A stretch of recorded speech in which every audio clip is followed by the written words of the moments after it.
July.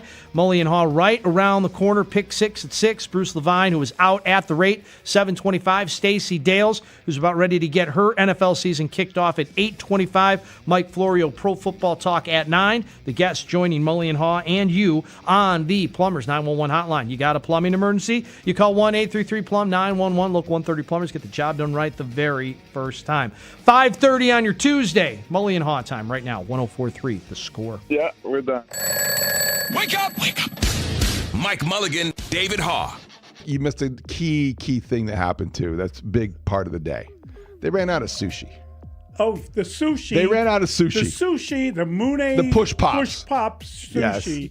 was gone by the fourth inning. By the fourth inning. I thought you were a bacala man, Uncle June. What are you doing eating sushi? You know it's your day when they run out of your sushi by the fourth inning. But you can eat it while you walk around. That's the idea. They're like rolls. That's the idea. Together. But yes. When I saw that, and I thought that you might like that because you do like your sushi. like sushi. You're gonna have to be carrying like a big beer too because you like your sushi and beer. I think sushi is the best beer food since pizza. Okay. You don't put ginger on the fish. It's to clear the palate between pieces, not drown it out. And it is already precisely sauced. Doesn't need a soy bath. Actually, I saw one I think I saw one sitting in a box, and I was going to ask and forgot. But I don't think that. No, I don't. When you say ask, do you mean swipe? Nah, we ain't taking that. Start your mornings with Mully and Haugh, 5:30 till 10 a.m. on 104.3 The Score. Show me the moon. Let's go. Mully and Haugh, 104.3 The Score. Now, in fairness, you weren't going to swipe sushi. I hope that's not misleading. Yes. Good morning, Mully. We were talking bobblehead. Happy Mr. Tuesday. I was talking about swiping a bobblehead. Yes. I found out yesterday at the rate that would not have been a good idea. Oh, it was They're someone's... very scarce. I hear they're very on eBay, no? cherished, and they're, being auctioned off as we speak. Right. But the sushi I can covet, and I will have tonight. And I'll report back tomorrow, unless you'd like me to do it sooner. I might even have one of your beers. Feel free to let me know immediately if it's any good. Maybe I can then make a trek there. Well, you're welcome to come tonight. Game. Yankee Sox tonight again, 6:40, I believe, first pitch. I could actually see the game.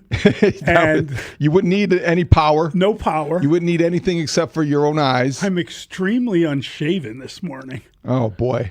Scruffy. I'm so Scruffy Mully. I feel like oh, my gosh. It's a good thing that you got the coffee, though, right away. Yeah, God bless right away. Mitch. Yes.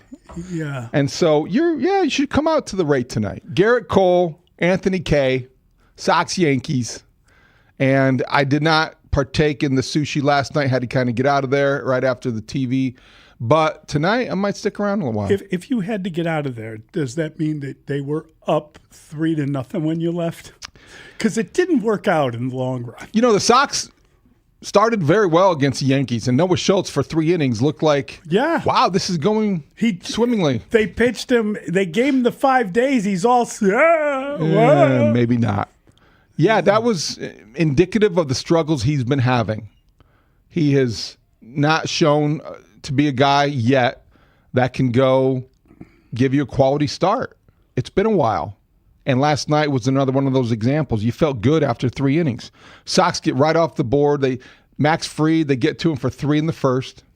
They've got a lead. And then Noah Schultz again lost the command that we've talked about. And it leaves you wondering what's next. And how to handle this little dip. Don't JMO him. If that's what you're driving at. Is that a verb now? He got JMO'd. Yeah, that's sad. He could have it was Christmas in July at the rate. It was. And you just want to make sure they don't scrooge him. It was Christmas in July.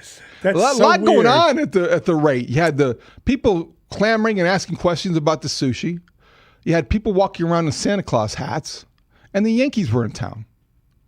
It was eventful. And the Yankees... more taketh awayeth. The Yankees are deep because they get news yesterday that Bellinger's out 4-6 with a hammy. They still are playing without Aaron Judge. They don't have Stanton, and it really doesn't matter. their pitching is good. The Yankees pitching might be better than we've seen Yankees. It's good enough to carry them. Yeah, I think you're right. And it has been. And when you have young hitters in that lineup, and you don't think of the Yankees as having young hitters, but Ben Rice, wow, really very dangerous. And so he's got 73 runs batted in now. That's a lot. I know RBIs don't matter, but in an age where they don't, he really does matter in the middle of that lineup, and he has helped them compensate for some of their losses, and he was too much last night. And the Sox, they're in a bit of a rut right now, even though they're in first place. They're not. Will Venable said it last night. When you have a game like that, it was sloppy. It leaves you with a bad feeling. And the lead diminished. It's 2 now instead of 2.5. Guardians got rained out. They did. Postponed. So they got 2 today, I believe. I believe so. Could be a big day. Big day on the south side. Who said Garrett Cole? You know what I'm thinking when I see Garrett Cole. Yeah, of course you are. Bring up what did they call him at the Bonemer? They called Bonham. He was misnamed when introduced Caleb at the Bonham Stars game. That Garrett Cole went after earlier this year in his single-A rehab stint. At the time, we got reached out to by the dietitian of the Renegades. Pitched Caleb Bonham runs inside and hits him a 97-mile-an-hour fastball. That's your guy, Garrett Cole. So Caleb Bonham homered against him, and his next time up, he tasted a little pitch. Here's what you get for homering against me in a rehab start. How petty. I mean, Tom Petty, for God's sake. It's just ridiculous. But how do you retaliate tonight? The only way you can is to attack, because you can't. He doesn't bat. You can't buzz the tower. You can't do anything except for knock him out of the game. I think you could give him a series of dirty looks. So is the entire time he feels declare. He feels shame. Why are they staring at me? Oh, it's probably because I hit that kid in the minors. In all honesty, the Sox have more important things to worry about. I know. I wasn't. They do by now. I'm sorry. You brought it up. I know. I did bring it up. And now you're telling me don't get petty. No, I'm not. You can be as petty as you wish. I did bring it up. I think it's the thing. I don't like Garrett Cole now. I know. I don't know that I had an opinion on him before, except for thinking he was a bit of a hothead. I don't like him now. No, I haven't liked him since that happened. I just thought it was classless. Yeah.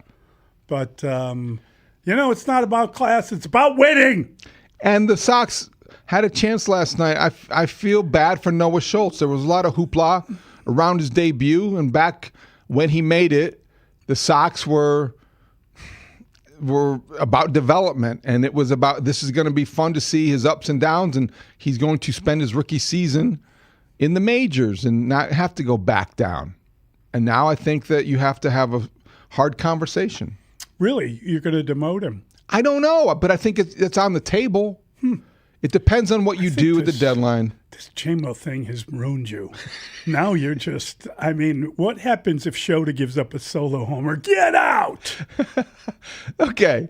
Solo homer. I think the criteria used to make decisions is different when it comes to Jameson Taillon and the Cubs and Noah Schultz and the Sox. I totally agree with that. Now, you can have more patience with Noah Schultz. And I frankly, if he could come out of the bullpen, I would welcome that, I think, as an alternative. It's hard to imagine that when a guy's struggling with strikes. Yeah, because you don't want him to come in and walk 2 batters. Right. And he's not used to coming out of the bullpen. I think sometimes we make too much of that, but with a young pitcher, you can't take it for granted. Yeah. Now, with the Cubs, Jameson Taillon is something that when Bruce talked in the way that he did on Monday morning with us, you knew something was in the offing. Bruce suggested that he would retire before they DFA'd him. Well, I think that... Wasn't that the suggestion? I don't know if he put it in those terms, but I think that he gave us an idea that the end was near.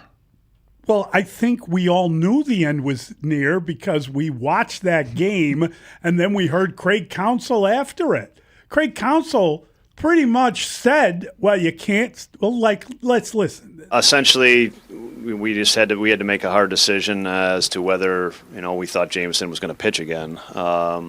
And with where we're at in the season and with what's going on in his season, we just didn't feel like it was going to happen again. So, those are hard decisions, and it seems like everything is always just a baseball decision and just about production. I think J-Mo's not only produced as a Cub, he's a big impact on our culture and on our clubhouse, and so that makes those decisions harder. But in the end, we just feel like we had to do better in that spot, and thus the decision. Jameson Taillon is among the easiest guys in that Cub clubhouse to root for. He's a good dude. Yeah. He always takes responsibility if something goes awry. It's been a series of missteps. It's gotten to a point where, number one, his health was in question, but really mainly he's given up the second most bombs in the league outside of someone in Oakland where they're playing in a minor league stadium. Right? For a team that is serious about contending, yes. This truly wasn't that difficult of a baseball decision.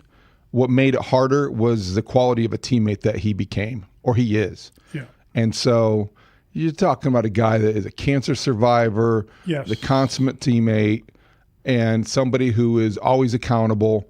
So that made it difficult. But Craig said after he pitched that night, basically that they had. You saw it coming. Oh, it was coming. It was shocking because of who he is and his status and what he did last year and all of that stuff kind of wrapped up in a bow. But the reality is that he wasn't going to help them, and that was their conclusion. And his contract ends after this season, so they have to move on and try something else. They have to move on and try something else. And among those experiments, or the trial and error phase of this season, which they've gone into because of injury, David Peterson pitched well again last night. Yes. That's 3 out of 4? Yes, he had the clunker that was really bad. He had one clunker. But last night, 5 2/3, he did give up a homer, but only 2 earned runs, and he kept them.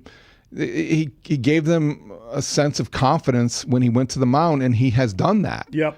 That's a good, sneaky good move. Was a good move. So Jed Hoyer is off to a pretty good start with a week to go, less than a week now to the trade deadline. That is still a spot in the rotation, Jameson Taillon's, that likely will be filled by a pitcher to be named later. Assad will get the first crack at it. Well, I mean, probably they need a starter. Could Aaron Savale get a shot at anything? That's I'm not interesting. suggesting. Possibly, I'm just saying. Who knows? Possibly. I don't know that I would like that idea. I wouldn't feel very good about the Cubs going into August with Savale in your rotation. You feel good with Assad? Better with Assad. I would prefer Assad to Savale. Yeah, I mean, I think that's probably accurate. But I don't. But I would prefer a new pitcher. Definitely. And it'd be nice to get that done. That's option A, B, and C. Yes. And D, all the above. So new pitcher, or new pitcher. Cabrera's coming back? Mid-August. It's July 28th. Mid-August. He is on his way back, though. He will be. That's good. Friday. He'll start his rehab Friday. Yeah. 3 starts. That's what Counsell said he needs 3 rehabs. I mean, that seems like it's the time of year. I get 1. But, I mean, if 1 goes well, what are we doing? Well, I think you want to see how he bounces back from 1. So I get if it's 2. 3 does seem like it might be 1 more than I would probably expect. But pitchers are delicate flowers. They really are. You need to see how they bounce back. You need to see how they have command. That's baffling to me. I get the 1. If he doesn't come out of it, okay. You'd only give him 1 start? You wouldn't even have a start and then see how he does. Of course, the you have next to day see how he wakes up the next day. Thank you. Obviously, I'd give him 2 and bring him back. I'm sorry for being obvious. I'd give him 2. 2 seems like a minimum. Yeah, I think so. I think it's different with hitters. That's why I do commend the White Sox for the way they handled Mune, because as he got back to regained his timing. He didn't do it at AAA. He did it at the major league level. Yeah, I would commend them if yesterday had gone better.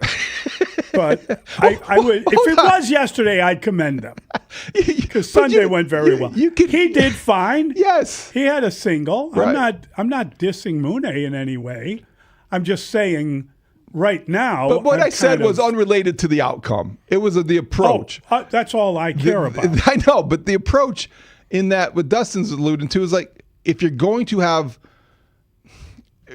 rehab at bats or innings pitched. I think we all prefer them to be at the major league level. All your bullets should be fired at the major league level. Yes. But I think with pitching, you do have to see how a guy recovers. Yeah, that's all. But, yeah, I mean, 2 is probably a minimum, but 3, apparently, according to... They want to be careful. That might be a maximum. They want to be careful. So does that mean they're not going for the division? They're just trying to keep themselves firmly in place Quite as the wild opposite. card team? Quite the opposite.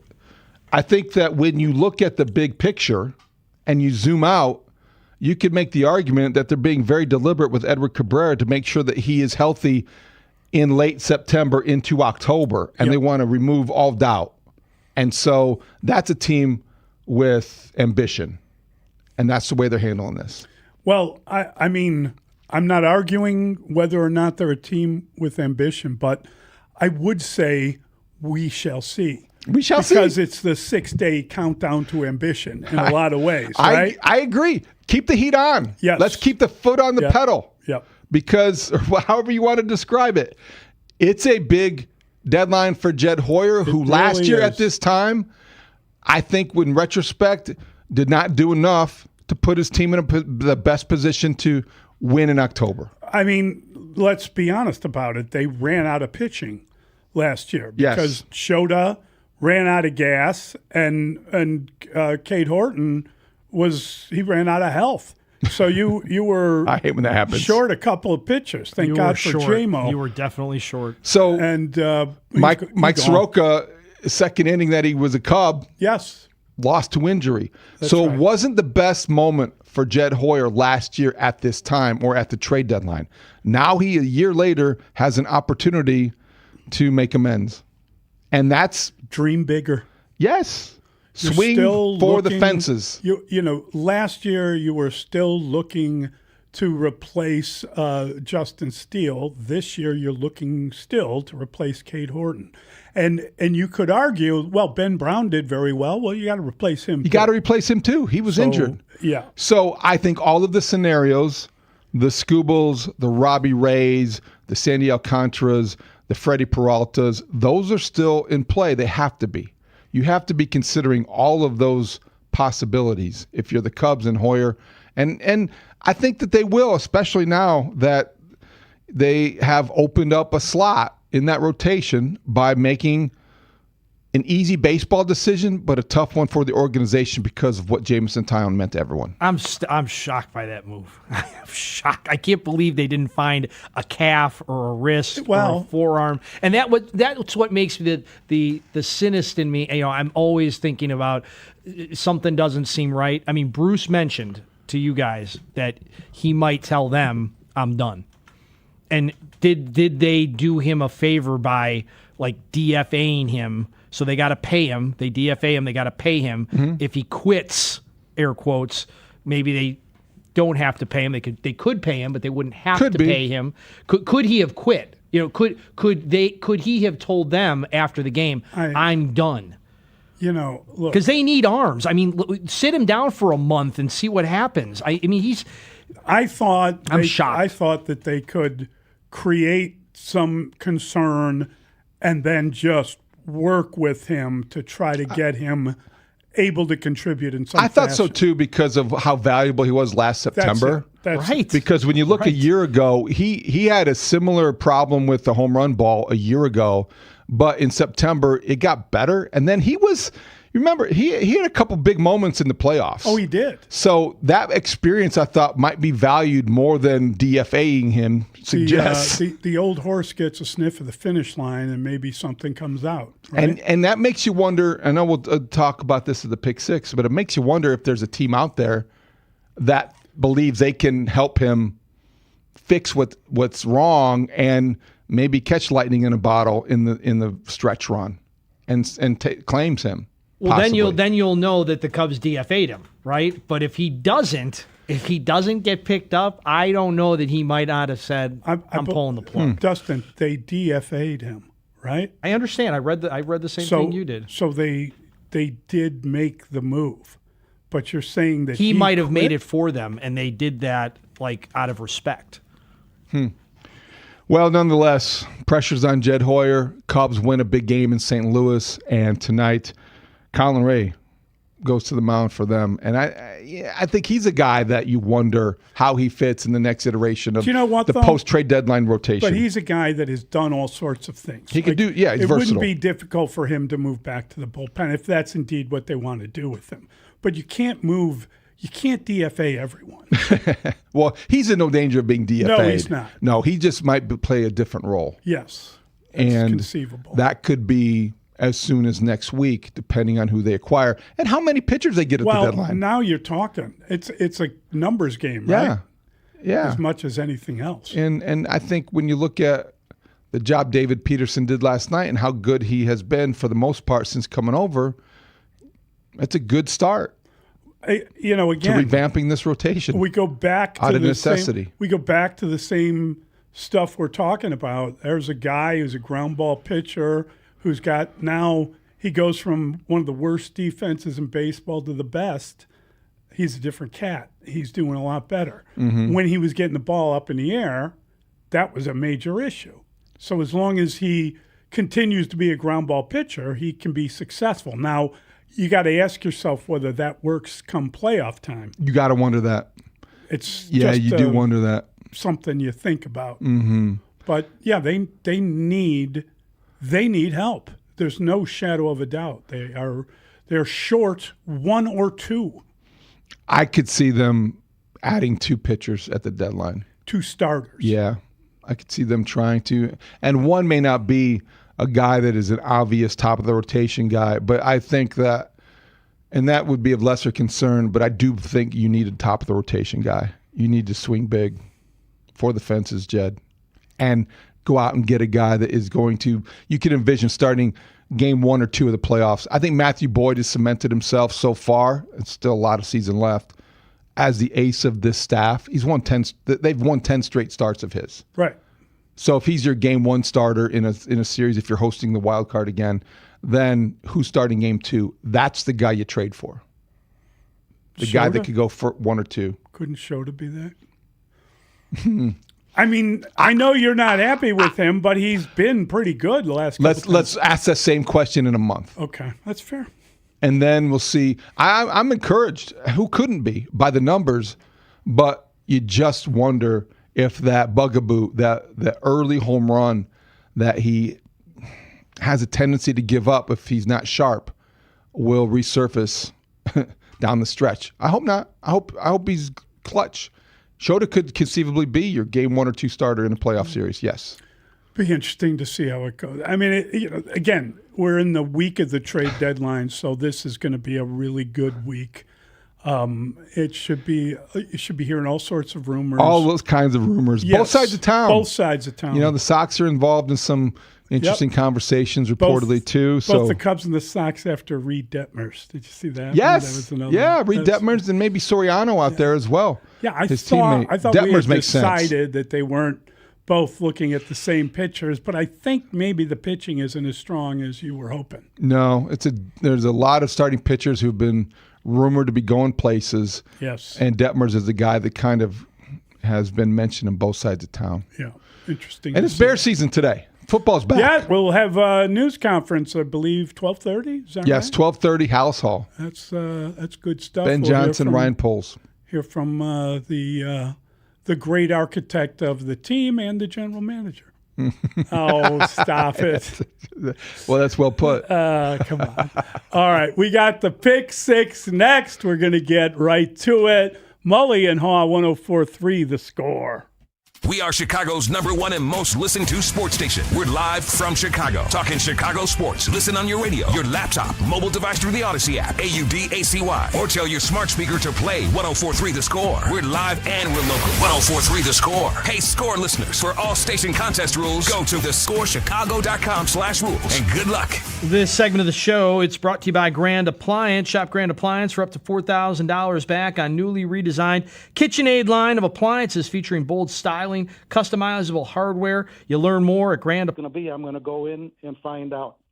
Well, my daughter's name is Stacy. And so he come out to me and he says, I went into the locker room. I says, well, we got a little girl named Stacy. And he said, Stacy King jumped up and says, oh, no, that's me. I'm going out there. I've got to take this picture with Stacy.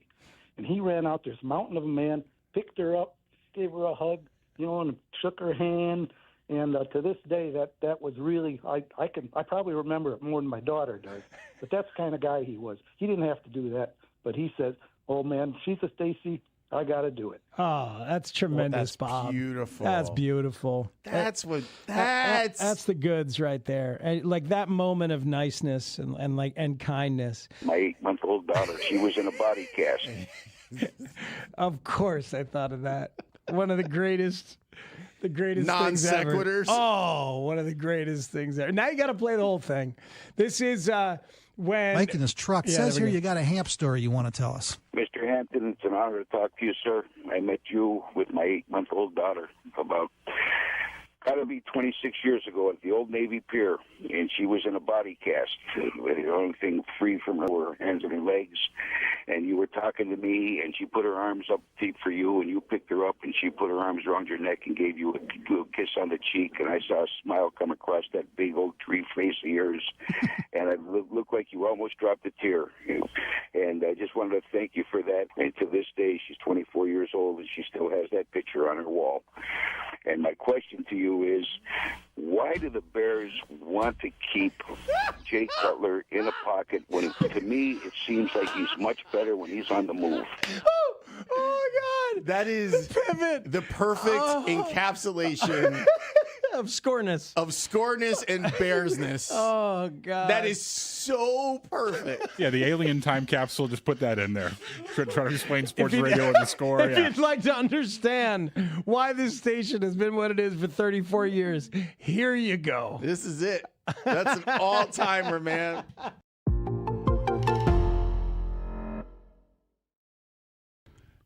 Joe Fortenbaugh.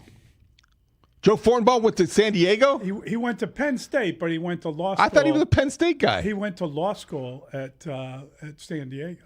Huh. Did not know that. Yeah. That would be a very difficult place to study.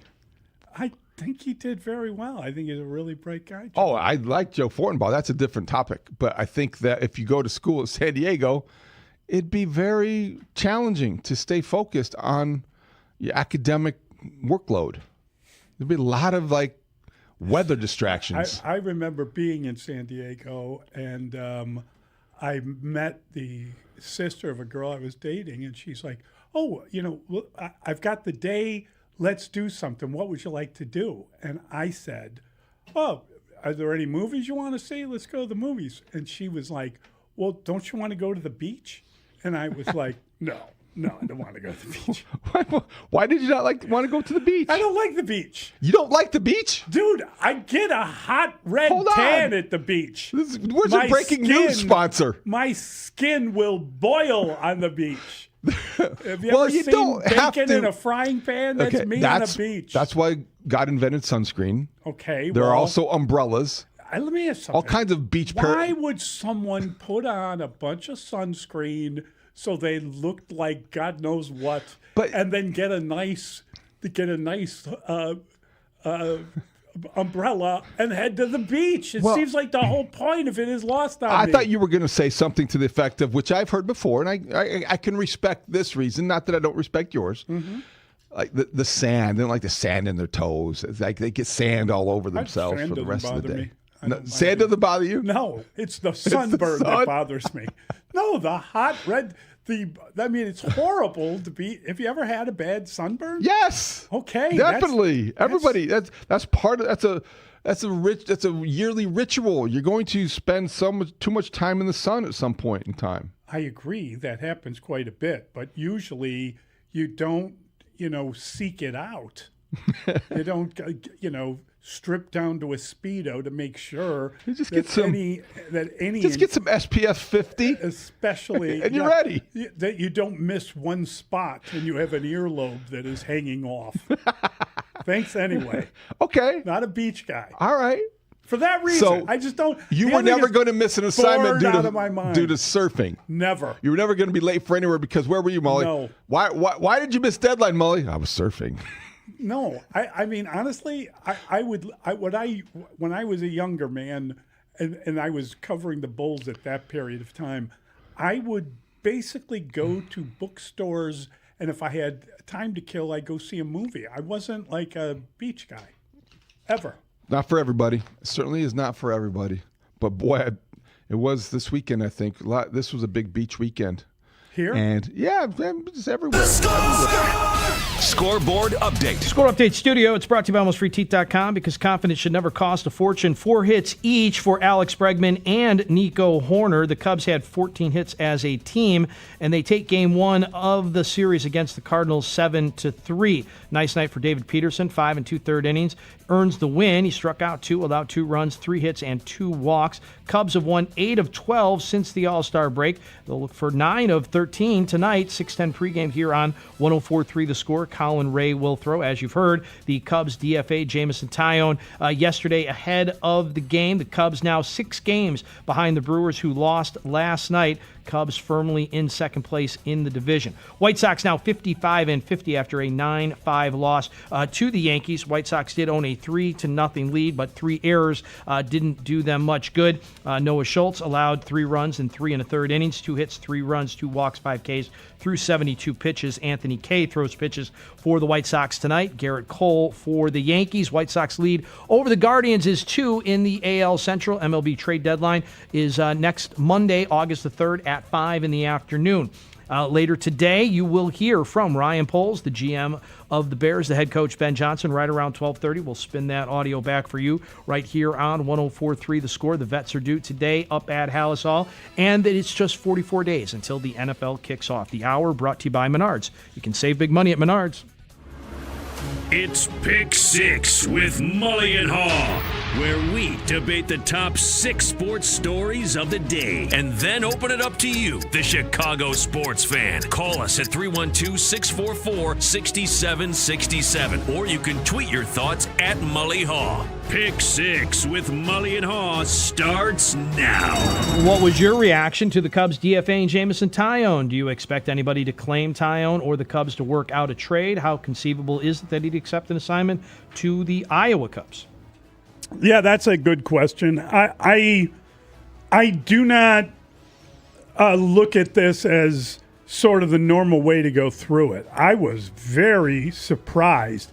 And we had talked about it.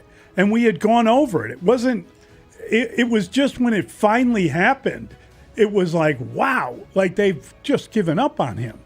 And would someone take a player like that? Would someone take a chance? He's struggled quite a bit. I don't know that at this time of year, there is a team out there that is going to be patient and do like a look-see, because he's at the end. I mean, he would have to. I think we've seen the last of J-Mo, frankly. I agree. I think we've seen the last of Jameson Taillon, and I was shocked at the way it went down yesterday. Big surprise that the finality arrived as quickly and abruptly as it seemed. But I think we should have been prepared. We talked to Bruce in the morning, and he introduced the idea of him retiring, which I thought was surprising. But I think from the standpoint of a baseball decision, this was not a hard one for the Cubs to make. It was made more difficult because of, as we said, the teammate that he is and the kind of person that he always has been as a Cub, and what he brought to the clubhouse, what he brought to the organization, what he brought to Chicago. He was a good Cub. Now, he had the big contract, and certainly it wasn't as big as some have signed and not, met expectations. Overall, though, he had some good moments, and they were last year. Yeah. So he's not that far removed from having some of those good moments. He does look like a pitcher who might be done. 25 homers in 76 innings tell you that. Now, could somebody out there, we know there are baseball saviors in every front office, in every dugout. You wonder if they see Jameson Taillon or maybe a link to his past, and they say, we can fix that. You need to do this mechanical change. It's hard to imagine the Cubs missing something about Jameson Taillon and not trying that, but you never know. I think I might be surprised, or I will raise an eyebrow if he just walks away and retires as a result of this. Look, Dallas Keuchel just signed a minor league contract with the A's. You look around baseball, there are guys still hanging on looking for one more shot. So I wouldn't be shocked if Jameson Taillon is hanging around looking for one more shot. Well, those are two different questions. Bruce Levine, he joins Mully and Haugh at 7:25 this morning. What did you make of Noah Schultz last night? Was he a different guy on his normal rest? How about the offense getting 3 runs in the first, and did that help Schultz out? One would think. 3-0. Noah Schultz on the mound. Yankees in town. You survive the bad weather. You get out there, and you're feeling good, feeling very good. And Noah Schultz looked pretty decent in the first few innings, and then came the fourth, and he just did what he has done too often lately. And command was lacking. Yankees got to him. Couldn't make the big pitch. The wipeout pitch is something missing from his arsenal right now, and you don't know what is that as a result of. You don't know if he would be better out of the bullpen, but there are too many things you don't know when he takes the mound, and that to me is a problem for a team that has to be cognizant of the standings and is in it to win it.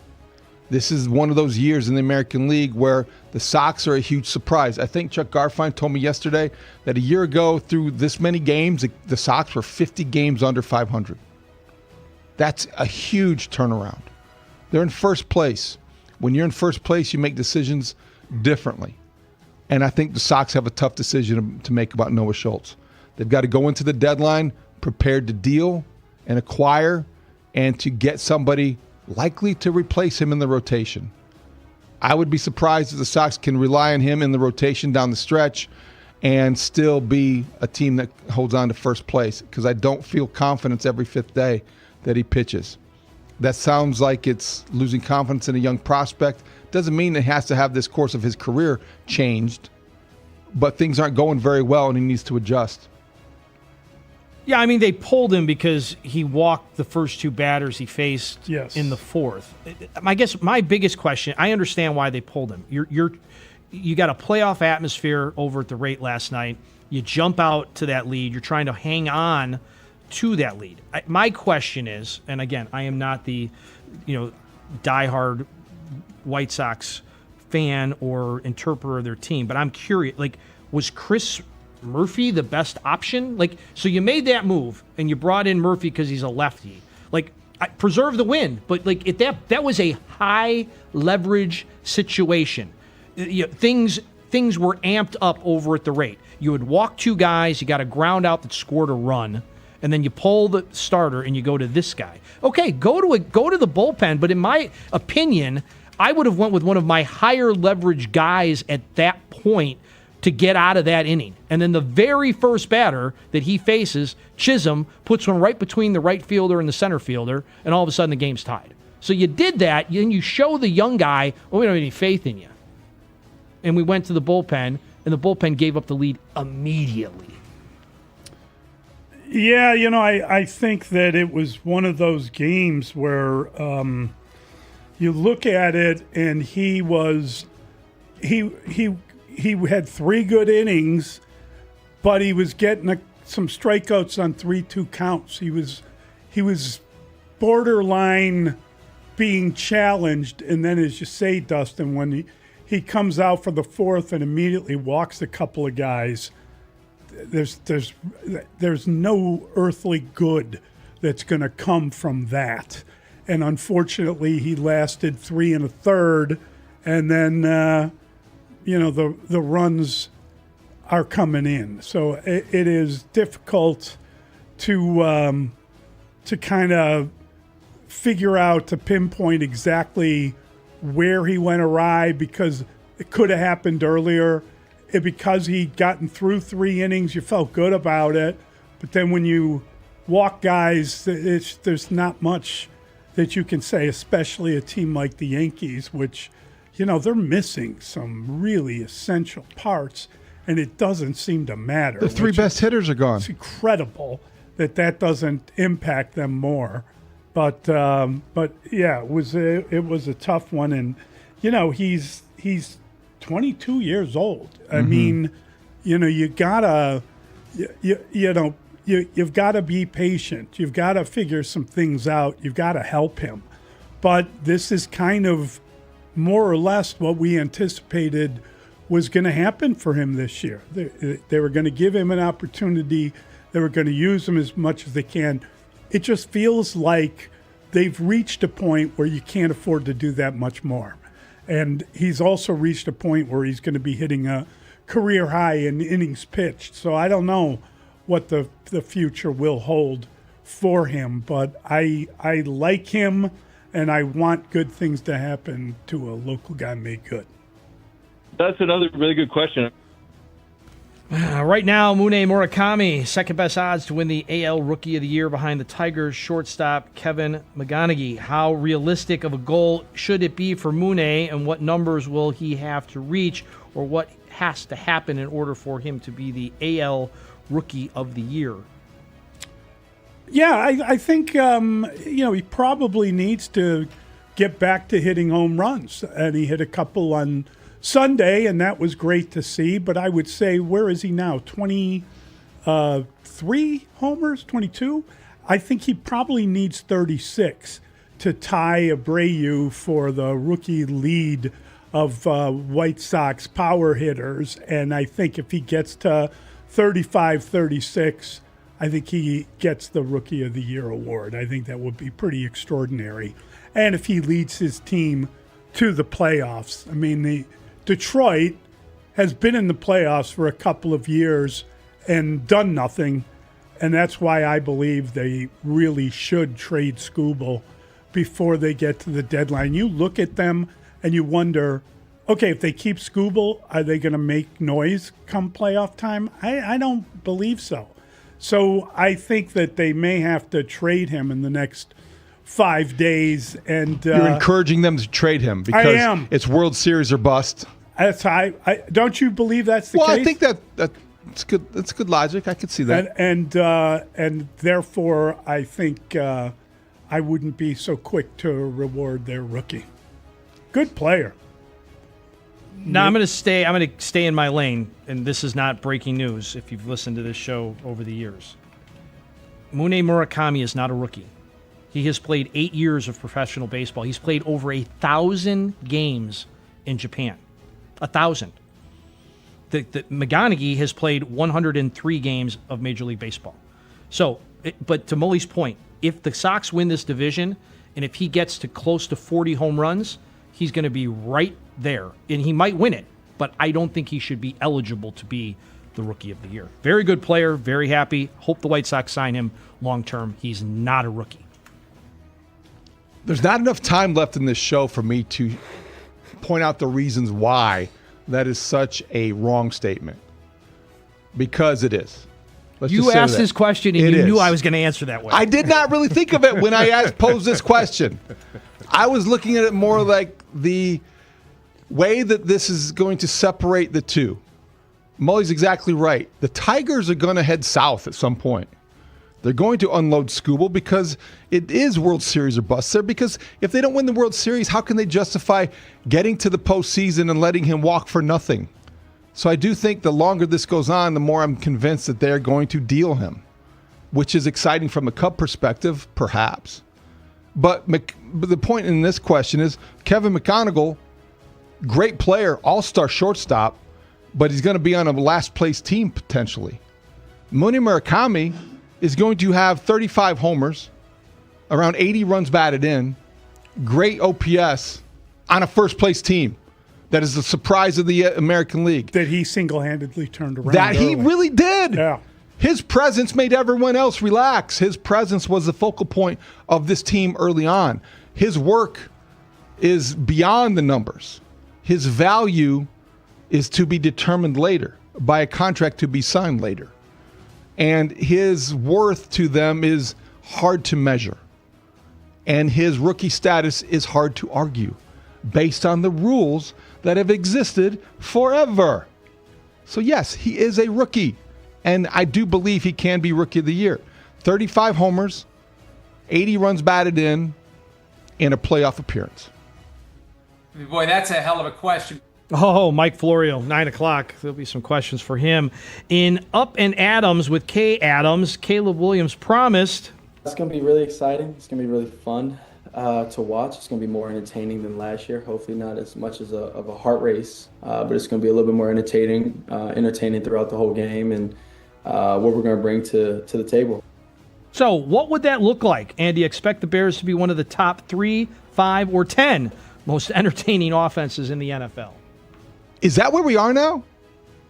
That seems fun to consider, that the Bears are going to have one of the most entertaining offenses in the NFL.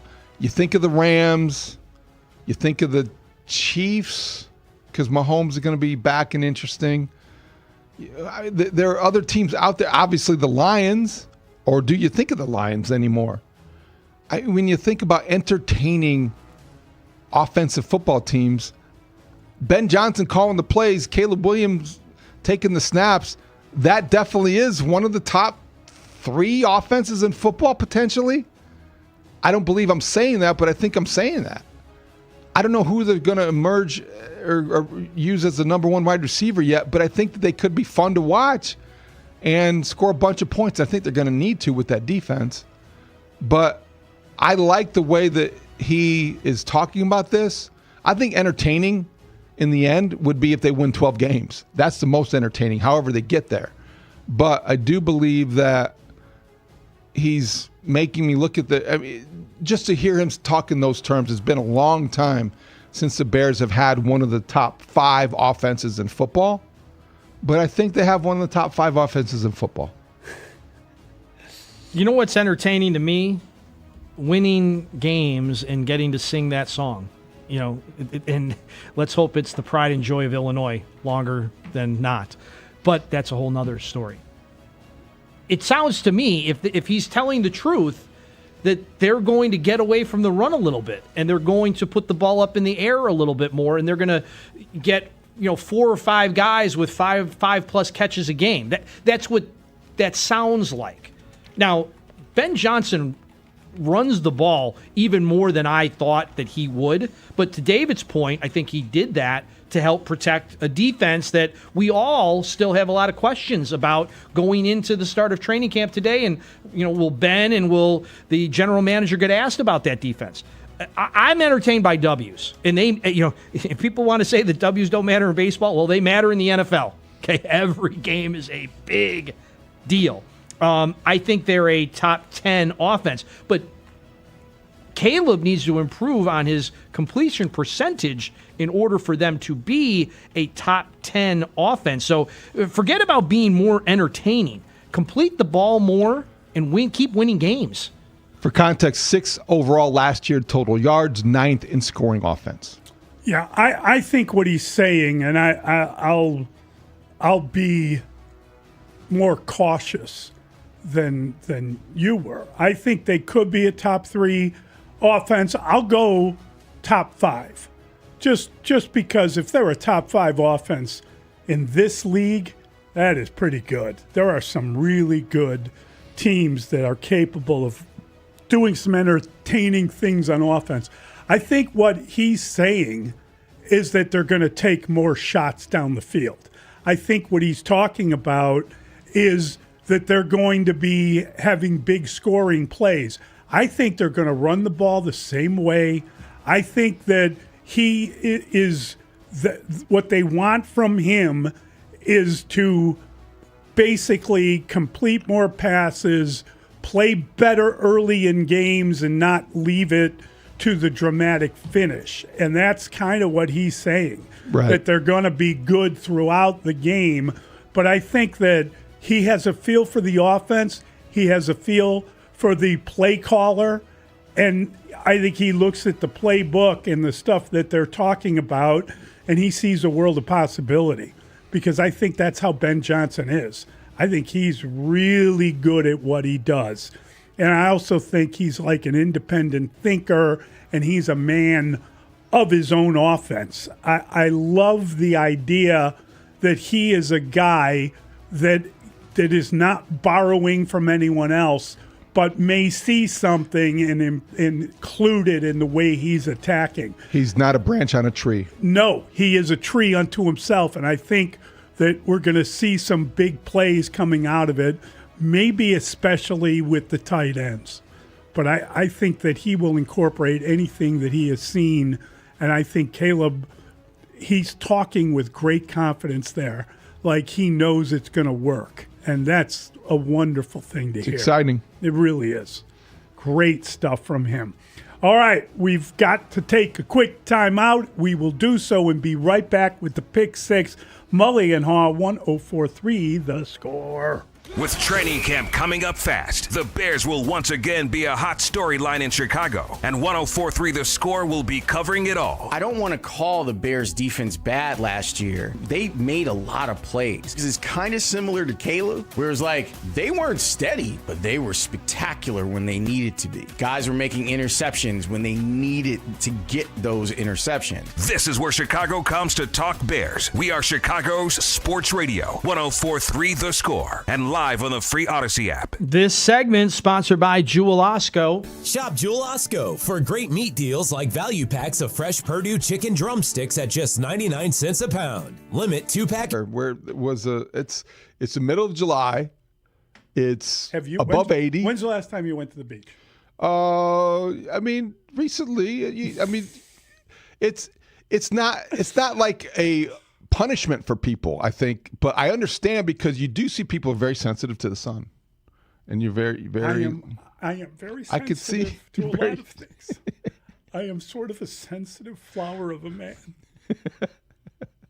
But it's not a bad place to decompress, as I'm sure a lot of major leaguers are this week. They're on vacation. They're away from things. They don't know baseball now until Friday. 20 years ago, Yesterday. I was there. 20 years ago, yesterday. 20 years that's ago, how this surfaced. Back in Tucson, Tucson, as Uncle Terry would say. Good old Pima County. And remember that what happened is Frank got hurt during the championship run. He was an important part of that run, and he helps them win a World Series ring. He was hurt during the playoffs. He threw out the first pitch. And so it was like you have this like culminating moment, and then there was a contract dispute because there was a diminishing skills clause put into Frank's contract, and Frank didn't like that, and he felt disrespected. He ends up going to the Oakland A's, and he talked about how well he was treated at the A's and how poorly he had been treated by the White Sox. And as you can imagine, this caught the ear and eye of one Kenny Williams. And then Kenny said this. Believe me, it's not easy to deal with an idiot. And this man, over the course of the years, has tried my patience and tried it. And we don't miss him, by the way. And if you go out there and you ask any one of my players out there, any one of my staff members, we don't miss him. We don't miss the attitude. We don't miss the bitching and the whining. We don't miss it. Good riddance. See you later. He better stay out of our business. He better stay out of White Sox business. Matter of fact, I don't need to be talking to you guys. I'll say what I have to say to him directly. Have you talked to Jerry? I know it's still early in the morning. Have you talked to Jerry about this story? No, I haven't talked to him. Let me tell you something. There's a lot of guys around here that have been with the White Sox organization for, I'm one of them, damn near all my coaches, for 20-some-odd years. And Jerry's almost, well, he is like a second father to to a lot of us. For these backhanded comments, actually, I guess they're not even backhanded anymore. They're full frontal smashes right in our face. For these to keep coming, and again, for him to turn his back on all the things that Jerry has done, and this guy, of all people. So, okay, here's the thing, and I love it because inside the Twitch, the experience that we had with young Sean and young Alex happened. People are like, wait, what? This was said about Frank Thomas? Even Connor in the Twitch chat, like, it's the first time I've heard the full clip of it. Yeah. Yeah. There's a lot of people who are now getting the context. Now look, Kenny no longer works for the organization. He better stay out of our business. He better stay out of White Sox business. I am getting to that. Kenny is probably really enjoying not having to deal with the day-to-day operations of running the White Sox anymore. But imagine you're Frank, okay? And I get it. It's hard to imagine that you're one of the best baseball players that ever lived. But imagine you're Frank. And 6'5", you're handsome. Yeah. She'll like it too. Now look, you remember this. You remember that one of the last things of you being around the White Sox was your friend and your former boss just going off, calling you stupid, saying no one's going to miss you, saying all of this stuff. The White Sox had just won the World Series 5 months prior. Things were supposed to be bubbly and so at this point. They get Jim Thome in and they have Paul Konerko. So there's really no place for Frank to go. By the way, that may have been the best White Sox team assembled in the last 40, 50 years. That next team, not the team that won, that team won 90 games and finished third in the American League Central because that's how loaded the division was. But imagine that you're Frank and you know that this has been something that has been in the minds of people that work for the White Sox for a long time. Fast forward 20 years later. Freeteeth.com, confidence it should never cost a fortune. Welcome back to Pick Six with Mully and Haugh on 104.3 The Score and the Odyssey and iHeartRadio app. I have not asked him that specific question. Well, what do you make of the news that the righty Edward Cabrera will begin his rehab assignment from a hamstring injury Friday at AAA Iowa? The skipper, Craig Counsell, who you just heard there, said Cabrera is likely to need 3 rehab starts. You anticipate him back in mid-August. I got to tell you, that's really good news. The thing you worry about with a hamstring is obviously how long that takes. He's been out a while. I mean, it's better look bad. But when he left, he had to be helped off, and it looked awful. So you just want him back on the bump, going through the motions. I find the 3 starts thing rather arbitrary, you know. I think that you want him back as soon as you can get him back, but that bothers me a little bit. The idea that it's going to take 3, 2 won't cut it. If he's doing well, let's see if he can get through the 3rd one. I don't know, man. It's like, it makes me wonder if there is a real fear of a setback somehow just because it's a hamstring.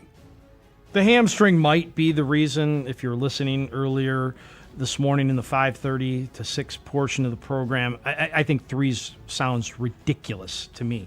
The Cubs are in a position to try to take the division from the Brewers and stay in that top spot for the wild card. Of course, he has to have 1. Of course, you need to see how he does after a day or 2 of that start. But if he comes out of that start healthy, why not be 3 innings at home or on the road, again, line it up so it's against the team that you feel pretty good with him against, and have him throw those pitches at the big league level in start number 2, assuming he comes out of game number 1 just fine. I think with hamstring injuries, you do have to be careful, and I don't think we're talking about a young pitcher who you're trying to conserve innings or pitches necessarily. You're talking about a veteran who is a workhorse. And if he's healthy, he's a guy that you're going to rely on to make a run in September and to be relied upon in October. I think it's a little bit different equation and perception and approach when you're talking about a veteran and a young pitcher. If it were a young pitcher that had so many innings left and you were looking at a count like Cade Horton last year, or insert whatever example you want, I would think that you would want to use every inning at the major league level if he were ready. To me, this Edward Cabrera slow play back to the majors and to the Cubs is taking the long view of this season, which is consistent with the way the Cubs have done everything this year because they've had to. I got a kick out of listening to Craig Counsell talk about either before or after the game last night about this being a long 162-game season and you can't hide things because your record will become how good you are. The Cubs are a pretty good team. I don't know if they're great yet. I don't know if they can be, but I think they have aspirations and ambitions to go deep into October, and gradually bringing Edward Cabrera back to the Major League team is part of that process, and I think it does make sense. So 3-2, it doesn't matter. You don't want to rush him back, and when he gets back, it will be a bonus. The last question will be... That's the voice of Stacey Dale. She'll be taking Bears NFL questions from Mully and Haugh, 8:25 this morning. What did you make of Patrick Kane telling the Pardon My Take podcast that he's been talking to Jonathan Toews about a reunion tour with the Blackhawks? Well, yeah, what was he saying? He was like, I'm actually jealous. I'm like, hey, maybe you come back for a year. Yeah. I don't know. Listen. He's like, I'm thinking about it now. What do you think of that? I think it was Kaner having fun. I did not take it seriously. I don't think that it makes a lot of sense. Jonathan Toews said goodbye in Winnipeg, and it was a classy farewell. He got his final season in his hometown. Everybody in the NHL, every hockey fan, every Blackhawk fan probably was thrilled to see him go out the way he wanted on his terms. It's rare that you're able to do that. I don't think that's a realistic possibility. And frankly, I'm not sure that I would want that. As much as it's fun to consider, Kaner and Toews, they're back together again, I don't think that you can recapture that. And I don't think it would be. It's a figment of our imagination. And I don't know that I want that to be the final image of Jonathan Toews in a Blackhawk sweater. So one-day contract, final skate, if you will, the last shift, however they have done that in a way that's been fun to honor the legends of their franchise, but I don't think that I want Jonathan Toews on the third line for the Blackhawks next year. No. I agree with you, David. I was fortunate to have probably seen Jonathan Toews' last real shift as a Jet against the Blackhawks at the United Center this past spring, I guess it was. Yeah. It's a fantastic opportunity. It's great to see it. But he got out there, and there wasn't much there. He got a tremendous ovation the first time he hit the ice, richly deserved, obviously. But every time he hit the ice, like I watched his entire shift. We were lucky enough to watch his entire career here as a Blackhawk, and he was awesome. Okay, he was the leader of a team that won 3 Stanley Cups for this franchise in this city.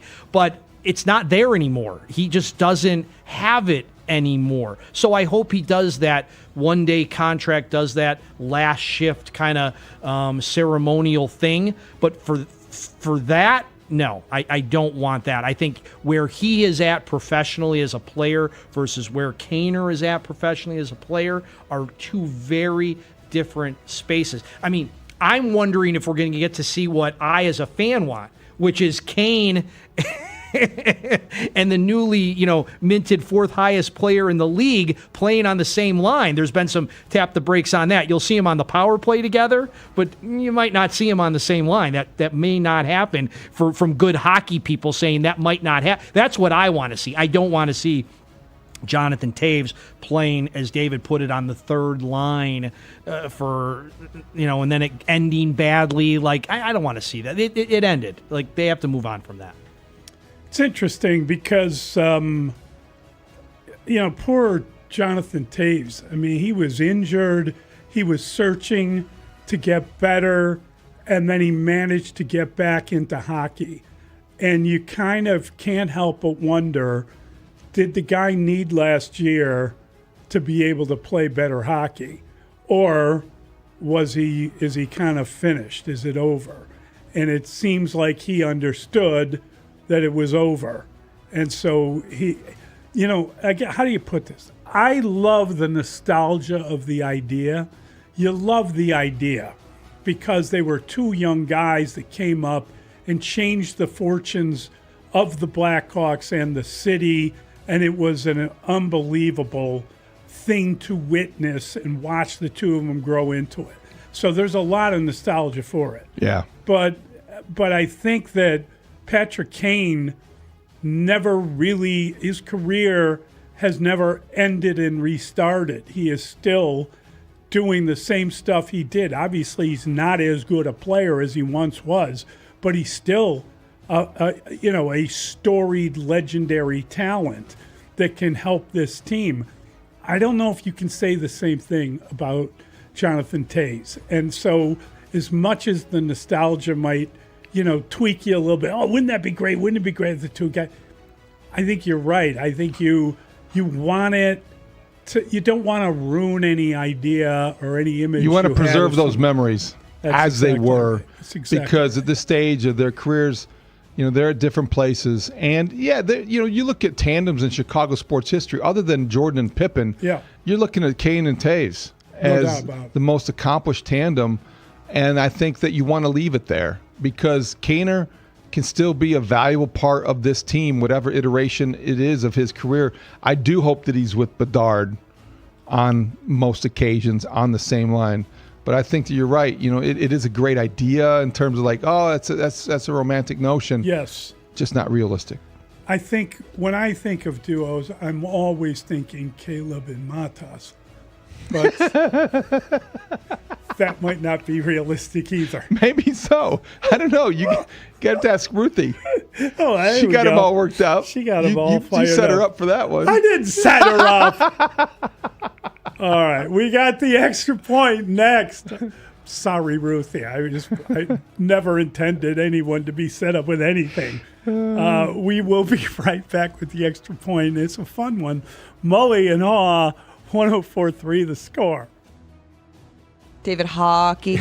We start at 10 on Rahimi, Harris, and Grote. It is Marshall and Layla in, and Ian Happ will join us at 11:25. We'll talk to him about the big series against the Cardinals. And Bears veterans report to training camp at Hallis Hall, so we will bring you the latest. Rahimi, Harris, and Grote, middays 10 a.m. to 2 on Chicago's Sports Radio, 104.3 The Score.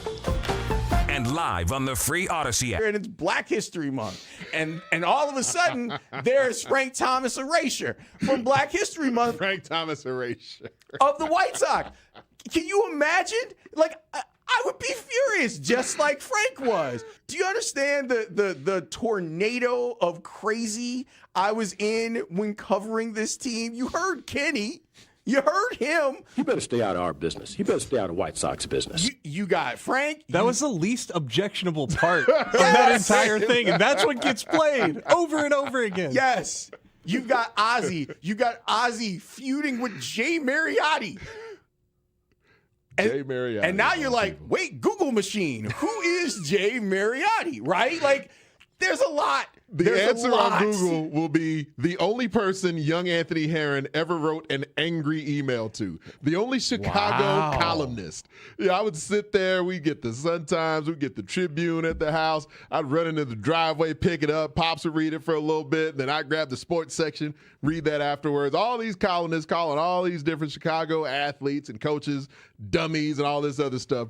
The only one a young Anthony Herron ever wrote an angry letter to, hand wrote a letter to Jay Mariotti, because I had to give him a piece of my mind. I like it. That started your take career there back we go. in the day. That's what it was.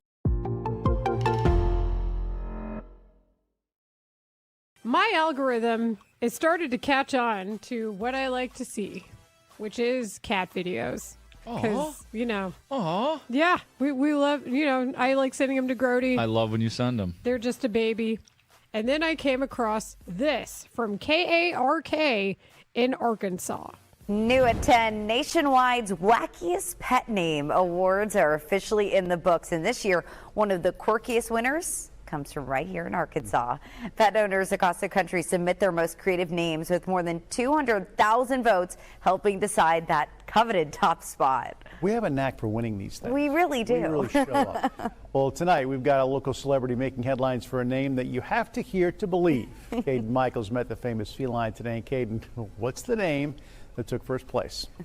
Well, Bob and Laura, I don't think you guys could ever guess this name. Cheddar Big Booty Cheeseburger. Yes, that is the cat's name, and there is a story behind it. The sound of Cheddar Big Booty Cheeseburger. Wait, not that one. This one. The 8-year-old award-winning cat from Benton, Arkansas. But who would name their cat after a cheeseburger? Surely there's a good story behind that name. He's always just been like a little bit of a larger kitten. And just as he started like developing into more of an adult cat, I couldn't quite pick him up anymore. With like just one hand, it became two, so it was like holding a burger. So Cheddar Cheeseburger fit. But what about Big Booty? He started to develop just this little habit of like, I love having my butt scratched. So he would like present his butt, and then it got to a point where like you would do like bongo drums with it. And now all put together, the name winning a national award for wackiest cat name. Getting that email today was a shock. It was pretty wild. I was internally screaming all day, trying to figure out like, oh my gosh, what do I do? And no, I'm really proud of him because he definitely lives up to his name. Cheddar Big Booty Cheeseburger is a long name to pronounce, so he does have shortened nicknames at home. Pretty much I'll go like, Cheddar or Big Booty, something like that. Cheddar Bravo. Big Booty Cheeseburger. Shout out. And he's an orange cat. Orange he's cat. Very fluffy. Aww. Cheddar Big Booty Cheeseburger. Aw. The other winners, dog name Internet Browser. Internet browser. I don't know why that says. Come here, browser. Internet Browser. And then for exotic pet name, there appears to be an iguana or a Gila monster, and his name is Space Cowboy. Space Cowboy. The Arkansas news reporter, he goes, Bob. What about Big Booty? What about Big Booty? Thanks, Bob. It's the question of our times, really. Cheddar Big Booty Cheeseburger. Time for the Extra Point with Mully and Haugh on 104.3 The Score. Do you anticipate the Bears, be it Ben Johnson or Ryan Poles at some point, maybe Dennis Allen, getting more detailed in how exactly the defensive line will be coached into better production? Do you have more faith in better seasons from Dio Adengbo? How about Grady Jarrett in their second years with the team? Austin Booker breaking out. Gervon Dexter in a contract year. Is it still Montez Sweat or bust up front? This is a good question because it points to the one area I think the Bears are most vulnerable when healthy. If there are injuries to the offensive line, I think all bets are off, but that's true for a lot of teams in the NFL. The defense, for me, is the biggest question the Bears have as they report today. Football's back. The veterans are at Haugh later this morning. Ben Johnson and Ryan Poles will address the media at 12:30, and they will talk about how to handle success, how to avoid the pitfalls of complacency, all of those things that teams that have the kind of season the Bears did last year have to prepare for. But I don't know if they adequately prepared their roster for what's ahead in terms of their defensive front. I believe they neglected the rush end position opposite Montez Sweat. They went to the committee approach for their defensive tackle interior roles. They got a bunch of guys, and they drafted someone in the 6th round. I don't know that that's an answer. They're counting on Grady Jarrett to bounce back from a bad season of health issues, which I think is understandable, but he's at the stage of his career where you can't count on that. And Gervon Dexter, we are saying the same things about him now that we said a year ago if you check the tape. Big year. Contract looming. Needs to prove himself. That was so year 3. Now it's year 4. All still true. Montez Sweat can erase a lot of these doubts by having a 15-sack season. Problem is he's never had a 15-sack season. His high water mark has been 10, I believe. He had 10 last year. So To me, the questions are most pressing on the defensive line. They will continue to be there until they prove otherwise. And your best remedy and I think solution for the problems that exist on your defensive front is your offense, because you're going to have to outscore people. Probably going to have to outscore people. There's no doubt about that in order to win any football game, right? Maybe the positives are, we talked a little bit yesterday about the PUP list. Of course, I overreacted and overspeculated about what it means. But maybe some good news was that Dio was not on that list, right? Grady Jarrett was not on that list. Some guys that had been banged up, right? We hadn't seen a whole lot. So, yeah, you hope that Dio and Grady are better. You hope that Austin Booker makes that next step. Montez Sweat is the highest paid guy on that defensive line. So, the old line, to whom much is given, much is expected.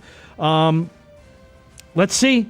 I mean, let's see. I mean, everybody wanted them to do more in the draft and in free agency at that position. Everybody. And they didn't. So I guarantee that all these people, you guys mentioned Poles, Ben Johnson, and Dennis Allen, they're all going to have to take questions about this position. Yeah, I think that's fair.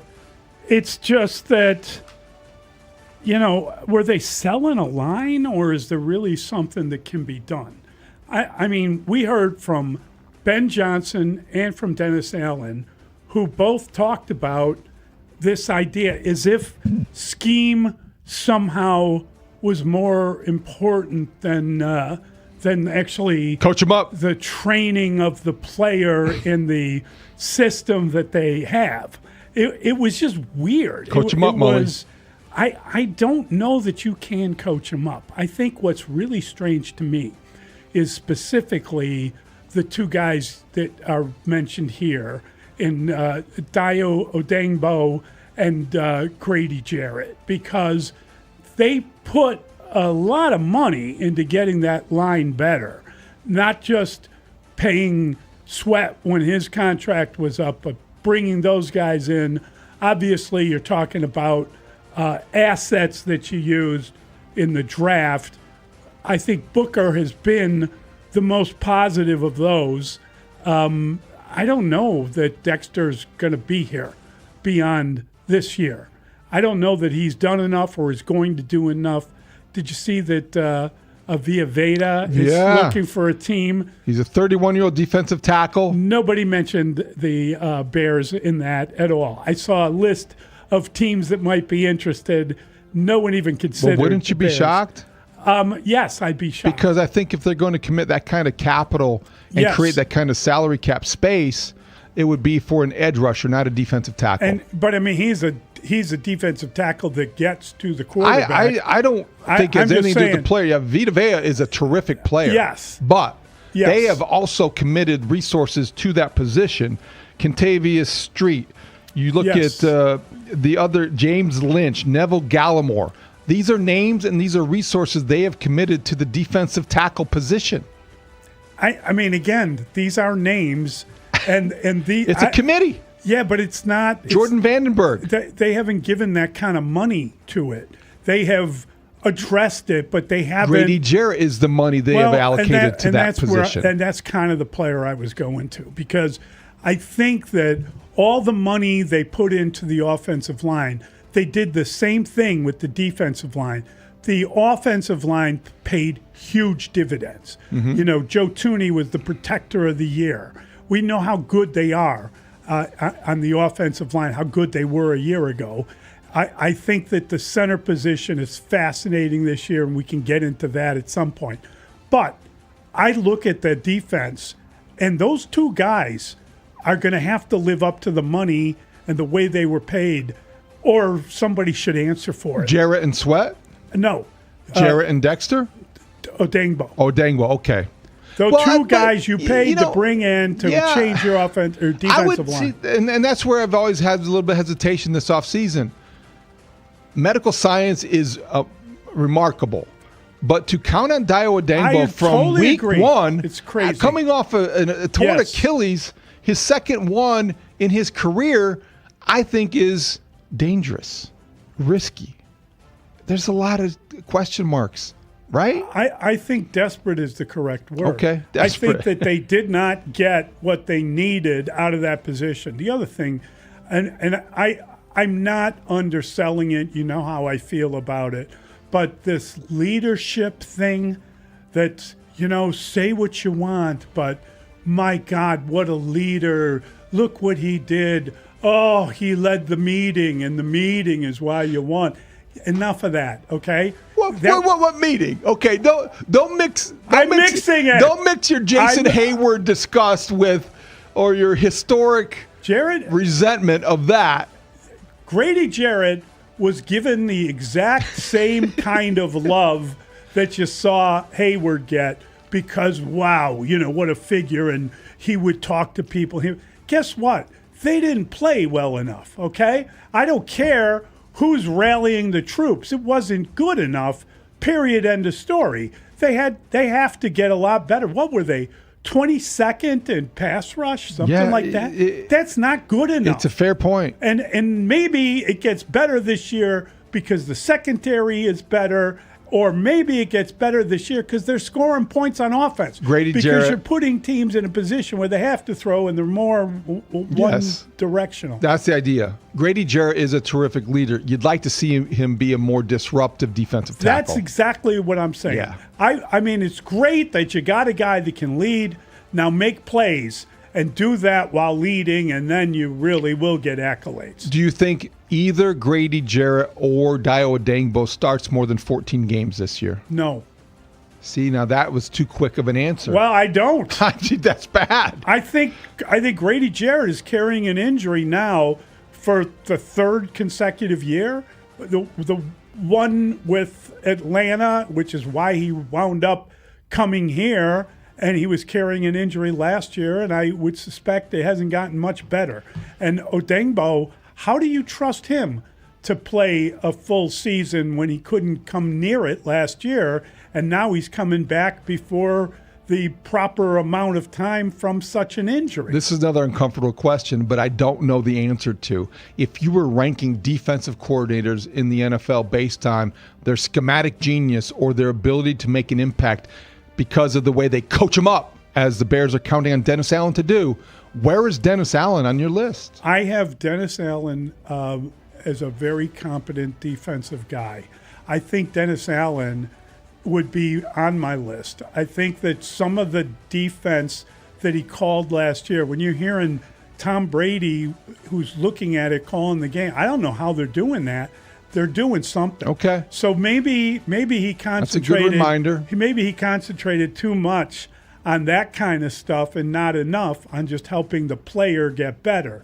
And that seems to be what the push is this year, away from just schematic advantage to maybe physical advantage. I just don't know if they have the players to be able to do that. Like, I think Booker could break through and have a really good year. I don't know who else Right now, Booker is listed as a backup on the depth chart behind Odeyingbo. But I'm saying that's one guy. Situational role. Yes. He could be a guy, if he gets to 10 sacks, then it's like, wow, that's a revelation. But you know what it looks like? That's a breakthrough. You know what it looks like right now is Montez Sweat or bust. That's what it looks like right now. Either he's going to have a really good year or they're going to have a really bad year rushing the passer. Well, I think that if that's the case, then what you just said about Dennis Allen it would be invalid, because he needs to find a way to get to the quarterback that doesn't just rely on one guy winning one-on-one battles. But I agree with you. I think Montez Sweat, this is a big year for him because of his contractual status, because of what he means to this team and how much the Bears need him to be that guy. You know, Dave likes to say an old Jimmy-ism, which is get people you don't have to teach to get people that you don't have to teach, that you don't have to make into players. We're looking at this and wondering if the Bears, if Dennis Allen and his group can create a player out of what we're looking at. Wouldn't it be something if they had gotten a completed player and they just unleashed the guy? In the draft or anywhere? Yeah. Whether you signed, Max Crosby or you somehow wound up with Myles Garrett, or I don't know how. Well, I think they drafted one of those guys in Dylan Thieneman. I think you're going to see that guy as a player. I think you're going to see a guy who's just a natural extension. Kobe Bryant is going to be a leader of that defense. But we're talking about the secondary. Up front, you would like to have a little bit more explosiveness, I think, as you're saying. Yeah, that's exactly right. So it'll be fun to hear what they have to say about that today, or do we have to wait till Wednesday? Either way, that's going to be an issue we'll follow all year long. Okay, 312-644-6767. We're going to open up the phone lines. It's Mully and Haugh, 104.3 The Score. Cubs and Sox fans, the MLB trade deadline is coming up Monday at 5 p.m. And 104.3 The Score is your trade deadline headquarters as the trade winds are blowing on both sides of town. There is an opportunity here at the trade deadline to go out and get a great veteran catcher. There are 3 all-star catchers available right now. Don't you consider putting a package together for one of these absolute stud hitters from the catcher position? Keep it here as we approach the MLB trade deadline on Chicago's Sports Radio, 104.3 The Score, and live on the free Odyssey app. Step into a world of flavor at the new I thought they were going to say You also ate heard cheeseburgers, some. too. You heard some Force News anchor laughing there too. Big gotta have that. You gotta have that fake laughter. I live in a high rise, and I'm sitting in my place. There's at least one other cat on the floor, and I was hearing meowing. What? Showdown. I know. They haven't met yet. No play dates, nothing like that. But I'm hearing meowing, and I'm like, oh boy, poor kitty. Like their parents probably aren't home, and then it's getting louder and louder in the hallway. And then I was like, oh crap, that's Dave. I left Dave in the hallway. I'm like, oh my God. I'm like laying down, kind of calling it a night. I had put Dave out in the hallway, and I forgot he was out there. And usually I'd lodge the door open so he can get in and out. I had locked him out, and so he's out there meowing. I'm like, boy, that poor cat out there. He's just a baby. Yeah, bad owners out there they're not home for their cat. And I'm like, oh man, that's my cat. Oh my God. And he looked at me like, bro, you just left me. His tail was all puffy. He was so upset with me for about 5 minutes. Oh my God, his tail was puffy? All puffed because he was freaked out. Because usually he can come in and, like, if there's a sign, a hint of somebody coming up on the elevator or a door open, that cat dashes back in. But I left him out. He is a scaredy cat. So did you keep the door open, then you forgot? I forgot, and I shut the door right in his face. I slammed it in his face, laid down on my couch, heard cat sounds that I thought I was blaming other bad cat owners. I'm like, oh, that's mine. Walking around the apartment. Dave, can you believe these cats just out here? Kind of. I was Wait a second. in my own mind, I was judging other cat owners while I was the bad cat owner. Dave, aren't you glad I'm not one of them owners? Yeah. You and I got a thing, bro. I don't think Cheddar Big Booty Cheeseburger would approve of this. I don't think he moves, though. I don't think Cheddar Cheeseburger Cat would want to go in my hallway. He'd want to sit on the couch. Cheddar Big Booty ain't going out that door. No, he's not. Big Booty? Cheddar Big Booty Cheeseburger did move around, but he was like a very large, fluffy cat. Living his best life. And why not? Like, that's always a question. Do I keep my cat healthy or let him live a shorter life but be happier? This is what cat owners go through. Yeah, I mean, all of us as well. Like, right. Humans too. The concept of I'm here for a good time, not a long time. Right. But what they have is they're teaching guys, as you say, to throw so hard so that guy comes in the 5th or the 6th and he throws hard, and it's your starters aren't necessarily the best guys anymore. Like, the strategy has changed. I don't think it's the best for the fans. I'll tell you that much. Like, the game has changed in a way that makes it not as entertaining, but there's got to be some things that you see that make some strategic sense at this point. Not anything I see up there. I think that's just ridiculous, and it's increasing injuries, and it's not maximizing on your best guys. And you guys, and just listening to what you just said, you're being dominated by the fake technology again. You think that all these guys throw 10 miles an hour faster than we did back in the day? Just watch the videos. Watch videos of guys back in our day who were the hard-throwing guys compared to now. They are measuring fastballs and balls right out of the hand now, okay? The jugs gun and the ray gun back in the day measured it as it crossed home plate. Uh-huh. So there ain't no difference. These guys, I've been there. I've been with these guys that they say are throwing 100 and sitting there watching them going, they ain't no different than anything I saw, hitting against guys in spring training. This is not, but they're just trying to pump it up like they're doing such a great job. And you look at this. It's fake technology like everything else in the world. Here's the next thing that I laugh about, and I actually have talked to a lot of the old umpires and a lot of the new umpires about this stuff too, about them wanting to do the technological robot umpire stuff too. And I'm like, okay, I understand that, but if you've actually seen the Atlantic League funny posts that people made about strikes being called at balls that are like 3 feet outside and this and that, and when, watch the news today. Oh, they're telling us all about more, watch out because Russia's going to get into our technology and try to mess with our stuff. Wait a minute. They can get into our technology from Russia.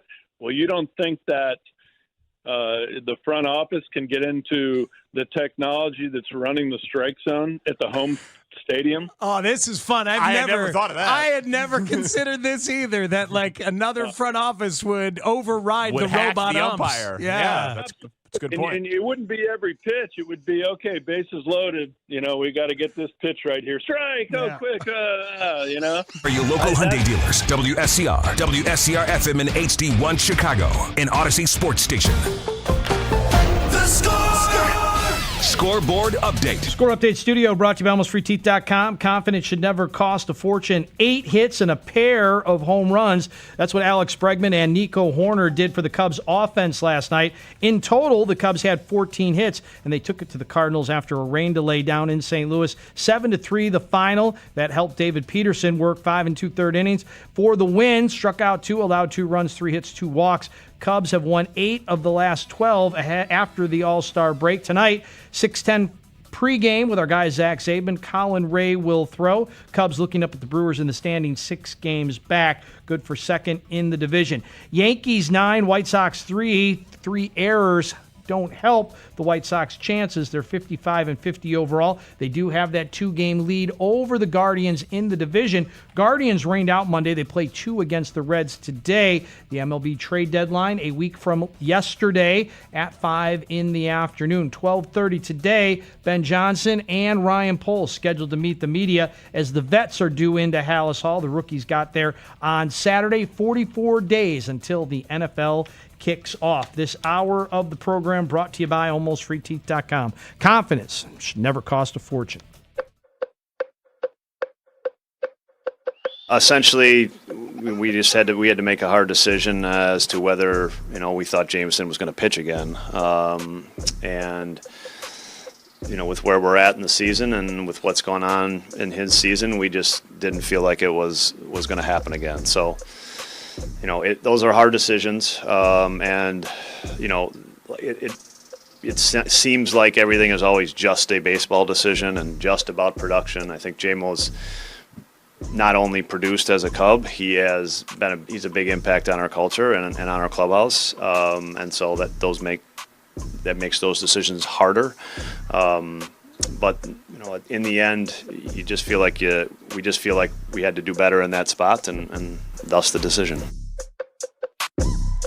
Mully and Haugh, 104.3 the score. That, of course, the voice of Craig Counsell, and he is explaining why they DFA'd Jameson Taillon, and it's interesting to get his perspective on that. Well, it's tough because Jameson Taillon meant a lot to a lot of people in that clubhouse.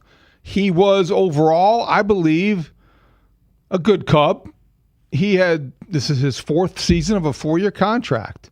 And when you look at his 4 seasons here, the numbers suggest he was middling, 33-31 with 4.21 ERA.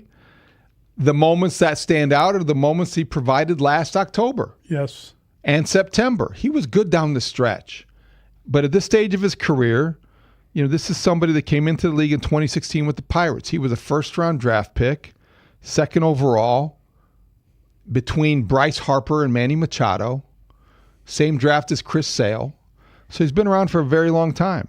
And Jameson Taillon is somebody that I think might be done But the Cubs had to come to that conclusion because they have aspirations of being a team that is a pennant contender. It is wild, though, that he was deemed to be so bad that a team that is fairly desperate for starting pitching would flat out DFA him. And that is the reality of what happened. But Mully, 25 home runs in 76 innings. I totally understand that's why. Batting practice. But that's my point is that this is a team that doesn't have enough starting pitching, and now you've deemed that he's not going to be an answer or not. And I don't mean a solution. I mean a help. Help, yeah. But this was an easy baseball decision. Yeah. Difficult one in terms of chemistry and camaraderie and rapport, because you're right. You look at what he meant to his teammates, and that was reflected in Ian Happ's voice when you heard him talk to Zach Zaidman before the game. You understand the way baseball works, but can you help us understand how you're able to compartmentalize the friendship part of it, the baseball part of it? Because it's not just you. There are a lot of guys in there that lost a close friend. Yeah, I think it speaks a lot to who Jameson is as a person, is that, there's so many guys in here that love him as a guy and what he meant to us, and always out there, always supporting his teammates, understanding what guys are working on and going through. Didn't miss many of his teammates' bullpens, was on the field and being able to recount specific at-bats from starts for guys, watch the game, was attentive. So all that stuff means a lot, and I think what helps you get through it is, I know that Jameson and I will be lifelong friends, and I'll see him after this, and I'm hoping for him that he gets a great opportunity to go and play for somebody and throw some big innings. Ian Happ to Zach Zaidman before the game. Let me ask you this. As a Sox fan, yeah, knowing where they are, and we just saw Noah Schultz not really have it last night. They've got a spot in the rotation. They're going to be aggressive at the deadline. We don't know how aggressive, but they need a starter. Would you claim Jameson Taillon and take a flyer on him with Brian Bannister's magic touch? No. Okay. Would you? No. I just want to know. I just want to know the mindset out there. I don't think so. Here's the problem. I may be a Sox fan, but I also watch every Cubs game. So I have seen him all year long. I have seen him since he came here.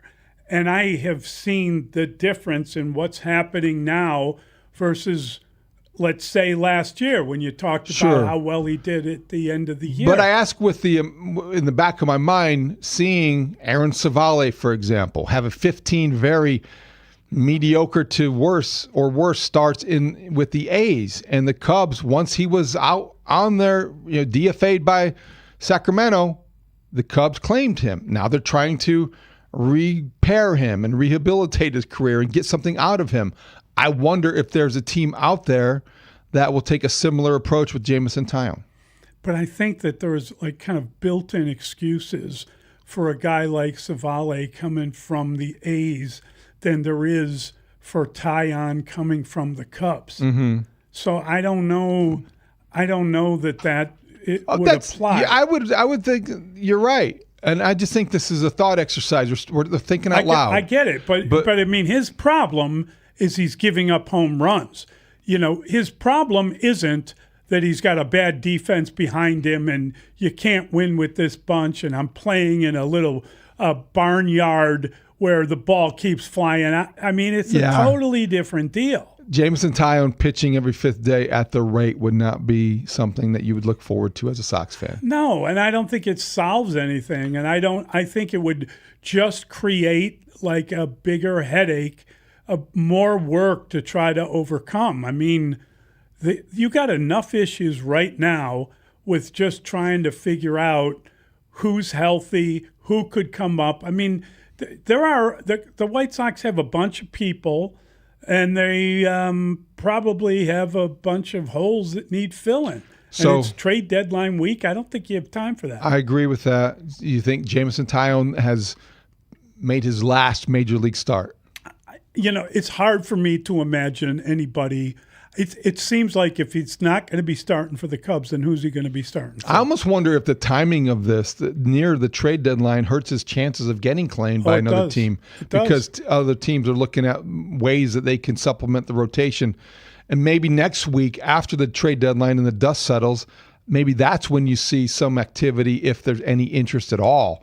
I don't know if there will be, but it would make sense that would come after the trade deadline because of all of the possibilities teams are considering and adding to the rotations. Starting pitchers are out there. It's a very robust starting pitching market right now. I'm talking about the trade market. Different tiers of quality, different tiers of starter, but there's a lot of starting pitchers out there. Let's get to the phone lines. A lot of people want to check in. 312-644-6767. We'll start with Blake. Blake is in Old Town. Hey, Blake.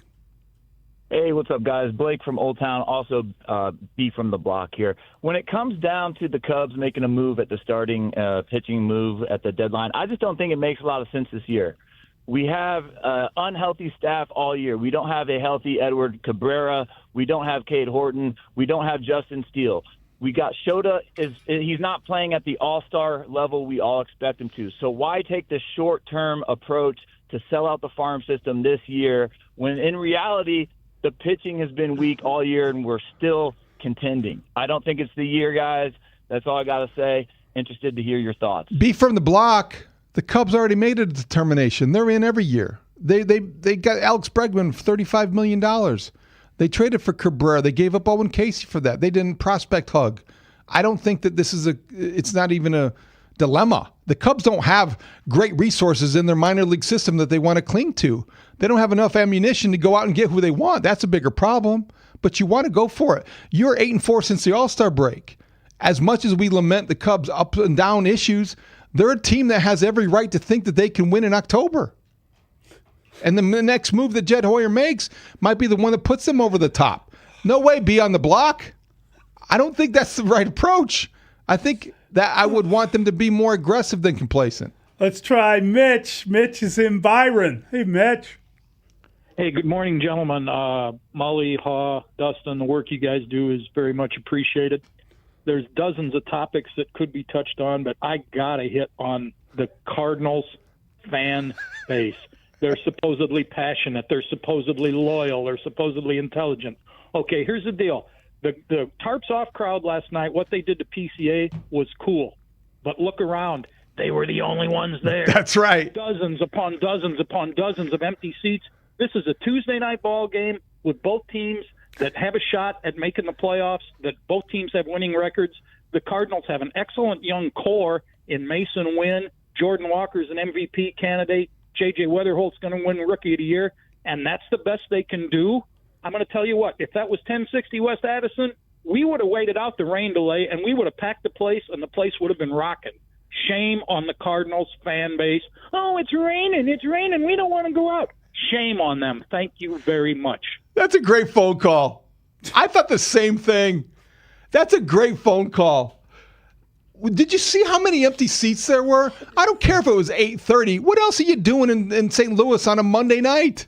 You got the Cubs in town. The Cardinals are flirting with respectability. I'm not saying it's the case, but you may want to go to work in the morning. Okay. All right, Lee Elia. Okay. I think maybe so. But there are people that would want to go out and see the Cubs. How can you do that when they've already rolled up the streets? I do love the Tarps Off crowd. Those guys are hilarious. And last night, all the shirtless guys, they turned their backs to PCA. And during the marquee broadcast, I think that they wondered aloud if PCA noticed them turning their backs. Of course he did. He notices everything. He's not going to admit to it, don't you? They had a bunch of bare-chested guys turning their backs to PCA at the same time.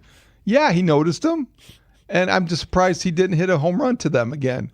But yeah, that park was way too empty. Let's try John. John's in Joliet. Hey, John. Hey, good morning, guys. First of all, I'd like to salute the Tarps Off guys at Fox Park last night. They really did a great job.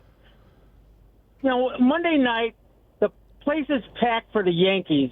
Now, my question to you guys is the fact that seeing how the season's going, how things are improving, the Chicago White Sox, just are they going to make a decent move for the for the rest of the season? It's just John, want we're having that conversation on a daily basis. We're talking about this, and frankly, I think it seems as if they're going to make more than one move. It feels as if they feel a certain sense of desperation. That kind of scares me a little bit, just because, as you well know, we've been watching a lot of losing over a lot of years.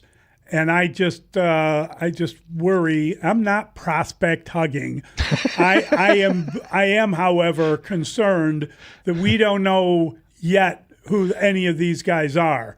And you want to know who's the good ones, who's the bad ones. That's a fair You just want analysis. to have a value set up in your head. You would like to have a little more time to explore that.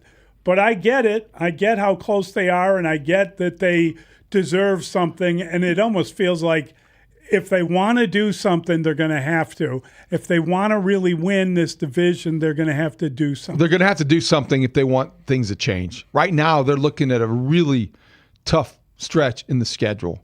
And how they come out of this with the Yankees and the Rays lurking on the road down in Tampa, that's going to be difficult.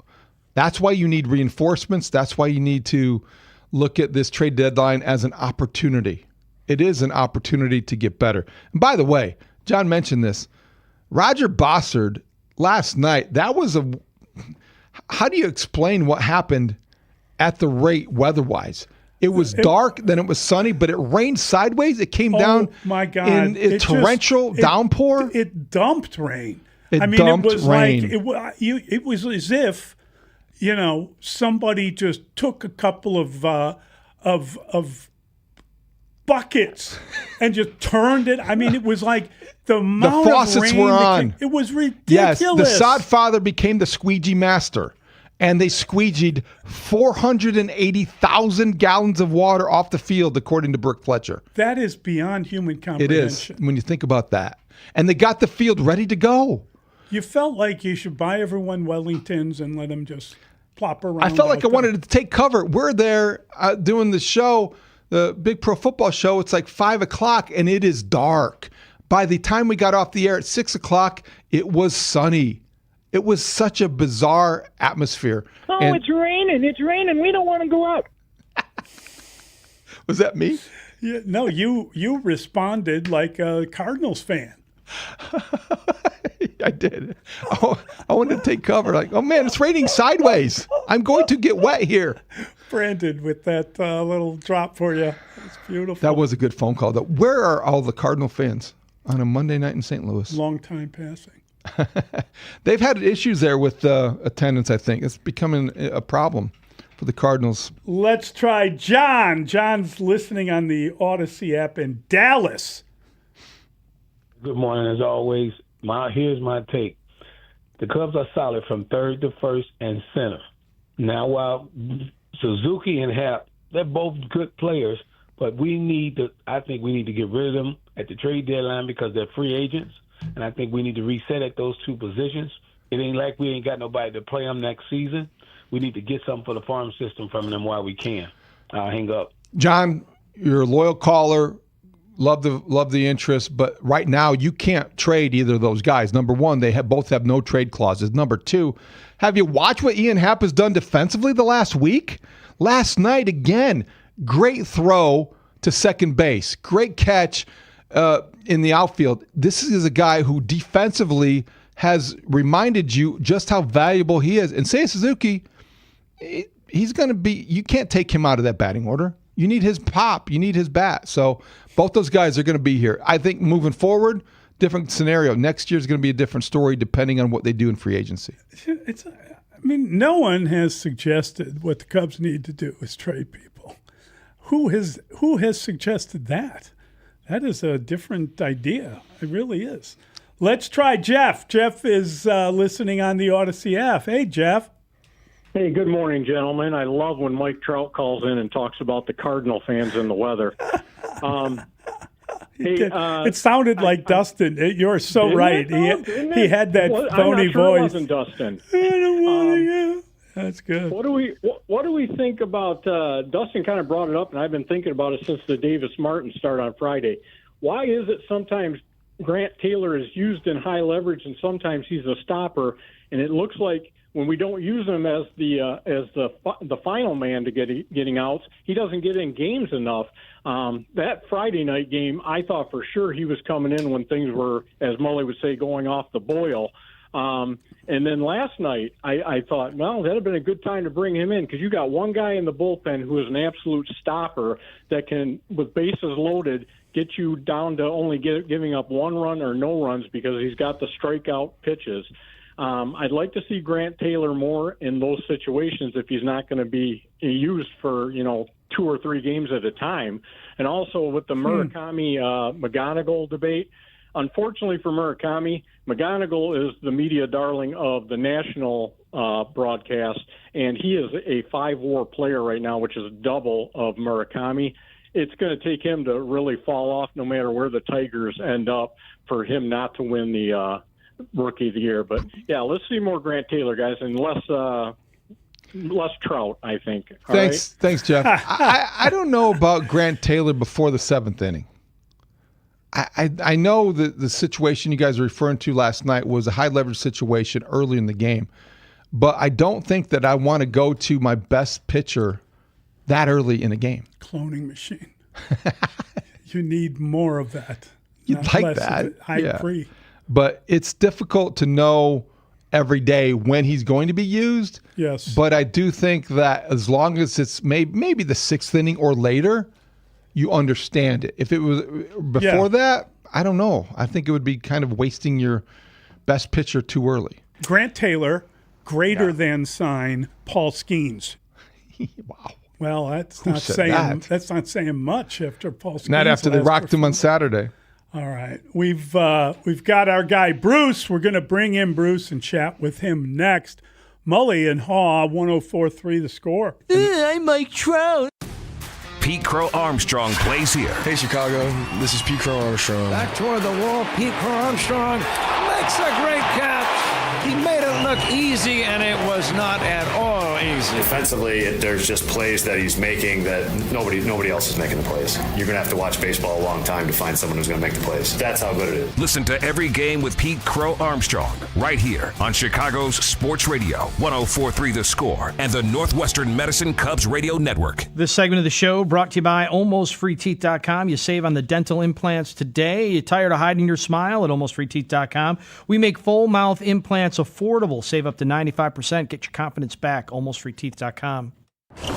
You don't always the kind of stuff that I know would happen. Somebody's going to do it now. You just gave them the idea, Jack. So thank you for that. They think they don't have the idea. Come on, that's metrics and that's technology. Ruin. Do you have a smartphone? It's ruining our kids' lives. It's ruining our sports. It's ruining our countries all around the world. It's crazy. Do you have a smartphone? I'm on it right now, dude. So I'm sure that hey, maybe Putin's listening to us. You never know. It's not that interesting. I mean, it's good, but it's not that. How about Muhammad? I think Muhammad's interesting because this is a guy that I think the Bears got a steal on. I think he was drafted a little lower than you would have expected. Right. You look, he played started 30 games at Texas against top-level competition.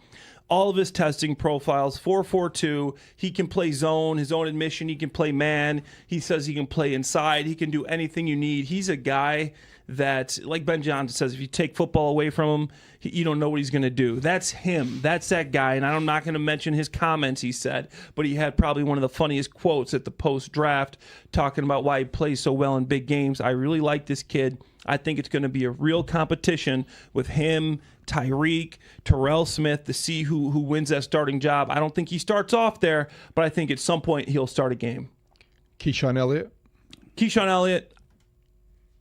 as a third linebacker, I think it's a good possibility. I spent some time watching a solid 25 minutes of tape on Keyshawn Elliott. I was more impressed than I thought he was. I wanted to see how he got all these sacks. The guy had 7 sacks last year. and it wasn't the way you would think. There was some quarterback scrambling. There was some late triggers, but he can blitz. He's a delayed blitzer, but he was faster than I thought. All the scouting reports talk about doesn't have great play speed. He ran a 4.58, so I'm like, let's get to the bottom of this. I think this guy's fast. He's physical. He's a green dot guy, team captain. He won their weight room award for the guy that spends the most time in the weight room taking care of his body. He's exactly the type of linebacker you want. But they got a lot of linebackers, right? TJ and Devin Bush. So it'll be a battle between. Well, and they brought back the kid from Sanborn. So yeah, he'd be battling with Sanborn. No, I was going to say DeMarco Jackson. DeMarco. There's a weight room award? The weight room award at Arizona State. He won that award for the guy that puts the most time, that cares the most, that's like the strongest, and that's him. He's a captain, a green dot guy. He's calling the defense. But I think his main contribution will be on special teams, David. I had David weight room award. David never spent time in the weight room in college. But yeah, there's an award. Then the favorite, maybe my favorite prospect that the Bears have, the 6th round defensive tackle out of Georgia Tech, Jordan Vandenberg. I mean, it's funny. Bears Twitter absolutely loves this guy, and it's hard not to when you look at his profile, David. And I looked at I was telling you this last night about the relative athletic score. You know what that is, Mully? They put together relative athletic score. His was a perfect 10. Yeah, that's amazing. The second guy ever in the relative athletic score, a defensive tackle, to have a perfect 10 relative athletic score. Who was the other one? I didn't even know who the other guy was. But this is like, you look at his numbers. This guy weighed 310. He jumped 36 inches, had a 10.5 broad jump, 4.9 40. Like, I looked at this at 35 reps. Can he beat a double team? I don't care. I don't care. He's a rugby player. Yeah. So, I mean, South African, but he's physical. When I watch the tape, he's raw. Sometimes he's out there brawling, wrestling, just trying to beat the man in front of him. When he learns like the full grasp of this football thing, how to beat blocks, how to get in his gap, how to, when it's a pass rush, to go from your run fit to get into a pass rush, to transition to that. I think the Bears have a find here. And I think it's also interesting how you're starting to hear that this was a coaching staff pick. Mm-hmm. The coaching staff really loved this guy, and they were really pounding the table. Hey, why don't we have a grade on this guy? Why don't we have a grade on this guy? So I think that's something really interesting. The coaching staff really likes him, saw something in him. And I think with his athletic profile, his physicality, he's not scared to hit. He's going to work. I think it might be a little bit of a project, but I think this guy could play, not starting next year. Stoney, 25 years ago today, 1976, you wore shorts for the first time. White Sox wore shorts in 76. So 8-8-88, as you mentioned, first night game, 8-8-76, White Sox in shorts. Which one is more important in baseball history, you think? Oh, I think quite obviously the lights. I didn't wear the shorts. I was injured with the Cubs at that point. So that was a rotator cuff injury in '76, and I was headed to become the first free agent ever to leave the Chicago Cubs. That was the first free agent class. That was the winter of '76. That had the stars of Reggie Jackson and Don Baylor and Bobby Grich. It had a lot of stars in that first class. I was a reluctant free agent, but that's when I went back from the Cubs to the White Sox and became a member of the Southside Hitmen in the '77 season. But wait, there's more. I'm an idiot. My bad. There is pictures of you in the shorts though, out there. No, there couldn't be. I might have gone to the beach that day. No, I don't have any. I never wore the shorts. Oh God, it's so good. Because do I have that right? No. No, I didn't have that right. But there are pictures of you in the shorts, and he goes, no. You were Viskurgen. He was Al Michaels. Yeah, this is why I can't really hammer somebody who gets something horrifically wrong in an interview. Spiegs is hiding under the desk. Spiegs told Steve Stone that he wore shorts. There is pictures of you in the shorts, though. No. Do I have that right? No. All right. So he'll help them make decisions. He's not going to stand. He's going to retire? Well, but how about could he go to Arizona and just work on something? Could they create something to try? I mean, is he washed? If you're saying he's done. Did you just say he could retire? I'm saying he might tell them, if I'm not helping the team, don't pitch me. So at that point, decisions have to be made. But again, it's been all year, guys. I mean, he's just and he'll give up a crooked number. He'll go out and throw pitch 2 or 3 innings without giving up a run. But the game's lost yesterday. The game was lost after he gave up 7. The Cubs had a valiant effort to come back and try to win that game. But, when you're down that much, the bullpen only gave up another run the rest of the way. Every game is precious, guys. Mully and Haugh, 104.3 The Score. Always a delight to talk to our guy, Bruce Levine. That was a flashback to yesterday. You remember yesterday. Yeah. We talked to Bruce then, and he joins us now on the Plumbers 911 hotline. Plumbing emergency, call 1-833-PLUM-911. Local 130 plumbers get the job done right the first time. Shout out to everyone watching on CHSN. We appreciate your viewership. Bruce, good morning. How are you? Good morning, guys. And, being right isn't always very pleasant. Okay. So, as you guys know, myself and other people are wrong a lot of times too. But in this case, it was just a situation where Jameson Taillon, with a tremendous amount of pride and one of the most well-liked guys, not only on his own team, but in the league, it's just, he has to look in the mirror and say, can I still get major league hitters out? What happens now? Do you think another team claims him? Do you think if that doesn't happen, he would report to Iowa, or would he walk away quietly? Well, I don't know about reporting to Iowa. You're DFA'd, so if the trade isn't made, the team automatically has to offer you your release and pay you. That's how it goes. And they have 72 hours to trade him. And if that doesn't work out, then Jameson's in control of his own fate. So, I know the desire to pitch is still there for him. As to what quality he can still bring, that's the questionable part. And again, athletes are sometimes the last people to realize that it's time. And that's the situation we're in with Jameson Taillon right now. I hope he continues on and hope he's successful, but it's not going to be in a Cub uniform. I'm curious. Do you think that he let them know he couldn't? Didn't they make the call? Wasn't he DFA'd? Yeah, of course. Okay. I mean, business-wise, we don't know that they, I don't think they just called him in and said, pack your bags, you're out. There's way too much respect in that organization for players and people. And I'm sure the conversation was long, and I'm sure the conversation was accepted by Jameson in the professional way that he's always been, understanding, he's had to talk about negative things for the last couple of years, giving up way too many home runs.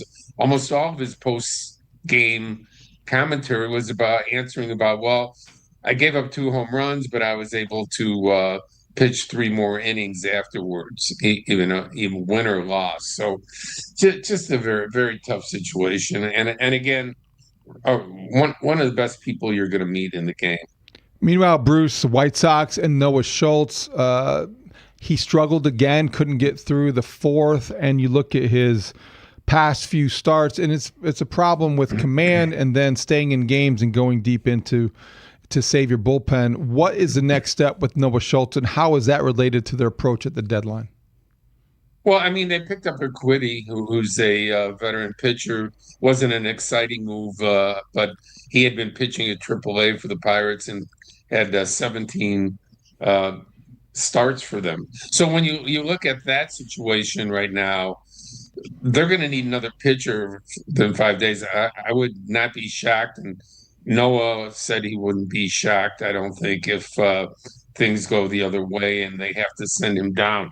Is it punishment, or is it finishing a product that looked like a world beater in those first 3 innings. I mean, his stuff is outstanding. His mechanics are better. As he said in the 4th inning, he just started to fade out. And that means that you get tired and you start losing your mechanics. So it's a young player, still in player development. It wouldn't be the worst thing in the world if he had to go to AAA. They bring up the veteran, other additions hopefully to come for both the Cubs and Sox this week with the trading deadline next Monday at 5 o'clock. So there are a lot of things that can happen between now and his next start. But the White Sox probably need another pitcher. The bullpen, has certainly been a hero for the White Sox, but it's starting to show its wear and tear as well, like a lot of bullpens when you go from July into August. Do we have any update on any of the people coming back from injury for the Sox? And I mean, there was talk of Tanner McDougal being a bullpen guy. There was talk of Hagen Smith maybe being able to come up and help. Sandlin, Mason Adams. I'm just wondering, is everything on hold while you figure out who you can trade for? Are there any catching options, or is this just trade or bust? Well, there's no minor league catching options that they can think of right now. And are there any major league ones? I mean, Carroll hit a couple of hits yesterday. Yeah, that's a positive thing. Catching is very hard to find, and there's numerous teams out there, including the Yankees, that would like to upgrade their catching with a right-handed hitter. There are very few complete teams out there that just feel they can stand pat and win the World Series this year, or even go deep into the playoffs. So I think we're going to see a lot of activity, but I don't see. To answer you directly about the minor leagues, they expect McDougal to be helping them out of the bullpen. They expect Smith to be there at some point for them. There are options that guys who have pitched in the major leagues. So those are possibilities. We didn't get a direct answer on injuries yesterday from Will Venable, but we'll try that today. So, Bruce, when you look at the trade deadline nearing on Monday, there's a good column by Paul Sullivan in the Tribune this morning, putting a little bit more pressure on and saying it could come down to which owner it wants to step up. But now is the time for Tom Ricketts and Jerry Reinsdorf to emerge and make a statement. There's a lot looming on this deadline for both teams. Do you see that as an ownership that's going to decide how this is handled at the deadline, or is it more about the executives who have the autonomy to go out and get what they want? Well, it's always a collaborative when you're going to spend money, right? I mean, the owners are always involved, and they're just not sitting there waiting for you to make a move. But there is autonomy for both general managers, for President of Baseball Operations Jed Hoyer and Carter Hawkins, the GM, and there is autonomy for Chris Getz, but ownership's always involved, and if any money is being spent, and certainly to look for the future, more so by ownership this year because of the fact of the CBA, the possible lockout strike, that moving forward after December 1st. Ownership is most definitely going to be involved in retainable contracts that go beyond this year, big contracts. How it's going to be paid for is unknown at this point. So there is some hesitation among certain teams. I can't tell you how that's going to impact Jerry Reinsdorf and Getz's look at the trading deadline. I don't know what's going to happen with Tom Ricketts and with the Cubs, but I think the Cubs are certainly, I know, out there looking for veteran starting pitching to help. That's no surprise. Jed Hoyer's been honest about that for a couple of months now, after the Cubs went through all of their inventory because of injuries, and they've still stayed there among the best teams in baseball, especially in the National League. So they're going to add. It just depends what is available out there. Again, if you hear the veteran pitchers' names out there, as we mentioned yesterday with Alcantara, there are guys. The Cubs are looking at those type of guys.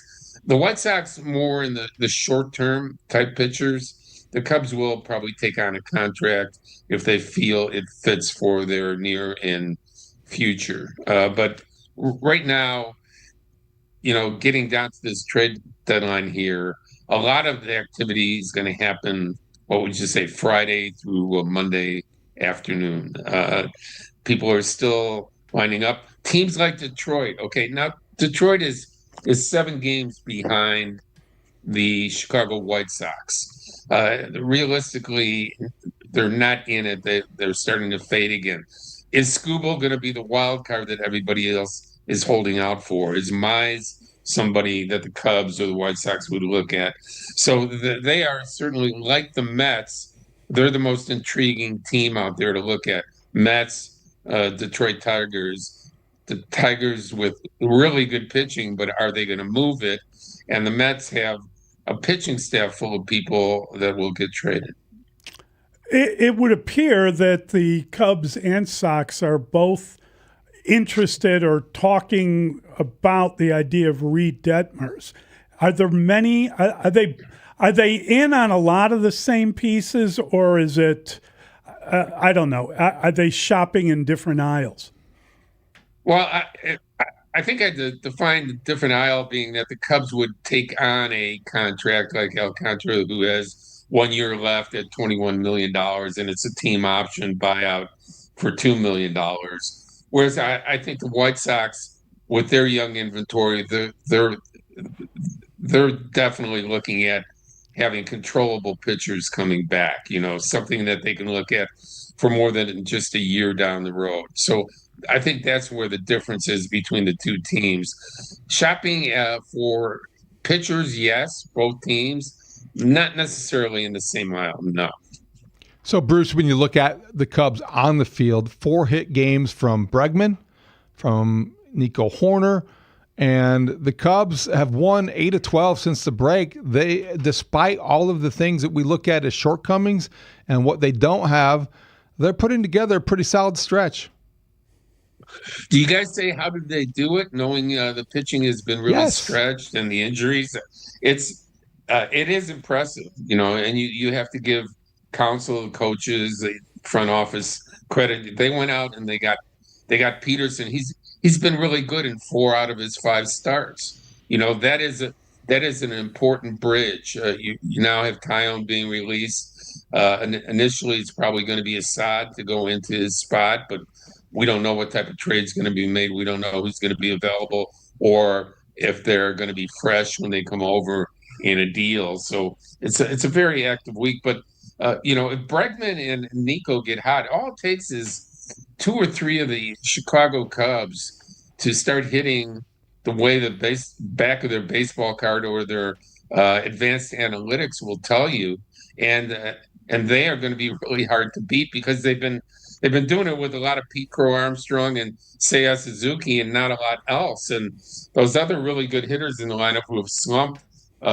compared to their career numbers are certainly, if they start to get hot, this team is going to be in really good shape and win some games where they don't get a good pitching outing from the starter. Great stuff, Bruce. Thank you, buddy. Thanks, Appreciate Bruce. it, Guys, have a great day. You too. That is Bruce Levine. Very interesting. Mm-hmm. Well, it is if he's prepping for an inactive weekend. I think both teams are going to be active. I think he's just cautious. Yeah. Why are you sighing? I'm sighing and you're because worried about the deadline. I'm not worried about the deadline. I'm worried about this week.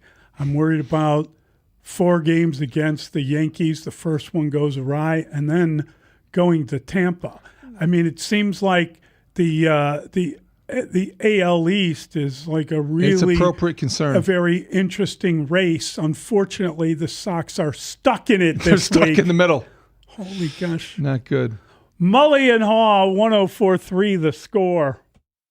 Right now, you're listening to Mully and Haugh on your way to work. And what should you do once you get to the office? It's a very difficult question. It's a very difficult one there. Tune into Mully and Haugh on your smart speaker or the Odyssey app, or watch the show on YouTube or Twitch. Then keep listening to Chicago's #1 sports station all day long. We are Sports Radio 104.3 The Score.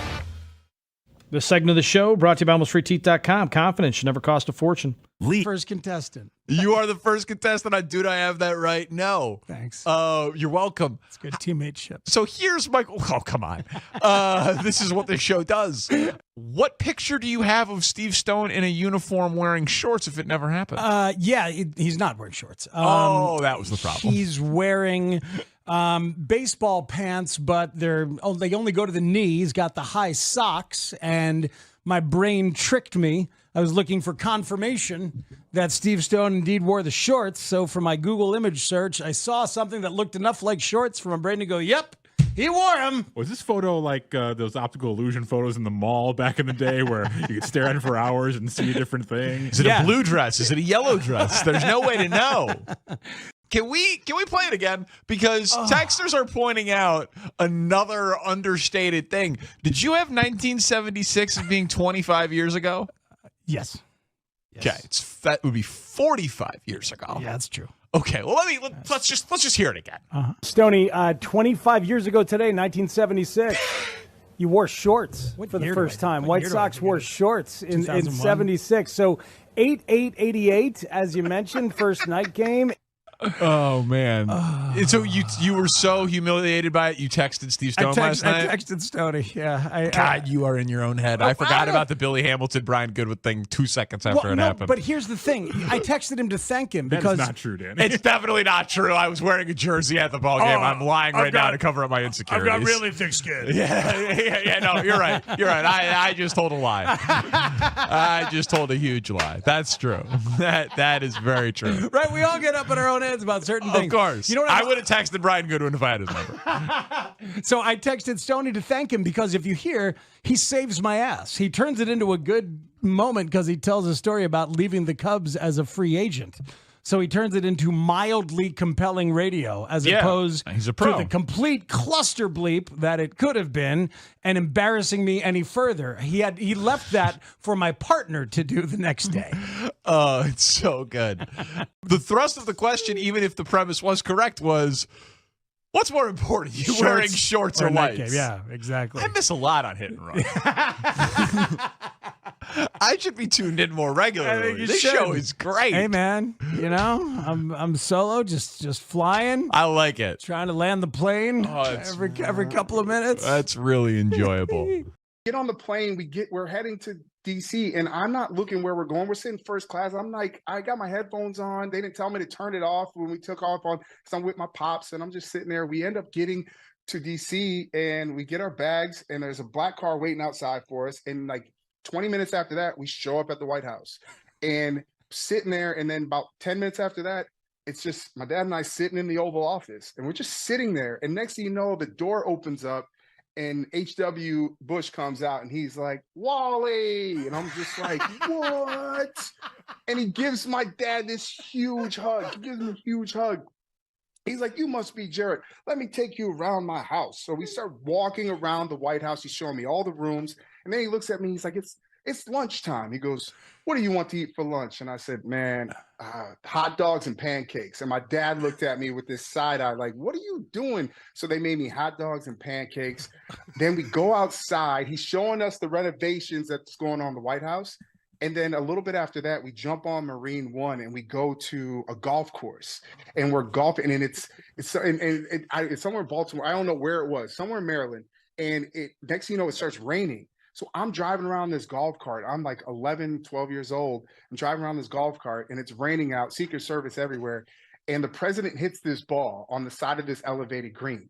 And he jumps into my cart and he says, young man, take me to my ball. So I'm driving him and I get on the on the side of the elevated green, and the cart starts to slip, and the Secret Service jumps out and they grab the golf cart. My dad is trying not to yell at me, but he's giving me that look, and I get over by him. He goes, you are not driving anymore. No more. And the president looks at him and says, Wally, let him drive. So I didn't know who to think. I'm talking about the leader of the free world or my pops, right? And my life was a movie. Crazy, crazy story. Where were you when you heard the big news, Walt? Well, the White Sox had a 3-0 lead, but the Yankees too much and will win the opener of this series 9-5. Yeah, just like we do every time through, we evaluate what we think is the best thing for us, and we'll continue with that process. But I thought that was a step forward for Noah. Really good there for the 3 innings, and maybe he gets through that there in the 4th if I leave him in there. But I thought he did a nice job, and we'll talk about it moving forward just like we do every time. Mully and Haugh. 104-3 the score. The White Sox end up getting blown out in that game, losing 9-5. They put in a workday against the Yankees, and it was an interesting reaction from Will Venable. He kind of said maybe he gets through it if I leave him out there. Well, I think Will Venable is understandably and deservedly so the front runner for the manager of the year in the American League. I don't understand how he looks at last night and sounds as satisfied as he sounded. Really good for 3 innings. It's a starting pitcher. It's a starting pitcher. Have the standards for starting pitchers dipped so low that you look at 3 good innings they've dipped as something low to work with. He didn't get out of the 4th.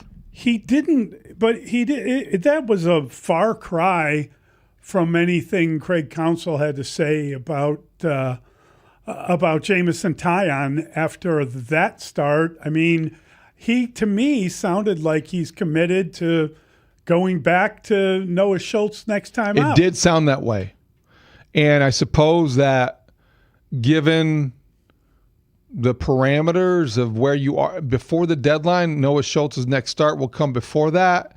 So maybe you want to look at that as another opportunity.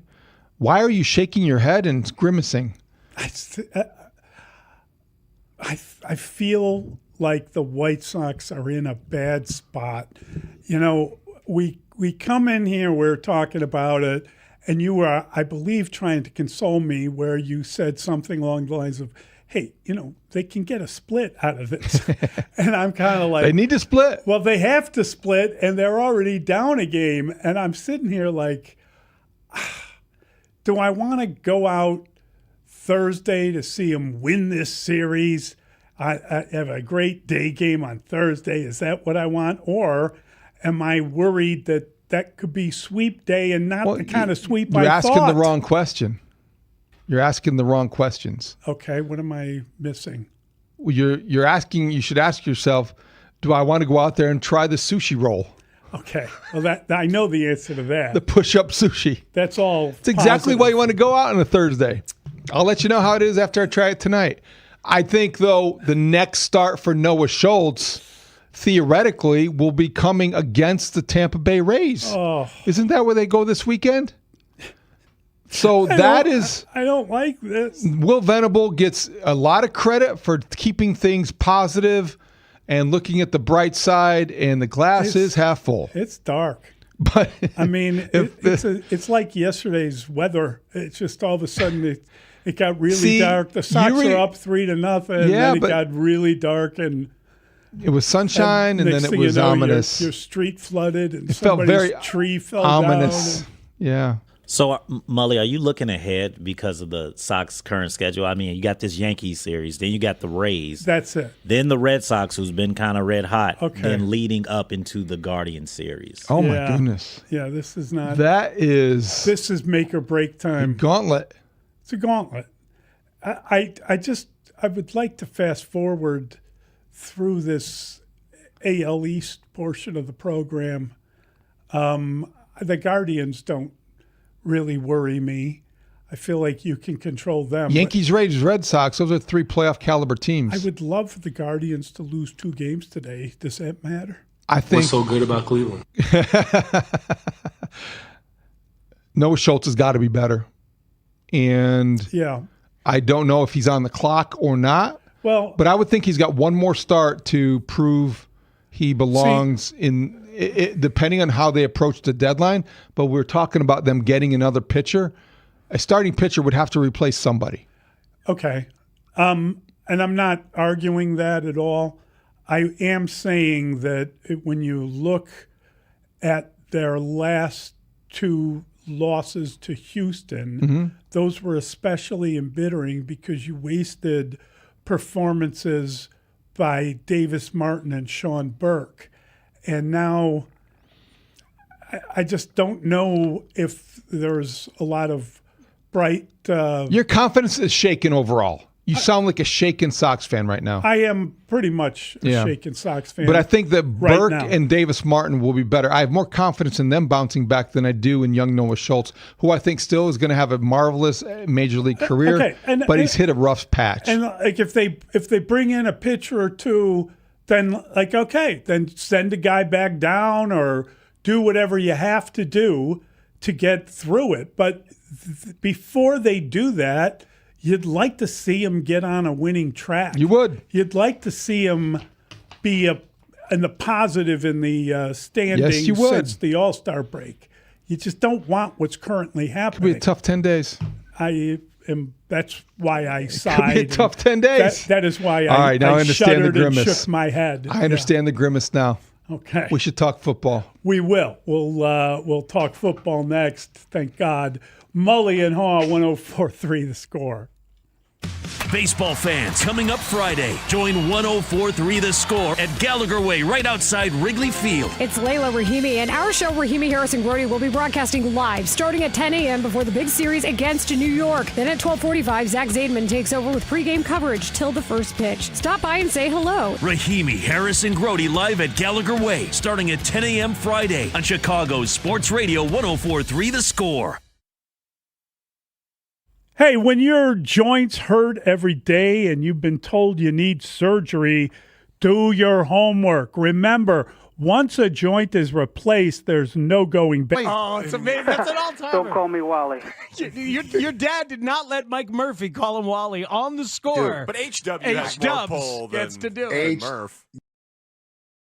Weren't you going to kind of have to watch a few starts before you determined if he was back as the same guy or Oh, if he no was, doubt about it, Mully. you You know would what be I mean? cautious. There would be trepidation. Yes. There'd be all kinds of Yes. things. You'd be looking for cues and holding your breath, start to start. And now inning to it's going to inning. be worse. But now it's like, oh, God, Yeah. exhale. Give me some of that Malort that Craig Counsell was drinking. He did a shot of Malort, huh? Yes, he did. Is that He celebrated his 900th victory with a shot of Malort, according to Taylor McGregor on Twitter. Why would that be a celebratory shot? The Just Chicago thing. No, but Malort is meant to. It's supposedly like it tastes awful. I've never had a shot of Malort. Well, I know you haven't. And I'm from proudly Chicago. You say. I know. And I never heard of it. It's not for everybody. Until I was well beyond my shot drinking days. So we didn't have Malort when I was in college. So I don't know what to tell I don't know the context. I don't know where they got it. I don't know why he in San Diego had a bottle of Malort handy. It might have been all that was handy. It's funny because I was at a wedding and there were gift bags for everyone going to the wedding, and the gift bag included a little bottle of Malort. Yes. And I looked at it and I thought, that stuff's meant to be especially nasty. Like It's supposed to be a Chicago thing, right? I know you guys. I don't know. Chicago handshake. It's a shot of Malort and an So old that's style. probably why. Somebody may have brought it. Okay, so light them up. 312-644-6767. If you were going to celebrate a milestone, what would you do a shot of? Maybe champagne, something classy. A shot of champagne? No, like maybe. What would you do a shot? But you're doing a shot, not a glass of. You're not like toasting. I would like to take this opportunity to thank my family. It's a really no, good. you're just doing a shot. It's a very good question. Like if I know what I would do. If you were having a shot, what would you want a shot of? I know what I would do. Give it to me. Peanut butter whiskey. Yeah. Okay. Now you lost. I mean, a shot of whiskey. I suppose. A peanut butter whiskey. But A would shot you of rather peanut butter like whiskey is excellent right now. The screwball peanut butter Yes. whiskey. What about Yes. What about a little bit of whiskey in a glass that you could sip it and enjoy it, as opposed to? I would do that, Trying but that's not the question. Shooter, not a sipper. That's not the question. So if I was doing a shot, yes, Didn't a listener buy you a shot when we were out at Jared Payton's place for a Bears remote? I thought didn't they bring over 3 shots Yes. for you, Olin, Yes. and Pat Manley? Yes. Was it JMO?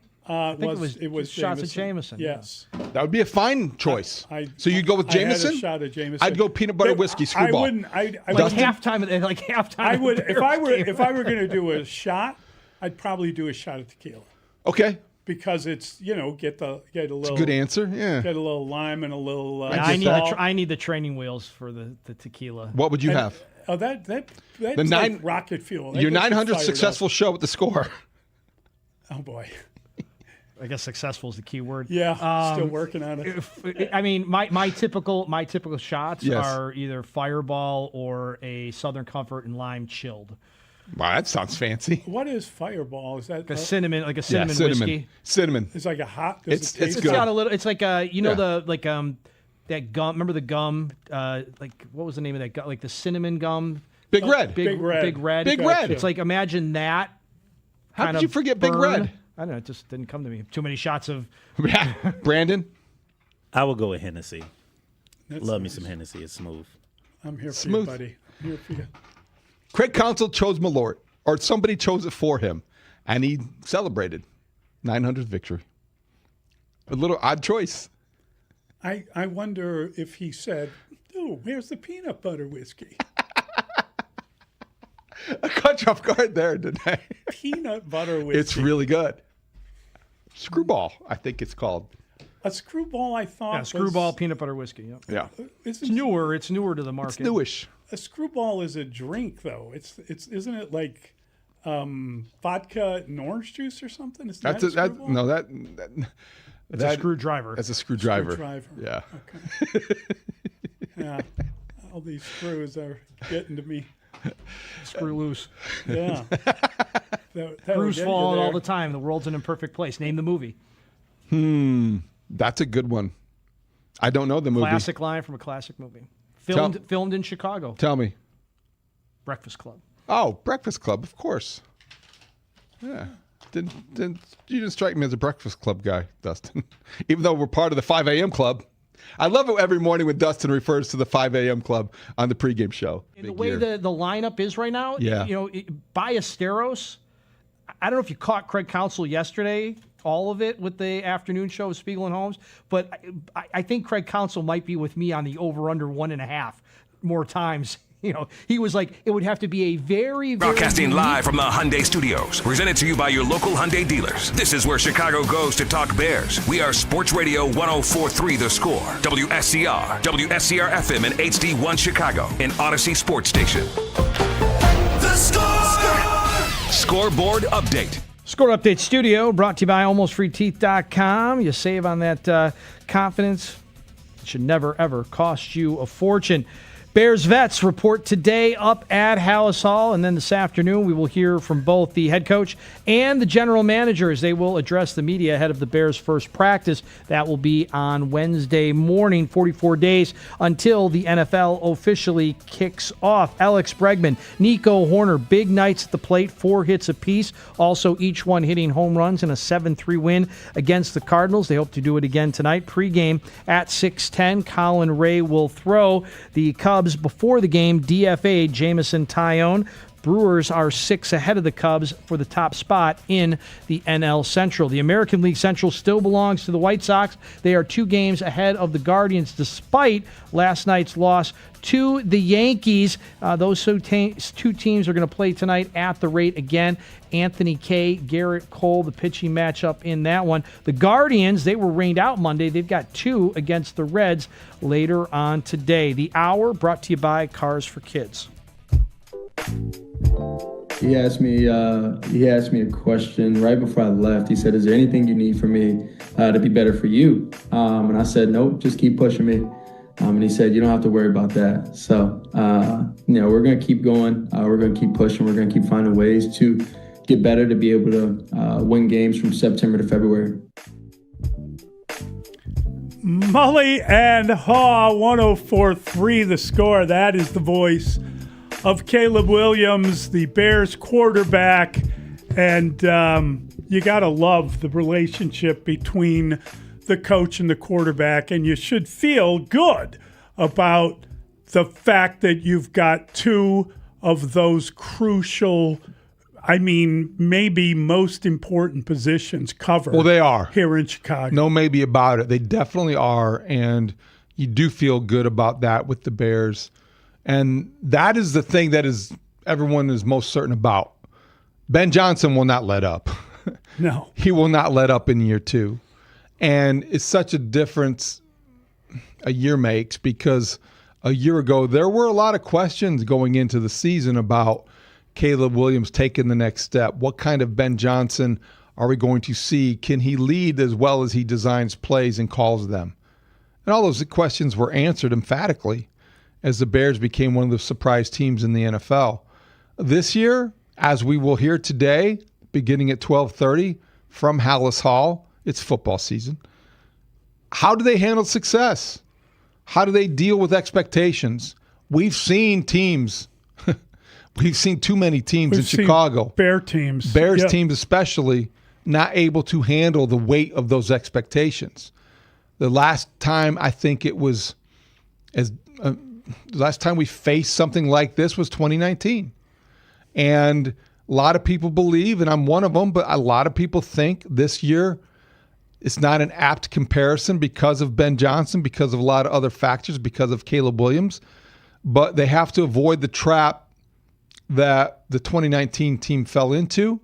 They have to avoid the injuries, and they have to be able to avoid taking a step backward when you are right now poised to be, dare I say, a Super Bowl contender.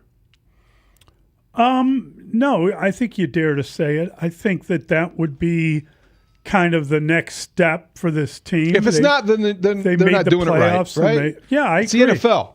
Parity reigns, and you have to look at this season taking an incremental step forward, and that would be the NFC Championship game. One play away, one game away from the Super Bowl. Yeah. And I mean, they were very close to getting there a year ago. They managed to tie the Rams, and they took them into a position where you thought, wow, I mean, could they actually win this game? It was crazy, the touchdown they scored at the end of that game to extend play in that game, and you thought, man, what if they actually win this game? It was amazing. The best thing about it was when Caleb retreats and then somehow throws that touchdown pass. Yeah. The look on Sean McVay's face was priceless. Classic. Unbelievable. Classic. And at least now today we'll be able to hear from DJ Moore about whatever happened on that pass route. Oh, wait. No, he's gone. Yeah. He will be the most difficult veteran to replace. Yes. He will be the Bear, the former Bear I think they will miss the most.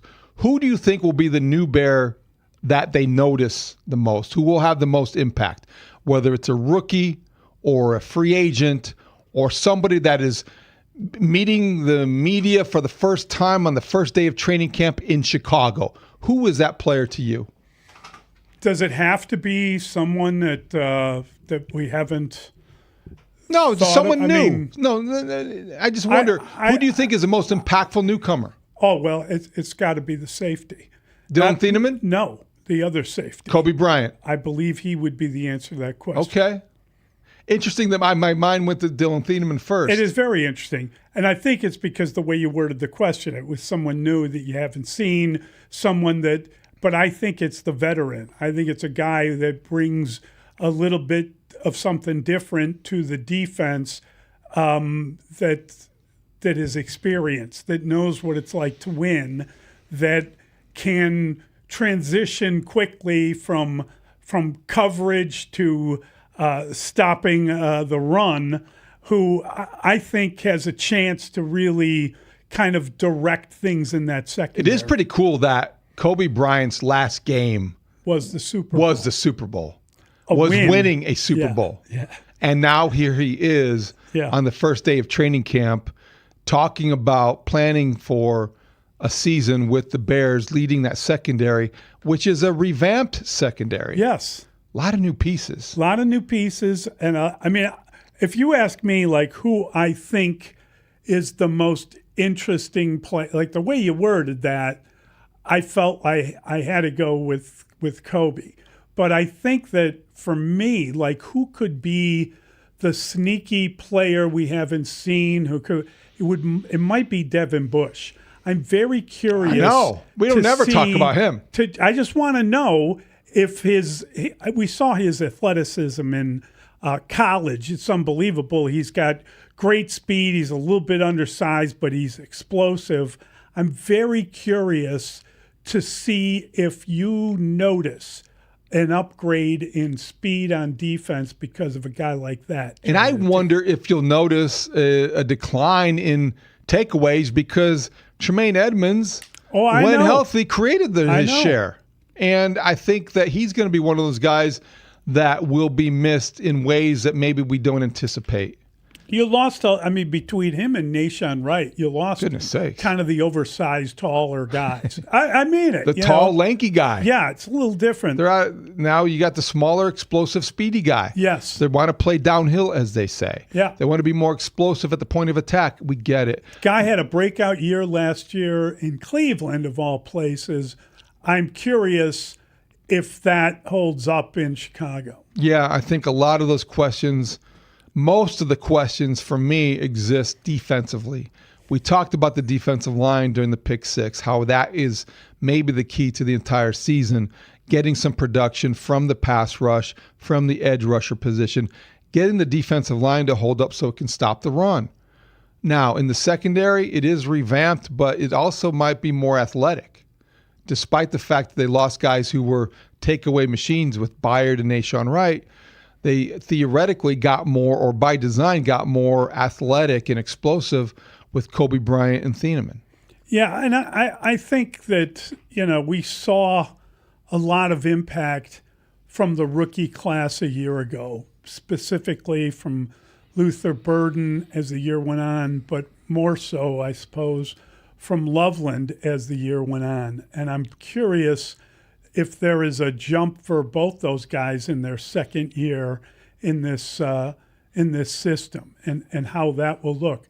Listen, the biggest question is always going to be quarterback and coach. And it is their second year together, and it's Caleb's third year in the NFL. Mm-hmm. So this could be a real big breakout moment for the quarterback and for the relationship between the coach and quarterback. Well, I think that's fair and true and always going to be the case. But it's odd that I feel more confident in saying you can expect that to be a team strength rather than any other. I think that is going to be the strength of this team. It's why there is confidence in this season.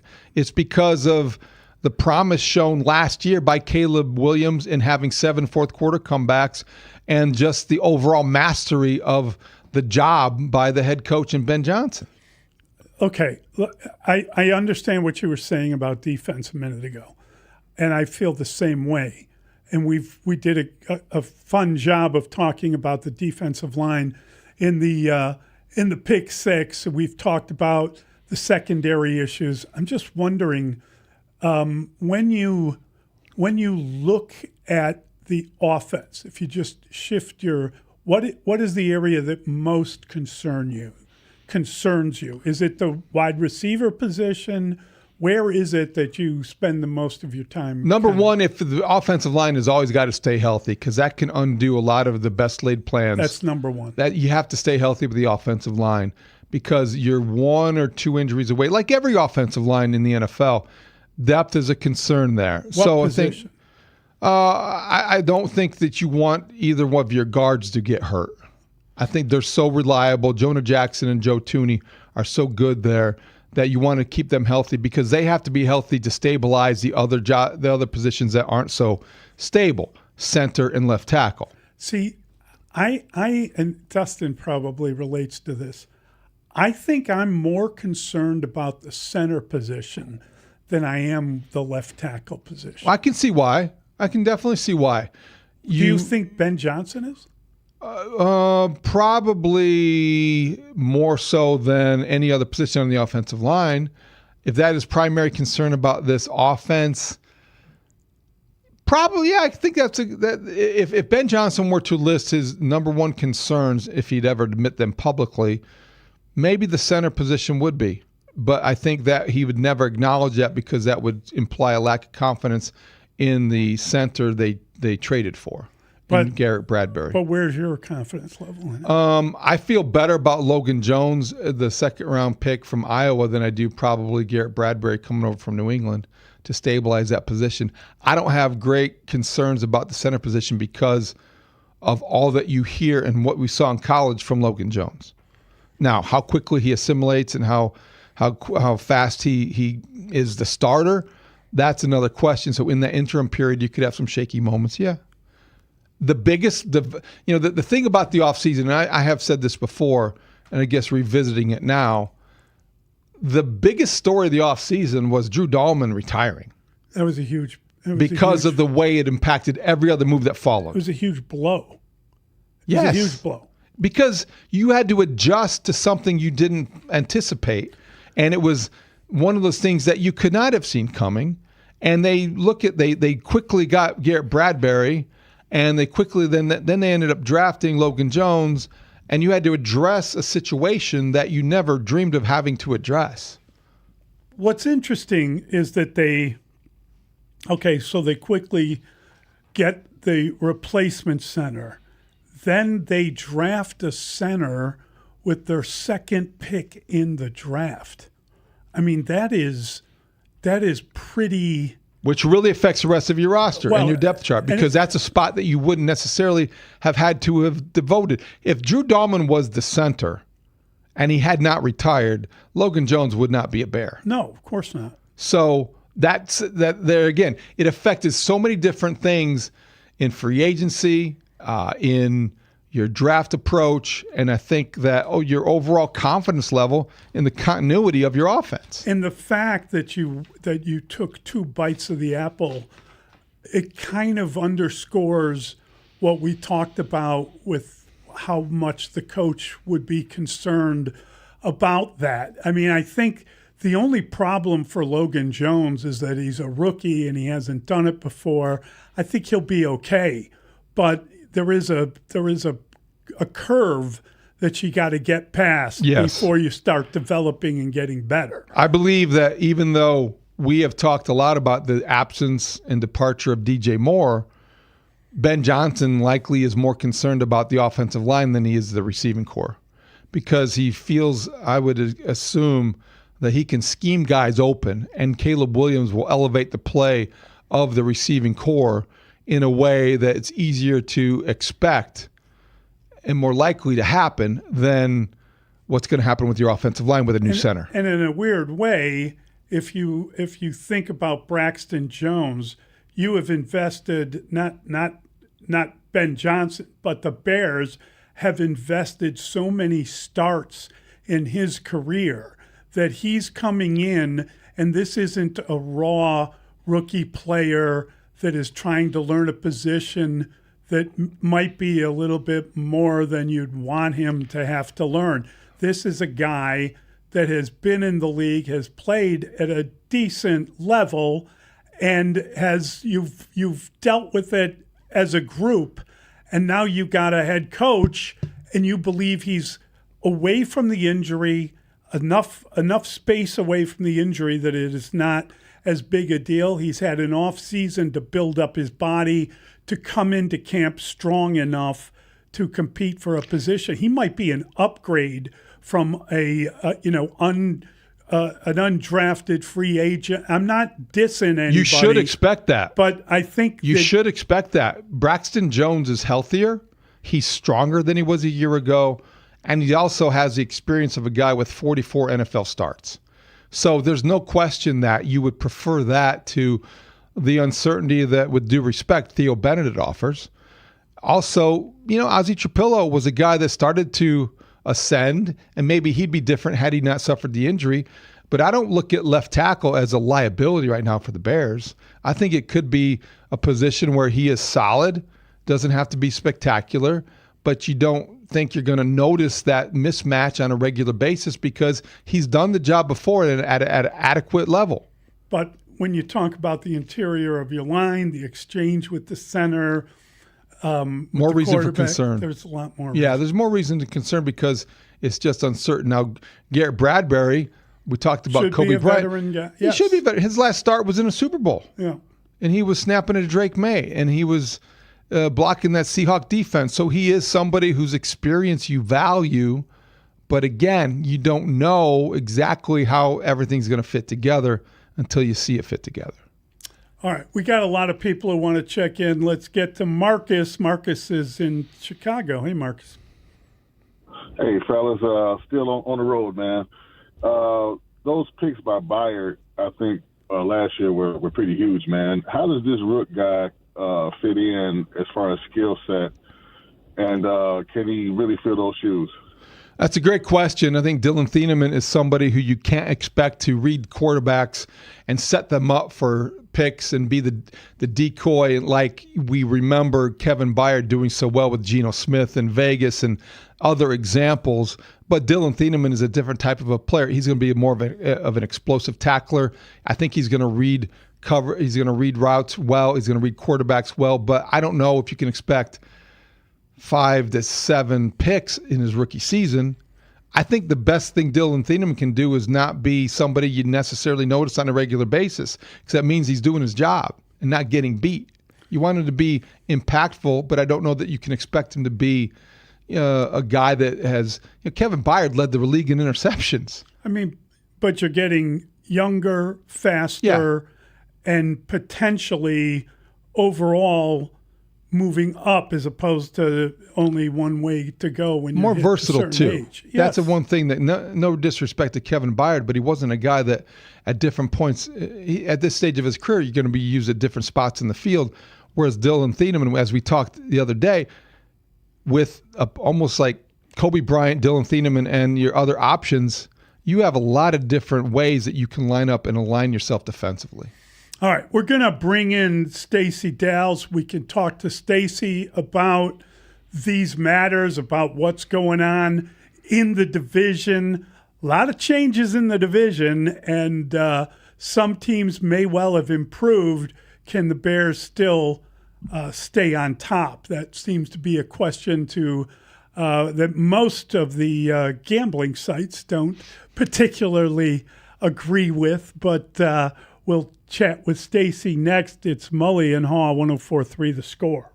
Hey Chicago! The Chicago Sky returned to The Score starting on Thursday when the Sky battle the Connecticut Sun at Wintrust Arena. Vandersloot flying up the floor, gets the ball back in the corner, and knocks down a 3-ball.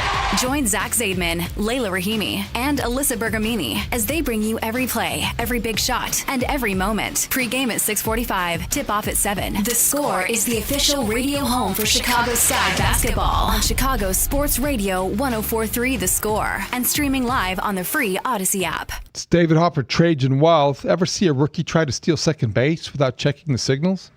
Yeah, it doesn't usually end. Situation, or we would have to have an issue with one of the catchers being I heard that. hurt. It didn't sound like they were planning on Mo Ball or getting behind the plate again. Yeah, I'll take 2 shots of Malort on the air if he goes over 2 games as a starting catcher.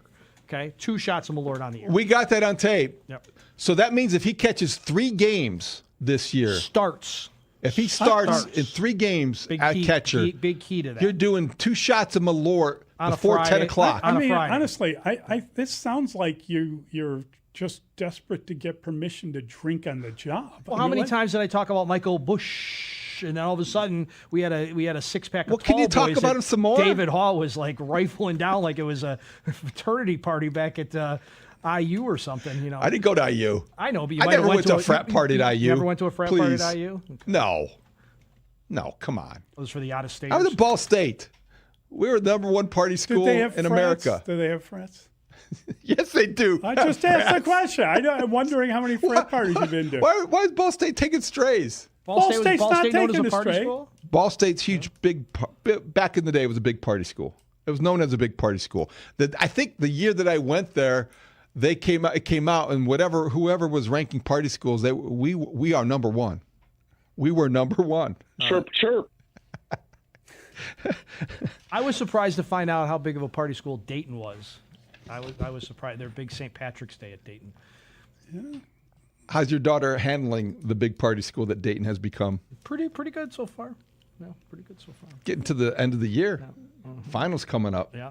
A week from Friday, you won't have to deal with me. I'll be going to Dayton to pick her up. Oh, wow. Good for you. She ready for finals? Let's Hope so. Let's hope that's not too big of a party school the next week and a half. Let's hope you're not drinking Malort that morning. I won't be here for that one. Well, I'm saying as you drive I'll 5 drink a whole. hours I'll drink a or whole bottle if he catches. 3 If he hours. catches See? 3 games. If he catches 3 games by next Friday. Do not say that stuff. Yeah, don't say that stuff. You never know. First of all, don't drink a whole bottle of anything, okay? Just like a Mick lighten Ultra. up there, I could Francis. do a Mick Ultra. Whole bottle. Yeah, of Mick okay, Ultra. great. A bottle of beer. You don't want to make these proclamations because they end up coming back and biting you. I know I have done that Who are in you the past. speaking for? I've done that. All before. humans. Yes. All humans.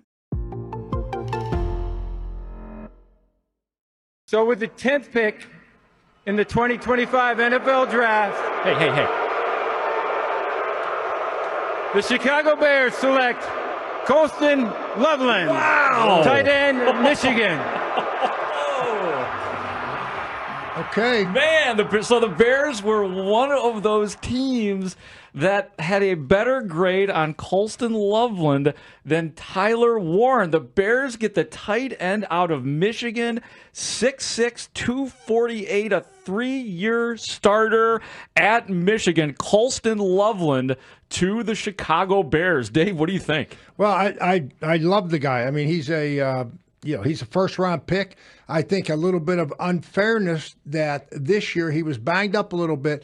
And Michigan, doing Big Ten football, I watched every one of their games, and it was a Rolodex at quarterback. You know, they benched the Warren kid. I mean, they put some guys on the bench. They started a freshman kid. It didn't work out. They took him in. So he didn't have a fair opportunity from the standpoint of a great quarterback or great non-existent passing game. But I'll tell you what, don't lose sight. Jim Harbaugh recruited this guy, and that Michigan offense, when they won the national championship, they were a physical team. So I think that what they're looking at, the Bears said, okay, we know we got a tight end that we can flex out and get him in a nice matchup, just like Sam Laporta against a linebacker. We like that. Okay, well, what are we going to do with him when he's in line at the line of scrimmage? This guy was an in-line blocking tight end for Jim Harbaugh in Michigan, and they ran the football. So you're getting a tough guy. You're getting a tough guy, and you're also getting a tight end that you can move around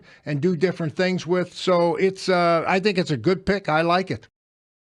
So Acuna comes to the White Sox. I don't know where he is in terms of his development, how ready he is for the majors, but also Truman Pauly, a right-hander who was a 12. Pauly. I love that. Come on. Stacey Dales. Doing great. Good morning, everybody. Breaking down the Bears beating news around the NFL. Caleb Williams has engineered 7 comeback wins this season. Kevin Byard telling me we call him the Iceman. Ben Johnson adding, Caleb just continues to rise to the occasion time and again. Really impressive to see a young player so clutch. Former WNBA star. Over to Dales, easy land.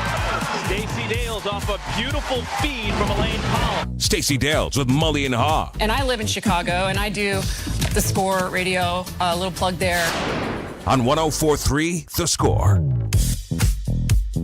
Mully and Haugh, 104.3 The Score. Stacey Dales joins us now on the Plumbers 911 hotline. Plumbing emergency, call 1-833-PLUM-911.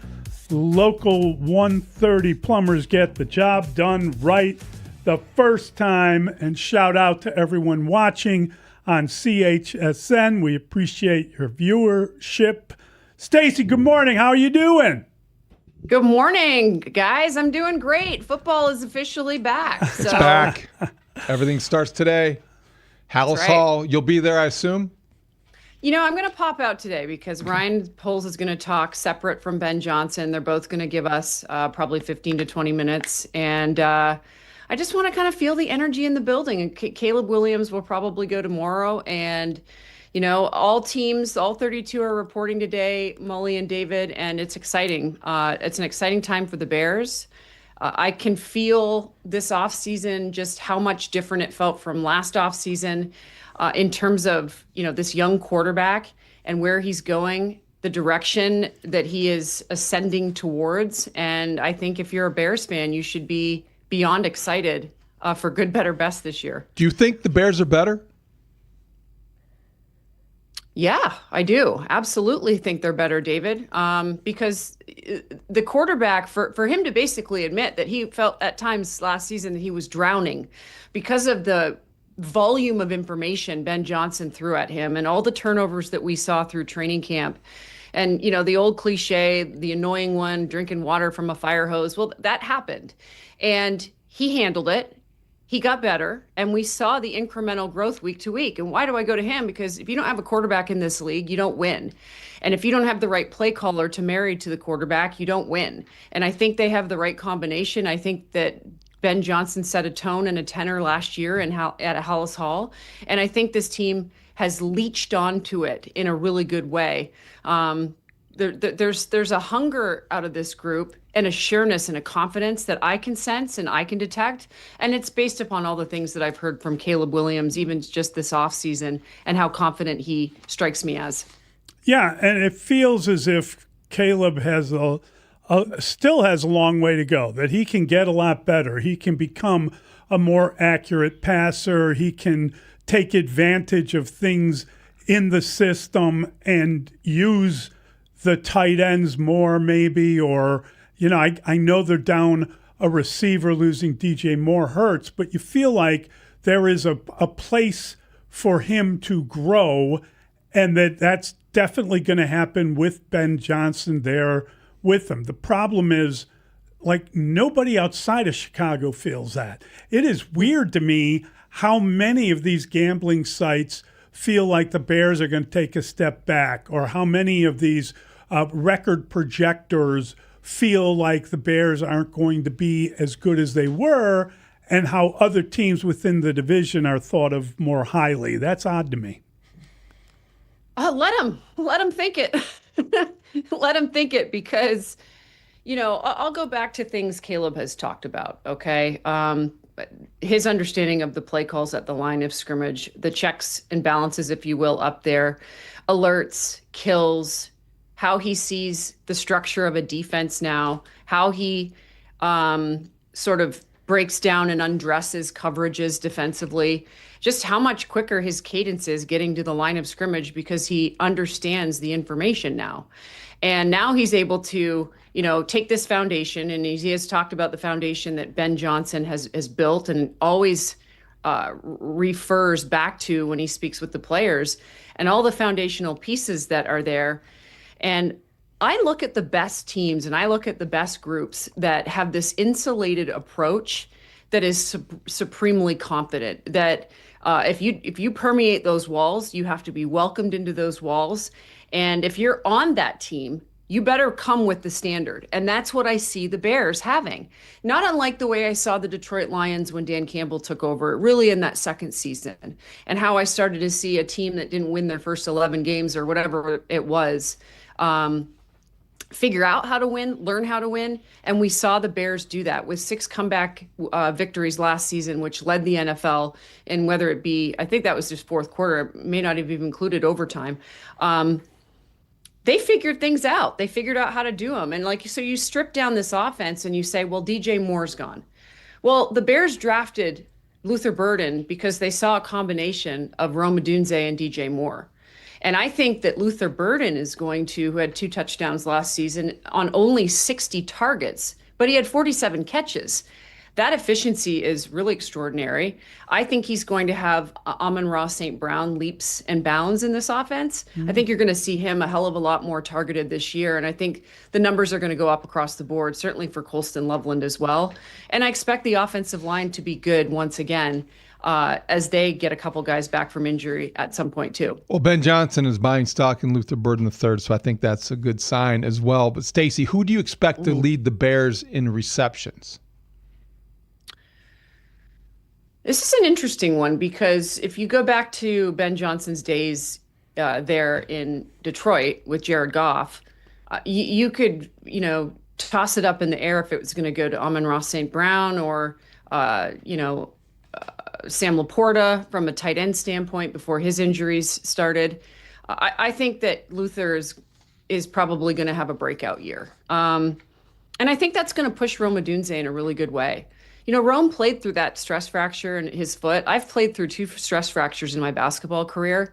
The only thing that you can do to play through a stress fracture is have a shot of Toradol in your ass.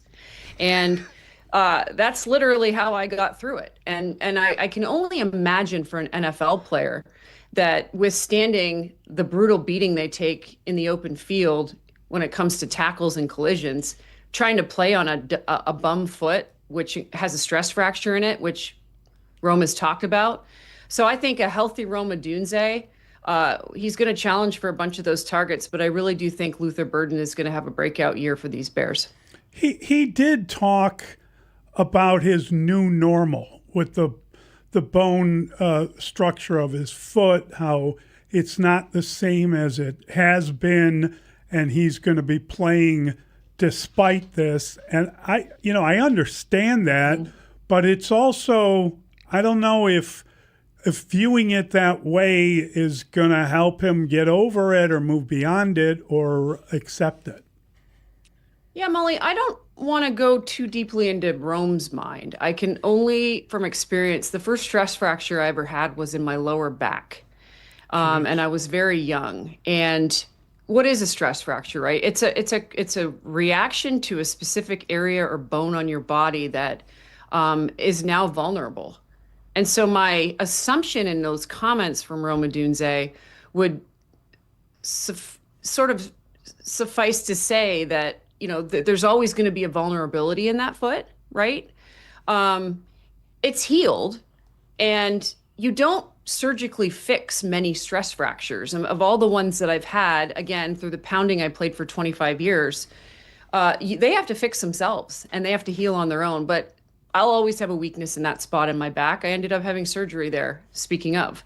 I had a disc replaced in that area because it was just vulnerable, and it got beat up over the course of time. That would be my reaction, for lack of a better pun, a stress reaction. But listen, I think Rome's going to be fine. He's young, and I think that he's got a lot of good football in him. And I think that confidence is going to shoot up because I think this offense is going to run more efficiently and faster. One of Caleb's goals this year is to stay on the field longer, right? Stay on the field longer and get that completion percentage up and be the highest scoring offense in football, which is always the goal of a Ben Johnson group. Nationally, there's a concern about the Bears having a regression. When you look at the division, who do you think will be the most improved team? Well, Minnesota has to figure out their quarterback situation. I think that'll be Kyler Murray. I don't think that competition is going to run too deeply into training camp. I'm actually starting Back Together weekend in Minnesota this Saturday before I go to Green Bay on Sunday, and then I'm at the Bears camp on Tuesday. But like I said, I'm going to go out there today, David. It's hard for me because these teams all have questions to answer. Micah Parsons will not play until roughly mid-October. He had surgery in December the 29th from that ACL injury against Denver in Week 15 last season. They'll have to find ways to manufacture pass rush, but he's their closer. When a quarterback can win a game in the waning seconds like Caleb Williams, Micah Parsons is the type of defensive player that can win a game. I don't think there's anybody better in the fourth quarter when it comes to affecting circumstances defensively than Micah Parsons. And there's certainly a handful of them in the league, but he is a game wrecker and finisher in the fourth quarter or overtime.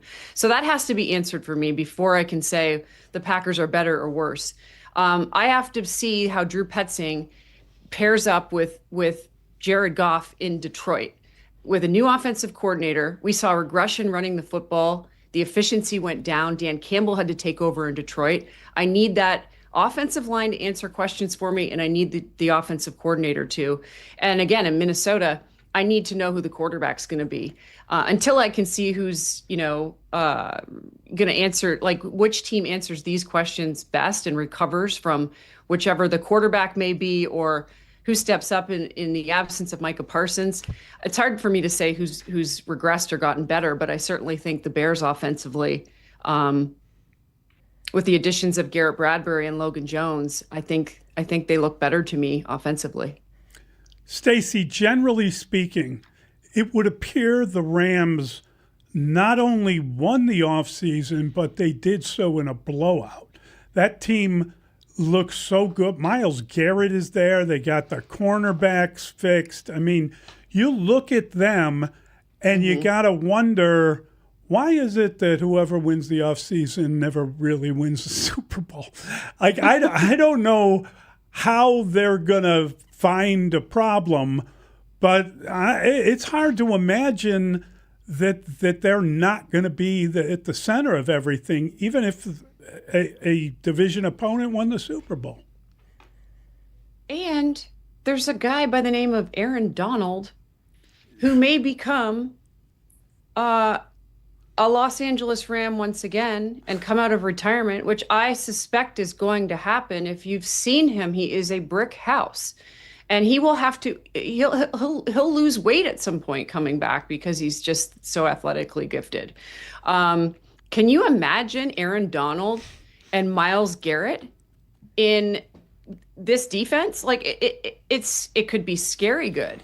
And maybe, just maybe, Sean McVay said, well, if you look at the NFC Championship, which I was at in Seattle, which was just an unreal environment, and think about it, the Bears could have been there. Yeah. Think about that. Yeah, we talked about I that. remember getting ready to book travel to fly out for the NFC Championship, and all the flights disappeared. They had all these flights going to Seattle from Chicago, and the expectation was the Bears were going to win. And then they didn't, and all those flights disappeared. So that changed my whole travel trip. But the Rams did go. The Rams did go to the to the NFC Championship. And if you look at the numbers, okay, from Sam Darnold and Matthew Stafford, because I've gone back and mirrored those numbers, they are almost identical. They both throw for like 3 touchdowns or something, over 300 yards, well over 300 yards. They were extraordinary. It was the Seattle defense that catapulted this team throughout the playoffs. And so I see the Rams looking at Aaron Donald and this group. They added Trent McDuffie.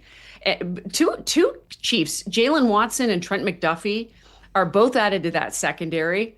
And then, of course, Myles Garrett. You've still got Byron Young in there, Poona Ford, Braden Fisk.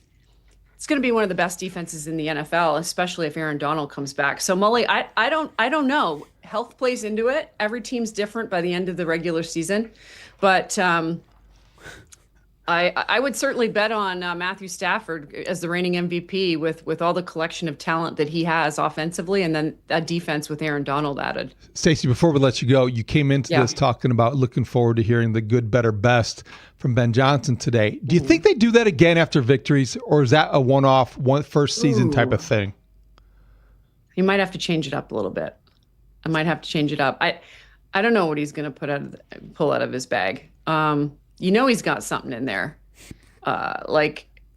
Although the players love it now. I mean, when I sat down with Cole Kmet, he's like, it was cheesy at first, but we realized we were going to win every game, and we started winning, and it made sense to us. And now it's just kind of this rallying cry, right? But I don't know, man. Maybe it'll be more shirtless appearances from Ben Johnson. Maybe it'll be more shirtless appearances. We need the dogs. Great stuff, Stacey. Thanks a ton. Great catching up. Thanks, Stacey. You guys are the best. See ya. Take care. That is Stacey Dales. Terrific. All starts today, 12:30. Ben Johnson and Ryan Poles. Yeah. She suggested separately. I wonder if they're going to be. And then Stacey starting her tour of the division, which is always that's good. Fun. That's always fun to see. And then Caleb Williams scheduled to speak tomorrow at Haugh. As is Dennis Allen, I believe separately. And I think Dennis Allen's going really early. Uh-huh. Like 7:45-ish, I think, according to the schedule. Maybe we can play it live. Maybe we can. I don't know. I don't know about that. Yeah, it might be. Right now, be the 6th caller to the Scores contest line. Win some tickets. 312-540-0670. And you can see Mo and Humphreys McGee at Hunter Pavilion August 15th, provided by Ravinia. For tickets and more information, visit ravinia.org. That's 312-540-0670. It's Mully and Haugh, 104.3 The Score. This is 104.3 The Score, Chicago's #1 most listened to sports station. We're live from Chicago, talking Chicago sports. Listen live on the free Odyssey app, AUDACY. We are 104.3 The Score. Hey, Score listeners, for all station contest rules, go to thescorechicago.com/rules. And good luck. This segment of the show brought to you by... Finally, we get to cheer it again. Paulie! How did he have that already? Brandon Fryer at the top of his game this morning. It's like he was up all night since the trade, working tirelessly to bring us the best in White Sox trade hype. Truman Paulie is totally going to be nicknamed the Professor. Can I tell you this, though? Yes. This guy, to me, is Will Venable's contribution to this trade.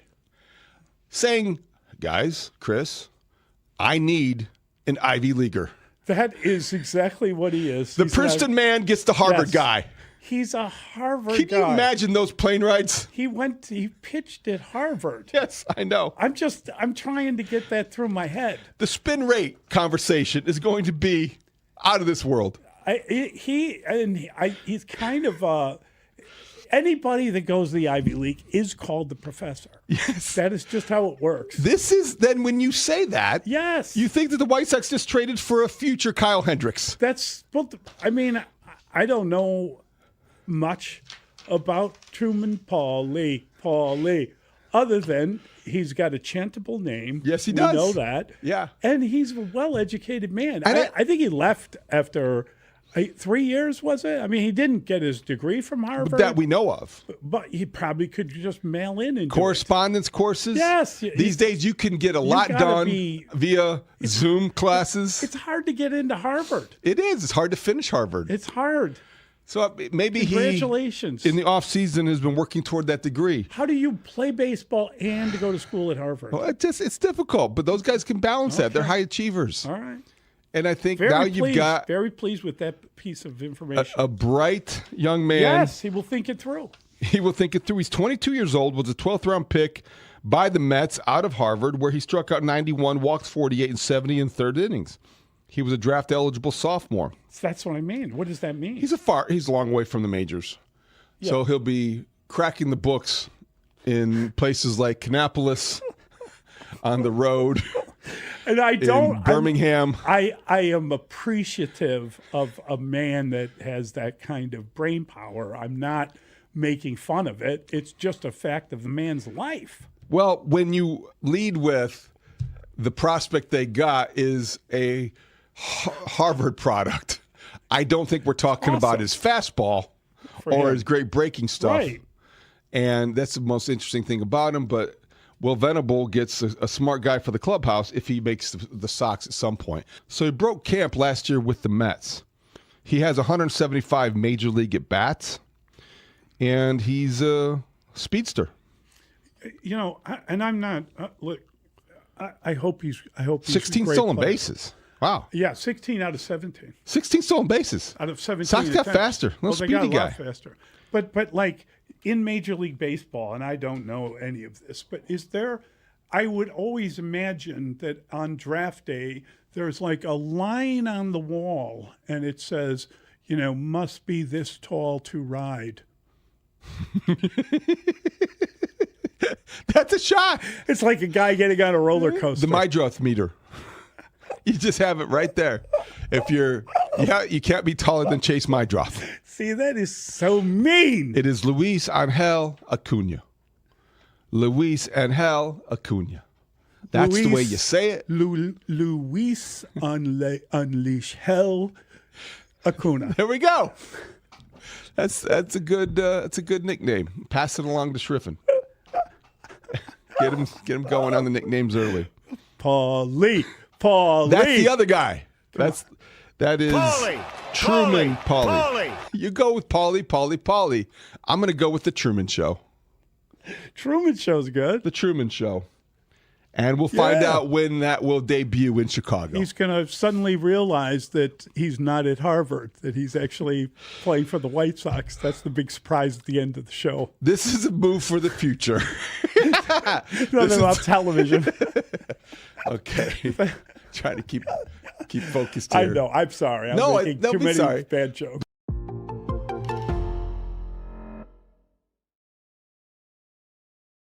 When did you get in? AKA, when did you get into spring training? Pat Hughes, Ron Coomer, take it away. 7th inning.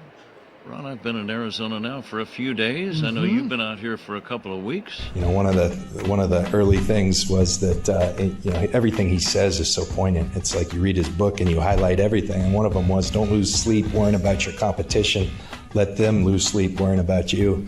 You know, funny story. I was sharing that with Kyle right about when Myles Garrett joined the Rams. And he was going, man, that's really cool. And as we were speaking, that came out, and Kyle said, you know what, F John Wooden. That's we understand what we're going up against, but we're more focused on being at our best, and that we think is going to be pretty damn good. Mully and Haugh, 104.3 The Score. That is the voice of John Lynch. He, of course, is the general manager of the San Francisco 49ers, and he was sharing an anecdote connected to Kyle Shanahan. Kyle Shanahan was in a very serious car accident, and this is information that came out. He was in this car accident a couple of weeks ago. July 14th. And it didn't come out until July 25th. Basically, they were getting ready to start camp, and Kyle Shanahan is not ready to start camp. He has 3 broken ribs. He broke his nose and his left hand.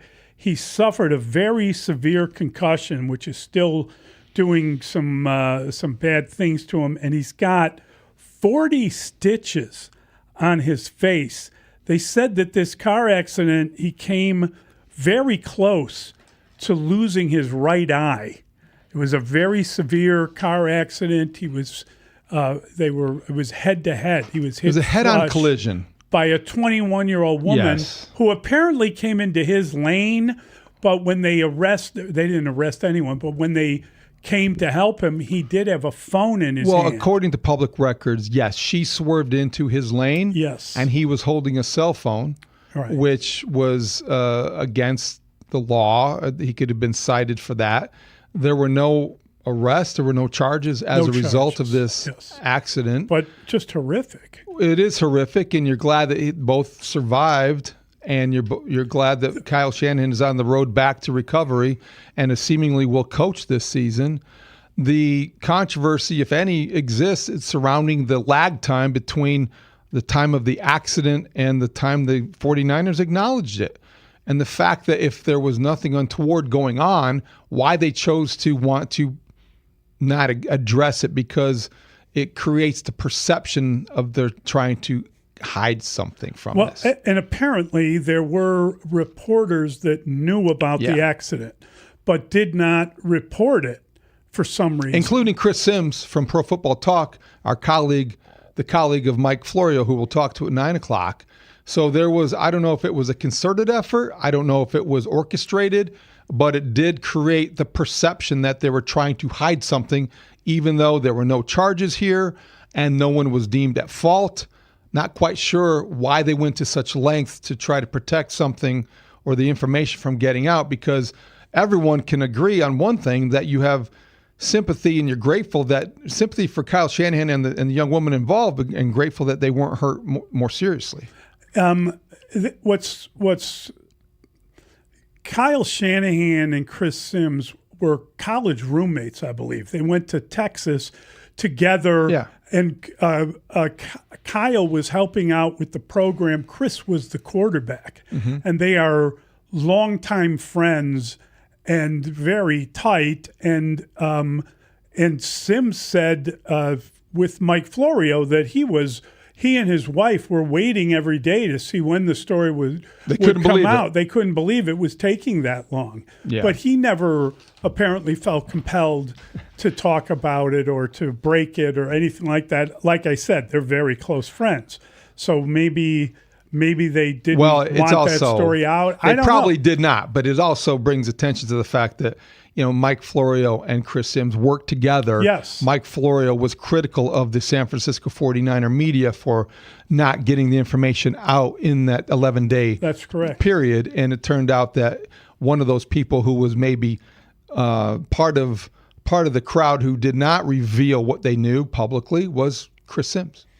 It might be a little different because I'm sure that he was informed of the seriousness of the accident by Kyle Shanahan's wife. They're all really good friends. So I don't know if your job as a reporter is different than just a job as a media member who happens to be. Well, I don't think that Chris Sims considers himself a reporter. No, I don't. And either. I don't think that that's part of it. I think there's a difference. Do you consider him a reporter? He's a media member. No, I don't think he's not a trained journalist in the way that some other people who are covering that team on a regular basis are, which would be a more difficult dilemma for them than it is for Chris Sims. Chris Sims was basically protecting a friend, which is what all ex-players and coaches are conditioned to do. But Chris, when he was talking to Mike about it, he was saying that, like, when he first saw him, apparently the cuts on his face were horrific. They've healed quite a bit, and he's doing much better, but this concussion thing is what's holding him back and preventing him from being able to coach right now, and they are kind of having other people help out, and they're waiting for him to come Chris back. Forster's taken over as the interim head coach, and they'll be very patient and wait for Kyle Shanahan to get healthy, and everyone hopes that's going to be the case. Yeah, this will eventually blow over, but it does raise some very interesting questions and concerns about why there was such a concerted effort to cover up the details. And we'll bring Mike in next and talk to him about it. It's Mully and Haugh, 104.3 The Score. With training camp coming up fast, the Bears will once again be a hot storyline in Chicago. And 104.3 The Score will be covering it all. Training camp. Bears. Training camp. Bears. Training camp. Bears. Training camp. Bears. Remember last year and how no Bears were on the NFL Top 100? Number 51. Ladies and gentlemen, Caleb S. Williams. This is where Chicago comes to talk Bears. We are Chicago's Sports Radio, 104.3 The Score, and live on the free Odyssey app. But you always hear the similar questions when you first arrive. And it becomes kind of comical after a while. You anticipate hearing them, and then you just smile when you do. But it doesn't take long. Do you remember the 4 questions that we have informed our audience that you invariably will hear over and over and over again? Every single spring, you'll hear 4 questions. Do you remember what the first couple were? Yeah, I remember them. Go ahead. No, I do. I know. This is. Well, the first one, they see you. Yeah. Usually they've forgotten your name. That's A. And then B, when did you get in? Here's a ground ball to short. And the throw to first is going to be in time. It's a 1-2-3 inning. Bottom of the 8th inning gets underway. We were chuckling about the 4 questions that you hear when you arrive at spring training every year. The first one is, when'd you get in? And that's exactly the way you hear it many times, too, especially if the person hails from the southern portion of our great country. When'd you get in? So, in other words, when did you arrive? Then the next one, where are you staying? That one always kind of puzzles me. Where are you staying? Do you really care where anybody else in the entire traveling party is staying during the spring? No, nor do I really care to share where I'm staying. Exactly. I'm in the state of Arizona. How's that? Yeah. I sometimes think that question is put to you only so that they can then tell you where they are staying. Yeah, I'd go with that. Yeah, we're staying over in Scottsdale, real fancy place. Well, good for you. Yeah. I'm staying over in the Mud Flats. Yeah. Oh, solid. The old Mud Flats. Yeah, the Mud Flats section of the Valley of the Sun. Glad I haven't been over there lately. Nah, you wouldn't want to be. And then those of us that arrive in spring training, did you have a good winter? And I'll tell you why it confuses me. How much detail do you want? Here's the pitch on the way, a swing and a chop foul. Most of the time you just say, yeah, great. Yeah. Good. Yeah. sometimes you feel like discussing things in detail. Do you ever go into detail about your winter? Well, our dog got sick and had to put a bandage patch on him for a while. The last one is always, well, have you lost some weight? You look good. Have you lost some weight? I like to say, no, but I've gotten a little taller. I have. I'm working with a trainer and some real good stretching, and as a result, I'm actually much taller than I was a year ago. Thanks for asking. I didn't know at our age we could get taller. But it's a lot of stretching. Yeah, a lot of stretching. That's what it is. Yeah. I need to get one of those machines for the house. Mm-hmm. Very first day I got into camp, I wasn't thinking about your 4 questions, to be honest with you, but I got blasted with the first one really before I even got out of my car. When'd you get in? Right now. Because I pulled into the lot, saw somebody in it. That was the first question. And I'm like, well, I still got stuff in the back if you want to help. Sure. Yeah, right now. Yeah. And next year I'll send you my itinerary, so you'll be waiting for me. He's not wrong about the questions. It's not at all. Right? Like, as somebody who's been to Arizona, those are generally, and they might be different variations of those 4 questions. That's great. When'd you get in is the best. When'd you get in? And did you notice Pat tried to be formal about it the first time? He said, when did you get in? And I'm like, nah, Pat. When did you get in? But then it became, when'd you get in? I don't necessarily ever remember it always being the Southern accent with the when did you get in part. I love that that's what it is because that really makes the whole bit. But I don't necessarily remember in my 3 years of covering spring training full time having an extra amount of Southern accents. The underrated When'd one. you get in? The underrated question in there was, "How was your winter?" And it's usually, "How was your off season?" But that's a big question that people ask when I haven't seen you since the postseason. Yeah, the weight loss thing too is real. I definitely ask about the off season. See? I ask how people's off season. How was your off season? Yeah. Mm-hmm. Where are you staying? That's a safety concern. I don't know if I like that one. Huh? Yeah, don't tell him. I think Coon was on to something. It's like, I really don't want to tell you.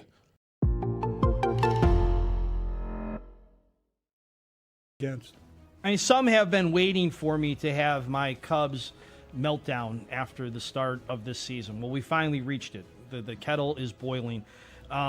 It's ridiculous. Kyle Schwarber has hit 225 home runs for 3 different teams since he left Chicago. He hit 20 in 2022. He hit 46. 23 he hit 47. Oh, last year 56, and then they had that down year in 24 where he hit 38. Okay, the Cubs had 3 guys hit 30 last year, 2 of them at 30. But besides that, it's been quite some time since Cub hitters have had 30. You know when you go back to 2019. You know who did it? Yes. Kyle Schwarber. I do know. Always live on the free Odyssey app. Broadcasting live from the Hyundai Studios. Presented to you in part by your local Hyundai dealers. WSCR, WSCR FM and HD1 Chicago. An Odyssey sports station. The Score! Scoreboard update. Score Update Studio brought to you by AlmostFreeTeeth.com. You save on those dental implants today. 44 days until the NFL kicks off. The Bears veterans are due in camp today, and later this afternoon we will hear from both the head coach and the general manager of Ryan Poles and Ben Johnson. They, of course, are running the Bears, and no better person to talk to about the NFL than Mike Florio. Pro Football Talk next at the top of the hour. Cubs now 60-46 after a 7-3 win in St. Louis against the Cardinals. Bregman and Horner, 4 hits each with a home run. Same 2 teams tonight, 6-10 right here on 104.3 The Score. Colin Ray will throw. Before the game, the Cubs DFA'd Jamison Tyone. Cubs still remain 6 back of the Brewers in the NL Central. White Sox 2 better than the Guardians for the top spot in the American League Central, but they lost to the Yankees 9-5 last night. Same 2 teams tonight over at the rate. Anthony Kay for the White Sox, Garrett Cole for the Yankees. Guardians, they were rained out yesterday. They've got 2 with the Reds later today. This hour brought to you by Menards. You save big money at Menards.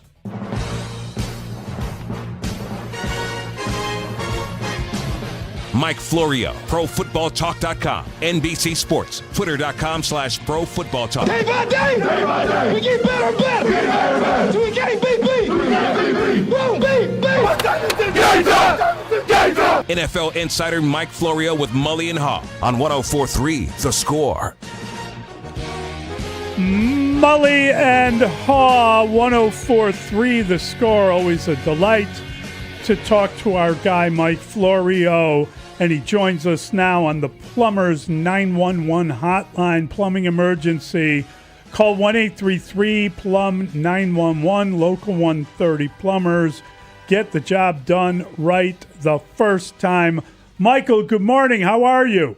What's up, guys? How's it going? Doing well. We're trying to figure out the weird delay in information on the Kyle Shanahan story. Just what would be the benefit to not announce that, or what were they? Why were so many people kind of ignoring the facts about an accident when it was seemingly, a head-on collision between two people?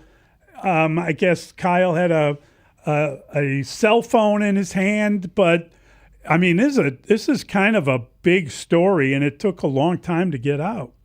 Well, and look, guys, generally speaking, I think we'd all prefer that certain records not be public, regardless of whether or not you're a public figure. How many times do you flip through the newspaper, to the extent that there are newspapers anymore, and there's the section with the divorce records, the section with the property transfers? There are public records that become public articles, even for people who aren't public figures. And there are certain things, for example, arrest records, incident reports. Every news organization has someone who is monitoring these things actively for anything that possibly touches on someone that they cover, someone who was involved in something that would be of interest to the people that their media operations serve. So in this case, either the news organizations that cover the 49ers missed it, or they knew about it and they decided, maybe at the behest of the 49ers, to keep it quiet, or there was some effort to slow play, delay, conceal the public information. But when the 49ers announced it on Saturday at noon Eastern, and Shefty tweets details about the injuries, which weren't part of the announcement, 1 minute later, and 1 minute after that, ESPN presses publish on a lengthy, detailed article with quotes from the lieutenant of the local police office and details about injuries and details about the other driver not being injured and no one being cited. Like, there was an orchestration here. And somebody knew about this and deliberately chose, somebody who is a reporter, whose job it is to find and report relevant and interesting facts, chose to keep it quiet. And when something like that happens, what does it do to the average person with a basic level of curiosity? It makes you curious. Why did you do it? What's the secret? Is there more to the story? And Grant Cohn of SI reported, based upon publicly available information, this wrinkle that Kyle, according to the public authorities, was holding and operating a cell phone at the time of the accident. So is that what they were trying to keep? The whole thing is just weird. When I saw that it happened, I assumed that it happened the day before or that morning. Right. I saw 11 days and I thought, well, this is just strange. Nothing like that stays under wraps for 11 days. And you were understandably critical of the 49er press corps for either being complicit in keeping that information not reported or being part of that process. I just curious, and I agreed with that at the time, Mike, when you published that story. So what was your reaction Monday when your colleague on Pro Football Talk Live, Chris Sims, revealed that he was also privy to the information that the public was not privy to? Well, Chris isn't a reporter. And Chris has been friends with Kyle Shanahan for 20 plus years. As soon as I saw it, he's the first person I texted with holy and a word that I won't say after that would get everyone in trouble, probably you guys more than me, and I don't want to test the dump button. And he said, oh, it finally got out. Of course he knew about it. He's his friend. His job isn't to report. And he knew not to tell me. He knew not to tell me, because if he had told me, I would have confirmed it and I would have reported it. Friendships be damned. And what kind of a friend are you to someone if you go and tell a reporter about something that the friend wants to keep quiet for whatever reason? So I expected it. I knew it. And Chris supplied more details that weren't already out there as he spoke about it on PFT Live yesterday. But he's not a reporter. It's a hell of a predicament for a reporter to be in. But I look at it this way. If you're a reporter and you are that close to it, where you're going to go along with the effort to keep it all quiet, I think you have to tap out of it altogether. I don't think you can get on the train that specifically engineers how this is going to be disclosed, and then you tweet it a minute after the team reports it. It underscores, and look, I don't try to gratuitously create issues, but it underscores this whole insider role. We saw an extreme example of what can happen when conflicts of interest arise earlier this year. The very nature of that position is a stew of conflicts of interest and relationships, and cause you to strategically ignore things and not serve your audience in order to keep your sources happy. And that's what ESPN through Adam Schefter did. They specifically went along with what the 49ers wanted to do. 49ers didn't want it to get out until the first day of camp. And if they hadn't gone to camp on Saturday, we wouldn't have known about it on Saturday. They would have kept it quiet until they went to camp. He went along with that, and that is the product of that stew of conflicts of interest that happened when you're maintaining all these relationships so people will hand you information. I'm just curious, what happens now with the Niners? It sounds as if Kyle Shanahan is still dealing with pretty severe concussion issues, and we know he nearly lost his eye. He's got a lot of stitches. He broke his hand and 3 ribs. And I mean, it just sounds horrific, all the things that happened to him. How long is he out? How do they handle this situation? I heard John Lynch say that they have concussion protocol for players, and that some of the same people will be working with Kyle. Well, Chris mentioned yesterday that after the first couple of days following the accident, Kyle Shanahan realized that he still didn't feel right. And he started to get a little concerned after 6 or 7 days where he doesn't feel right. And of course, here we are, 6 or 7 days after the accident is 4 or 5 days before the opening of training camp. They had decisions to make. And with that severe concussion, they're treating him no differently than they would treat a player. He's not going to be cleared for full work duties until he is cleared of all symptoms of the concussion. And when you think about the job of a head coach, especially a guy like Kyle Shanahan, he's the most important person in the 49ers organization. He runs that show. He is in charge. He sets the tone. He's strategizing game plans. He's studying film. He's self-scouting his own offense to look for weaknesses. He's using his brain all the time, and it has to be functioning at a high level. So it's going to hurt the 49ers until he's able to come back, and they're doing their best to fill the void. But these early days of camp, you need somebody there who's going to hold people accountable, keep them on track, avoid complacency, get the team ready for a September game in Australia. And it's got to be driving him nuts to not be able to be there and be all in and wait for this concussion to fully and completely heal.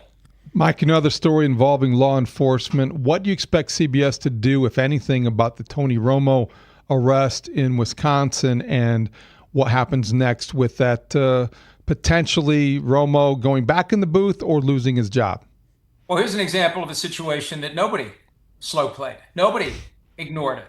The arrest detention report became available. Boom. Fox News 6 in Wisconsin reported it. And the latest element that came from the California Post was that Tony Romo declined to give a breath sample for testing when he was arrested on suspicion of operating while intoxicated. Look, I'd have to see his contract to know what CBS's options would be, what language is in there that would allow a termination for cause, because I think this is the reality. And I know CBS has defended Romo against all the criticism that comes up. And frankly, I look at the criticism of Romo, and I think he's no different than he was when he started. He's the same guy. Maybe we've changed not Romo. He's the same guy that he was in 2017 when he was this breath of fresh air. I think people have just maybe gotten tired of it. I don't know. But if CBS has to pay him the balance of his salary, are they gonna make a change over this? Are they going to use this as a pretext to make a change?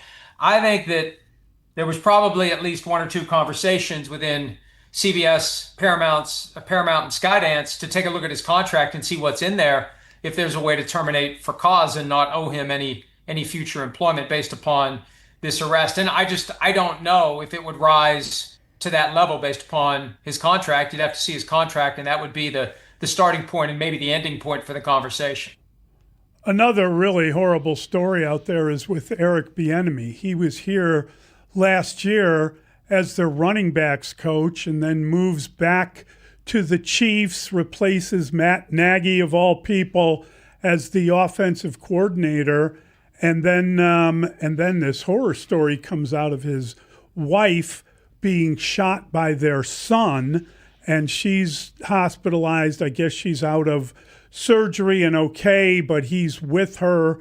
I mean, I thought Andy Reid was excellent dealing with that yesterday, but what a weird story, and just horrific that things like this are, leaking into our sports world. Well, and they leak into all aspects of life, and you never know when something like this is going to happen. You process the shock. You hope that everyone involved is ultimately okay. And at some point, depending upon how much time Eric Bieniemy misses, at some point, the question is, how does it impact the Chiefs' preparation? He was welcomed back with wide open arms. I think there was a concern in the Chiefs organization, especially on the offensive side of the ball, that they had maybe gotten a little complacent.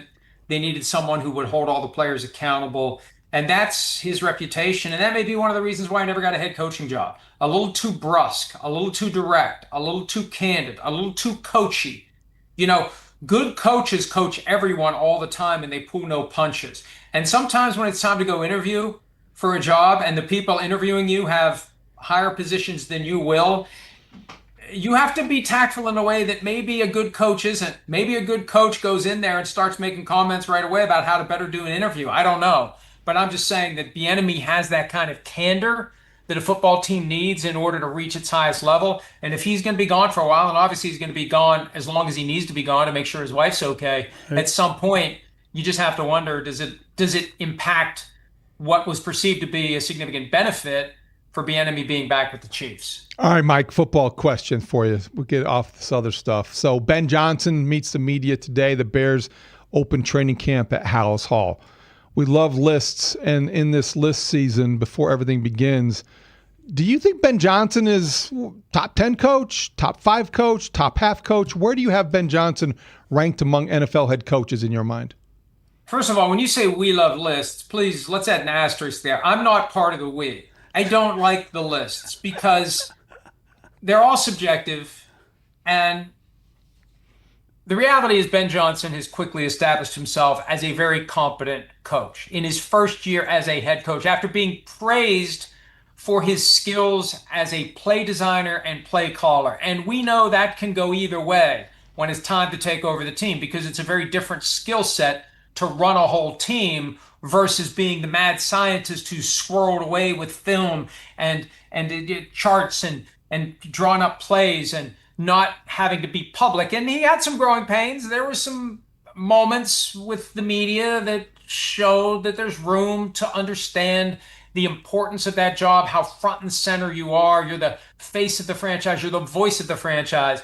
But I look at everything that happened last year, and this is the downside to having a better than expected first year. It raises the bar for the second year. And so you either do better than you did last year and you become the next coming of Ditka, or you don't live up to what you did last year and you become Dan Quinn in Washington, where who knows which way that's going to go after he set the really high bar in that first year with Jaden Daniels and everything they did in making that team into an NFC championship caliber competitor. What's going on with Vita Vea? He wants out, is that right? Or he just wants money? Well, the effort to get a new contract has been happening. And as we get closer to the start of training camp, you get to a point where the Buccaneers have made their best offer and Vita Vea doesn't like it. And he wants to move on to another team. He supposedly wants to play in California. He should look at the California state income tax and the Florida state income tax before negotiating any final contracts in California, because if he's making the same in both states, he's making 13.3% less net in California. But yeah, this is an aging defensive tackle, 31, will be 32 in February. How much tread's left on the tires? Is he still the guy that he used to be?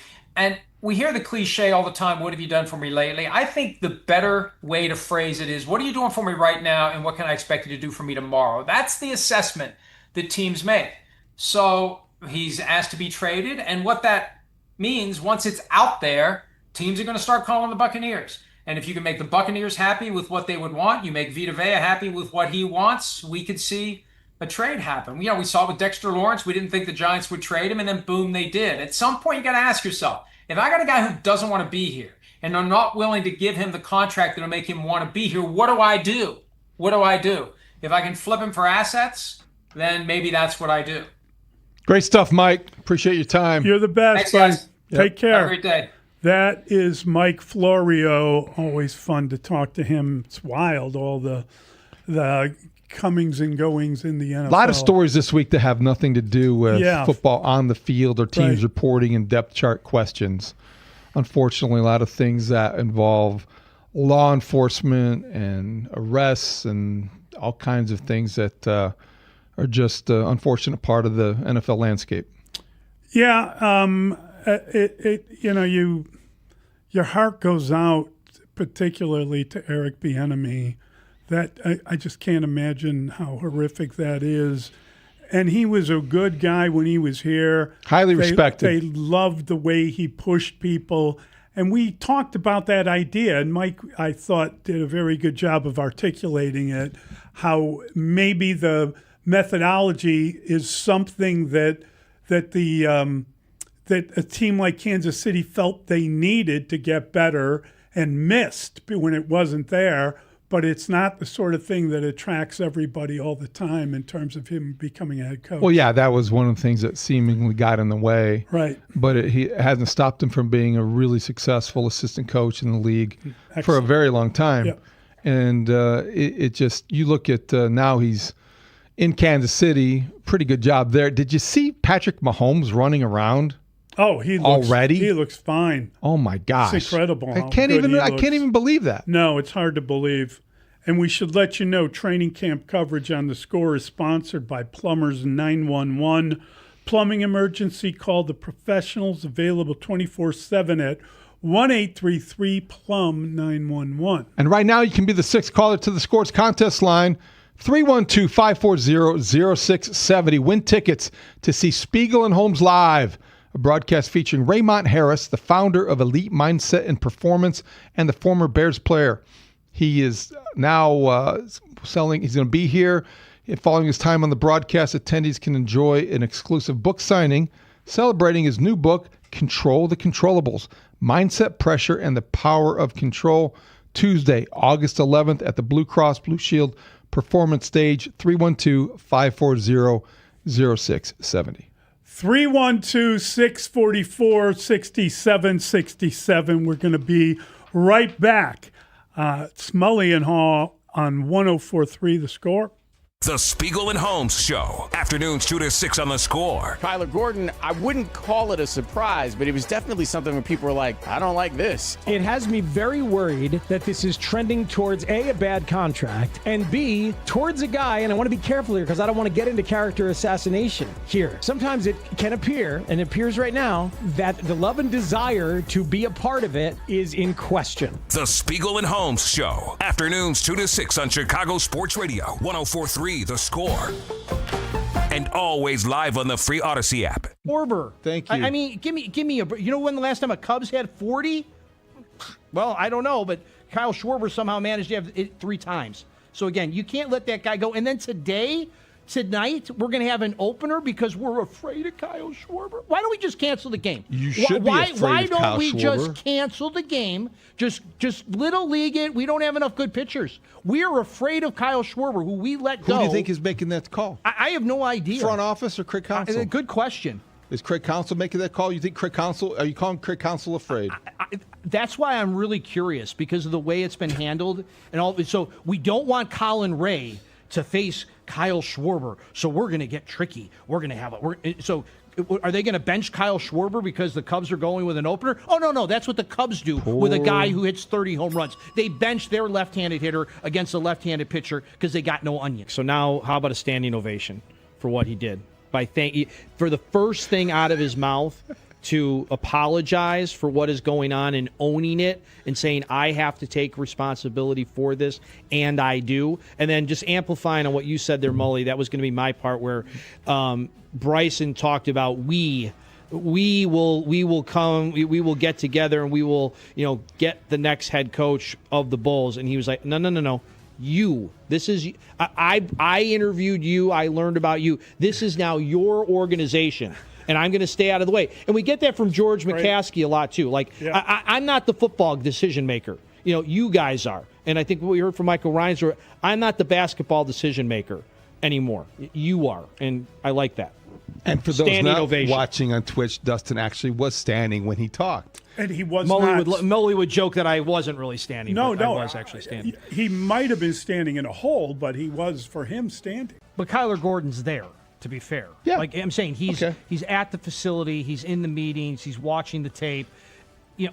Listen, does Jalen want to be any form of a leader at all?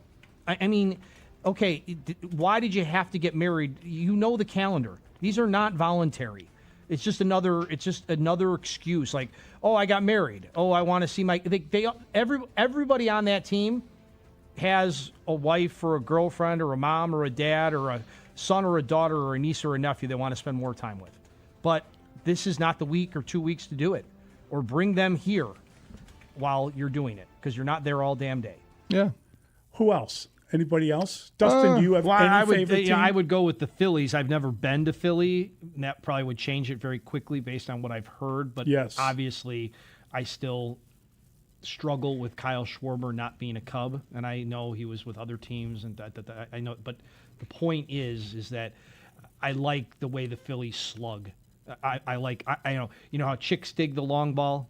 I dig the long ball. I like the way the Phillies slug. Okay, that's what I like. And you are beautiful. Let me just say Appreciate that. Compliment. Mark that down. 5:54. Mully compliments Dustin. It's Friday, clearly.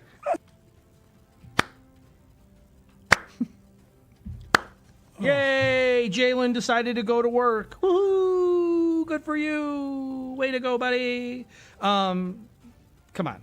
Yeah, I love Ben Johnson. I'm still happy for him. So you'd be killing Jalen Johnson if he didn't show up. Come on, you can do more than a golf clap.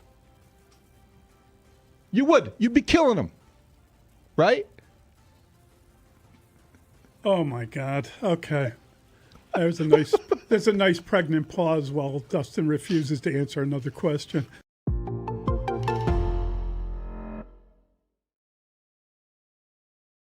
You look at the Seahawks opponents, and it's the type of thing. Oh man, is that they're calling me with my room service. Is that Robbie? Robbie's got your food. Yeah. Robbie, iron my shirt. Robbie. Just leave it. Thank you.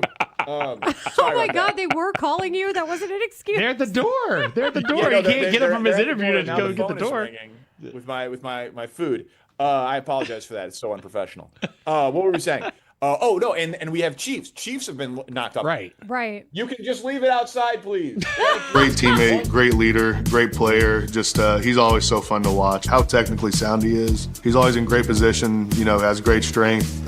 Good athlete too. Just watching him play is always so fun.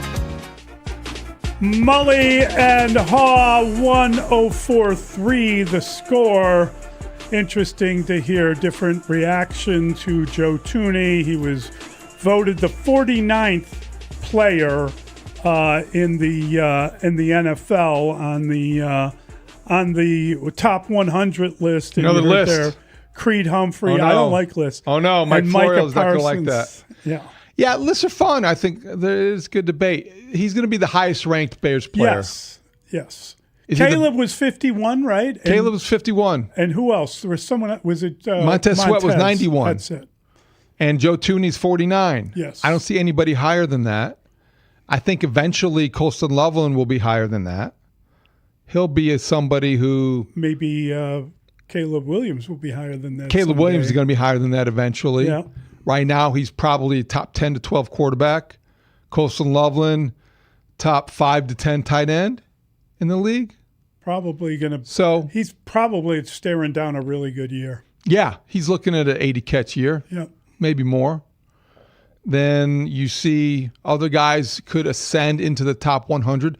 One would hope Jalen Johnson, after this season, will be somebody in that category.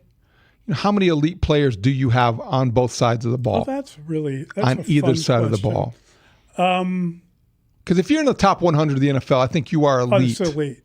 Yeah. So they're saying that Montez Sweat is just really on the border, but I think you could call him an elite player. Yes. You don't really have an elite linebacker. No offense, Jack Sanborn. I think you have an elite cornerback potentially in Jalen Johnson. Elite safety. Kobe Potentially. Bryant? Yeah. I think he could be elite.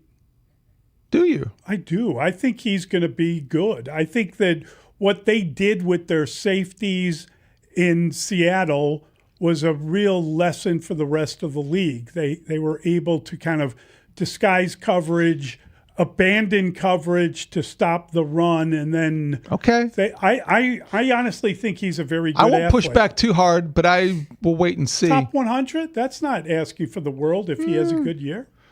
So you've got 3 players on your defense. Potentially 3. I think 2 for sure. Okay, you need more. So offensively, Caleb Williams, yes. Joe Tooney, Yes. Colston Loveland. Okay. Darnell Wright better be in that list next year. He better take a leap. By the way, don't they report to camp in about 2 hours? Yes. I thought we were going to have the contract extension before they reported to camp. What happened to that? I believe that's a good question to ask of the general manager. Yeah. Who is speaking this morning, oddly enough. He's speaking. I don't know if he's with Is Ben it this Johnson. afternoon, 12:30? 12:30. It'd be afternoon, yeah. Sorry for saying That's morning. okay. That feels like morning to me. No, it feels like almost early evening, frankly. I think that Darnell Wright's contract status is an obvious question today because I thought that would get done in the 6 weeks between the end of OTAs and minicamp and the beginning of training camp. I don't think it's a pressing matter necessarily, but once he is locked up, I think he'll have the kind of year that should put him in that category next year. He's got elite potential. Would you say that? I would say that he's a pretty good player. I wonder if they have better players on the offensive line, and that might get in the way. So you have those 2 potential offensive linemen, Colston Loveland, Caleb Williams. I don't think anybody else. Maybe Luther Burden III has a potential to be that kind of player one day, but I don't know if it's this year. I think he has a breakout year, but I don't know if that's good enough to put him in the elite category. What about the punter? Punter could be elite. Possibly. I never thought of the punter. You're never going to rank a punter in the top 100 players. What about the kicker? Nor that. You love a good kicker. Yeah, I do like kickers. Yeah. I'm a big kicker fan. Not so much. They are very capable at their jobs. They're above average, and the Bears are very lucky to have 2 guys that give them that kind of certainty, but they're not top 100 players. No. Only Devin Hester. 32 teams, top 100, theoretically 3 per team. Not everyone can be on the list. You're being greedy. That's Bill from Joliet texting in. Perhaps. Don't you have to be greedy if you want good things? Well, if you want to get to the Super Bowl, you have to have probably more than your 3 per team. You have to be better than average. You have to be exceedingly better than average. So if you want to be average, you go right ahead, sir. That's Mully. That's telling you that, Bill, not me. I am thanking you for your text. You implied and your it. participation. I'm not dismissing your text.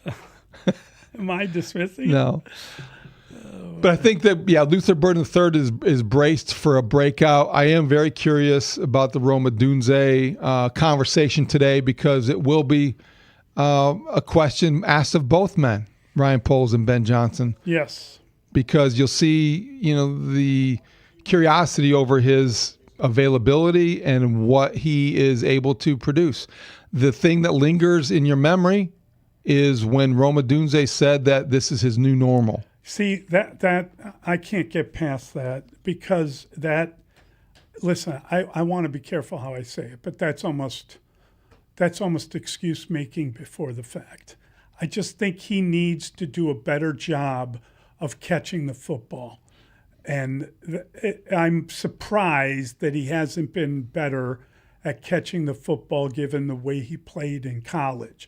And he's come into the NFL, and there have been far too many times where, whether it's somebody hitting him from behind or something going on, that he hasn't hung on to the ball as he should. Yeah, I think that's fair. I thought he would. I think all of us thought he would. He was a 9th overall pick. I know. We look at those kind of expectations, yes, he gets a pass, as I've said before, because Caleb Williams was the number 1 overall pick that year, so pay more attention to him. And Rome Odunze, big year for Rome. It's a big year. Yeah. Year 3 is prove-it season. Yes. So the Bears have a few people in that category, a few players who have big years ahead. I think that Tyreek Stevenson and Javon Dexter on defense are both guys that are entering seasons that are prove-it seasons. Rome Odunze on offense. Okay, so like just now, gut reaction, who's going to prove it? Of the defensive guys? Yes. Of the 2 guys you mentioned, who do you think's approving? More likely Tyreek Stevenson than Javon Dexter. Yeah, I think Tyreek Stevenson, he plays a little bit of a chip on his shoulder. I think as a cornerback, you have to have that mentality. More likely neither than both. Neither.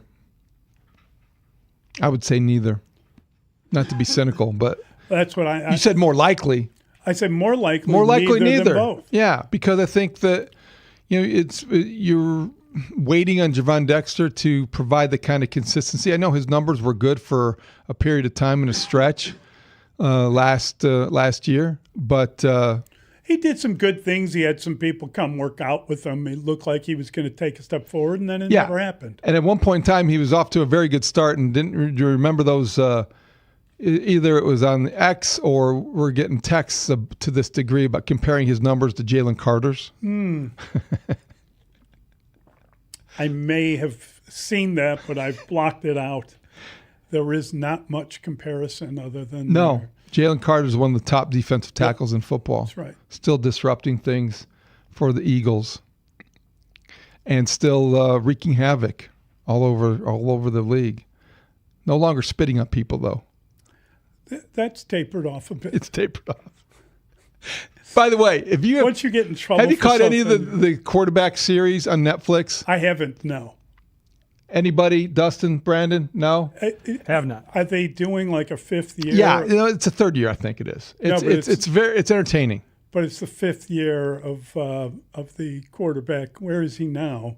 That was almost exclusively on a year-to-year basis. Chicago's very own, well, he was here briefly, Cousins. Kirk Cousins? He was on that for 2 years. 2 years, yeah. He's not this year. No, he's out in Vegas. See, I blocked it out because I don't want to see him. Well, again. this year is entertaining. It's Joe Flacco, Cam Ward, Jaden Daniels. He's got to be 40. Does he mention Dave? No, he doesn't. They did go through the pit experience, though. Cam Ward and who Cam else? Ward, Joe Flacco, Jaden Daniels, and Baker Mayfield. Oh. Now, Baker Mayfield is amusing because, and it made me think of this, they were having a segment, and they're all mic'd up. So they're on the field they're talking about his trash talking. And he was trash talking at the line of scrimmage against the Eagles. And it was Jalen Carter lined up. and it was Baker Mayfield looking at Jalen Carter and said something to the effect of, "You still doing that spitting thing?" That's pretty funny. You still spitting? And Baker Mayfield is a hoot. And just like last year, or maybe it was I think 2 summers ago, where I came around and I was like, I never really thought of Kirk Cousins that way. I think I like him now. See, I kind of... And you had the opposite? I know. felt like Kirk Cousins telling everyone he wasn't working on Tuesday. That bothered you. You got caught up in that. That infuriated me. But my reference point is because I did not expect to like Kirk Cousins coming out of that episode or Do you that like series. that? I like Baker Mayfield more now than I have, and I'm not even through the entire series, but I wasn't a big Baker Mayfield guy. I'm becoming one. So you're planting your flag, so to speak. Yes, so to speak. With Oklahoma's best. I think I am coming around on Baker Mayfield. Remember that? He planted Yes, the I do remember flag that. They showed that. Yeah. AstroTurf. AstroTurf. Yeah. It did not go They showed anywhere. Baker's had a checkered past with things like that, but I think he has been very open about the mistakes that he calls mistakes now in his past. And when he was young and brash, he's still brash, but just a little older. And he's a dad now. And I think he has come around. I don't know. I think he's he's amusing. He's a gutsy kid. He's entertaining too. He's a tough guy for a little guy. That's the thing. He's very tough. Yeah. And he takes a pounding at that size. Yeah. And he keeps playing through injuries. So I think so far he'd be the guy I find the most compelling. Cam Ward, sneaky good, find it kind of personality, funnier than I expected to be. Jaden Daniels, kind of meh. Really? I don't know. Just not exactly jumping out and being like the guy like, oh, I can't wait to see what he does this week. How will he do this year? Based on your monitoring of that show. He's got to stay healthy. It's always with him. Yeah. He looks so slender and lean. Yes, you worry about his durability. You do. And I don't know if he can be a running quarterback or a guy that uses his mobility to his advantage and be that slender. He just is. Slender. Isn't he? It's a very... is that the right word? I think in this case it is the correct word. It's just not one that you often hear related to NFL quarterbacks. No, you don't. He's elusive as well. I think it's a big year for the Commanders. I think Wemby is slender. Yes, he is. I think Noah Essengay. I think a lot of Frenchmen apparently are slender. That's not true. I just happen to think of two French You need to eat more baguettes. Yeah, there you go. That'll put the weight on. Yeah, I think when you look at Jaden Daniels, it's a big year for him because last year was disappointing and they were, a team that was on the verge of something and then they took a step back. And now they have a lot of change in Washington.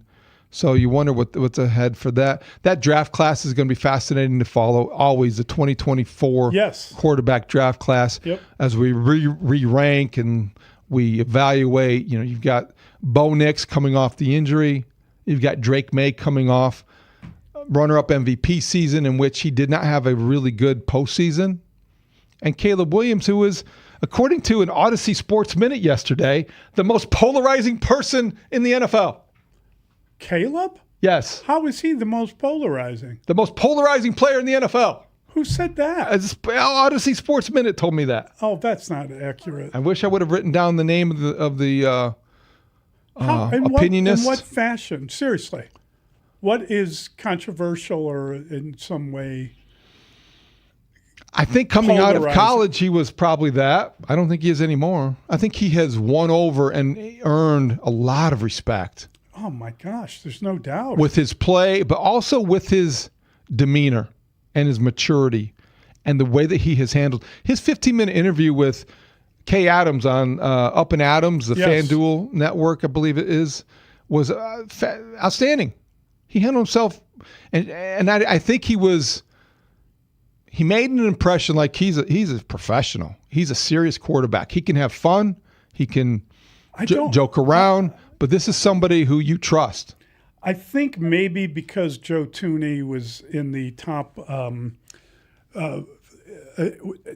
50 of the top 100 players yesterday, there was some website or some podcast that he was talking on that that kind of just sent this out again, but it was Caleb talking about Joe Thuney, and he said, he might be the best guard ever. Isn't that awesome? That's something you want your teammate to say. It's something. That's something you want your quarterback to say. It's something. Best guard ever. Yes. He said he may be the best guard ever. And again, I forget where it was. It was some podcast.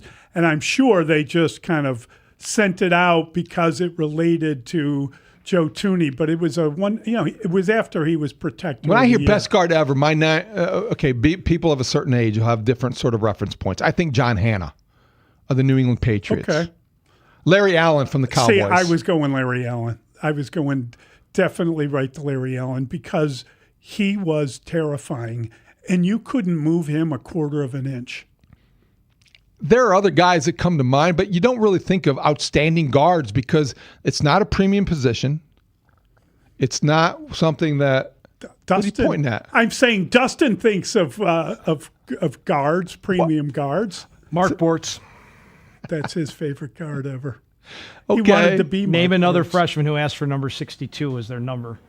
The coach is like, who's 62? I'm like, duh, Mark Bortz. I remember seeing Bortzy in the locker room, and he had broken, it looked like, all the fingers on his right hand. And I mean, they were each going in a different direction. They were and I said to him, I said, "Oh my God, what happened to your hand?" And he looked at me and said, "Fingers don't matter in football." And I said, "Well, they come in awful handy when you're typing." That's a good one. I mean, I love your Bortz love. It's great. I'm more of a Thayer guy. Nothing wrong Tom with Thayer, Thayer. but Thayer played right, I played left. Okay. You could only play that side. That's where I got You were a specialist in high school. Don't make any cracks about the right guard versus the left guard. We're not going over that. Okay, we won't do that. I mean, there's some real. I mean, the division the Bears played in, Randall McDaniel, one of the, another all-timer, like people mover, right? Like that guy moved. Wasn't Joe DeLamielleure a guard for the Bills? The Bills. He blocked for O.J. Simpson. He was OJ's guy. Yeah. Oh boy. Alan Faneca was another guy. Did you have to bring that up? Steve Hutchinson. How about Steve Hutchinson? Oh man, Steve Hutchinson. I lit a match there. That's great. Dustin, perked up. He loves talking guards. Guard draft. Guard draft. You should go with him to Vegas. Bruce Matthews. When he starts blocking. All right, we've got. I believe we have Layla and Marshall today. Grote's up at the news conference. I'm sure they'll be talking to them, and we'll be talking to. They'll be talking to him, and we'll be talking to them next. Mully and Haugh, 104.3 The Score. Hey, it's Layla Rahimi from the Rahimi Harrison Grote Show. Middays 10 a.m. to 2. We are your connection to Chicago sports throughout your workday. If you're listening from work, make us your companion by listening on your smart speaker or the free Odyssey app. If you want to watch us do the show live, check us out on YouTube and Twitch, talking Bears, Cubs, Sox, Bulls, all of Chicago's teams. And of course, when you're driving around on your lunch break, listen to us in crystal clear quality on 104.3 FM. There's no one way to listen or watch Rahimi Harrison Grote. Middays 10 a.m. to 2. So listen and watch your way today. This segment is sponsored by Hattie B's Hot Chicken, born in Nashville and breaded in. Don't skimp on the dessert now. It's going to be sure the tiramisu is Danny, there. let's be honest. It's either going to be the Patriots or it's going to be the Bears, and I'm thinking it's going to be the Bears. Because does the NFL want that smoke? Vrabel front and center off the just from the tip. That's the other thing. Can you promote Vrabel? That's what I'm saying. It's going to be the Bears. I'm convinced. I'll be shocked if it's anybody but the Bears. It probably will be. I have a very angry room service person at my door. Can you guys hold on for 30 Yeah, seconds? go. You got. We're listening to Danny Parkins go get his room service here on 104.3 The Score. They say people get promoted, and you don't really understand the lifestyle. But then he starts talking about Robbie getting his bagel, and then next thing you know, the guy who's hosting your segment just abandons us for the room service. Robbie, butter my bread. That's right. That's actually hilarious. Why do you think he's listening? Maybe there's like an issue with the room Robbie service. is not in the room next to you. Is Robbie's listening right now? So sorry. Oh, and he's back. I called when I called for room service. I said, if this is going to come up really quickly, I'm going to be on a work call. Can you leave it outside? And I pre-charged it to the menu. They clearly did not relay that message. And so she was just banging on the door, yelling, I need a signature. I need a signature. Oh, did you give her a little cash? You're listening to Danny Parkins complain about the best room service ever on 104.3 The Score. No, again, tip her? this is I think it's bad room service, sorry to actually. you. I'm thrilled that my food got here fast and will be piping hot for me to eat as soon as this call's over. I'm just saying, I try to avoid the situation. What is under the lid? What is room service? Yeah, because our food's probably better than yours. So what we're feasting on right now.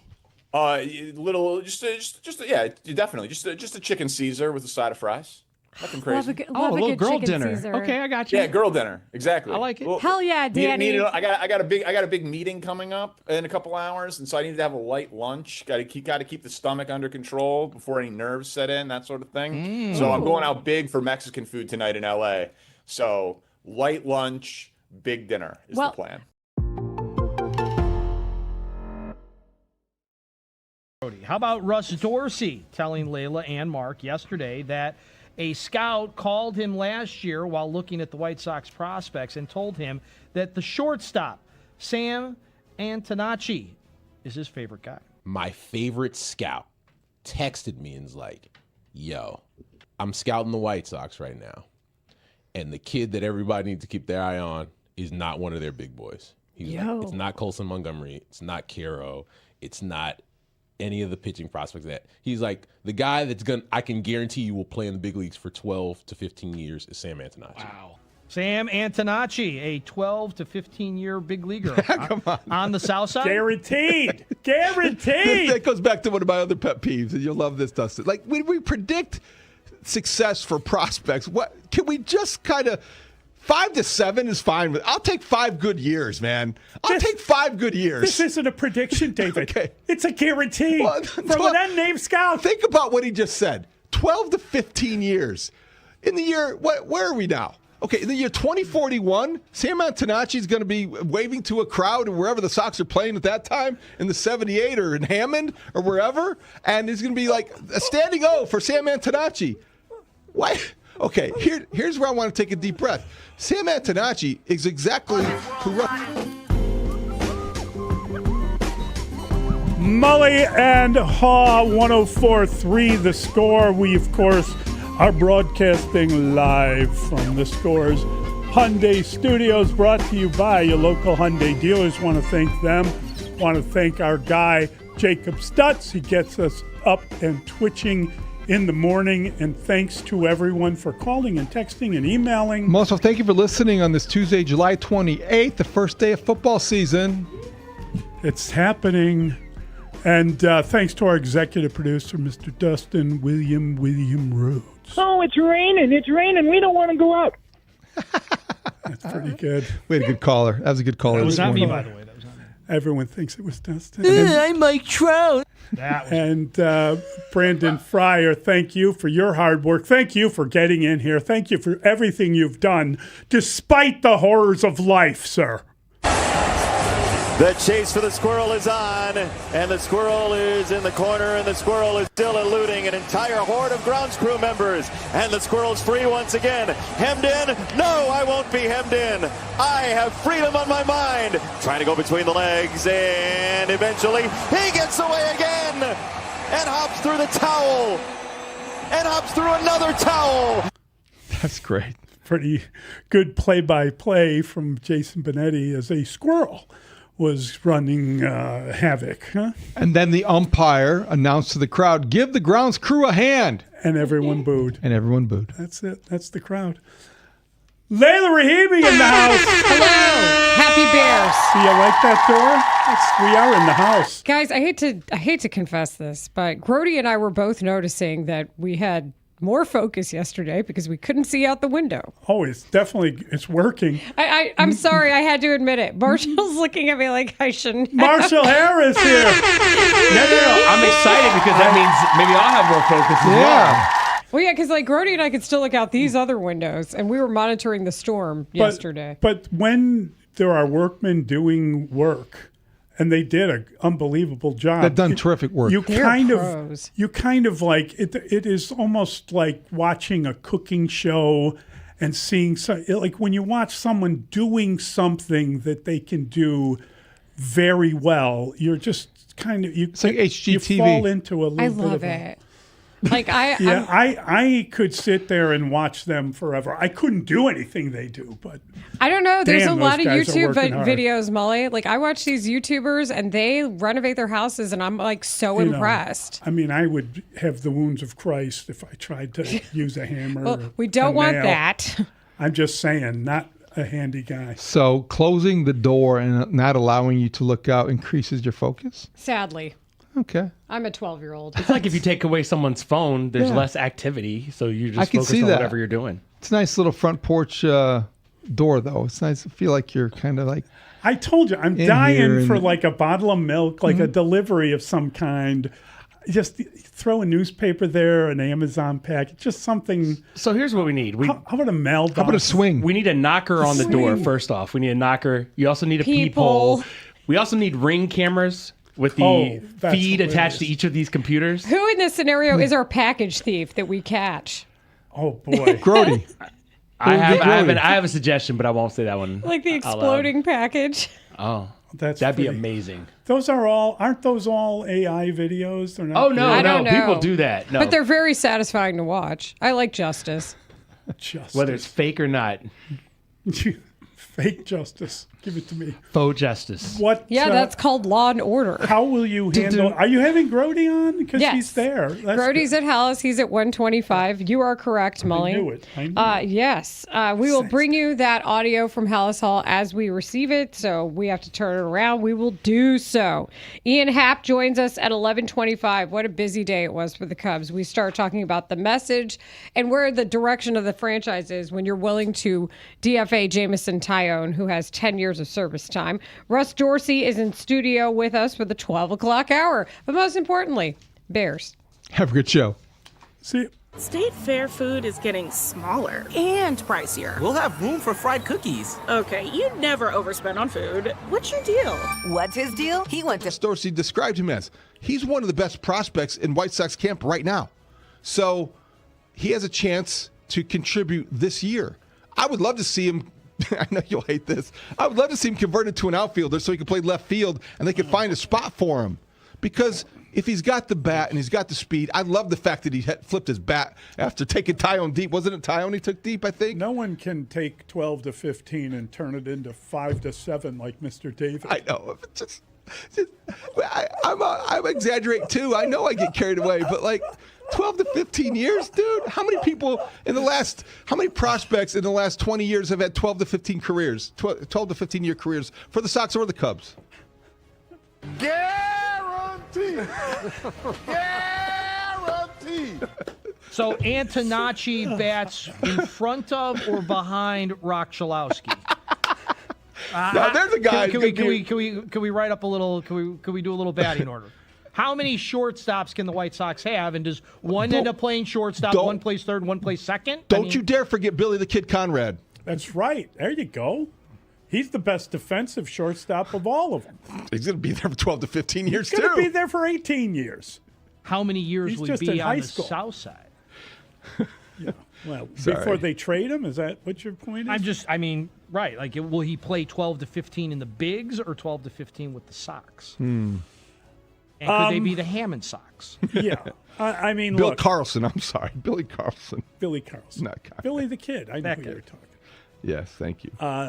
Yeah, he was. They drafted him out of high school, and he's supposedly the best defensive shortstop. Where's he going to play? They can play anywhere, all of them. The problem is you're stuck on a certain second baseman that might not be able to continue to line up there if the shortstops keep It's coming. a worthy chase. Yeah. Look. I love that idea. I thought it was a fun conversation that they had yesterday. Russ Dorsey started talking and saying it, and he got like 15 different guesses, mainly from Grote, about who he could be talking about. So that was kind of amusing. And eventually, he did get Sam Antonacci. But I think it just underscores that the kid has done some good things at camp. He's a guy that Fiore Matchicks, and I'm worn out from all the Sam Antonacci talk. Touch them all, Matt. It's great stuff. I just love hearing that somebody is going to be okay, someone's going to be good, that there's more on the way, that there's a possibility of guys being in a top 100 list and making it and actually playing and all the rest of it. I'm all for it. But Dustin's onto something. Antonacci leads off. Rock bat second. Okay. Yeah, that's how we're doing Montgomery third. Mooney fourth. Let's go. Wow. Teal fifth. Now that's next year? As soon as we want. Is that? Where's Acuna? When is that? He's that ninth speed. Yeah. Speed at the bottom, switch hitter. No, power. He hit the dinger yesterday. Yeah, he hit a dinger. That's right. You're at the bottom of the order. You want your switch hitters batting ninth. All right.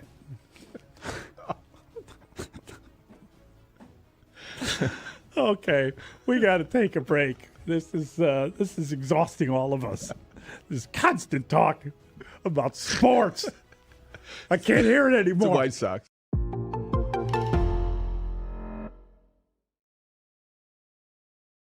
I love that when you got to Washington, you looked up the program receiving yards records so that you knew what you had to do in order to break them. Do you know who holds the Bears franchise record for receiving yards? Ooh. Brandon Marshall? It's a good guess. It's a great guess. It is actually someone named Johnny Morris. It's an old record, man. It goes back a long way. Johnny Morris. How many does he got?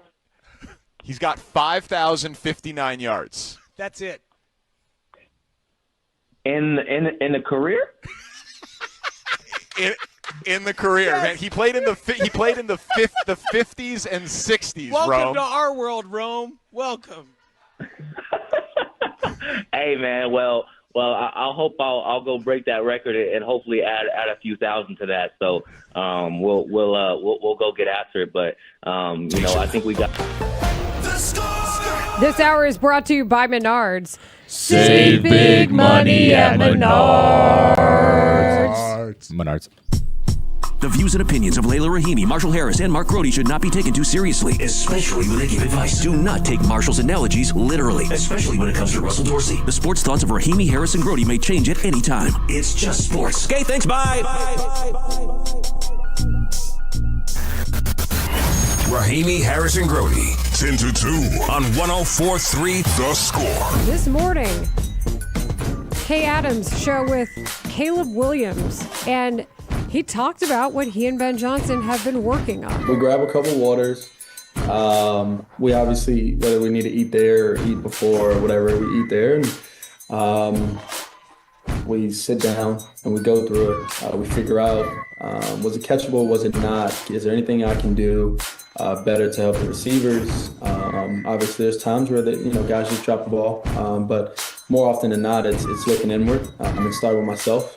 And then going from there. He asked me a question right before I left. He said, is there anything you need from me to be better for you? And I said, nope, just keep pushing me. And he said, you don't have to worry about that. The message is clearly getting to him, but at the same time, everybody's tired of hearing about that, to the point where maybe he will be so motivated, just like Dio Dangbo, to do bigger, better things throughout games for the Bears this season. We have reason to be encouraged. And so if this is the next level of that in Yoda and Jedi. You must unlearn what you have learned. All right, I'll give it a try. No, try not. Do or do not.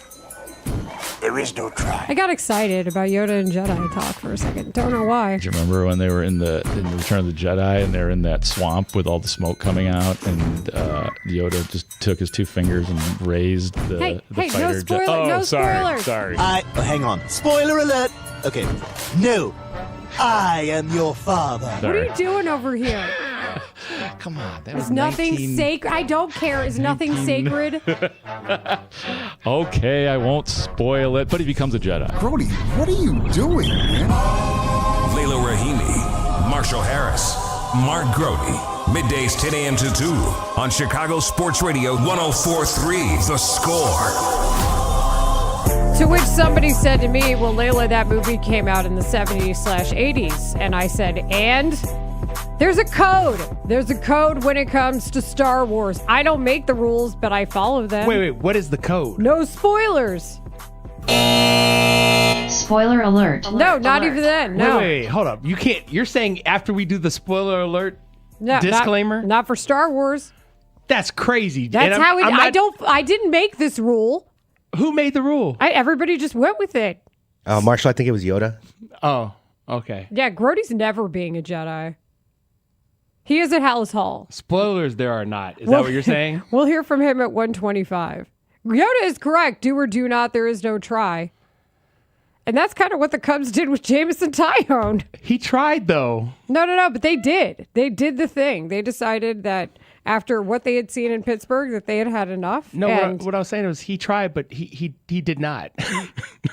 Unfortunately, it had gotten to a point that was untenable for them when it came to how many home runs he was giving up and how many multi-run home runs factored into that. Non-Taillons, as it were.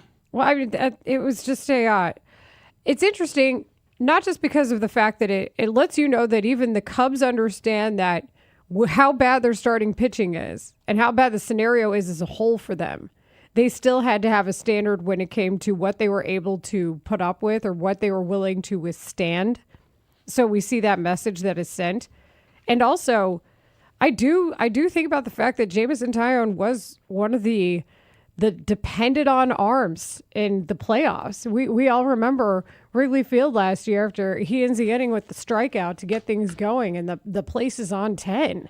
And he's not going to be that guy for them. Now, the better question becomes, who will be with what's going on with the health of this team? But either way, the message was sent and the message was received. I thought it was a clear message and one that was sorely needed. This is a guy that has a negative .9 WAR. That's the worst of any starting pitcher in baseball. He's also given up 25 home runs, and we know he gives up home runs, right? But his career high home runs allowed is 27. Which he did was that too over shy of 154 in the third innings. The 25 he's given up is over 76 innings. He leads baseball in home runs allowed, or tied for the lead, with 25 home runs allowed. But he's also given up 3 home runs every 9 innings. That's one every 3 innings he gives up a home run. And you cannot believe that is going to be a sustainable number if you understand what the Cubs' goal is here. And that is to not only get to the playoffs, but make a run once they get there, still have a chance to maybe make a push at even first place in the National League Central. Every 5th day, he had become a black hole of sorts in that you knew you were going to have to score so many runs. And it was just an unattainable goal for the Cubs to have Jameson Taillon out there every 5th day. I think the problem was the home runs superseded innings. And when you consider how quickly the Cubs were down 7-1 against a Pirates team that they could have stepped on their necks and swept, that's when they decided the innings amount was not as important to them as the home runs that were being given up. And that's really what this equation came down to when you consider the state of the pitching staff. If everybody's healthy, this is a different conversation. If everybody's healthy, he was probably your number 4 or 5 starter in the rotation, and maybe the fate would have been easily understood better then. But in this case, when you are having to depend on pitchers like David Peterson, who had another great outing for him, when you're having to depend on perhaps Edward Cabrera coming back, but we hear it's going to take a few rehab starts. Yeah, 3 I think is a few. Could be several, depending on how you look at it. I always go few is anywhere after a couple. Yeah, a and couple up to is 5. 2. Okay, 5 for 3 you to is 5. the line on several. 3 to 5 on few. Yeah. Several is 6 or more. Right. So then the line for you is 5 is still in a few. So for me, I think several is like 4, but I'm impatient. So point being, they know that at some point they're expected to get Edward Cabrera back, but they're slow playing it. I think they should. But either way, none of this was too much for them to say, we need to keep having this situation happen or risk having this situation happen yet again. He was in line to face the Yankees, his former team, where he enjoyed success before he came to the Cubs, if the schedule had played out. But we know now that's not going to happen. So Jameson Taillon designated for assignment yesterday. And Bruce Levine, actually, I think we talked about this. And Ray, it was me and Mark yesterday. You were with us. Marshall, you were off. And Bruce Levine, I feel like he kind of hinted at something that ended up being true, because he said at the time, perhaps he would retire Taillon before he got to the point of being sent down to the minor leagues. But now we see that this definitive roster move was made. You're looking at what's next, and I believe that whether or not this specific outing happened or not, but if he continued to have a career worst 1.355 whip, so that's walks and hits to inning pitch, the FIP, fielding independent pitching, of 6.74. Yeah, that just tells you he's giving up home runs. I know it all goes back. Fielding independent. Look, it all goes back to Thank you, Pete. the number of people he's putting on base and the types of home runs he's giving up. You can live with the solo shots, or as we have affectionately designated them, Taillons. You did. Shota is still kind of in the mix there. Oh no, I think the Taillon is the solo home run, and that because that's what he's going to give up. But he gave up a grand slam, and so I was like, that is not, I think I put in the group chat. I was like, that's not a Taillon. And he'd already given up a Taillon in the game. Yeah, it became too much to bear too quickly, and the Cubs are in a position where they need every one of those divisional games that they could possibly win. And if you're in a position to do so, I think the currency became too much to bear, and that's what we saw. It also just tells you. That's the other part of this is I think we were willing to put up with a certain amount just because of the state of the pitching staff. Oh, well, here's a guy you at least planned on being on the team who was healthy enough. And that's where I was at with this. It does make me think even more that they must, outside of Javier Assad, want to try to get a starter at the trade deadline. And then it becomes, well, who's not going to be here? Who are you giving up? Who do you want? Didn't you feel that? You don't make this move without perhaps another move, since it's next Monday, being ahead of you. Look, we're less than a week away now, and I will say this. Before this happened, I really believed the Cubs are going to go get a starting pitcher, and Jameson Taillon was going to be the odd man out. That was my belief before this happened. Now that it's happened, there's a clear plan here, because I think Javier Assad's going to get the work in between now and the deadline, and then a new starting pitcher, or maybe two, depending on how the trade deadline shakes out. We got Russ Dorsey coming in here at noon to talk about a trade deadline that has not really come to full fruition because everybody's just hanging around. You knew that was happening, though. I thought maybe what about the last 2 years has said to you there's going to be action ahead of the trade deadline for a week? No. What I'm saying is I thought Tuesday to Tuesday we might have a couple of teams drop out. But if you look at the standings, not much has changed since even last Tuesday. And what I'm fearful of, we're going to literally get to Monday morning, and there's going to be way more teams within 3-4 games of a playoff spot than I anticipated. Yeah. Like a month ago. Guess what regression to the mean is? Regression to the mean, where everybody's 500, and then they kind of stay there. I hope that changes for both the Cubs' sake. Statistically, it would indicate not. Well, but for both the Cubs' sake and the White Sox' sake, usually you have more teams that are just bad, flat out bad. You have more teams who fit into the Giants, Mets, Angels, Colorado Rockies category, and that it's just those guys right now. Maybe throw in the Royals, but and they extended a guy who we were looking at last year in Seth Lugo at this time, right? Because they believe, which is a fair belief in the American League Central. Didn't they? You can do it again next year. Did they sweep the Cubs or take 2 out of 3? They Who's won that? Last year. The Royals. They won that series. I don't recall. That helped them say, "Oh, we're contenders. Let's extend Seth Lugo." So let's listen to what Craig Counsell had to say, because the news did come out before the game that it ended up being rain delayed last night for a bit in St. Louis. It started at 8:30. Craig Counsell did talk about the decision regarding Jameson Taillon. I think probably, this year there was just less of those moments where I think he had gotten it going. So you're finding less reasons to kind of give the next opportunity, essentially. Look, I think, where we're at in the season factors into this. Absolutely. I think Javier Sa is going to factor in here somewhere. I think that factors into it. So the trade deadline factors into it. Those are the kind of reasons, and you have to make a decision.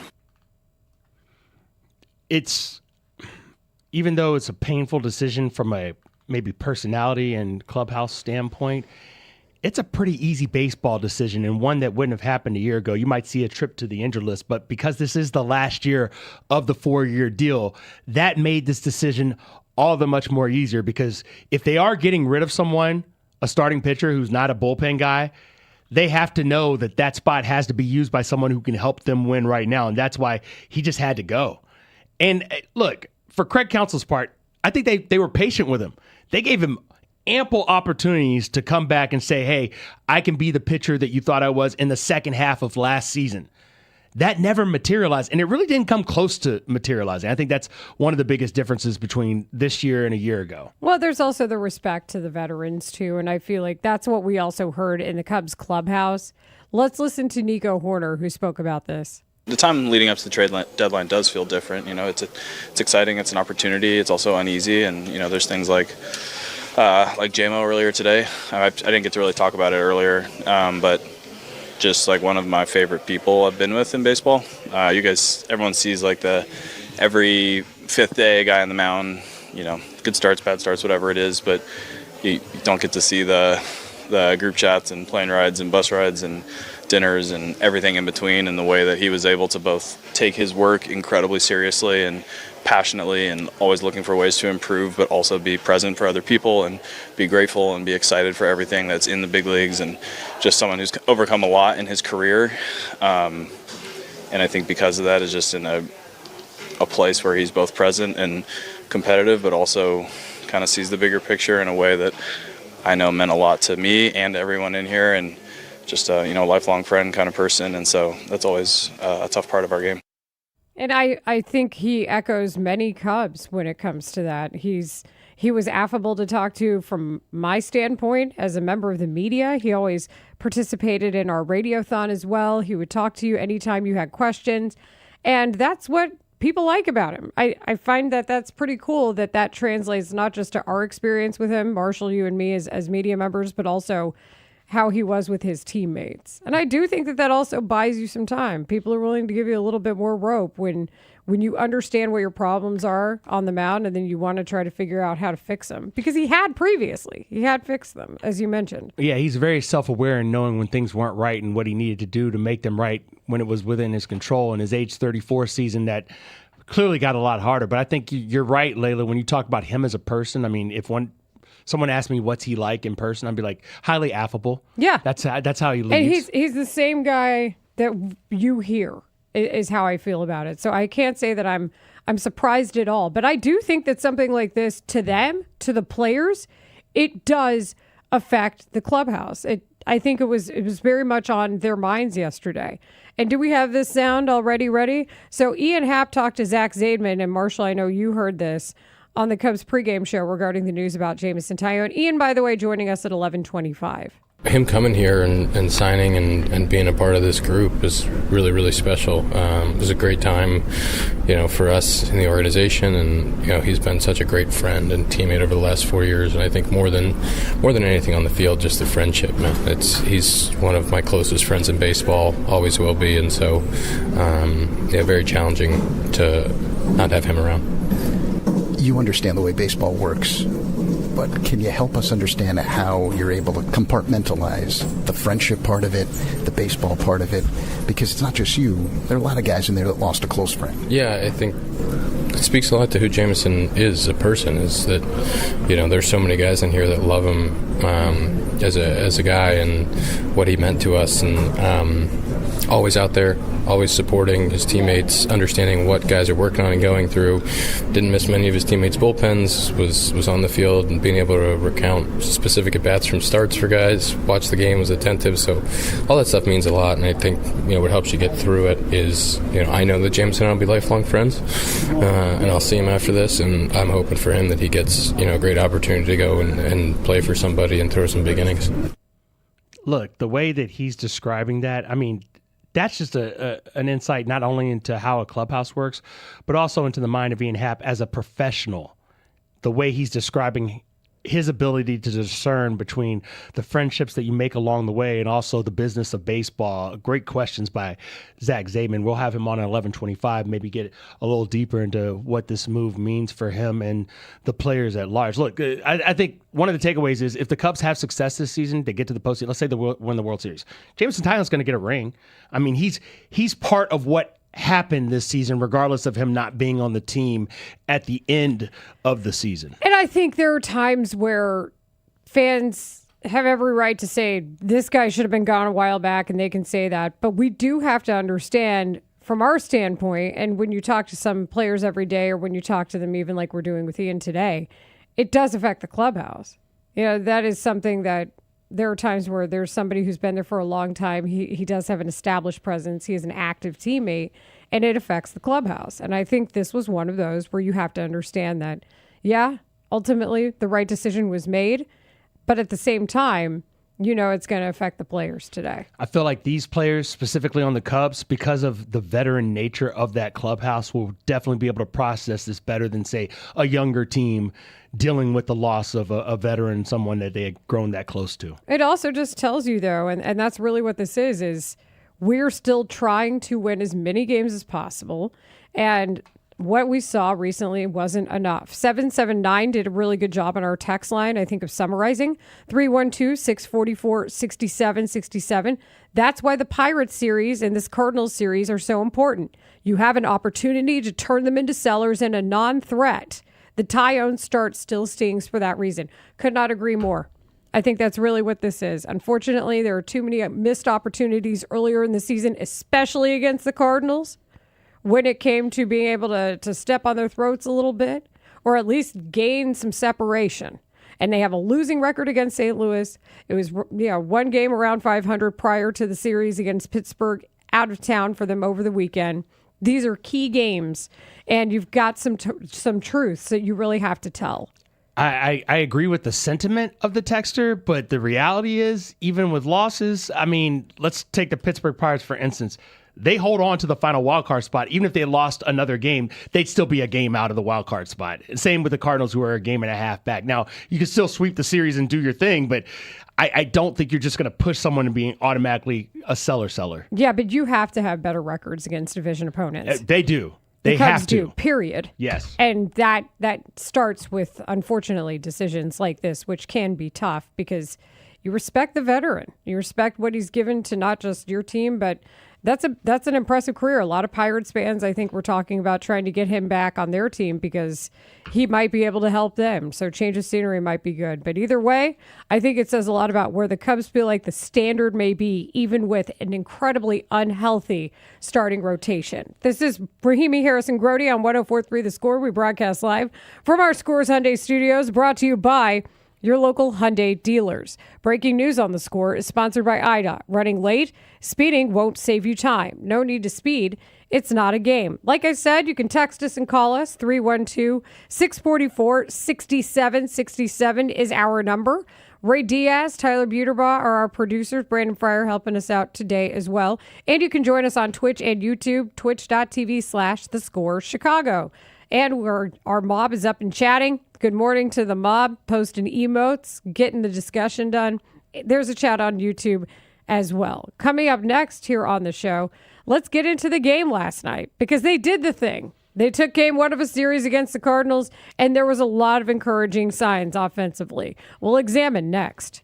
We are Chicago's #1 and most listened to sports station. We're live from Chicago, talking Chicago sports. Listen on your radio, your laptop, mobile device through the Odyssey app, AUDACY, or tell your smart speaker to play 104.3 The Score. We're live and we're local. 104.3 The Score. Hey, Score listeners, for all station contest rules, go to thescorechicago.com/rules, and good luck. This segment is sponsored by Peck. Some offensive power to do some big things over here. So, 5,000 is the goal then. Let's get after it. There we go. It might not happen right away. DJ Moore, pretty good. Keenan Allen, pretty good.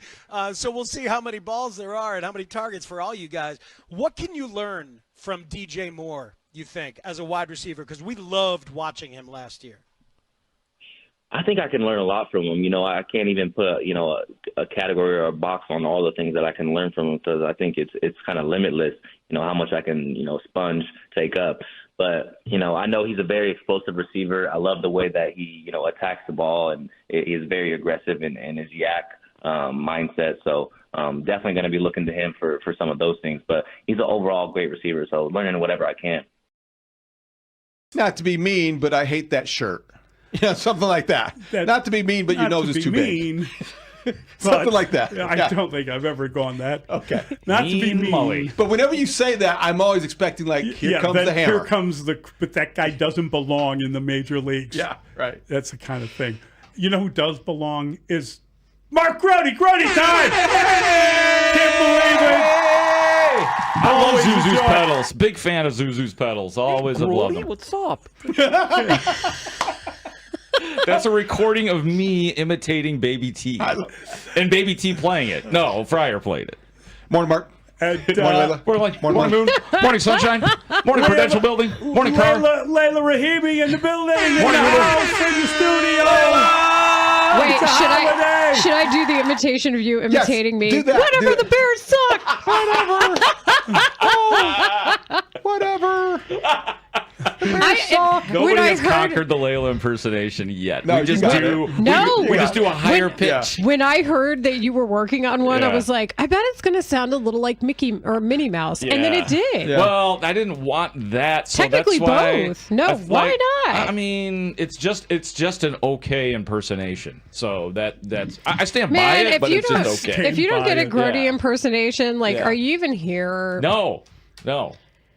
And I do that too, by the way. I did the not to be a jerk thing yesterday when I was looking up baseball savant stats, but I was kind of a jerk about it. But like, if pointing out unfortunate information is a jerk, then guess what? We're all jerks. It's the same thing as when people say it goes without saying that. Yes. Well, if it goes without saying, why must you say don't it? say it? Zip Yes. it. Zip it. Yeah. I think there are times where people Zip say it. things to soften, and Yes. in journalism, we are taught to not do that because those are words that we need for other Brevity. other Layla. space. Brevity. Yeah. It's totally underrated. Dave Feldman. I don't have it. Dave I'm Feldman sorry. was the great horse racing writer at the Sun Times. I love when you talk about And Dave Feldman. whenever two or more ex-Sun Times guys get together, they talk about Dave Feldman because the stories were unbelievable. I know. But his line was always, he would say, "Don't get me wrong, I like the guy," and then whoom, Boom. here it comes. And boom. I mean, wham.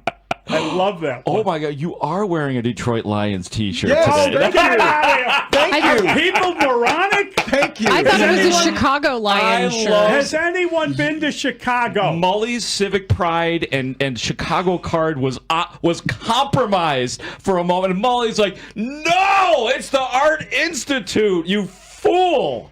I take pride in my lion. I know you should. That's a lion joke. Also, like, does White Lion Detroit Pride. Yeah. does Detroit get all the That's a Lions? band, by the way. Pride of Lions. Do you remember Did the they? band? I don't know. They don't I'm get all the sorry. Lions. Not to be rude, but you're crazy. No offense. No offense is another one. No offense. No But I offense. hate your family. Roy, I got to ask you, and I know that you have talked about this on stage. I've seen you talk about it in interviews, but for the Score audience, can you please share the story of your dad and Don Cornelius? Oh, you did some homework. So my dad moved to Chicago when he was 5 and eventually worked his way up and ended up back in the city working at WVON in the 60s. And he gets pulled over one day for running through a stop sign, and the cop gives him a ticket, and my pops goes, "Yo, you have a really nice voice. You should come work for me," which is not how you get out of a ticket. The cop's name was Don Cornelius.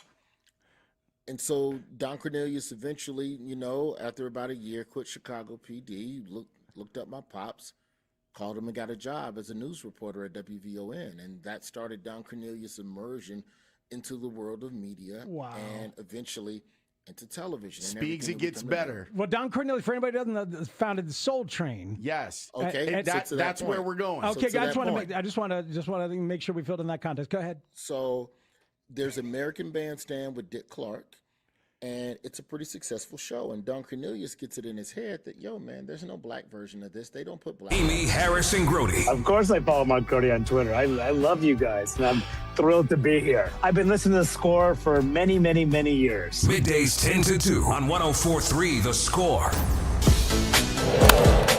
This one hit in the air, right field. That's well struck. That one back towards the corner. Out of here. Alex Bregman the opposite way. It's a Breggy bomb.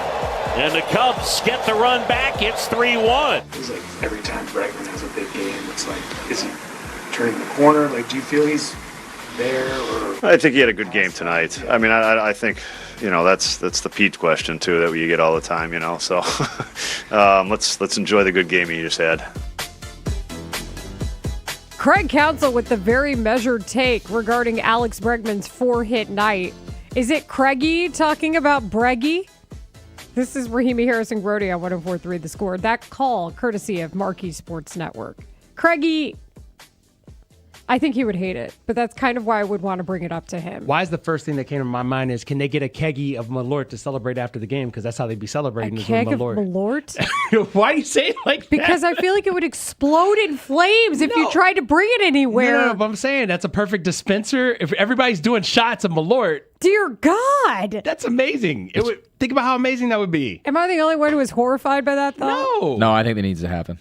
See? And I think they need to have like a big traveling suitcase that says like top secret. I'm into it. I'm Top into the secret. idea. What are they, 8-4 since the break? They've been doing a lot of celebrating lately, correct? Yeah, they've won 8 of 12 since the All-Star break. So, yeah, I feel like they're running out of Malort. Like, how big is the Malort that they carry with them to do these shots after the game to celebrate? It can't be. A keg of Malort is the worst thing I've heard, I think, in a long time. I think it's so Chicago. It's so perfect. That sounds terrifying. Well, you don't have to drink the keg at once, Layla. I'm just saying. It's just understanding the severity of Malort. To feed generations, which is, they got a lot of guys in the clubhouse. Or like support staff, coaching staff. Does everybody bring their own bottle? That's what I'm asking. You just have a keg, and then that keg becomes a symbol of a Chicago team that just keeps going. They should slap a label that says like Cubs secret stuff, like in Space Jam. Perfect. Welcome to Malort Logistics with Rahimi Harris and Grote. Fair enough, but you're right. The Malort is the celebration. I'm terrified at the thought of a keg of Malort. That's really what this comes down to. I actually think Craig Counsell is correct here. Is it a step in the right direction for Alex Bregman and the gang, and Bregman to have 4 hits against a Cardinals team that is reeling, as we heard Mark Sweeney say yesterday, 20 games in 20 days. That'll do it. They're now flat at 500. Cubs win 7-3. They're 60-46 now. Meanwhile, the Cards are even Steven at 53-53. It was a great game for the offense, period. And they gave David Peterson a lot of run support. Peterson goes 5 2/3 easy. That's not always fun as a starting pitcher to have to delay yourself like that, too, because we didn't know when the game was starting for so long yesterday. 2 earned runs, only 2 walks, 3 strikeouts. He kept the ball down. That's a line that's consistent with what he does as a pitcher, and that's a really good thing, too. I'm looking at the way that they've been playing of late, and I just want to point out, for them specifically, Alex Bregman's got a hit, right? And what's crazy is in the month of July, he's only hitting 231. But see, you say, but here's what I say. Oh, well, the OPS will tell the tale here. Forget about even OPS. All I care about is one number being big, and that's the freaking slug. And he's slugging 462 in the month of July. And if you're slugging halfway to 500, between 400 and 500, first of all, you're above 400. Let's start with that. Yeah, that is a big deal, especially for him statistically this season. That shows a lot of improvement. And that's improvement. The reason Jerry, that's percentage... actual improvement, not Jerry improvement. No. Jerry improvement was he was only speeding 1 mile an hour over the speed limit as opposed to 100 over the speed limit. I think that is actual improvement, though. I think Jerry was on to something there. Guys, hey, speaking of this, I'm going to produce on the fly here. Training camp opening up means we get Jerry Jones's unhinged training camp appearance, where if that happened here, we would go crazy and be shocked and appalled. But in Dallas, it's just a rite of passage. So we'll keep an eye on whatever Jerry may have to say out there. I feel like he's going to let you down because he doesn't have a guy to trade like he did last year. Unless he's trading like Dak or someone. Sorry, I didn't mean to hurt your brain this early in the morning. It's gonna be unhinged. Like, I have a feeling it's just gonna be wheels off. But you're right though. Getting back to what Alex Bregman is doing, the average doesn't tell the tale of what he was hired to do here. And his OPS now, I believe, is over 700 for the season, isn't it? Isn't it like 701? 705. We're finally there. Remember, that was my whole thing. Is like, can we get the OPS over 700? And remember, the slug is only 369 because he had such a woefully underpowered first half of the season. But again, if you have Alex Bregman in the top half of the order and he's slugging over 450, that's going to show up in the results. And I think it has for the Cubs for quite some time now. And if he's going to get 4 hits and Nico Hoerner's a threat to get 4 hits like he did last night. And a home run. First since April. I don't even need him to do all that because we all think that. You and I don't. Well. We don't. I just want to say, for Bregman and Hoerner to be producing, that means not as much pressure on other guys in the lineup, whether that's Seiya Suzuki, whether that's Pete Crow Armstrong. I know every night you want Pete Crow Armstrong to do something absolutely fantastic at the plate. But that's not how baseball works. It's 162 games. The bottom line is these guys are also hired to hit. They were paid to hit. So hit. Can be that simple. Alex Bregman had the day off prior, and during his at-bat in the 5th inning, Zach Zaidman and Ron Coomer talked about why that was a good thing. That rest day did some wonders for his bat. Yeah, it really did. He's, it's one of those things where you get a little mental day off, and next thing you know, you feel fresh coming to the ballpark. Bregman looks at a sweeper outside, 2-2. I know we did not hit on the field today, but the guys did hit in the cage, and he came out of the cage, and it was hot in the cage. He was lathered up, but he had been working, so whatever he was doing today, it's working because he's got 2 line drive bullets, 1 in the seats and 1 a double. I just love the fact that Alex Bregman's using the entire field. He had 2 hits, 1 a single and 1 much more than a single to right field last night. And that's important to show that he understands what's happening at the plate, whether it's his approach, whether it's how pitchers are trying to attack him. He has answers. And look, it's been a bit sporadic. He had the 4 hits, but he had hitless days leading up to the 4-hit game. But if you're going to hit with power. That's what I need from Alex Bregman. Yeah, the last time he had gotten a hit prior to the 27th, which was yesterday, you have to go back to the 21st. So I understand why they wanted to give him a bit of a day off when you consider that these guys are at the office every day. And for his age, too, I think that's probably a good thing, especially when you see a lack of power. And then what does he do? He responded with power. But 4 hits goes above and beyond.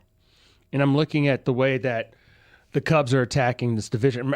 Look, here's the most important thing. When you look at, say, the wild card standings, the Cubs are not just clear of the other teams. They're 5.5 games up now on that final wild card spot, 3.5 games clear of the Phillies, who are a formidable challenger to the top wild card spot, right? I think we can all agree on that. And you're thanking your stars. You have such a good record against them. You got the tiebreaker if it comes down to that. So the goal is to win the division. That hasn't changed, even if the goal is way harder than maybe what we thought it would be when we predicted that they would, in fact, win the division at the beginning of the year. But if you can just host a playoff series to start things off, that's still a strong starting point to your postseason.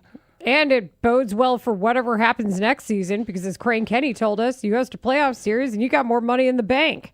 One of the things that Shorty, I was what you drank? Reading about in my free time over the weekend, which I didn't have much of, but this idea that a significant percentage of Major League Baseball owners don't believe there will be a pitch thrown in 2027. Well, don't forget that they also probably hope that because then, they don't have to pay as many expenditures.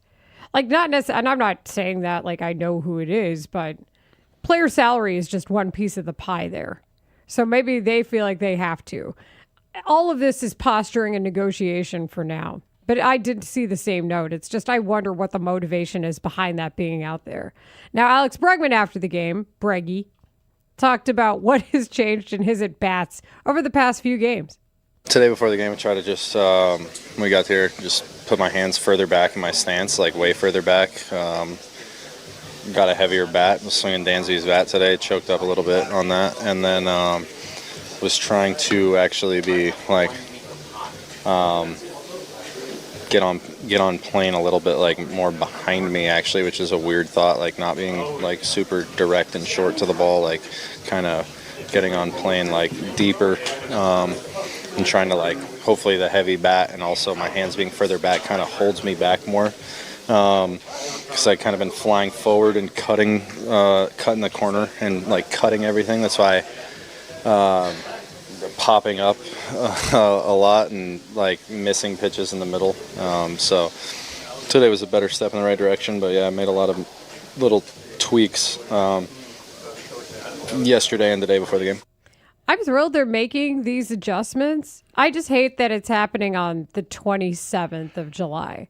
But I love it. I feel like it's an ongoing conversation, though, right? So yeah, maybe they got to this point finally, whatever they were working through the first half of the season, which was, by all accounts, not good enough, subpar. Some would even say disastrous because of the amount of money that he's going to be making. That's it. I just, with the staff they have, and you hear how much they talk about John Mully, there is a part of me, and maybe it's spoiled, to ask the question, well, why are we getting to this point of the season where this is just now?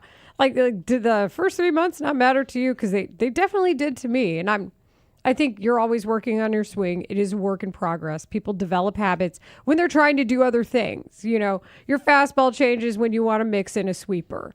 You try to hit for launch angle, which I think is a myth. I think it has to do with more timing than anything. But I feel like that's going to affect things too. They do try to tell players, you know, coaches will say, oh, this hit isn't as valuable anymore to straightaway center, for example. We need you to pull the ball. Well, easier said than done, guys. And sometimes the results aren't as pretty as they want them to be. With Bregman specifically, I'm taking the more it's better late than never approach because, again, he's under contract for 4 more years after this. And also mostly because of where the Cubs are in the standings. Now, if they were a 500 team, there'd be a lot more trouble in terms of how we look at this. But they are in the mix. And the thing that will probably happen, because this is the way it's looking like it's going to end up, I will go back and be like, if Alex Bregman had a better first half, would the Cubs have had a much more reasonable chance of catching a Brewers team that looks poised to win yet another division title? So ultimately what you're asking is what is his offensive WAR? And then additionally, how much does it matter when the significance of the pitching injuries is also playing a part in this? Yeah. All of that. That's the hard part, is they could go back and say, well, our starting staff was actually decimated by injuries. Tonight, the Cubs road series continues against the Cardinals. Pre-game coverage begins at 6:10. First pitch is at 6:45 in crystal clear FM quality on 104.3 The Score and the Northwestern Medicine Cubs radio network. Meanwhile, on the other side of town, the White Sox are playing a 4-game set with the Yankees. And the first game of the series did not go according to plan. We asked the question, again, starting pitching coming up primarily, what to do about Noah Schultz? We'll discuss it and more next. The Cubs are now on 104.3 The Score and the Northwestern Medicine Cubs radio network. It's got a chance! Cubs win the ballgame! Northwestern Medicine, leading the way to better medicine. Learn more at nm.org. So, hamburgers, sodas, ice, and a DJ. A DJ? Relax, Pa. With T-Mobile, Nick, Mark Grote is a treasured member of our air staff and is terrific at impressions. He does a great Les Grobstein. Of course, a phenomenal Harry Carey, but his Harrison Ford in The Fugitive is just remarkable. Today, during transition, we told him you were coming on, and he added to his roster. Nick Friedel is going to be on because if you have a Tibbs story... You are obligated. Let me tell you about Tibbs, Lawrence. Wow. Very good, Friedel. We're going in. Limited. Limited is what we go for. Tibbs. We just need it to be a little deeper, guys. That's all. I didn't realize I was that slow, though. Hey, Lawrence. Hey, Steve. What's happening? Yeah. It's crazy down here in Florida. I miss Chicago. Tibbs is a madman, but the Knicks made a big mistake. I mean, come on. Let's rev it up just a little bit. I got to say, I think Grote's Friedel might be better than your Nick Friedel. Tell you about Tibbs, Lawrence. Very good, Friedel. We're going in. Limited. Limited is what we go for. That's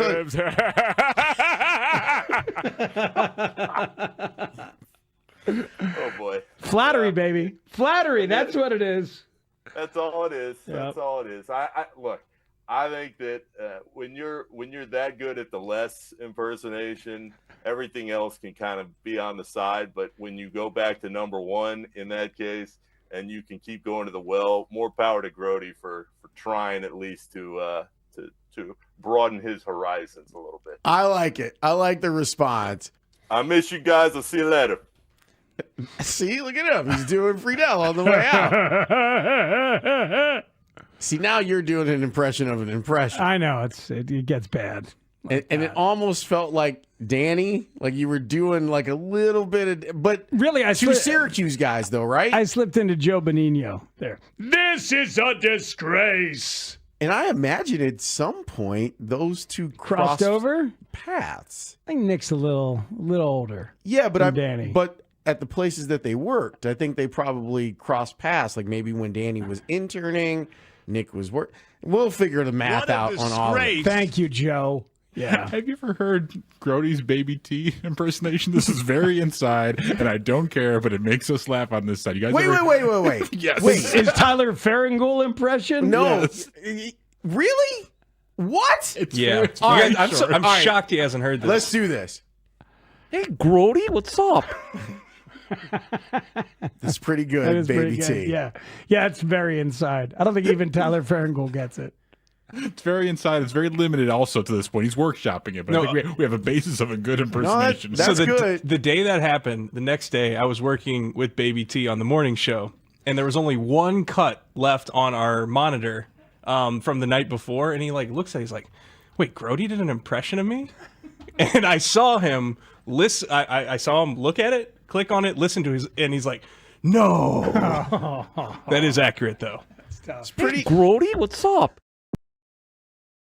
So all that happened. It wasted some time. They had to go to commercial and all this, and they're like, what is going on with the base at second base? And finally, one of the umpires did explain it. So we are ready Yeah, for the problem was the plug that sticks in the hole got stuck. What? Dig it out. That's what she said. There we go. All right. Bill Miller letting everybody know what's going on. The plug in the hole, the thing to that, and here we go. The old plug in the hole. No dry socket. Hey, so A little bit of the Grote, old in and out. you know when he knew it was like, oh, wait, this is all about me? When he had to clear his throat because he heard what he sounded like on the PA? Yeah, let's hear that again. That was hilarious. So we are ready Yeah, for the problem was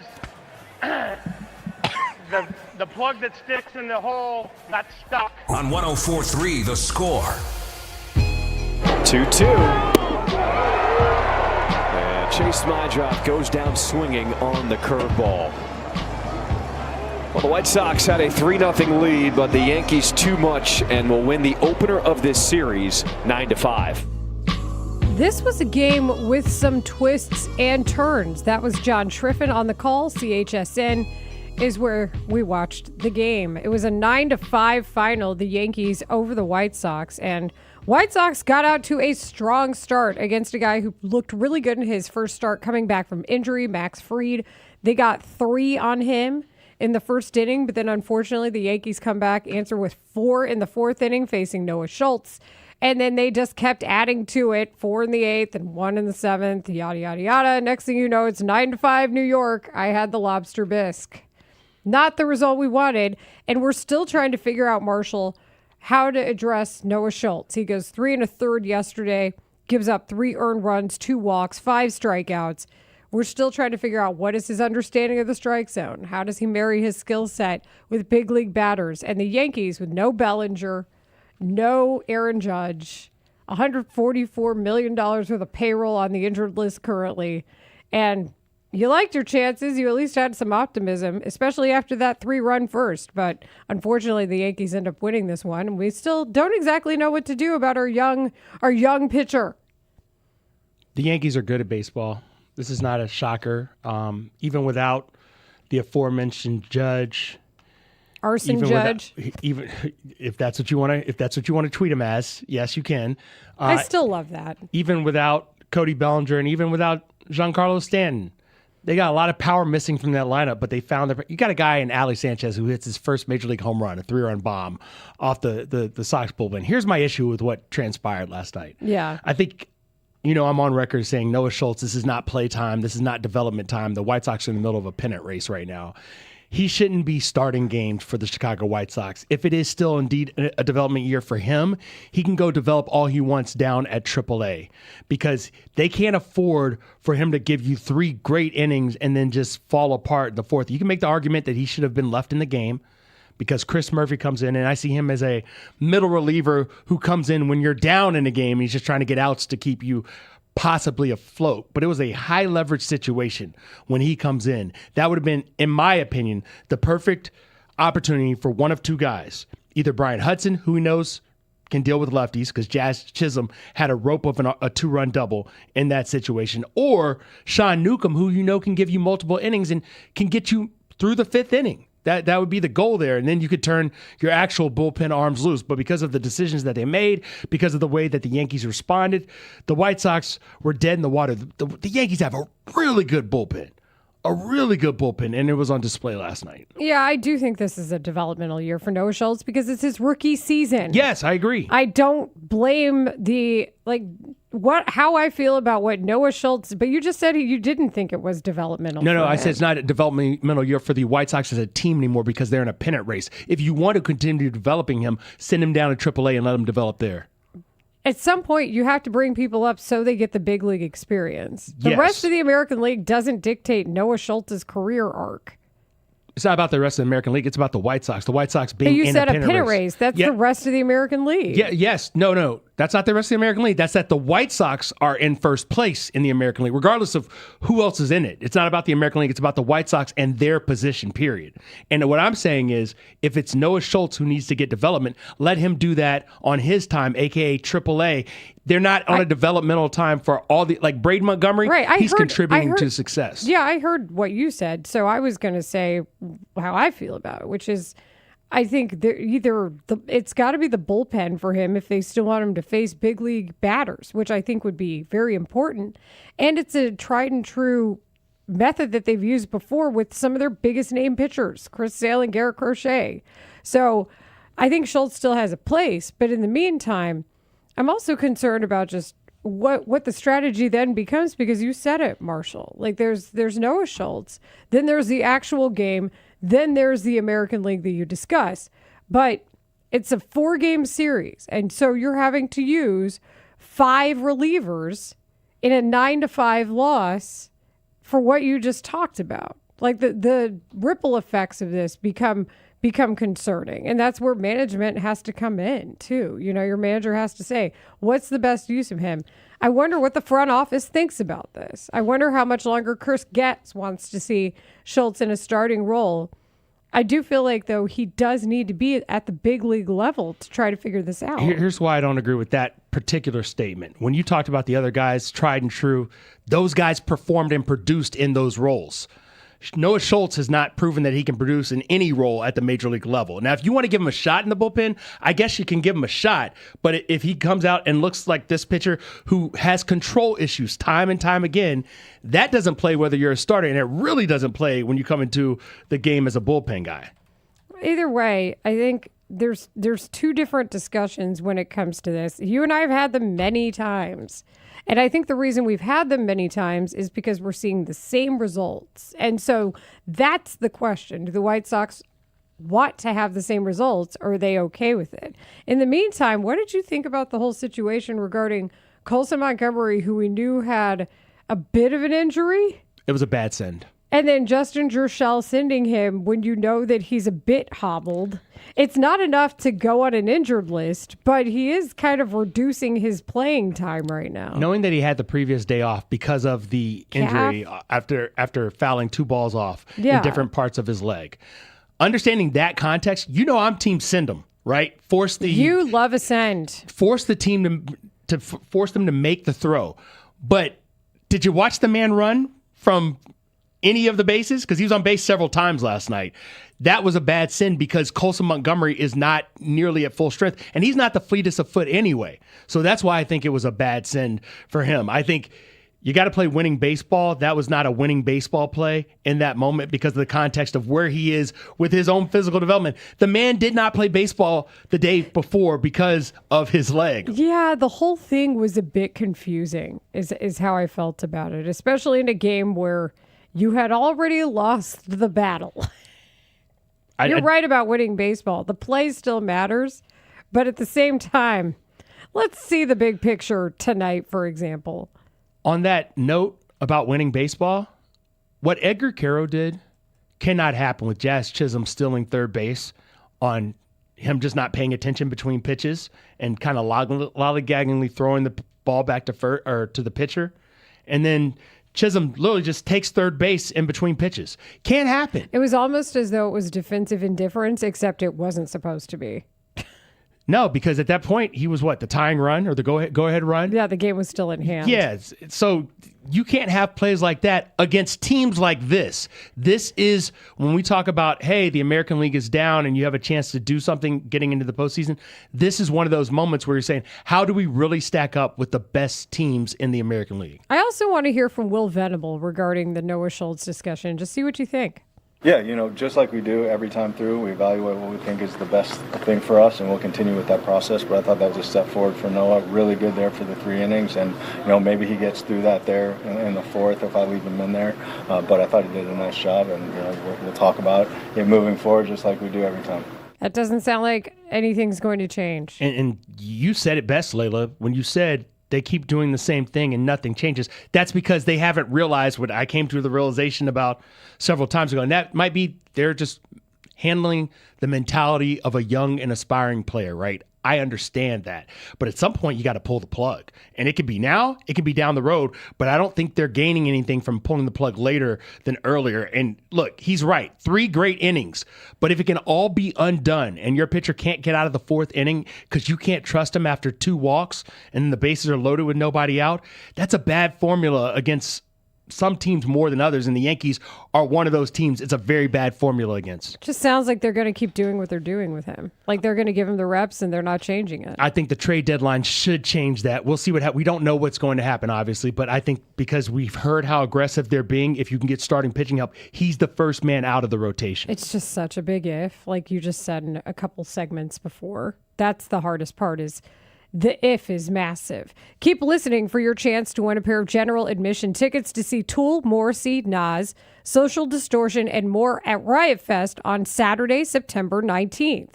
For tickets and more info, go to riotfest.org. Tickets provided by Riot Fest. I think we should also bring it up with Russ Dorsey since he's joining us for the noon hour. What do you think? I think that's an excellent idea. I also think we should talk Bears. What are our top questions going into Bears training camp? I got so many questions. Okay, let's ask them next. Pete Crow Armstrong plays here. Hey, Chicago. This is Pete Crow Armstrong. Back toward the wall, Pete Crow Armstrong makes a great catch. He made it look easy, and it was not at all easy. Defensively, there's just plays that he's making that nobody else is making the plays. You're going to have to watch baseball a long time to find someone who's going to make the plays. That's how good it is. Listen to Every Game with Pete Crow Armstrong right here on Chicago's Sports Radio, 104.3 The Score, and the Northwestern Medicine Cubs Radio Network. That was a problem. There we go. All right. Bill Miller letting everybody know what's going on. Oh, man. The plug in the hole, the thing to that, and here we go. He's like your handyman at Menards or wherever. Now, here's the problem. Here's the problem you got here is I see this right here, this spike, that goes in the hole. That's your problem right there.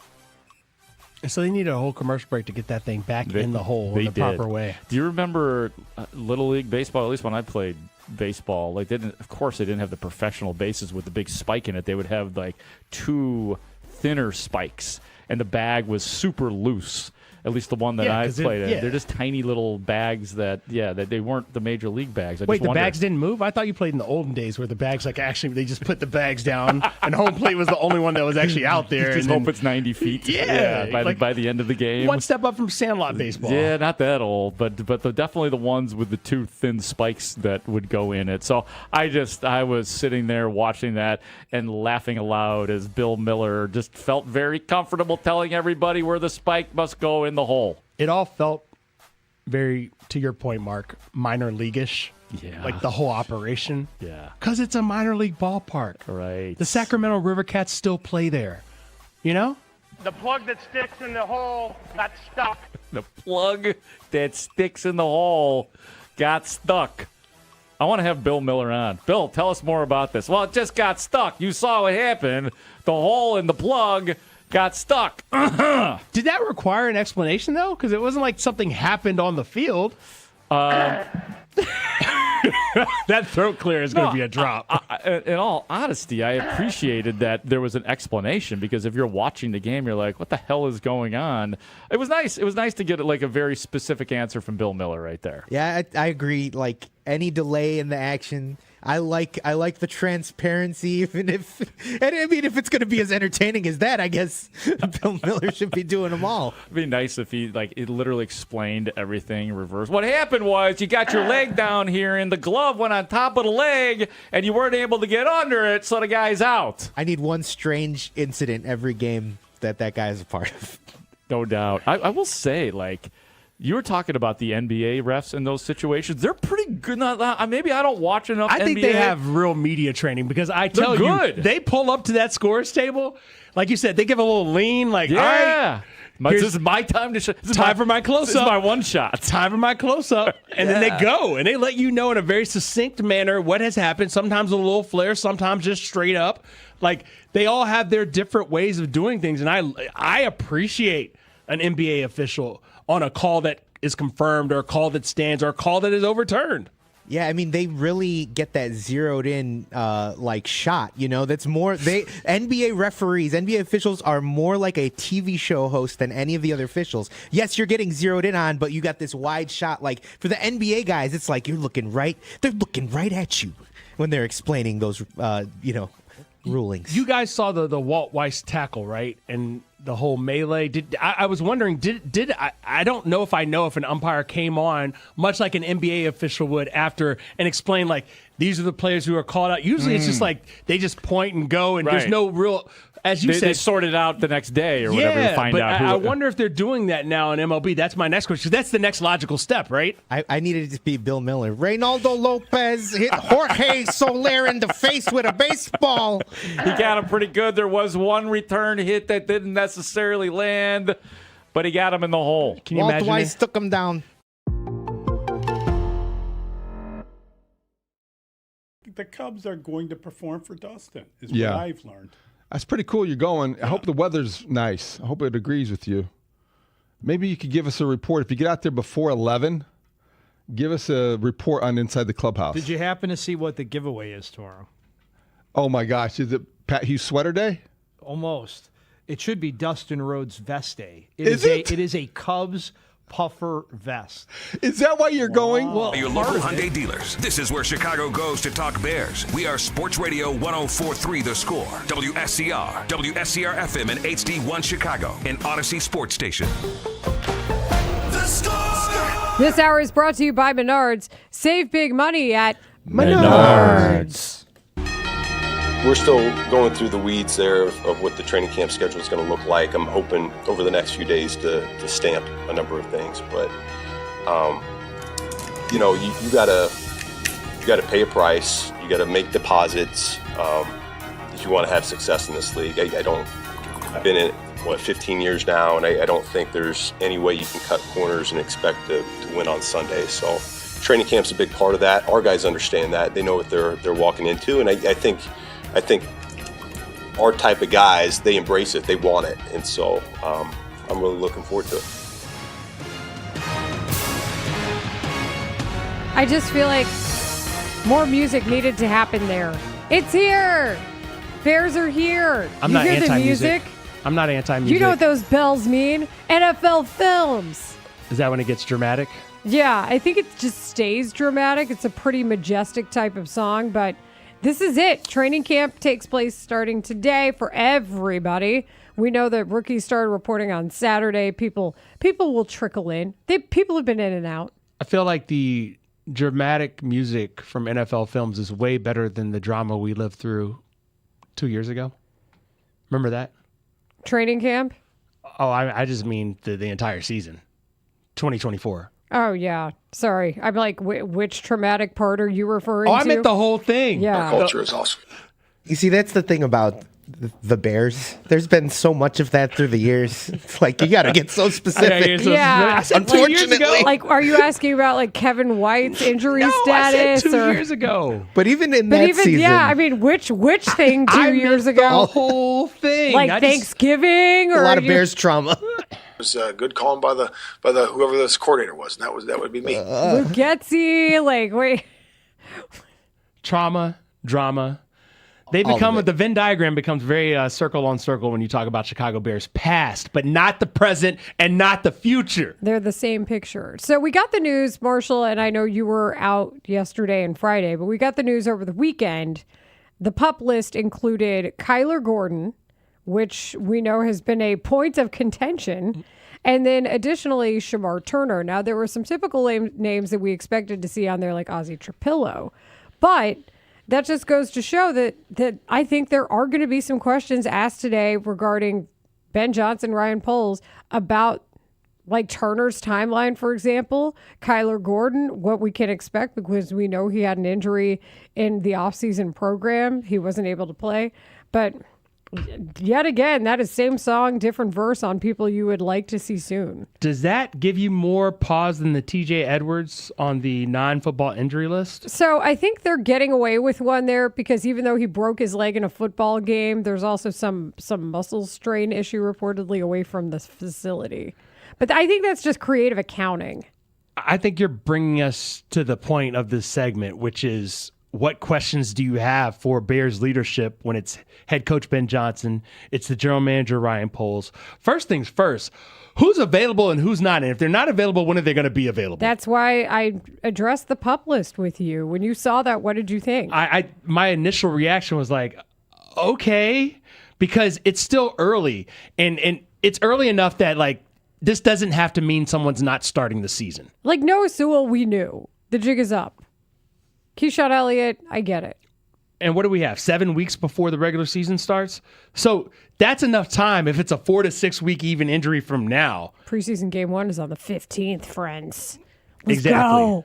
Exactly. But that's enough time that you think if someone is out right now, they could be back for the regular season. And to me, I don't expect everyone to be ready to go week 1 because this is the NFL. It is not a contact sport. It is a collision sport, and stuff happens, right? Yeah. But overall, specifically on defense, I'm going to be very specific here. Marshall's already worried saying this. No, to I'm me. not even worried. Your face? This is a straight up thing. If Caleb Williams is good, I'm good. If that offensive line is good, I'm good. If most of the receivers are good, I'm good. If the tight end is good, I'm good.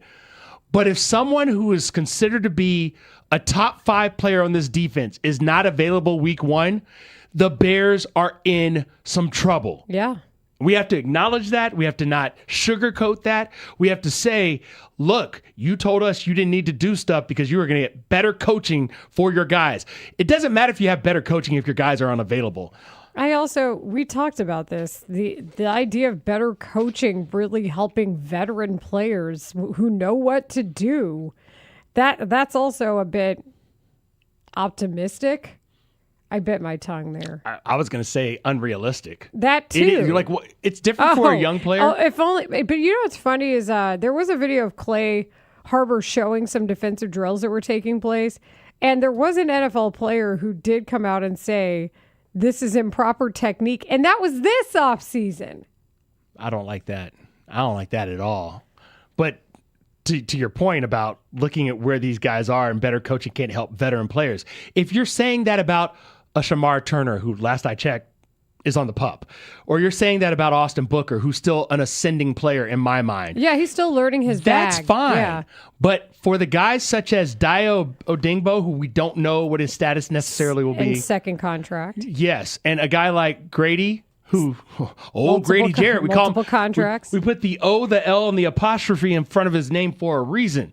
If you're saying that about those guys, I have concerns. And maybe the biggest concern is the Swiss Army knife that is Kyler Gordon. Because if he can't go, we've seen what the difference is between Kyler Gordon being on the field and Kyler Gordon not being available to you. He missed 14 games. He only had 2 sacks, for example, and we knew that was supposed to be a part of the pass rush. And even in the games he played, he was on the snap count, which means he had games where he only played the second half of a game. So that's one question. What are your other questions for training camp? For me, one of the big ones is not just left tackle, but what is the plan? Are you going to give people some sort of rotation? Is a guy like Theo Benedict going to be able to see snaps again to try to challenge for a job that he won last year? Or is it Braxton Jones or bust?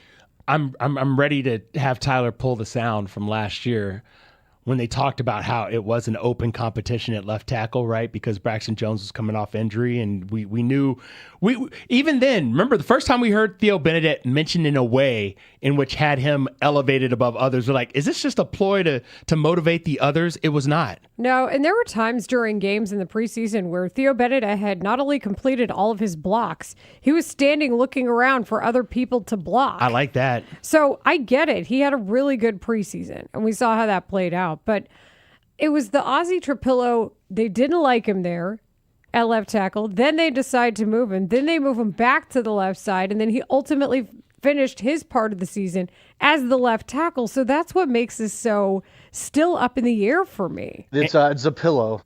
It is Zapillo until it's Trapillo, until it doesn't matter because he's not playing right now because he's hurt. I'll say this. Remember when we thought it was Trapillo? Trapillo? Welcome, Ozzie. I definitely thought. I did too. I did. I always default to the Hispanic kind of I can understand saying, that. you know what I'm saying? I can definitely understand We did that. that with somebody else, and I forget who it Oh, was. it was Luis Robert? Well, no, it wasn't somebody of a Latin country. Robert? It was somebody else that we decided we had made Latin. I'm just going to make him Latino. Yeah, I forget who it was. But looking at what they said last year, specifically with Trapillo, here's how I'm going into this camp. Don't believe everything that's said as being final. Things can change. Things did change last year. So even no matter what they tell us today, Ryan Poles and Ben Johnson both, I'm taking it all, not even necessarily with a grain of salt. I'm just saying is that's what they're saying today. And in 2 weeks, that could change. In a month, that could change. In 6 weeks, that could change. And certainly by week 1, that could change. Well, it also is who are you motivating, right? Because there are times there are times where we have heard either a coach or a general manager speak, and you knew they were talking about one player. Like, you just knew. You're like, okay, this message is supposed to go to this person, but I don't necessarily who or why. Sometimes you do. But I wonder who they might be motivating when they speak about their players today. You are listening to Rahimi, Harris, and Grote. We're talking about our top questions for Bears leadership who will speak later today. We will bring you some of that sound later on in this program. But look, injuries is obviously the first thing, right? And then what's the plan if someone is injured? And what's the plan even if there's an open competition for a job? Left tackle is the first one that, of course, comes to mind.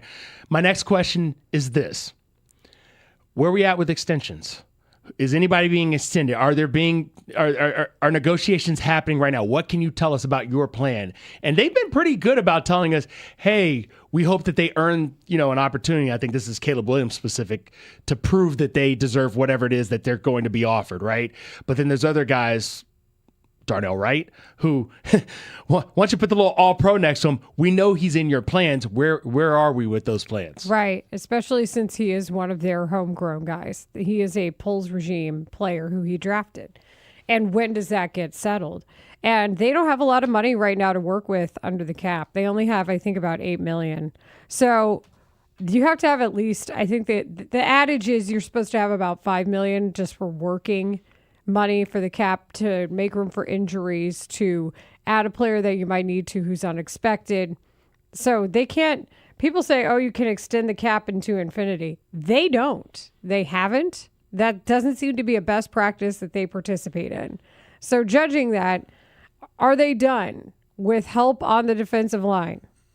I believe they are done externally. If something crazy happens, I mean, because of what you just said, Layla, we know that Howie Roseman and the Eagles work under the guys that, hey, the bill will come due, but it doesn't matter as long as the cap keeps going up year after year. Buy now, pay later. Yes, buy now, pay later. Put it on the plan. And guess what? If you're winning the whole time that's happening, no one cares. Not the players who are restructuring their contracts. Yeah. Not the fan base, certainly, because you're always a threat to win and get to the Super Bowl.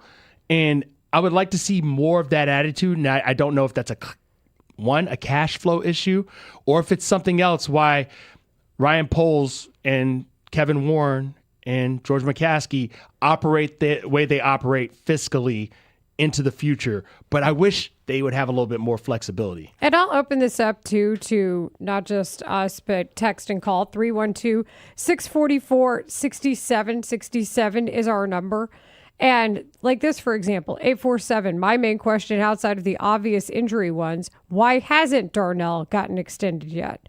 I think it's just because of what we talked about. I feel like they feel like they're up against it. Some money comes free in the offseason, but they might not want to do that until the end of the season.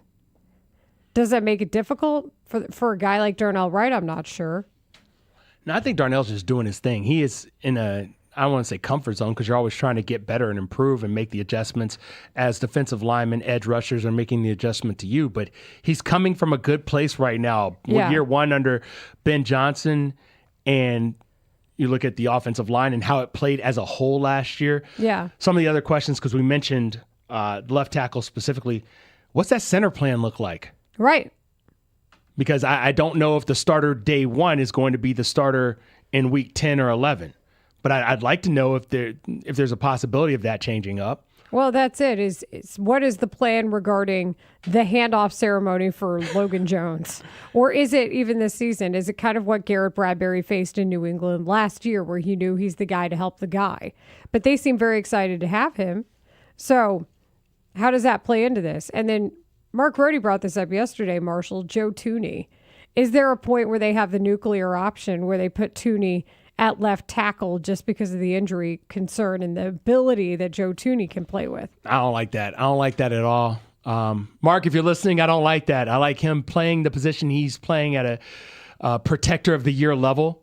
And I have faith that Braxton Jones is going to do a good enough job at left tackle because he's going to be better than he was last year because he's another year removed from the injury. Bears. Yeah, that's you, the Grote. problem. Okay, so Grote has submitted Bears, but I just we don't know yet what the level of expectation is when it comes to how they feel about what that left tackle is supposed to look like. I don't think they ever got their vision of what the left tackle position is supposed to be in Ben Johnson's Bears offense last year. No, I think that's a safe thing to say. And with Ozzie Trapillo, maybe they felt like they had hit on something, but when he goes down in the gruesome way that he did, now you're kind of readjusting your expectations, whether it's Braxton Jones or you mentioned Theo Benedette, Jedrick Wills Jr. The other thing is, and I'm taking it back to defense, because I'm so confident in this offense, and not just because Caleb's been talking that talk all summer long, but because Ben Johnson's got his plan in order, and we know that year two is going to be easier than year one as far as the initiation. Like, here's a new playbook. It's got some of the concepts, but he likes to roll with adjustments. He's like, before you can adjust to what I was doing last year, I got a whole new playbook coming. That's what Ben Johnson does. That's what makes him so formidable as an offensive mind. You know what number one question may be just slapping us in the face right now? What's that? Who's WR1? That's a valid question. It's a valid question. Is Rome Odunze's foot injury where he's telling you, I'm going to have to adjust to this and this is my new normal right now with the scar tissue, is that enough for you to say he's not going to get the same amount of targets he was on pace to get last season prior to the injury? Because he was on pace to be WR1 just based on the targets alone. I think that leaks into the other question of, like, how big of a role is Khalif Raymond going to have on this team? Because I think Luther Burden III is going to lead all wide receivers in receptions and targets and everything. Really. So he is your WR1. For me, yes. But like when you say Khalif Raymond, I thought that was was a valid part of this offense too, or at least a focal point, and then they get Xavier Thomas. So also, what's the difference between Khalif Raymond and Xavier Thomas?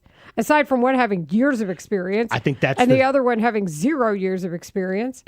Here. But kids, when it comes to traits wise, I feel like will be able to ask to do the same thing. But are you good enough to have positional redundancy at this point? Do you feel solid enough to have a bit of redundancy there? I think you have to if you're this offense, and understanding players get hurt. They just do. And I think Khalif Raymond not only eases Xavier Thomas into his role, because Xavier Thomas doesn't have to be a big part of anything for the first. He may not play at the beginning of the season, at all. Given that he was a bit of a risk that they took. But it's something to have in the cupboard. And on a rainy day, it's snowy out, you can't get to the store, crack open that can of Xavier Thomas. Crack open a can of Xavier Thomas. Like that sounds like it should be a commercial.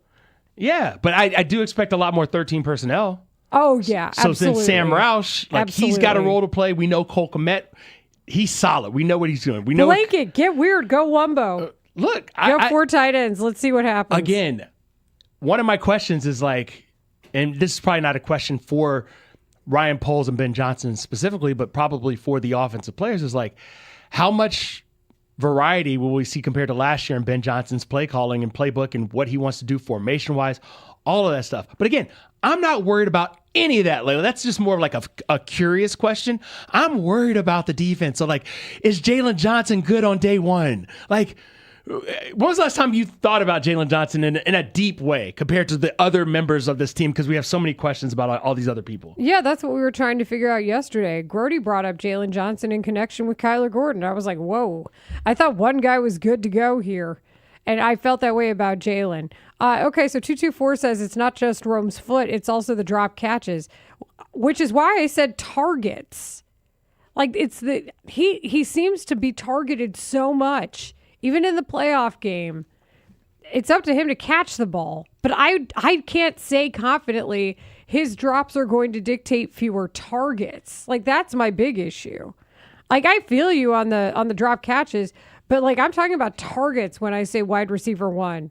You know who the focal point is in the offense, not necessarily yard production. And then 847 asks, does Ben's offense have a WR1? As good of a question as any, especially when tight end came away in Loveland with the season high for the Bears in receiving yards. And that's the other point, too. 312. Who is the long snapper? What's a long snapper? Oh, the guy who snaps the ball to the punter and the field goal kicker, the holder. That guy? Right. We have Patrick Manley, right? Joins us every Monday. He's our long snapper. Oh, who's the Bears' current long snapper? I have no idea. I couldn't tell you. Right. I couldn't tell you. That's been a concern of theirs. I'm interested to find out. Like many of these questions, I'm interested to learn the answers. But I do love that we have some questions out of just genuine curiosity and others out of fear or anxiety. Anxiety. I call it Markxiety. If it's about Bears and it's about anxiety, it's Markxiety because it's Grote. I think he probably gets that. Yeah. This door has been very good for helping Grote not be as distracted. Let's do this now. Caller 6 to the Score contest line, 312-540-0670. Will win a pair of general admission tickets to see Tool, Morrissey, Nas, Social Distortion, and more at Riot Fest on Saturday, September 19th. For tickets and more info, go to riotfest.org. Tickets provided by Riot Fest. Ian Happ has been gunning some runners down over the past few days. He is on one defensively. We'll talk to our Cubs outfielder of residence next. Cubs fans, Gold Glove second baseman Nico Hoerner gives you an insider's perspective on the Cubs. Coming up this afternoon at 2:30 with Spiegel and Holmes. Sensational play by Nico Hoerner. Nico Hoerner on The Score is brought to you by Toyota. Visit your Chicagoland Toyota dealer or Toyota.com today. Toyota, let's go places. This segment is sponsored by Pecky Webb Ford. The Bears have an offensive lineman by the name of Ozzie Trapillo. Yeah, you got scared, didn't you? I did. It's Ozzie Trampaio. So anyway, Anthony, honestly, like when I don't know a name, obviously there's a pronunciation guy, but I always go to a broadcaster, right? And I heard it 2 different ways. One of them, I shouldn't have trusted the podcaster. Well, yeah. Why would you? Put that I don't know. because you podcast love. Take the north. Right, I guess so. I guess so. It's played out in real time, by the way, as well. They make the pick. We're live on the air. In real time, exactly. So basically, Anthony and I are going back and forth mispronouncing this guy's name. And then we had Chris Emma on, who was going to try to set us straight. And here's how it went down. We now, Big Ant, get to go out to Hallis Hall, Bears headquarters. That's where the war room is, and that's where we find the scores. Chris Emma. Here, we literally had 2 different pronunciations given to us for Ozzy. Is it Trapillo or Trapillo? I didn't want to correct you, buddy, but it's a pillow. Okay. What? All right. Wait, huh? What? Trapillo. Oh, you said Zapillo. Jesus. Now we correct you. Radio magic. Church, let's go Chris, Trapillo. Chris, look at me. You and I know each other well enough. If I mess up a name, you know that pisses me off when I do that. You are allowed to correct me. So, again, it's Ozzy Trapillo, yes? Yes, you're in the meeting room tomorrow. I will see you tomorrow, my friend, and I will correct you the first thing when you walk in the door. Okay. That's amazing, actually. One more. He loaded up the gun. Shout out to Dan Zampillo, who used to work here at the school. Where was that going? You keep using this name. Hey, Do not guys, think it means what Grote, you I don't want to correct you, but it's Zapillo. I didn't want to correct you, buddy, but it's a pillow. What do we call that? Loud wrong? Wrong. I mean, wrong.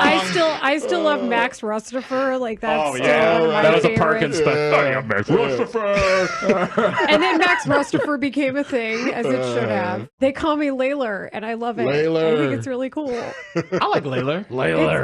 I was like, oh yes, Layler. I don't even know her. Oh. Are we still on the air after that? Is this thing on? I'll tell you, man, it's the big ant factor. That's what I bring out of people. It's a foursome now.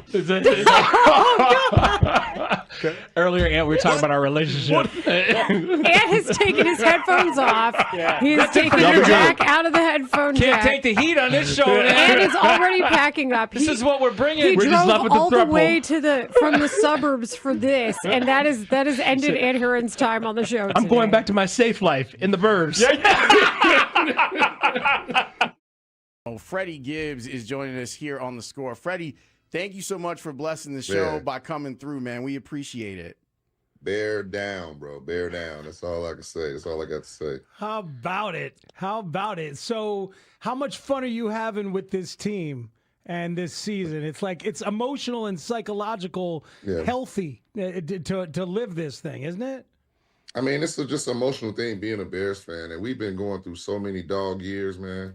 I was so frustrated with the team the past 3 years with Eberflus. I just felt like we wasn't making any strides to get where we needed to be. And I'm so thankful for Ben Johnson, man, because he has a mentality, not only the game planning, but just the mentality that we need. Like, he hate the Packers like we hate them. We love Ben Johnson.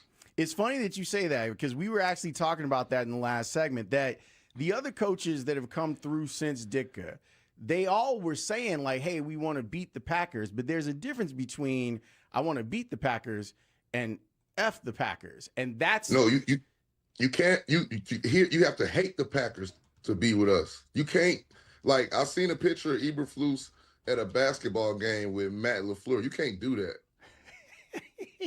That's why I said we had to get him out. I'm so glad he's gone. And now Dallas let him go. Just let you know, man. We just needed a change of, scenery around here. And I love Coach Johnson, man. Love him to death, man. Yeah, they were sitting next to each other at a Marquette basketball game. Looked like both of them had like a vodka tonic or something with a lime and a straw in it. A lot of keying going on there on the sideline. Get him out of here, man. Yeah, there's no way in hell Ben would spit in that drink and walk away. And it's football. Yes. We need that in our lives. So who were you with? Who were you with on Saturday? Paint us a picture. You went with our friend Spice Adams. Is that correct? I went with one of my good friend, Anthony Adams. That is my dog. Shout out to Spice. I love you, Spice. That's one of my close friends. he always comes support me. So we share this mutual love for the Bears. So we definitely gonna go to the game. I'll be there Sunday too. Oh, that's outstanding. And then there was a picture with you and Spike Lee together on the sidelines. Did we see that? You know what? I said, you know what? This is how I know that the Bears, we are America's team now because we have Spike Lee at our game. I said, Spike, I looked at Spike. I said, why are you here? And I love Spike Lee. I made some jokes about him a long time ago. It was just funny, but we love Spike Lee, probably the greatest black director of all time. But why he was at Ian a Happ. Bears game? Ian Happ, Cubs All-Star outfielder. And I've seen a lot of guys play the outfield, but I think he's the best left fielder that we've ever seen in a Cub uniform, and I've been here 31 years. When all is said and done, he's going to be one of those guys that Cub fans are going to look back and say, man, he was a really good player. Longest tenured Chicago athlete, so there's a lot of respect for that guy. 5-3 Cubs, bottom of the 7th, 2 down. The pitch drilled to deep left center field. Back goes Happ on the warning track. Does he have a play? Yes! Makes the catch up against the fence in deep left center. Gold Glove Award winner. Swing and a fly ball left field. Happ racing back towards the corner. It's off the wall. He takes it in. Fires to second. One hop. Tag! Ow! Oh, what a play! Happ to Horner. Host of the Compound Podcast. See a little clip of me finishing with 2 hands, maybe hitting a homer 500 feet. I don't want to freak you out, but I've been doing it a little bit in practice. Connect Roasters coffee enthusiast. Here's a man that probably has 5 fresh pots a day. On 104.3 The Score. We toast you, Ian Happ. We do toast Ian Happ. Our segment with Ian is sponsored by Hattie B's Hot Chicken, born in Nashville and breaded in Wrigleyville. We love Hattie B's. Shout out to Hattie B's. And Ian, of course, is part of the Compound Podcast, which is now a part of Odyssey Sports. New episodes drop each Wednesday with the latest discussion on the Cubs and baseball. Download and listen on the Odyssey app or wherever you get your podcasts. Ian, how are you today? Good. How are you guys doing? Good. I know we spent a lot of time talking about this. It's no secret you guys were close too. Baseball is a business, and I felt like yesterday was one of those days where business-wise you get it, but Jameson Taillon and the news about him being DFA'd, how did that affect the clubhouse? Yeah, it's really a tough one. J-Mo's one of the better teammates in baseball, kind of across the league. He's well respected. He's professional, works hard, really understands how to be a big leaguer in all facets. We'll take guys out for team dinners, take young pitchers out in spring training. Did everything that you could ever ask of someone. Hilarious guy in the clubhouse, all these things. So definitely a really tough day for everybody, just because of who he is and what he means and has meant to us. And having played with him for 4 years, he was a really special friend outside of baseball. Like away from baseball, will be a lifelong friend and an unbelievable person. And so I will miss him very much. Ian, is a departure like that easier on a clubhouse full of so many veterans like the one you guys have with the Cubs? I don't know if it's easier. I think it's because a bunch of us have been with him, for a while and are so close with him. I think that's really challenging. I think for me personally, knowing that J-Mo will be a lifelong friend and that I will see him many more times after this is kind of what softens the blow. I also think about the fact that he got to the 10-year service time mark, and that's something that Kyle Hendricks got to as well.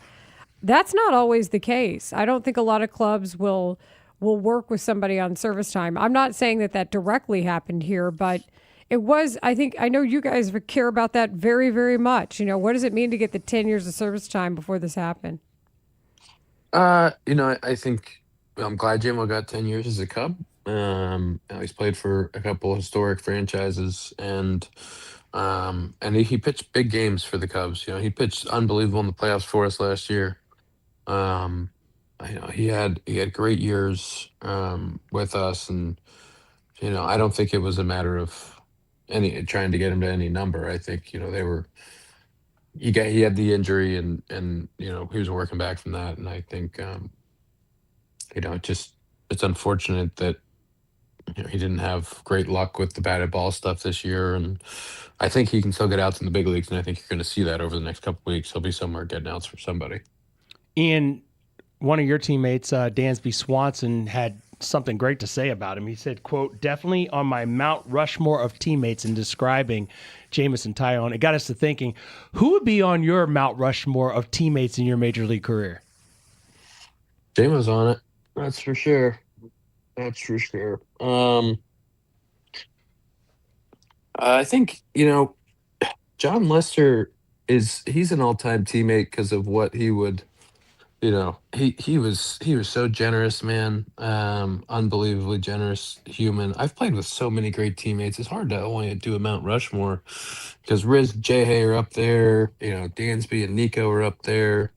Been really lucky to be a Cub and play with so many guys and have so many dudes that pop into your head as those type of teammates. You need multiple mountains. Yeah, we could do like a Hollywood sign. Hollywood sign would do it. Then you've got a lot of different letters and stuff. Yeah, Hollywood. You know how they do the Hollywood stars? Yeah. I would need like a whole street of stars to put all the guys up there. I did think about Lester though, because even in conversation with him, Ian, I think you know this. Sometimes we're not always as clear in our thought and how we say it in questions as how we intend. So Lester was always really good at knowing where you were coming from on something. He would give you the benefit of the doubt, even in my position. Yeah, he was, as a young player, John didn't have to be nice to me. John didn't have to, want to hang out with me or have me come to dinner or come out with him or go play golf with him. There's so many things that I got to do with John as a part of that group and at like a really young age that I had no business doing. And so to have that friendship, and now John will be a lifelong friend, and it's not like we came up together or anything, but being able to have that relationship and have somebody who wanted to take care of guys the way that he did is pretty special. Ian, you guys are on the road right now. I'm really curious as to how you feel about things as we get closer and closer to this trade deadline, man. It feels like nothing's really happening. Nothing's changing as far as teams falling out of the race because of these extra wild card spots. How are you looking at this time leading up to the trade deadline as a player? I know you're probably taking it one game at a time. That's the cliche thing to say, but I know you're curious as to what's going to happen. Yeah, I mean, I'm always really curious about how the market's going to move and what teams are going to do. I think that it's fascinating as we see the different playoff format kind of change the way that this week works, or what teams think that they're in and what teams think that they're out. It's certainly been an interesting study to see how it changes and just how many teams feel like they're in it for so long.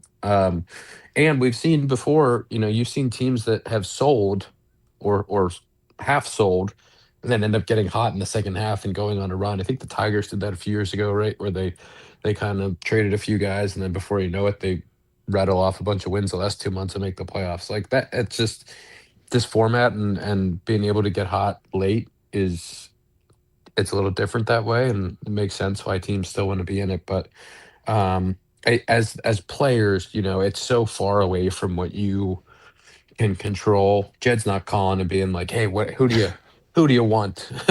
It's not, we're not involved in those conversations. We just go and play baseball and try to see how many wins we can stack up before that deadline and hope that they, go get us, the best available pieces. And Ian, I feel like you have been seeking and destroying base runners over the past few days going back to Pittsburgh.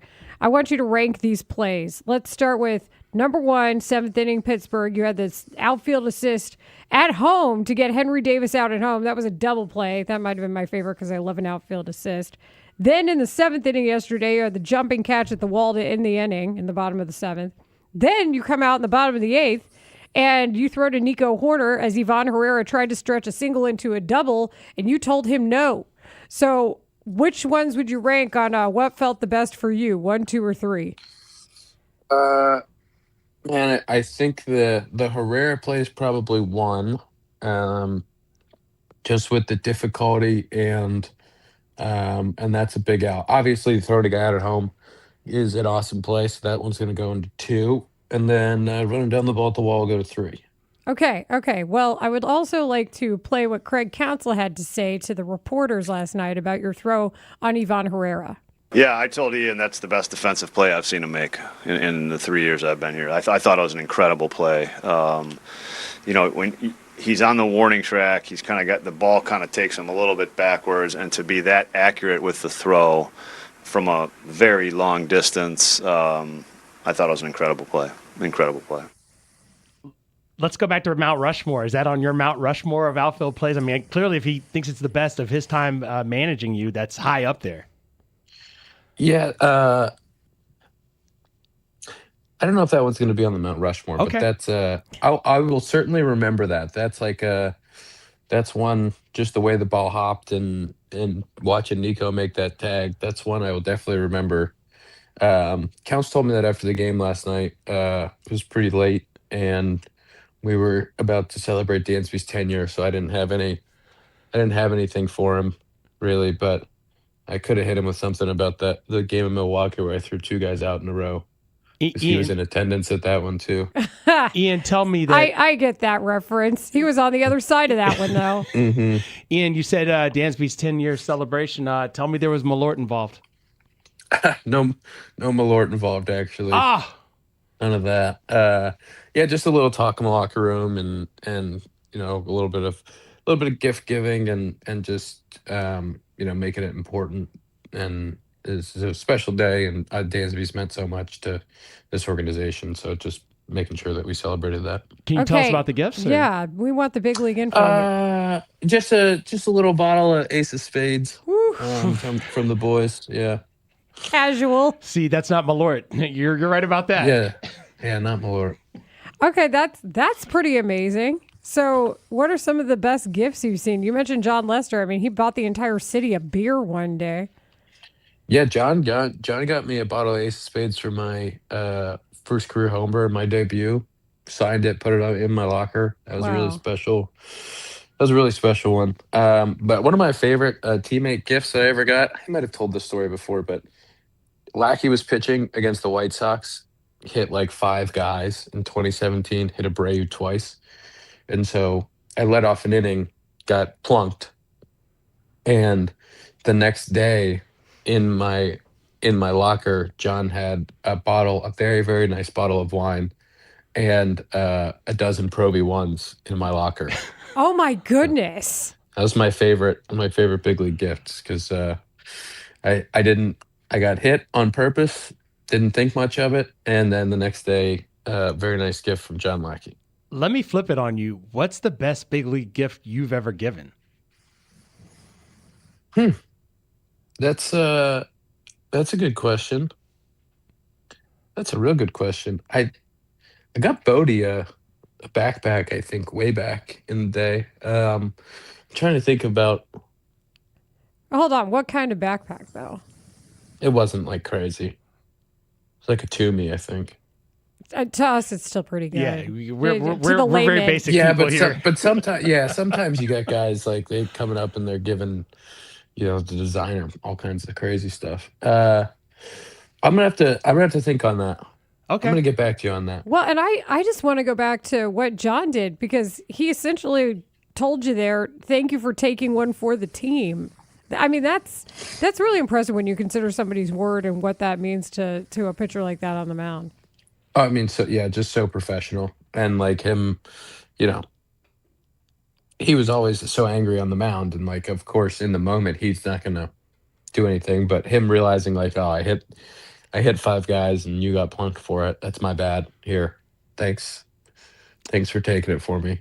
It's like a thank you and accountability. Yeah, and golf is your love language, isn't it? Or at least one of them. Yeah, that's for sure. What's going on with Connect Roasters, Ian? We are in I'm going to get this right. The Glencoe hometown. Our cold brew is on tap in the Glencoe hometown.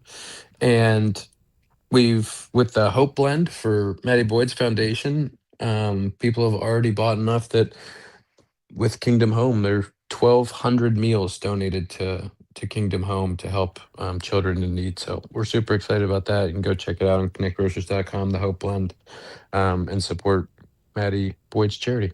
That sounds like a good idea. We're excited about Ian joining us. It's a special hour-long Chalk Talk. That's a week from today, Ian, Tuesday, Next August week. 4th. Yep, live on the Blue Cross Blue Shield Performance Stage right here at the Score Studios. I know you said you were excited to be able to finally join us here in person. We're under construction, but we got the the Blue Cross Blue Shield stage ready for you. All right, awesome. I need my set of headphones. I'm gonna blend right in. It's gonna be like I've always been there. Yeah, our supervisor Mitch, Ian, wants to know if you have any green room requests. What's your tour rider? Yeah, the rider. Just excessive amounts of I want different kinds of waters, like a Fiji and like a Smart Water, like water options. Any sparkling, No, all flat, all flat. She's like, not that many options. Essentia. Yeah. Okay, we'll get on this. We'll figure out what the water assortment is. A Saratoga, I feel like that's got to be one. Yep. Yeah, glass bottles, plastic bottles, all kind. Yeah, do you do the cold water in the morning routine where you put your head in an ice bath? Yeah. Yeah. All right. We'll have the water for you. We'll try to figure out a cornucopia of waters for you. Mitch is already laughing about this. He said it, Mitch. We got it. All right. So that is confirmed. Ian, thanks again. We're looking forward to the visit next week. And just ruin some lives out there on the base paths, would you? Will do. Thanks, guys. We'll see you next week. Thanks, Ian. That is Ian Happ for his weekly visit. We are very excited about him joining us for Chalk Talk a week from today, as we mentioned, August 4th, live on the Blue Cross Blue Shield Performance Stage right here at the Score Studios. Coming up next is halftime. Marshall, you were cooking on something. Did you find it in your file? I couldn't find the thing, but we have plenty of other things, as you told us in the meeting backstage. I have come across an unhinged McDonald's order by one John Cena. We'll see if we can see it next. Cubs and Sox fans, the MLB trade deadline is coming up Monday at 5 p.m. And 104.3 The Score is your trade deadline headquarters as the trade winds are blowing on both sides of town. I think the Sox do need an ace. You want somebody who is going to help you get over the top in a season where that is attainable. The Cubs have to shop for those top ticket items. They decided to go all in when they signed Alex Bregman. Nothing has changed about that commitment. They're still all in. Keep it here as we approach the MLB trade deadline on Chicago's Sports Radio, 104.3 The Score, and live on the free Odyssey app. Pat Boyle still boggles me, but that lets me know that we are America's team now. We're taking it over. Roger Goodell was there. I was like, all right, we in there. We in there. When Spike come to the games, then it's America's team. Well, Spike was there because the Giants and the Jets suck. That's why. For sure. Definitely. What they get, like 6 wins combined this year? Or? Not even. He was definitely trying to catch the vibe. Like, there's no doubt about it. I tell people we got room on this bandwagon. We not tripping. If y'all want to jump on the bandwagon and push the Bears, it's all good. You know what I mean? We America's team now. I love hearing you say that. You were rocking the Peyton jersey on the sideline. Is that a McKinnon that you're rocking now? Nah, this is a Gibbs jersey. I made this. This got my name on it. That's what I like. Well, how many classic jerseys do you have? I probably have at least 45 Bears jerseys alone. Whoa! I'm about to go buy DJ. I need a DJ Moore. I need a Caleb for sure. I'm about to. Hopefully, I get a Caleb jersey and I can frame it. Me and I love Caleb. Caleb 18. We got the guy. He's gonna be one of the GOATs, one of the greatest of all time. I love him. He just followed me back on Instagram. I'm definitely gonna rock with Caleb. I love Caleb. I'm gonna make a shrine to Caleb in my new house that I'm building. 18, baby. 18. Walk me 18 through. 18 is the one. Walk me through all the jerseys. Like, who you got? Who were the people you were like, I have to have this jersey. I have to get the Devin Hester jersey. I gotta get the Urlacher jersey. Which are the ones that Definitely you had got to a have? Devin Hester, Mike Singletary. I got probably like 8 or 9 Walter Payton jerseys. But you know who else jersey? I got a Brandon Marshall jersey from back in the day. David Terrell. Like, man, I'm a real Bear, man. I really do this. Clearly, we're with Freddie Gibbs on Spiegel and Holmes. Jerry Azuma, shout out to Jerry Azuma. That's the homeboy too. There you go. You know what I'm saying? It's good Spice, poker player. of course. Charles listen, Tillman man, was with you guys on the sidelines. Peanut is the man. I do have a Peanut jersey as well. I got one of those. I got a Matt Forte. Hey man, I got like 50 Bears jerseys. I'm glad that you like Caleb. Like I wondered whether Caleb's personality or some of the baggage that Caleb came here with had been an issue with like people you know, with friends you know, or whatever. Like I think that's what I like about him. You know what I mean? I Yeah. feel like he like me in a way. Like he's a rebel. He do what he want to do. They can say what they want. His nails. I just got my nails done too. Hey, check it out. We both rocking. I'm rocking with 18. Did you see Lil Wayne? You know why 18? Because girls like your nails clean, man. Don't let them deter you, man. Hey, Freddie, and I'm not gonna lie, brother. I loved Justin Fields. That was my guy. I rocked with him. But Caleb is the one. Caleb is the savior of the Soldier Field, and he's gonna get it done, man. That's what I'm saying, man. We rocking with Caleb. You know what I mean? I'm so glad that we got him. I love Caleb at USC. When he was at USC, my good friend Mike Williams, shout out to Mike Williams, big Mike Williams at USC. I was going to see Caleb then. So I was like, man, if we can get a guy like that, a magician, a escape artist like that on the Bears, then shout out to the Carolina Panthers. When we get to where we go, we owe a lot to y'all. That trade solidified everything. We got DJ, we got Caleb. Hey, man. Thank y'all. Appreciate that. Did you see that Lil Wayne took a shot at Caleb with the nails on social media, and then Caleb shot back at him? I mean, I'm glad he did. But diss him. If you need some bars, I'll give it to you. Well, I actually kind of like the bar that Caleb is already throwing at haters on that. He simply is like, your girl love it though. Come on, 18, baby. We got it. I just came from the nail shop. We gotta keep our nails done.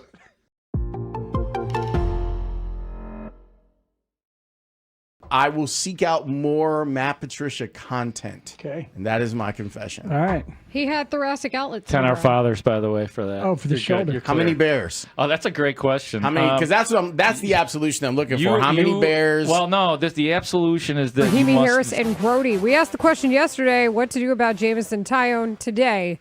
The Cubs answered that. He was DFA'd yesterday, so we talked about the message that it sends to the team, how the Cubs feel about their pitching staff as a whole, and then what is next. We also talked about the White Sox dropping Game 1 of the 4-game set to the New York Yankees.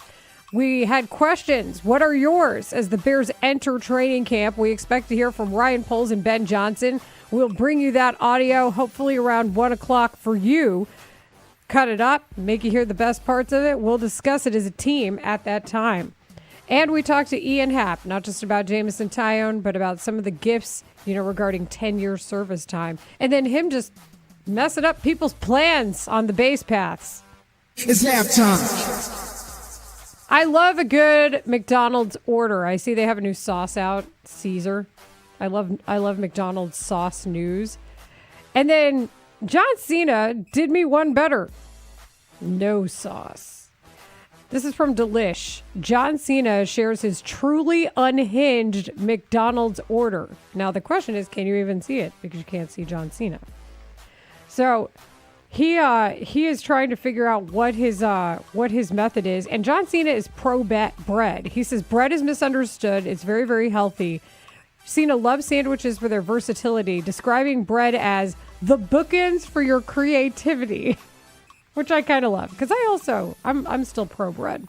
But his order at McDonald's, that said, is 2 double cheeseburgers and 3 6-piece chicken McNuggets.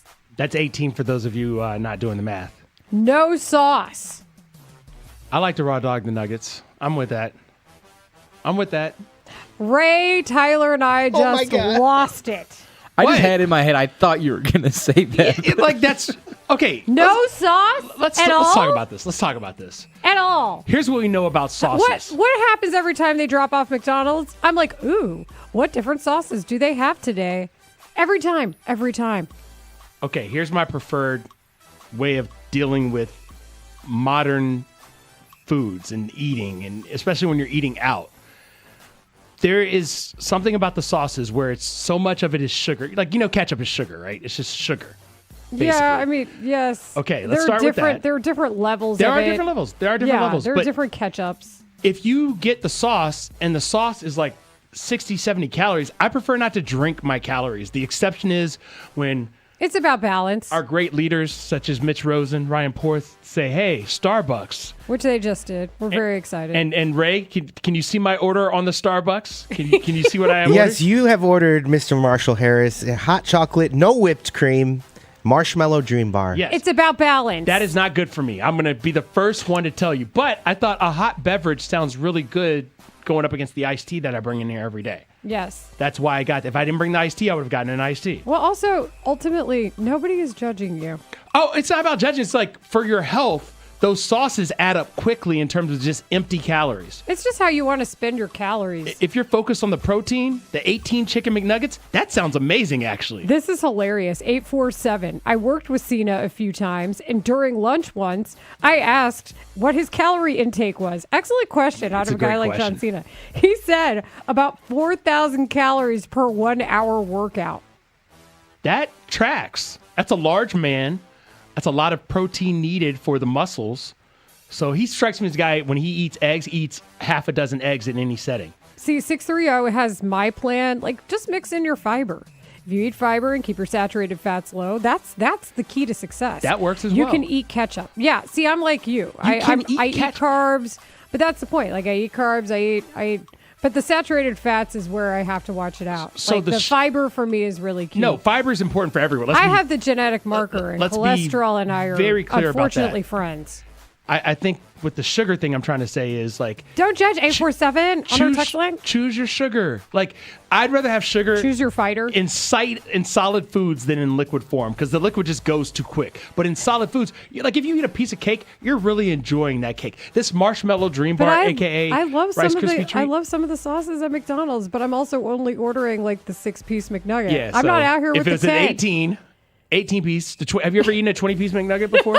Have you, just a yes or no question, have you ever had a 20-piece? No, but you know a friend of mine, and one day she and I were out for 312 day, and it got a little intense. And did we both treat ourselves to a 10-piece McNugget at the Rock and Roll McDonald's? Yes, we did. But that's like a big deal for you to go 10 instead of 6, right? Treat yourself. I'll go 20. And you know, like Chick-fil-A has the 30-piece nugget, right? No.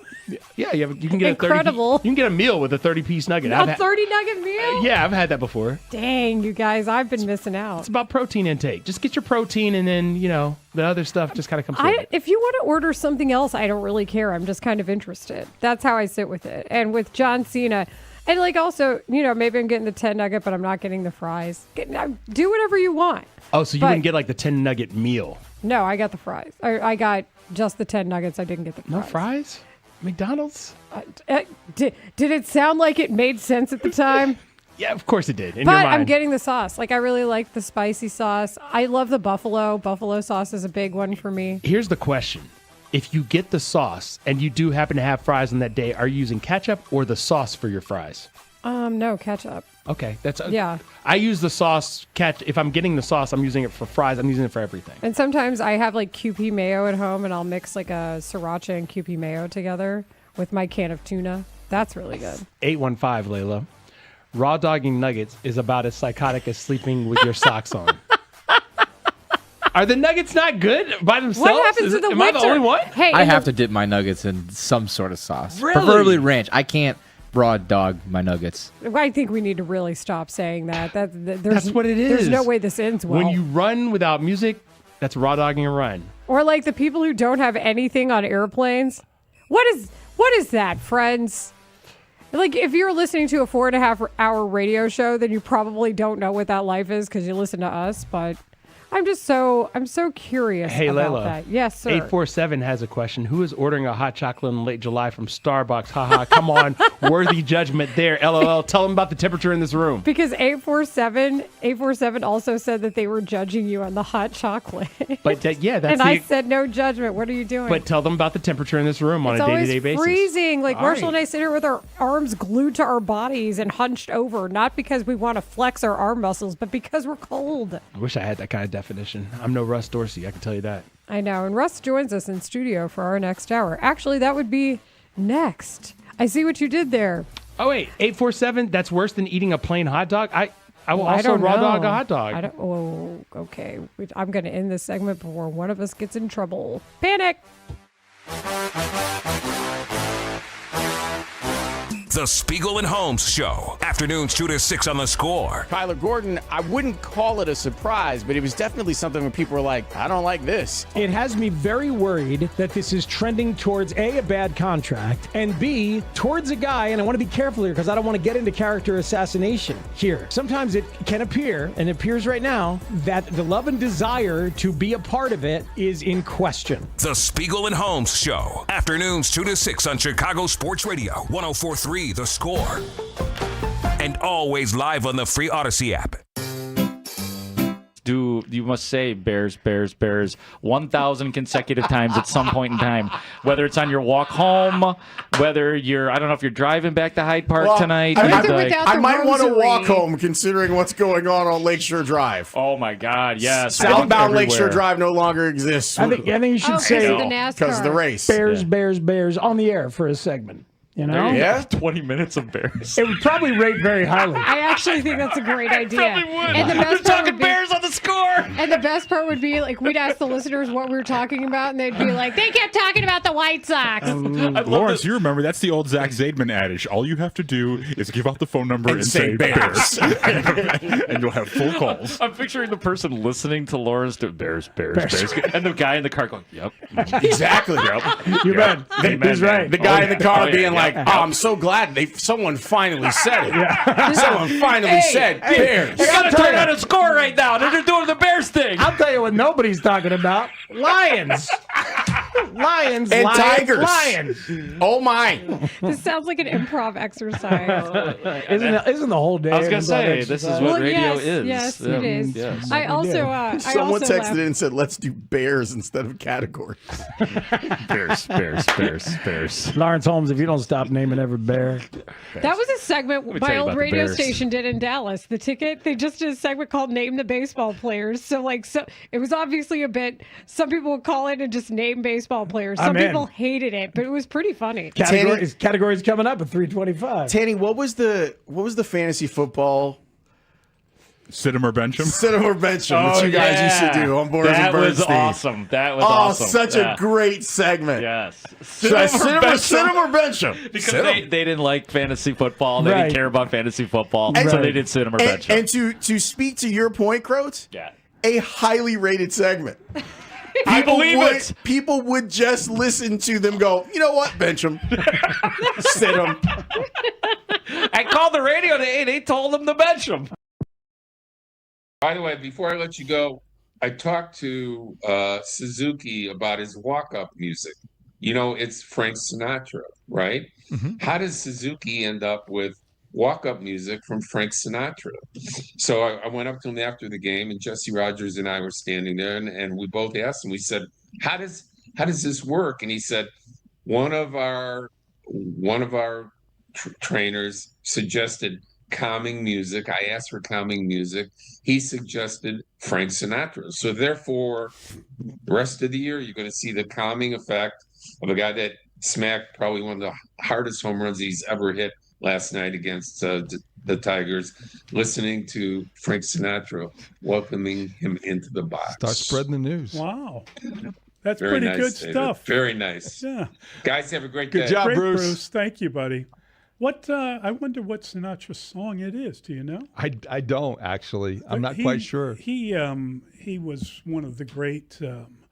He could sing a song. It was his phrasing, I believe. Everyone says the way that he put those words. He didn't write his own songs, but the way he put those words together is what separated Frank from others. Well, it was. So I need to know the words. My kind of town.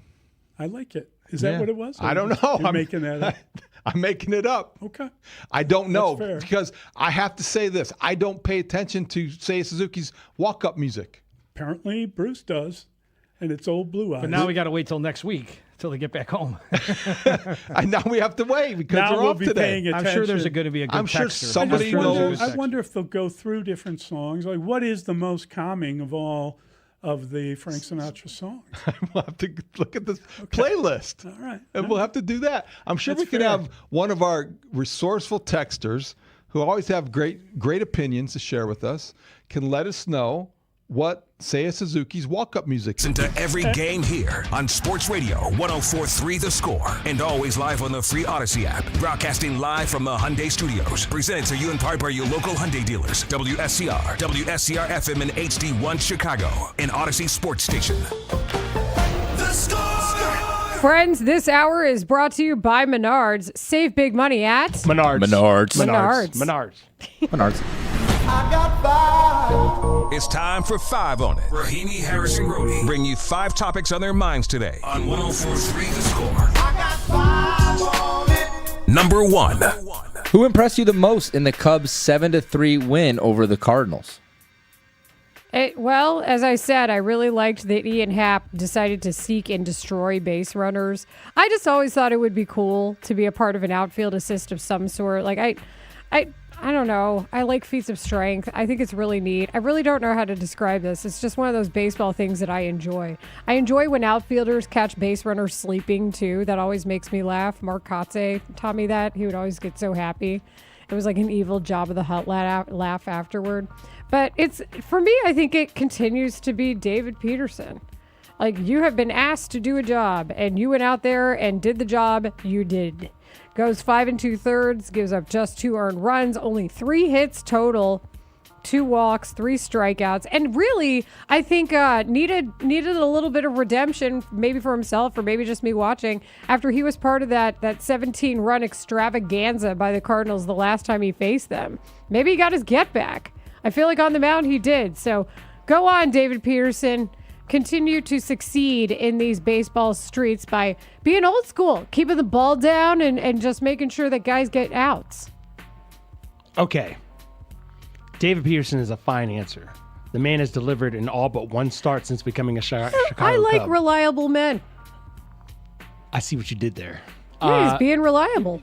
Yes. Some would argue that there are plenty of non-reliable men out here doing all kinds of jobs or not doing the jobs that they're So supposed to be doing. that's why I'm giving this one credit.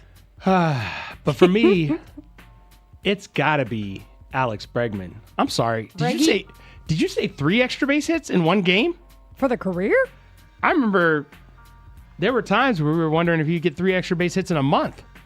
Fair. Oh, man. 4 fair. for 5 with 3 extra base hits. Ladies and gentlemen, if you're asking you will me now be seeing who was the most impressive in that game last night, it's Alex Bregman, because I didn't know that we'd have a 4-hit game from Alex Bregman all season. I definitely didn't know we'd have a 3 extra base hit game from him.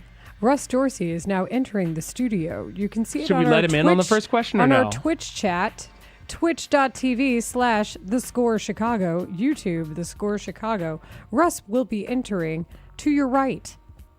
He is. He's got that merch on, too. The Relay with Russ Dorsey. He's got a whole podcast. So for you, it's Breggy. It's like I said, Alex Bregman had 4 hits last night. Not only did he have 4 hits for the first time all season, Yeah. he had 3 extra base hits in 1 game. Yeah. That's something, if I told you it was happening and it happened 2 months ago, you'd be like, thank the good. But The sweet baby Jesus. all of them. Yep. Russ has chosen to stand for his appearance. Hi, guys. On Rahimi, Harris, and Grote. Hey, Russ, what's up? It's kind of crazy around here. Question number 1 on 5 on it. Do you like the door that we put on the That's door? not question number 1, but you can answer that. The door and the door. Tell me what question 1 is. Question 1 is, who was the most impressive player, or the MVP of last night's Cubs win? Because the White Sox definitely didn't win. So it's who impressed you the most in the Cubs 7-3 win over the Cardinals? It was exactly what I was going to say. What you said, Alex Bregman. When you talk about what you need to see from this lineup going forward, you need to see your highest paid player playing like your highest paid player. And for the Cubs, in this stretch right now, as you're trying to solidify yourself ahead of the trade deadline and want to show, okay, this group deserves real reinforcements, you want to see that from Alex Bregman. Or just better than Jamison Tyone had been offering. Oh, speaking of the Eagles salary cap and how it extends into 2099 or something. Oh, we got breaking news? Breaking news on The Score is sponsored by IDOT. Running late, speeding won't save you time. No need to speed. It's not a game. Adam Schefter. Eagles are signing 2-time Pro Bowl selection Jalen Carter to a 4-year, $152 million extension worth up to $160 million, including $106 million guaranteed. That now makes him the highest paid defensive tackle in NFL history, per his agents Drew and Jason Rosenhaus. Eagles. You know what a certain bear is thinking right now. Darnell Wright? I got any more of those high paying extensions? Can I break the bank as well? Darnell Wright did a very good job in showing you his value when they could have had Jalen Carter as well. Same draft. That's the big question of that draft. Like, did the Bears mess up and not drafting Jalen Carter? But also, why was that not our first red flag? Because at the time I was like, oh yeah, their locker room I don't think is built for this. And then after the fact, I was like, wait a second. What are you saying? Why didn't I notice that on a bigger picture scale here? Like, why? But I also thought they needed offensive line. So it was really who best fit the scenario. But Jalen Carter is a game changer. Yeah. And in games of consequence, playoff games, has shown you why his value is as high as it is. Worked out for both teams. I will say, I do think about sometimes how history is different if he's in the middle of your defense. I do too. I do. And Matt Eberflus wanted a game-wrecking 3 technique and never got one. And I know we talk about him XYZ, but as the head coach, you deserve that. Here's to both ending up as Hall of Famers. Yeah, good for them. They're both doing their most to try to make that happen. They're both doing well. I will say one of them is closer to being a Hall of Famer at the bank than the other at this very moment. Oh, yeah. But, Darnell Wright's out here doing cartwheels and stuff, Eventually, too. maybe the other one will be. Yeah. Maybe If it's not that is Chicago. the case, that's incredible. Don't do that, Russ. That's a bad. That means things have gone horribly wrong. Okay, so that is our interlude of breaking news. Jalen Carter getting paid. Russ Dorsey, by the way, Major League Insider for Yahoo Sports, MLB Network, Friday Night Baseball on Apple TV. And as you can see via his shirt, he is the host of the Relay with Russ Dorsey podcast. Y'all got pants too now? We do have joggers available in all sizes. This man's got a uniform on. Available on YouTube or wherever you get your podcast. If you're into pants and you like pants, the these look joggers good. are very comfy too. Extremely comfortable. So get you a pair. Yeah, this is not necessarily pants season for a lot of people, but It is today. Yeah, it's cool. it is. I have pants. Well, it's just cold in here at all times, but yes. Is Russ it? is modeling Or is right it hot now. in here at all times? It's usually warm when I walk. All right, Only we need to when get to Russ this is in question. here. I thought those sleeves were about to come off that shirt when you said that. Oh my gosh. No, I only said no. That was not a about me thing. That's a Layla has the heat on in the summertime when I walk in the room. Oh, don't act like Marshall isn't also involved in this. I'm not as involved as Layla. Lies. I've He never gets never cold in once here. walked over there and changed that thermostat. It's hot. Ray, you've seen Marshall be cold in the studio, AF. haven't you? I just- And then I'm the one who does something about it. I'll take that hit. You want me on that wall. You need me on that wall. I need question It two. should Mully be and Haugh are out 70 here. degrees I in here. need question two. But the 69 problem, degrees at all times. Russ, I host in here and I have to sit in here and it's 10 degrees colder over here because they've done the temperature test. They've thrown the gun over here and measured the temp of the air. So there's a solution to that. You and Marshall could just switch seats. That's not how question it works. two. Why not? Please. On to question Thank two. you. Hey, model. You're supposed to just pose, okay? You No, pose talk, in the clothes. speak your will. Number 2. Yesterday's White Sox-Yankees game was a disaster for the White Sox, so we will move Thanks for that, on. Ray. Who is your pick to click for Game 2 of the White Sox-Yankees series? Marshall. The way you just That's so set that up, aggressive. that was not that wasn't gosh. necessary. The way he did that was not. Oh my It was goodness, not necessary. man. Sorry. All right. No, you're not. It's just my opinion Here's of the my game. answer. My answer is Braden Montgomery. Let's go. Ooh. Braden Montgomery, let's go. Braden Montgomery just continues to impress me. His day-to-day life as a Major League Baseball player doesn't look like a rookie, doesn't play like a rookie, doesn't feel like a rookie, doesn't run like a rookie, doesn't throw like a rookie, doesn't hit like a rookie. Braden Montgomery, that's my guy. Lock him in against one Garrett Cole. He had a really nice triple yesterday, too. Just flexing on the triple out here. I think that's a good pick. I think I'm going to have to go with my friend Miguel Vargas. And by my friend, I mean every time I pick him for pick to click, he seems to do something good. So I know it's not what Garrett Cole version we're used to, but it's still Garrett freaking Cole. So I think Vargas's adjustments is a good place to see if what he's worked on is one of those challenges for him. I know he's going to get a lot out of the ABs. I'm going to say Munetaka Murakami because Interesting. Against their best in Garrett Cole, you want to see your best perform, and so that is Mune. Is he the best player on the White Sox? Should be. Okay. Bonus question for you. So when you compliment Garrett Cole that way, how much off of his traditional form do you feel like he is at this point in his career? I mean, he is coming back from not starting the season with him. Cam Schlittler has made it so they didn't even need him early, but he's starting to get back into form. And for the Yankees, especially a week before the trade deadline, to be able to say we have Cam Schlittler, Garrett Cole, Max Fried, and then potential TBD trade acquisition, you're feeling pretty good about where you are. Love it. Number 3. What are you most looking forward to hearing Bears general manager Ryan Poles address when he meets the media this afternoon? I'm a basic Betty when it comes to this, but I need more explanation to the pup list. I need to know if Dio Dangbo is on it or if is no longer on it, why he is no longer on the pup list, and which Achilles he tore the last time. It's important to know. Do you re-tear the same one? We never got clarification. It's not a joke. It's serious when you're talking about the health of somebody's career. Shamar Turner, if he's on the pup list, how does that affect his possible timeline in helping out the defensive line who needs him? And for Kyler Gordon, what is going on yet again?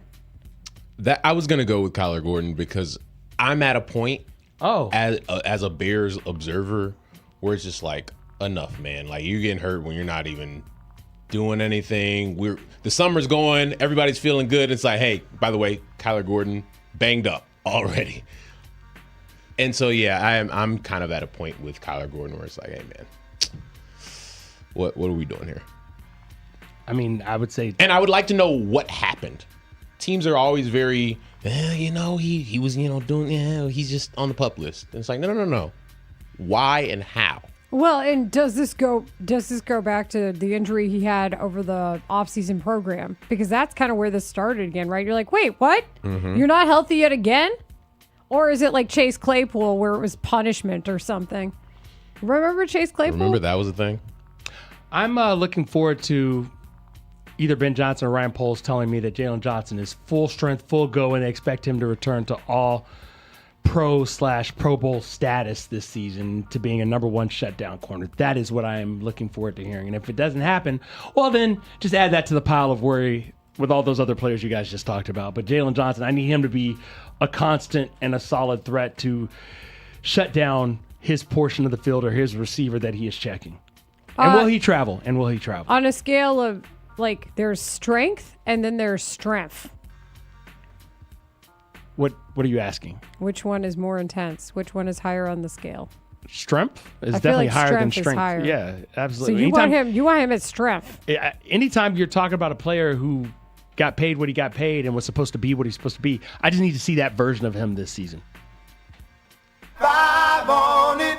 Number 4. It's 5 on it on 104.3 The Score with Layla Rahimi, Marshall Harris, and Russ Dorsey. Hi. Here's question number 4. Two-time Pro Bowl defensive tackle Vita Vea has requested a trade from the Buccaneers after talks on a contract extension stalled. Yes. Should the Bears have any interest in pursuing Vita Vea? Russ Dorsey. Absolutely, Ray.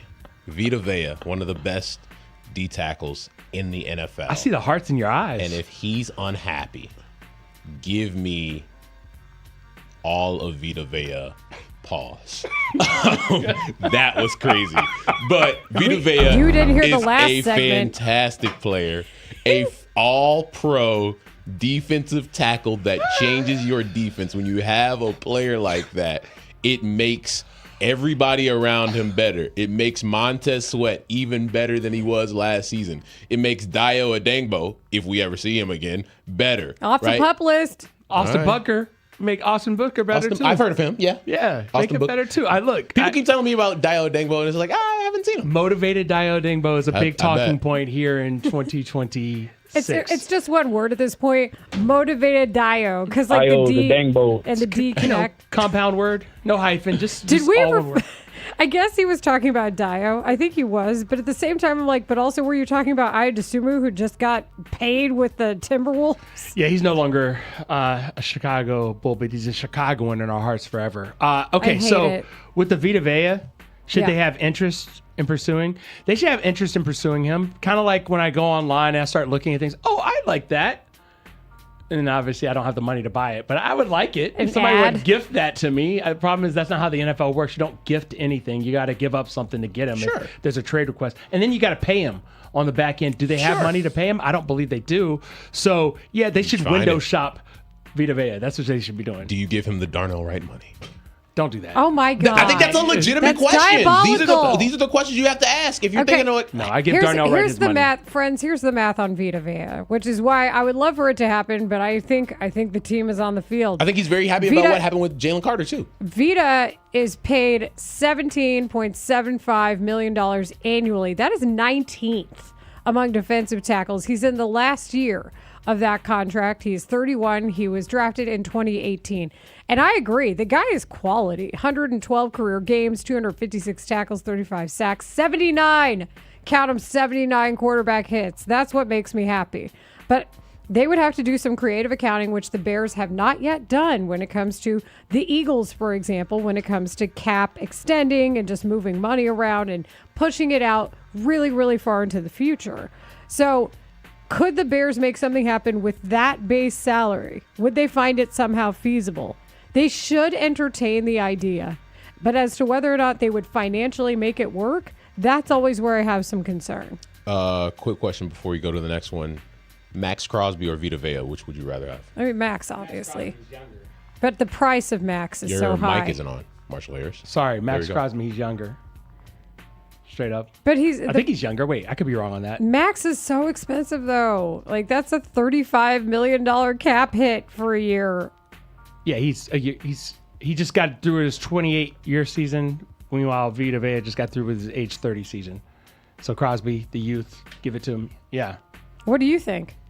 I didn't say give me all of Max t- Crosby. I just said, I would tend to agree with you, but I think if one is easier to acquire than the other, I still think they both make you a better team. Well, one's under contract for longer, so that's like with Vita Vea, you got to come up with new money to pay him. Whereas Max, you know what you're getting.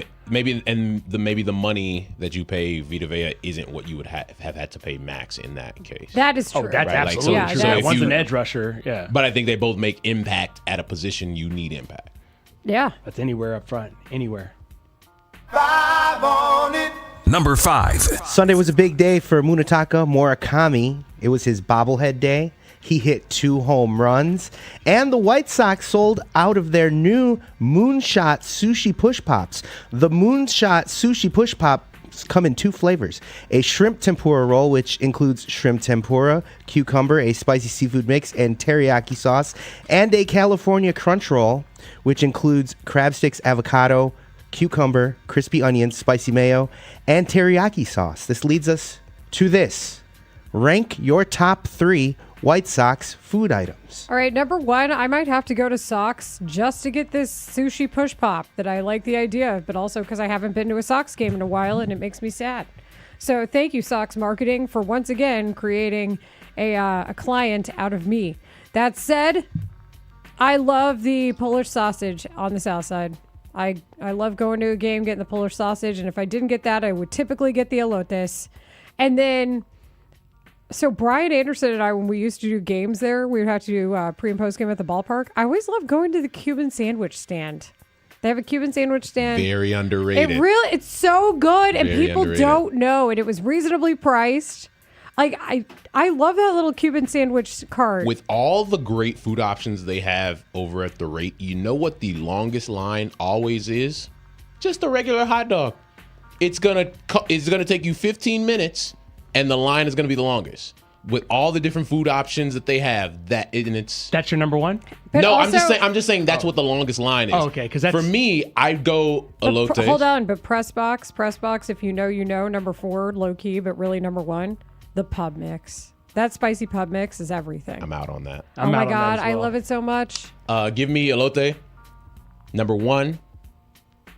Number 2, Polish sausage with grilled onions. Yep. Always the shout out to the grilled onions.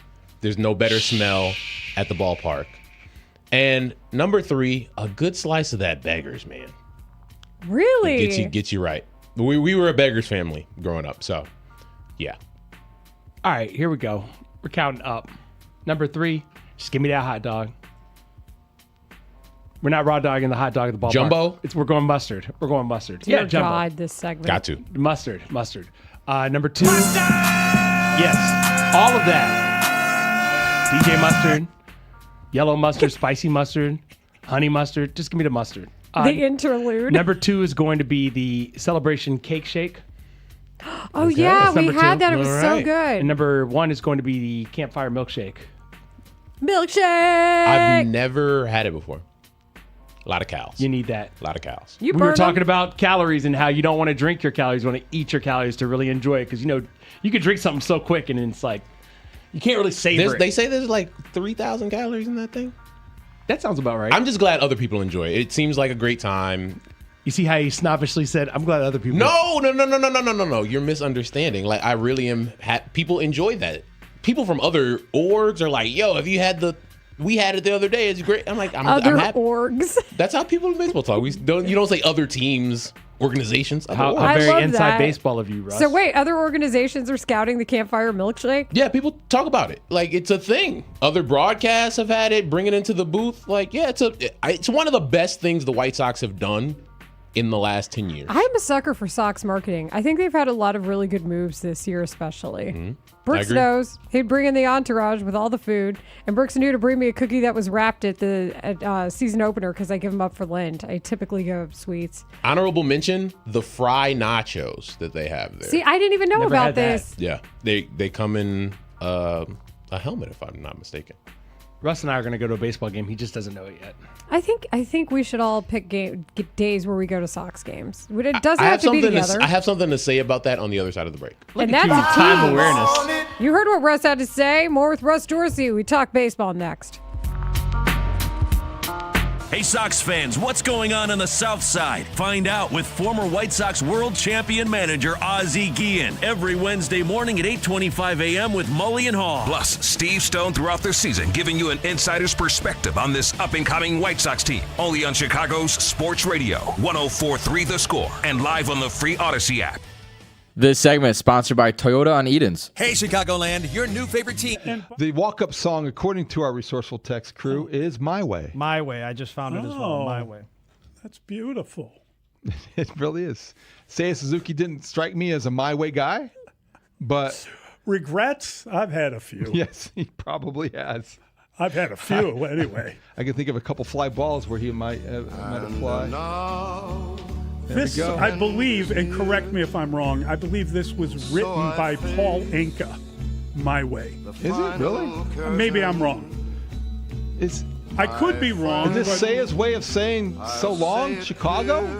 No longer his kind of town at the end of this season? He's out of contract?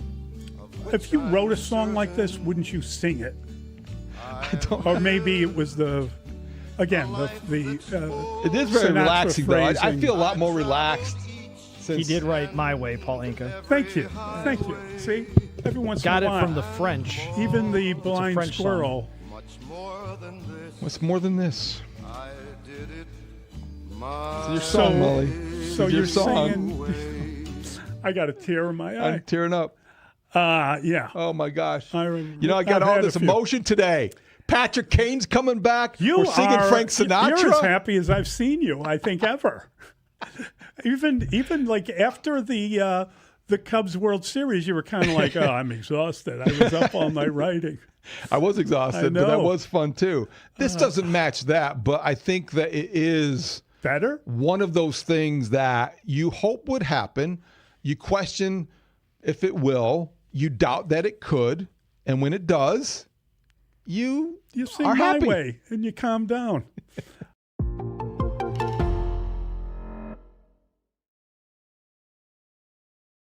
Tanny, you were going through the Dempster baseball reference page. Well, it's just like it's not often we have a chance. Like usually when Demp comes on, it's like 15 minutes at a time here or there, and we're talking about a specific Right. thing. It's like it's not often we have a big leaguer in the house to like go over their career, especially someone who played as long as Demp. So right, it's right. like, and you've never asked me about my baseball reference. page. Well, it's not good, actually. Yeah, your reference page is not particularly good. It really isn't.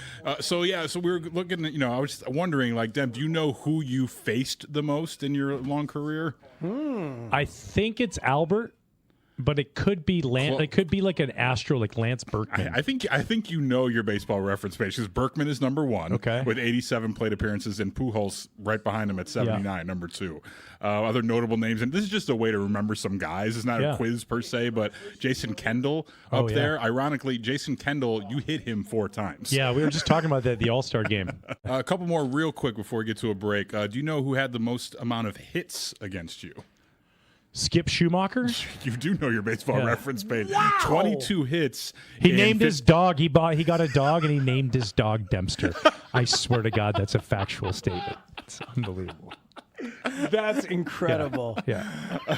It's so weird because you look at the list. It's like Skip Shoemaker, Lance Berkman, Albert Pujols. You know, that's one the top of these 3 right things there. is not like you know, the other Yachty's one. there, Prince Fielder in the top 10. Yeah. So let's go with guys that Dempster owned. All right, so you have 2 Hall of Famers on this list.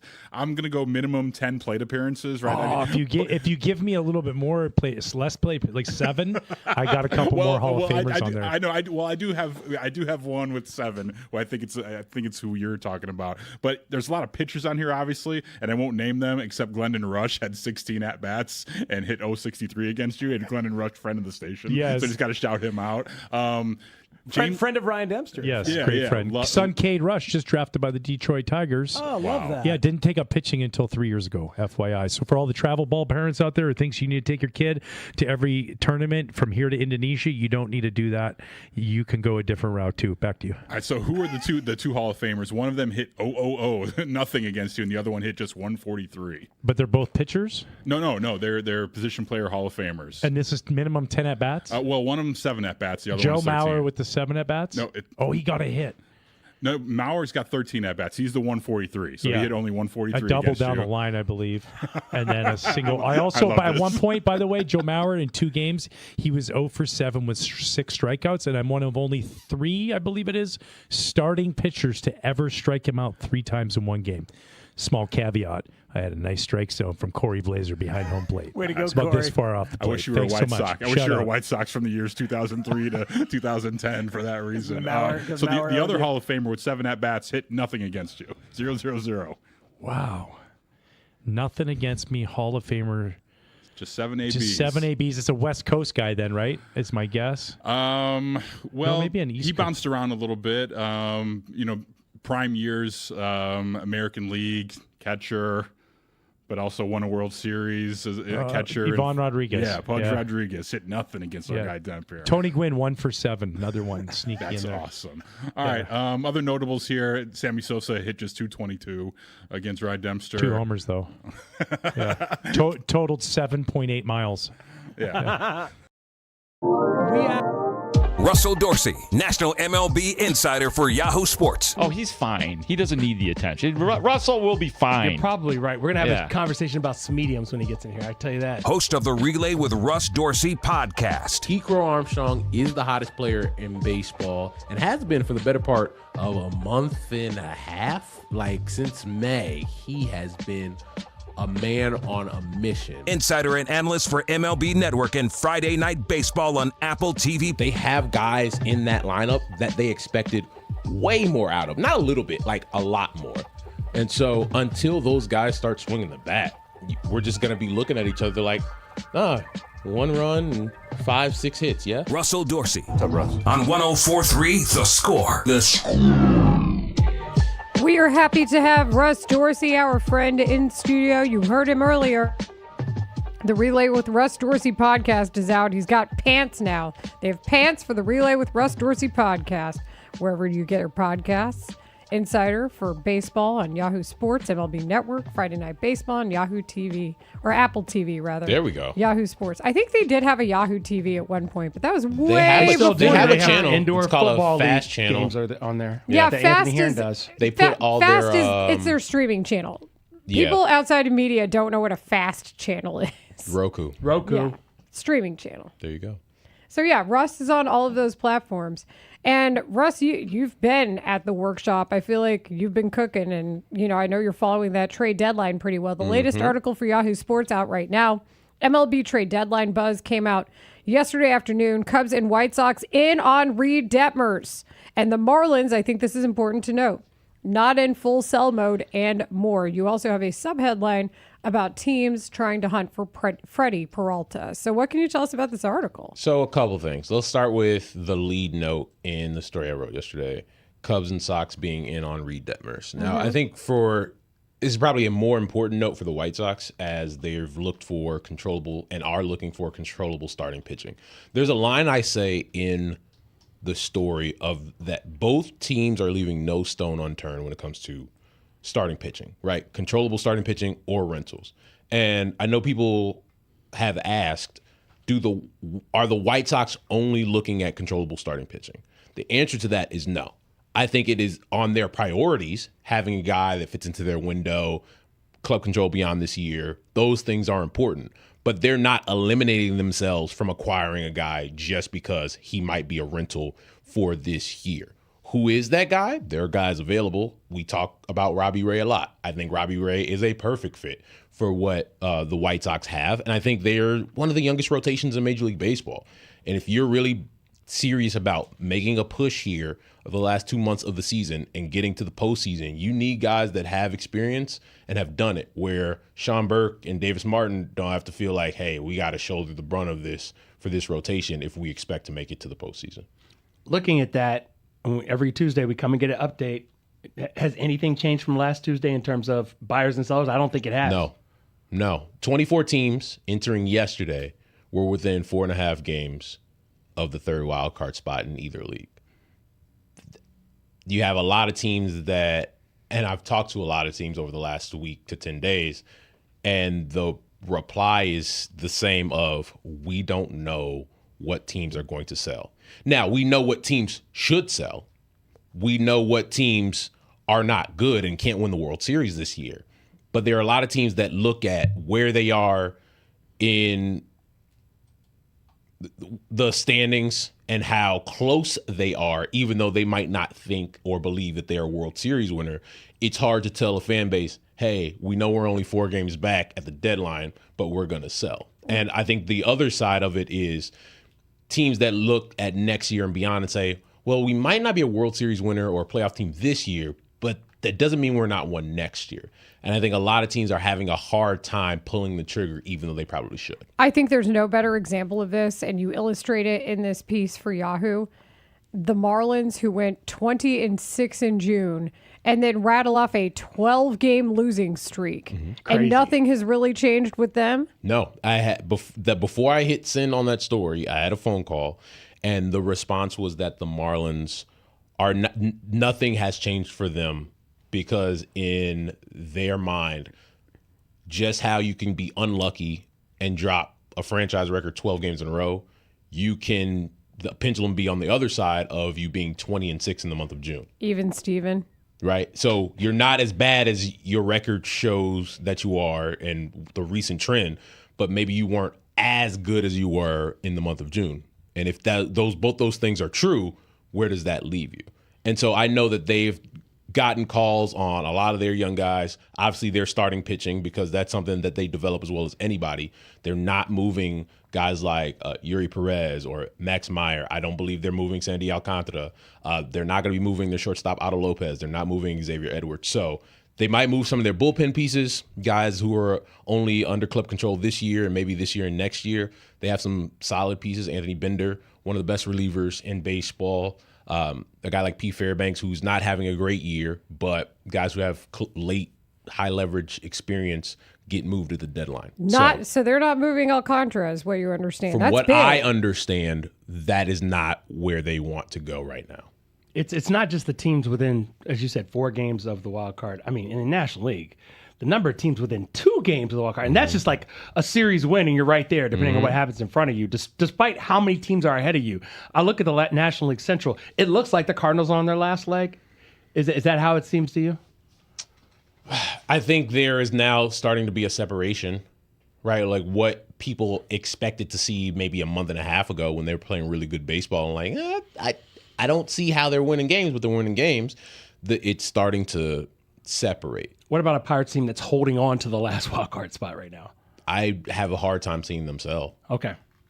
Yeah. Because you got to think about it. When's the last time the Pirates have been this far into the season and holding a playoff spot. We're talking to our friend Russ Dorsey, Hi. insider for Yahoo, also Major League Baseball Network, Apple TV, Relay with Russ Dorsey podcast on Rahimi Harrison Grote. And you also mentioned Freddie Peralta. Now, we had Bob Nightingale discuss the concept of Freddie Peralta going back to the Brewers, which, you can't ask for the same guys again, but what is the likelihood of that happening? And then what do you know about what could happen regarding his tenure with the Mets? In that story that you can find at yahoosports.com, I write the subhead I call the Freddie Peralta problem. It is. Because I think something that I have heard when discussing Freddie Peralta with teams who may be interested is you're trading for a guy who this year has a 5 ERA. And in his last 7 starts has an ERA over 8. When you acquire a starting pitcher at the trade deadline, usually you're expecting that guy to make a start for you in the postseason if you get there. Freddie Peralta is not starting for anybody in the postseason, pitching the way he is right now. Not even here? Yeah, but you say that, but here's what we know. There's always a guy in a front office who believes I can be the guy who turns him right back around to get to the phone. And the point of that part of the story is, can you afford to make that gamble? That's the biggest gamble at the deadline to me, is saying I am willing to gamble on 2 months of bad Freddie Peralta and think that he can flip the switch over the last 2 months and pitch in a rotation in the postseason. No, it's a fair point that you're making, because it's not a gamble I want like my Major League Baseball team to take. That's an independent race. And I wonder how front offices feel. But I just go with the ego thing. Like, you call it ego, you call it confidence. People are like, we have a pitching lab. We have, guys who can work with him to get him back because we know how good he was. And sometimes the player's just cooked. There is Layla, you're in part of that question of like the Brewers connection. Personally, I don't see them going back into that pool. Mm-hmm. Just based off of what they have, some of the young guys that they have pitching well, and other things that they're looking at, I don't think that that's plan A for the Milwaukee Brewers. Yeah, and you know how Bob can be. He can throw some stuff out there, but and it's not hating on anybody's reporting. I don't want to. But there's usually information behind it. But that's the point. That's why we source this stuff. It's like Alcantara too. Like that I think makes a lot of fans tap the brakes, because he's been a name that we have discussed at the trade deadline for a long time. And you would think that this would be the year where maybe there's a definitive understanding. I think the Milwaukee Brewers' focus right now in the starting pitching market should be about the guy in Detroit, Tarik Skubal. They've got the prospects. And I know that there is interest. I just don't know if... Can they outbid the Dodgers? Yeah, they have one of the best farm systems in Major League Baseball. Okay, that's a serious question. If there are 3 teams I expect that on Monday can be on the phone with Scott Harris and say, hey, this is our best offer. Oof. It's Milwaukee, it's the Tampa Bay Rays, it's the Dodgers, right? I think Philly should too. If I'm Philly, I'm like, okay, we have to play this season as if it's our last shot with this core. Because it might be. And so if it is, why not add Tarik Skubal to Sanchez and Wheeler? Do you think that Jameson Taillon gets another chance this season with the team? Yes. I don't know what that team is. Pittsburgh? But yeah. They drafted him. Could be anybody. There's a lot of teams that need starting pitching right now. There's like 20 teams, 20 plus teams. Of course, the big difference between for him and pitching. Peralta is you don't have to give anything up for him, in theory. Just let him become a free agent. I wouldn't be shocked if, for JMO, he goes to one of these teams, like fringe teams. That's still like around the hunt? Correct. Okay. Looking for starting pitching. Now, while we have you here, sometimes you'll be, you're cooking on something. Reed Detmers is big. To have that report out is good. Any other players that you're just keeping tabs on when it comes to the whereabouts of where they might be this time next week? Right now, the Skubal thing is big because the Tigers were playing their best baseball of the season and couldn't lose. And now they've dropped 3 games in a row, and they're at a point in their season where every game is a factor on the scale of trade Skubal, do not trade Skubal. And I think we're getting to a point where you lose 2 of 4 to the Kansas City Royals. You drop game 1 yesterday. Like, you're at a point where you're probably going to have to make the tough decision. Let me be very clear. I'm on the record now with Russ Dorsey, who's already been on the record. They should trade Skubal. You can retool and still make a charge towards the playoffs. I know it's more difficult without him, but at least you got something for him. I just don't see a path based on how contentious the arbitration has been. I don't see a path where he re-signs with them. I think the loyalty has been lost. Yeah, got to move him. Russ? I think you move him because it's the right baseball decision. Yeah. I'm not even thinking about the arbitration business of baseball part. I just think where they are versus the asset that he is and what he can bring in return. And even you could trade Tarek Skubal, and they've been one of the best staffs in Major League Baseball since June 1st with, Troy Melton pitching well, Jack Flaherty pitching well. Mize. You get Casey Mize back from injury. And who's to say they don't move Casey Mize too? That's another guy that I think if you move Skubal, you might as well move Mize too. I'm with that.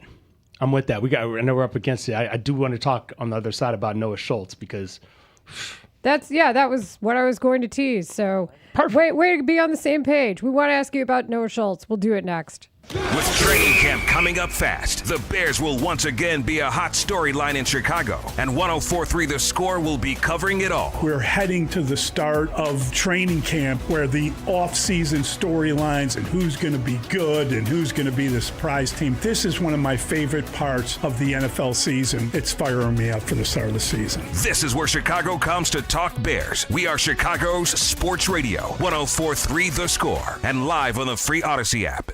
Enjoy a summer like you remember in a place that brings out the kid in everyone. Unforgettable Lake County, Illinois, just north of Chicago and right on the lake. You'll find a wonderland of natural beauty, nostalgic journeys, and big-time excitement. Like Six Flags Great America celebrating their 50th anniversary. Start planning your summer adventure at visitlakecounty.org. Brought to you by Enjoy Illinois. Using chat to research your next home improvement project? Forget all the prompts. Look up Window Nation. Homeowners love the one-day installation process, especially since Window Nation installers leave your home cleaner than when they started. This month, you could get 50% off all window styles, plus 0 down, 0 interest, and no payments for 2 full years. Visit windownation.com to get the windows featured on HGTV's Designing Spaces. I'm telling you, Window Nation, they're the real deal. Someone had a birthday. Yep, 50. Can't believe it. 50 years of wisdom. Great segue. We have a health reminder from the CDC. Austin Rivers said what he said about being bewildered, and then Draymond did, Draymond things. I don't like to get in these back and forths because, quite honestly, guys that you usually get into the back and forths with, they become back and forth because it's like one of them severely tips something this way and the other is just kind of so far down that it kind of pulls you back a little bit. And so speaking of Austin Rivers, I saw he said he's bewildered and it's ridiculous of what I said. And I just find it interesting that a guy who was the 10th pick in my draft, I was 35, who's on his second act, still on act 1, he goes, Draymond, never been a scorer. Austin, you and I averaged the same amount of points in high school. And I say high school because that's when you were at your best. And then in college, he was still good. He was very featured at Duke because NBA careers, should he really talk about my NBA career? I'm still with my first team. He was gone from his first team in 2 years. You know what he did? He played defense. Yes. He played better defense than Austin Rivers. I think Austin Rivers would tell you that. In fact, Austin Rivers had a lot to say in response to Draymond, correct? Come on, Draymond. This is ridiculous. Seriously. Ridiculous. But you know what? I'm going to address it because you crossed the line and you were mad disrespectful for whatever reason. You've been around too long. We both were drafted in the same class. The fact that you don't have the wherewithal to do your due diligence and actually understand I was being highly complimentary of you on the Dan Patrick Show, but it's you, and I shouldn't be surprised. You always act irrationally, emotionally immature, and your anger always puts you in hot water. So here I am having to address a video of you belittling my career. First off, Draymond, we weren't the same players in high school. I don't care about our numbers being similar. I did it at the national level, the top level. Hence why I got the Naismith Award, and I got pretty much every award you could think of in high school. I was ranked number 1. You were ranked, I don't know. So cut it out. Next. College, you actually were a really good college basketball player, but It's hard to compare because I was only there for 6 months, something you could never do. Talk about I was, one of the featured guys. No, I was the guy. I led my team in scoring. I was first team All-ACC, freshman player of the year, lottery pick. Stop. Next. The NBA, hey, man, you got it, Dre. I mean, listen, I played in the NBA for more than 10 years, more than a decade, 11 years, but I'm not a Hall of Famer like you. So I'll give you that credit. All right? You got it. But let's peel back that onion and understand why. Easy, Tiger. Okay? You have the delusion, the non-wherethal, the irony of you saying I'm part of the biggest bailout in NBA history. Draymond, you were the luckiest basketball player I think I've ever seen, especially in modern day history. Let's talk about that. You were drafted to a franchise with the Hall of Fame front office, Bob Myers, Hall of Fame coach, Steve Kerr, the greatest shooter of all time, and perhaps the top 5 player of all time, Steph Curry, Hall of Famer. One of the greatest shooters, top 5 shooter of all time, another Hall of Famer, Klay Thompson. The Swiss Army knife himself, the guy who could do a little bit of everything on the floor, Andre Iguodala, another Hall of Famer. I know, keep up, it's a lot of talent. Not to mention one of the most lethal scorers of all time and arguably a top 10 player of all time, Kevin Durant, the same guy you chased off because of this, your mouth. You talk too much. And that's not even counting the plethora of talent around those guys. The Sean Livingstons, the Barbosas, the Andrew Wiggins, the Jordan Pooles, who you also chased off. Cut it out. Draymond, you're the backpack jump shooter. You're the guy that everyone leaves open. No one guards you. There are hours and hours and hours of film of just you being left wide open. In fact, anybody can just YouTube or Google or watch any Draymond game ever, and he's open all game.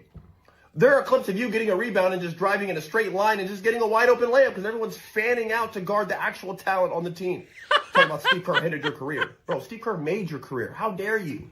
Coming at me? Are you kidding me? I wish I could give my son $200 million if I was a coach. Yo, the NBA doesn't give coaching jobs to guys who may or may not sucker punch one of the players and staff. You need to fall back, Dre. Let's just be frenemies. Let's just be frenemies. Backpack in jumper. Studio. If you say something that I find offensive and then I invite you to my privates. First thing I thought of when you just said that was Veronica Corningstone in Anchorman. Are you saying there's a party in your pants and I'm invited? Oh my gosh. Middays 10 to 2. Party with pants. Party with pants. On 104.3 The Score. Runner goes. And this one grounded. My job with the diving stop. Makes the play at first. But a run does score. And the Yankees putting up 4 runs here in this fourth. Take the lead. Yeah, it's good when even the outs are productive like that. Yankees taking care of the White Sox in the first game of that series. It is a 4-game set on the South Side, and it's also one where we saw, thanks to CHSN on the call, a 9-5 loss. And back with Russ Dorsey, who is the insider for Yahoo Sports. He's also working with MLB Network, Apple TV, the Relay with Russ Dorsey podcast. We saw young Noah Schultz, who is still trying to find his way in the world. Yeah. 3 1/3 innings, 3 earned runs, 2 walks, 5 strikeouts, but got chased, before he could even finish 4 innings, unfortunately. And we're trying to kind of figure out, where do you put him? How does he fit in on a team that is contending and trying to make the playoffs? This is one of the things that you have to do as a team that is now looking to win. You have this balance of, do I let a guy develop at the big league level, or am I sacrificing wins at a time where I need to continue to win because you're in a division race now? And I think for one, you haven't made an acquisition when it comes to your starting pitching at the deadline yet. I think that's part of the equation. I think the other part is they are going to have to make a decision on, do we send Noah Schultz to AAA? Mm-hmm. And I would imagine those conversations they were having them anyway before last night's start. But let's say you acquire 2 starting pitchers at the deadline. That leaves... That's an easy decision. It's an easy decision. Easy decision. But I think it's not just, hey, we have better options. I think it's best for his long-term future to go down to AAA, figure some things out, sit down, look at some tape and say, okay, this is what's been off. Maybe it's a mechanical thing. Maybe it's a pitch mix thing. Maybe it's just one of those lulls of the season where you don't feel like you have your best stuff. I think all those things are things the White Sox are thinking about. But I do think once they acquire starting pitcher or pitchers plural, that will be the decision that they make. I don't want to oversimplify it, Russ, because I know it is as detailed as what you just said. But if you can't throw strikes, you can't be here right now.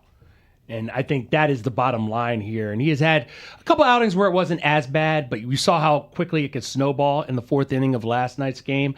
And I completely agree with you. They should be sending him down. At worst, or I guess at best, maybe make him an opener for Eric Fetty in games, because we know Fetty can handle the bulk as a more of a veteran pitcher. If you get your guy, like if you go and only get one guy, he can be the opener for Eric Fetty, and we'll see how he goes. And if, you know, it takes me back to 2009 when you had Jamie Moore and Pedro Martinez piggybacking and just figuring out for that last spot in the rotation for a Phillies team that went all the way to the World Series. Such an old school reference, but like huge names too. Do you know what beats you in October?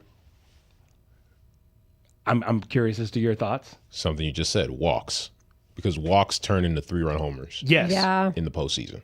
And that's how you get beat. And so I think for a team that is trying to get to the postseason, get back to the postseason, you have to do all the different things that you can that are in your control to win.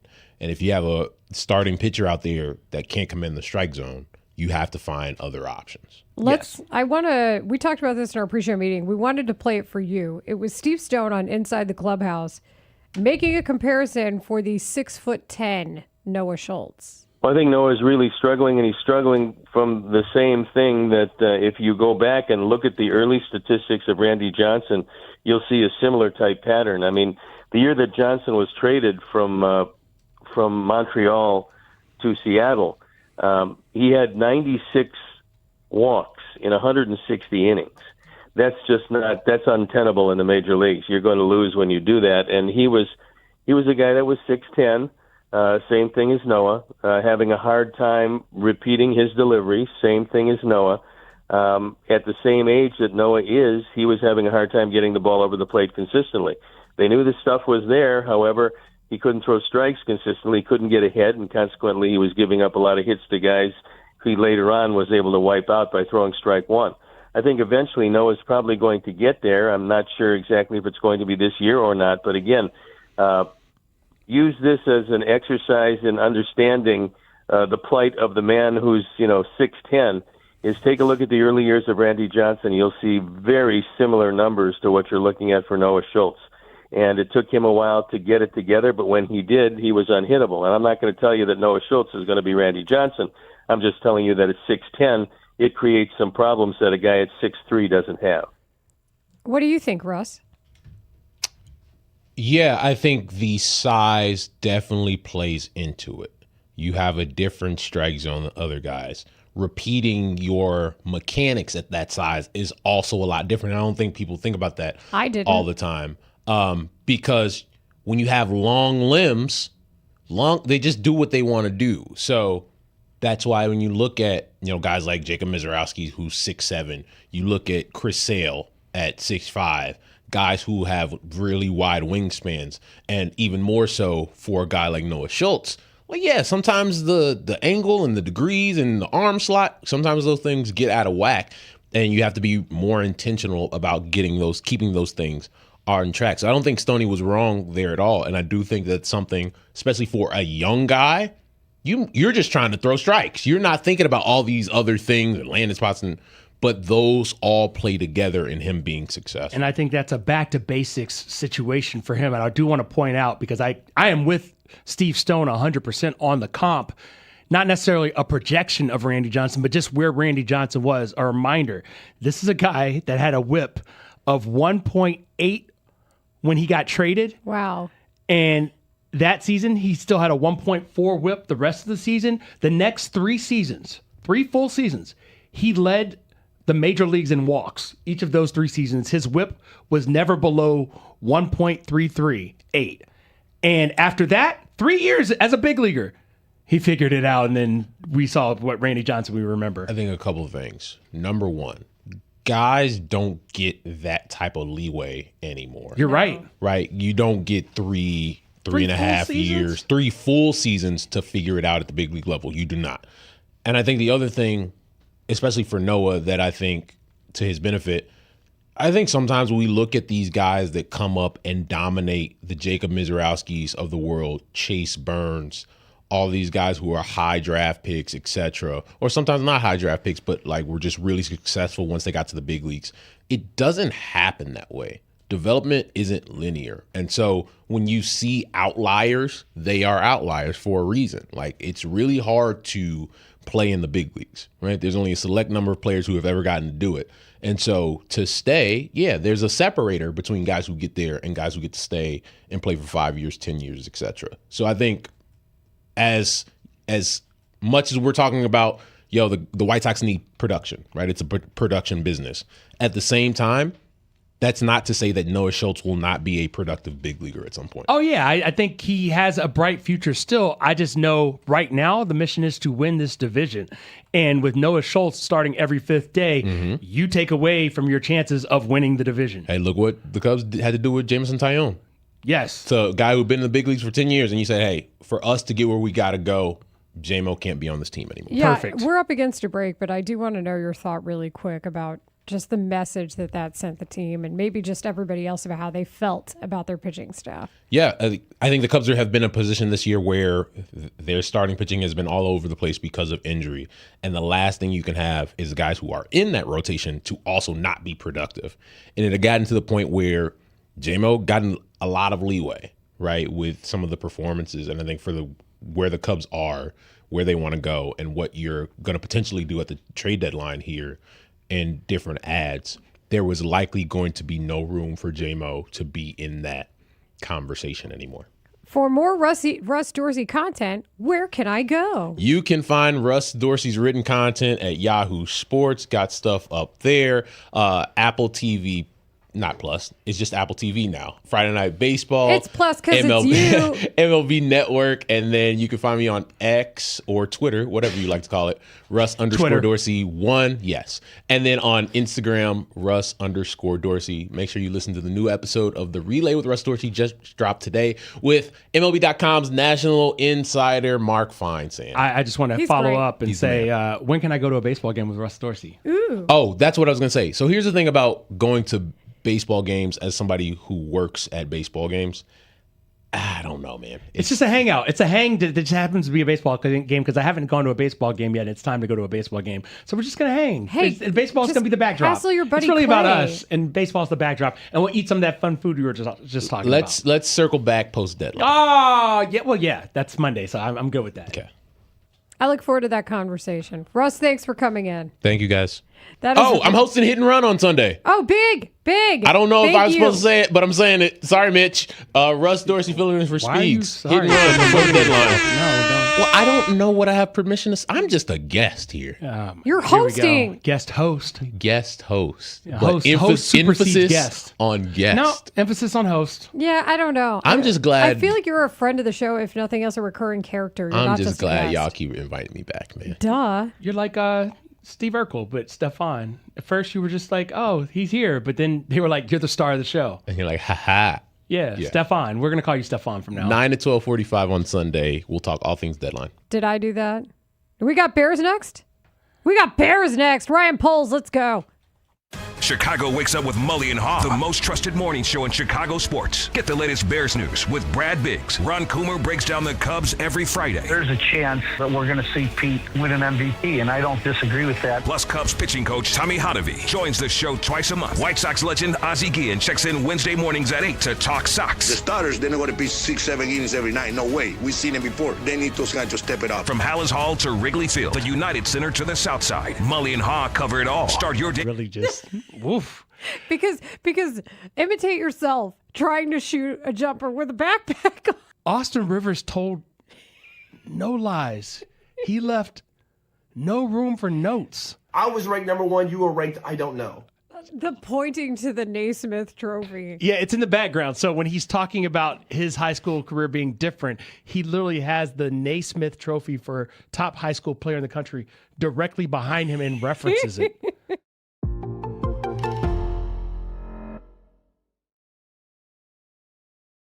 Rosarena then pivoted to English, this according to ESPN, and said that Raleigh should shove his, quote, good to see you in his big dumper.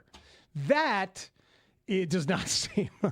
This is one of those stories that I wish that Les was still here to talk about. Oh, this is Daniel He would Manning. have a field day. This is Daniel Manning and Brian Urlacher all over again, isn't it? Do not congratulate the opponent. I don't care if it's a ex-teammate during a game. That's bull. Do it after the game. I totally agree with that. Before the game, you want to say hi, whatever. During the game, you're congratulating a guy for picking off your quarterback's pass? Complete garbage. Sorry. What the hell's gotten into athletes in this day and age? They just realize that it's not life and death. You're trying to beat this team's brains in and trying to beat them. You don't congratulate them for doing it. They're taking money out of your pocket. They're trying to do something that could end up keeping you either out of the playoffs or get you a lower seed or cost you the division title. I disagree. I think it's okay. Then you're full of crap, too. You're all full of crap. Cupcake, my guy. Not Adam Pac-Man Harris. Good for Adam. The pause. And they're like, yeah, I disagree. The crazy thing about Adam is like, he is literally the nicest person Sweetest. in the world. You could not be a kinder. Sweetheart of a man. And you can see his eyes rolling, even though you didn't see him and have his eyes rolling. Like, you could see it, even if just hearing it. That is our friend and former overnight host, the late Les Grobstein, going off about Daniel Manning, then of the Texans, and Brian Urlacher dapping each other up after Daniel Manning had a pick. I wish Les was alive and here for the Green Bay Packers season that just was. Les really would have enjoyed that. Oh, he would have enjoyed it. He really would have. Oh my God, he would have loved that Ben Johnson is totally okay with Matt LaFleur not being happy. Can you imagine the 2 overnight shows that Les does after the Bears-Packers games? Man, just the joy. Just leaning coming in. Thank you to the texter for pointing out that was Kesha in the background for Les. Oh, yeah.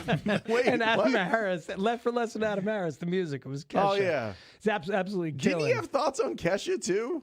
Isn't there some Les and Kesha thoughts or some back and forth between him and Adam Pac-Man Harris? Have you ever seen the video where Kesha tries to hug Jerry Seinfeld on the red carpet at an awards show, and he's just like, no, thank you. Yeah. No, thank you. Because he didn't know who she was. Yeah. And he would like to protect his personal space. Yeah. He just doesn't have to hug everybody or anybody. In that case, he was being like Cal Raleigh.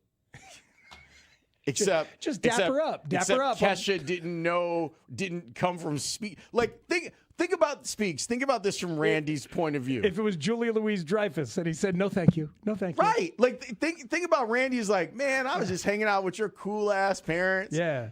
I gave a big old hug, and we were talking about how great you are. Yeah. Wait, we not cool now because I have on a different jersey? That's why I said F off and go to hell. That's right. Shove that up your big dumper. I think we actually have to dump that. Do we? Yeah. I did it the first time. I was like, I'll just be cool and just not mention it, and hopefully Speaks doesn't say it again. Oh, no. Yeah, because you can't. Sorry you can't about do that. the thing where it's.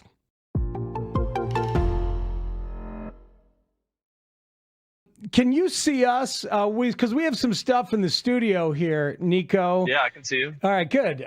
There's this picture of Pyomai right here from season 4 of The Sopranos. I can't believe that we have this. Yeah, we thought maybe you'd enjoy. No, yeah, not Pyomai. That's a sad death. Yeah. What happened was spoiler alert. Yeah. Oh, yeah. Seriously. Spoiler alert. The horse dies, everybody. The truth is that Danny Parkins got this picture of Pyomai as a gift for Chris Tannehill, and Tanny didn't want to put it in his house. So it Live lives from the here. Hyundai Studios, presented to you by your local Hyundai dealers. This is where Chicago goes to talk Bears. We are Sports Radio 104.3 The Score, WSCR, WSCR FM and HD1 Chicago, and Odyssey Sports Station. The Score! This hour is brought to you by Goldilocks. Protect your home or business with Goldilocks. Doors, locks, and security. GoldilocksInc.com. So here we go, 4th and 4. It's a blitz. Joseph! The man in motion. Williams drifting, sprinting for space, in all kinds of trouble. Put it up for next. The end zone. He got it! For the touchdown! They've done it again! Unbelievable! You know that's Mike Tirico, NBC, on the call. Bears are back to work. They are at Hallis Hall. Training camp has begun, and we are already getting some commentary and some observations from what we're seeing. Ryan Poles spoke, Ben Johnson set to speak. This is Rahimi, Harris, and Grote on 104.3 The Score. And the first thing we all saw, the first news from training camp that came out was Saturday. That was the physically unable to perform list, the PUP list. And we know that Kyler Gordon is on it. So this is from Brad Biggs. He talks football with you. Huh. He says, Bears GM Ryan Poles says Kyler Gordon has a calf injury. The quote, obviously he's frustrated. We're frustrated. Everybody here is putting their time and effort to getting him back, end quote. He is on the PUP list. When you hear he has a calf injury, Marshall Harris, what's going through your mind? The frustration is real, right? Because I know that we as observers are just like, when is he going to be back? When is he going to be back? And then he gets back and it's like a false start of sorts. And I think something that Ryan Poles said in this press conference really hits home. Adam Johns tweeting this out about 30 minutes ago. Quote, when he gets back, we need him to stay back. And that's the problem. Yeah. He's been on and off the availability list, and you need him to stay on if the Bears are going to reach their full potential this season. Well, and also this, the concern about, for example, Jalen Johnson was we didn't know if he was fully healthy when he came back, right? Sure. We found out he wasn't. And when he described the injury that he ultimately re-aggravated, where he said he was training and the groin separated. Not good. And right, like you and I both just made a horrible face when we said that. So he had to have a big setback. These setbacks result in multiple games. We see what happens when you do come back. You're not yourself. You're not fully to yourself yet. And the same can be said for Kyler Gordon. It was persistent groin, hamstring, and calf soft tissue injuries that resulted in the 2 IR stints that he had to have, sat 14 regular season games. Yet another calf injury is part of this discussion. And I think at some point you have to understand, hey, if this is the problem, what can we make sure that we do differently this time around so that when you are technically healed, you don't get re-injured? Ben Johnson was do you even know you're healthy, know? Well, that's the thing. It takes me back to something that Roma Dunze said when he was talking about his foot. Right. Like, this is the new normal. They have to be in a position where they can say Kyler Gordon's not talking about a new normal where it's actually him just not being 100% healed yet. And that's the difference. Can you separate that out? What you're reading on an MRI versus what you feel when you put those fast twitch muscles into action on a football field. Ben Johnson said this. He was asked what his message to Kyler Gordon is. This is from Zach Pearson. Quote, get healthy, end quote. God. No, I mean, I think the frustration, I don't think could be any higher than what it is right now with Kyler Gordon. Remember what he said last year. Okay, but here's the thing. We know, like, for example, with Ben Johnson. Sorry, I had to cough there. We know, for example, with Ben Johnson. He was still mad about that loss to the Lions, right? Do you remember when he was like super tight with his words? And he's from North Carolina. There's a tiny bit of a drawl there, except when he seems to be mad and they're very staccato and he's like, get healthy. Like, can't you hear him? Can't you pick? We need to hear how he says it, because if he says it like that, where coach is not pleased, I'm a little concerned. Here's something else Cassie Carlson, our friend over at Fox running the show, said. Across the street. Ryan Poles says Kyler Gordon will have to earn trust with coaching staff once he is able to return to show he can be a dependable player. Like, everything there's no mixed message here. It's very clear to the media and therefore to the fans, but also in-house, because the Bears know what their head coach and their general manager says on day one of training camp. I know this isn't 5 on it, but I feel like we need to institute a meter here. The frustration meter? What? No, the you're in hot water meter. On a scale of 1 to 10 on the he's in hot water meter, when the phrase needs to earn the trust of the coaching staff is brought up. On what number would you say that is, 1 to 10? For the coaching staff? No, for Kyler Gordon. No, I'm saying for the coaching staff with Kyler Gordon, or just us with Kyler Gordon? No, like he's in hot water with the Bears, yes. Oh, yeah, then that's a 10. I'll be honest with you, Layla. No matter which version of this you were asking, it was always going to be a 10. I think the major frustration point for him not only is this lingering injury and what we saw happen in the offseason, it is very much also what happened regarding him getting injured in pregame warmups against the Packers. In that first Packers game, when he's like, yeah, I'm ready. And then in warmups, you realize you're not good to go. And that's what I talked about. Like, is your new normal? Like, it doesn't feel the same as it did before the injury. And that's the thing with football specifically. Yeah. Other sports too. You never know if it's actually going to ever feel, quote unquote, the same as it did. Anybody who's listening right now who's ever been hurt knows that even when something you're cleared by your doctors, it doesn't necessarily mean you're 100%. This from Ryan Poles right here.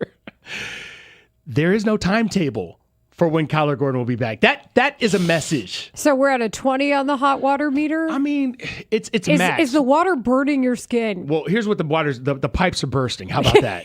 The pipes are bursting. I also think that when you consider the pregame warm-ups, which had to be frustrating combined with this, it's just not. Number one, I don't think any of us want to be talking about this on year 2 of Ben Johnson's training camp, where Caleb Williams isn't drinking through a fire hose, and we get to see what kind of installation is going to happen in practice level for this team, where they're hungry and they weren't satisfied with just the playoff win against the Packers. That's the fun part. This is how do we not know what's going on with you, and you seemingly reported don't know what's going on with you at this point. Like, you're on an extension. This is year 2 of a 3-year extension, and we're sitting here having to discuss this in this way. They said that Kyler's frustrated. They're frustrated. Everybody's frustrated. They're trying to work it out. They need a meter. They need to call the 5 on it department TM and get the meter. Yeah, I don't want this to be the only takeaway from today, though. Is that a fair thing to say at this point? I mean, I know it's the major takeaway from today, right? But I like the fact that TJ Edwards, he suffered an injury, but he's expected to be back sooner rather than later. That's the tweet from Chris Emma. TJ Edwards' calf should not be a long absence on the NFI list. Kyler Gordon calf is still dealing with his injury. Yeah, that part. But another thing tweeted out by Larry Mayer. Listen, Bears head coach Ben Johnson says he's excited about training camp. I know nothing we've talked about to this point in the segment has sounded quote unquote exciting, but here's a quote. "This is our chance to forge our identity," end quote. I love that it's a new team, a new season, some of the same players back, some of the same coaching staff, but they're intent on forging a new identity. I like that idea. Well, that's kind of what they said. It picks up where they left off at the end of locker cleanout, when guys like Cole Kmet told us, and even I think players like Nashawn Wright mentioned it, he's now with the Jets, that they knew this was not going to be the same room. DJ Moore is not there anymore. You knew that locker room, that combination of people was unique to that season. So what is the new identity? Are they even doing good, better, best still? Have we gotten any confirmation on that? I think that's sticking. I don't know. You're right. There's no Does guarantee. Ben Johnson have an album? Does something new drop?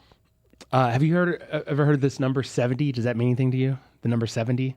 Go on. As in percent, as in Caleb Williams. Ben Johnson was asked this. Asked if the goal of Caleb Williams' completion percentage was still 70%. Quote, "It always will be," end quote. So if you ever wonder, maybe he'll soften that. Why don't we just ask him about the Lions losses while we're at it as a collective? I kind of like it, though. Hey, Coach, how do you still feel about those 2 losses to the Lions? And again, I don't want to harp on Kyler Gordon because it is what it is. The part that disheartens me the most. Though, that's the problem. It's not necessarily. Not having a timeline is more than concerning, because that means you guys don't really know what you're doing. Ryan Poles said, quote, "It's a little bit of a repetitive situation that we got to get fixed."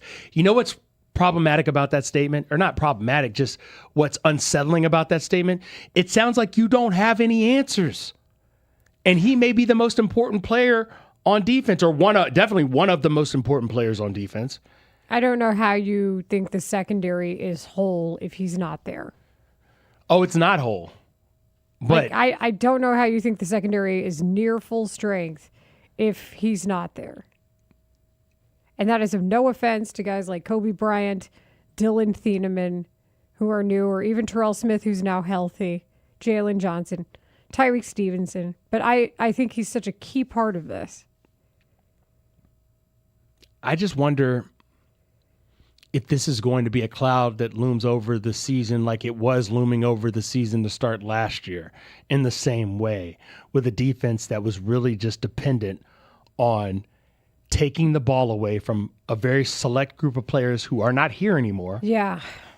And that's the concern. Like the pressure now on that front four is at a different level than it was a year ago, in my belief, because we don't know what's happening on the back end of this defense. Like, you didn't know last year who was going to step up, but they did have players step up. And that could happen again this year, right? I don't think to the tune of 7 interceptions like Kevin Byard had. I don't even think Kevin Byard can expect to have 7 interceptions now that he's not. Now he's on the Patriots. He's on a different team. It has more to do with you're just trying to figure out right now who's healthy and how to build this defense. And this is another note. Bears safety Elijah Hicks will be delayed at the start of training camp with a shin injury. But regarding Gordon, he was supposed to be a focal point of this. And instead, the focus on him became whether or not he understood his health, gets injured again in pregame warm-ups, as we mentioned, missed 14 games, and now you're back to the drawing board yet again. You know it's a 3-year extension. So what you're saying is if you're not back this year, I didn't look at the data yet on what that cap looks like if you cut him after 2 years, but you need somebody to be out there. I'm not there yet, but you've wasted 33% of your extension so far. And could it have been less? And part of me wonders, when you talk about the restructuring of contracts and getting maybe some more working room with the salary cap for this season, do they do what they did last year and go out and just get someone who they think can hold down the fort? They don't have a timetable. Well, I mean, the whole of it all is that even though they're different positions, you can move some guys. And, for example, Smith being healthy really helps. I know Elijah Hicks is on this, and he saw a lot of playing time, more than he had previously last season because of all the injuries. You are getting some guys back healthy. And does that allow like a Tyreek Stevenson to move around a little bit more? Does that allow Jalen Johnson to have a more set space? You know, there are all these questions. They've been used to not having these guys. Kobe Bryant was their biggest free agent signing. So, and Dylan Thieneman, we all just expect is going to see playing time to start, right? So there is some versatility you have here. I guess but we still don't know how they feel entirely about Tyreek, which is why this is kind of up in the air. I guess what I'm asking internally, and I'll ask it out loud now, is do they need another Nashawn Wright type pickup and hope someone fills in that kind of void on this secondary? I think they're more concerned. It looked like they were more concerned with finding backup defensive linemen and adding to the linebacking core. Like Noah Sewell's out a year, right? Achilles. That's usually what that means. Yeah. So that was late in the season. So then we saw how injured the linebackers got last year. TJ Edwards had a broken ankle, for goodness sake. And then I know that the timetable has been sped up on him. So I think they decided to spend that personnel capital on backup D-line and linebackers. And I think they did need depth there. I'm not arguing. And they spent the financial capital on Kobe Bryant. I'm definitely not saying that that's the wrong way to go.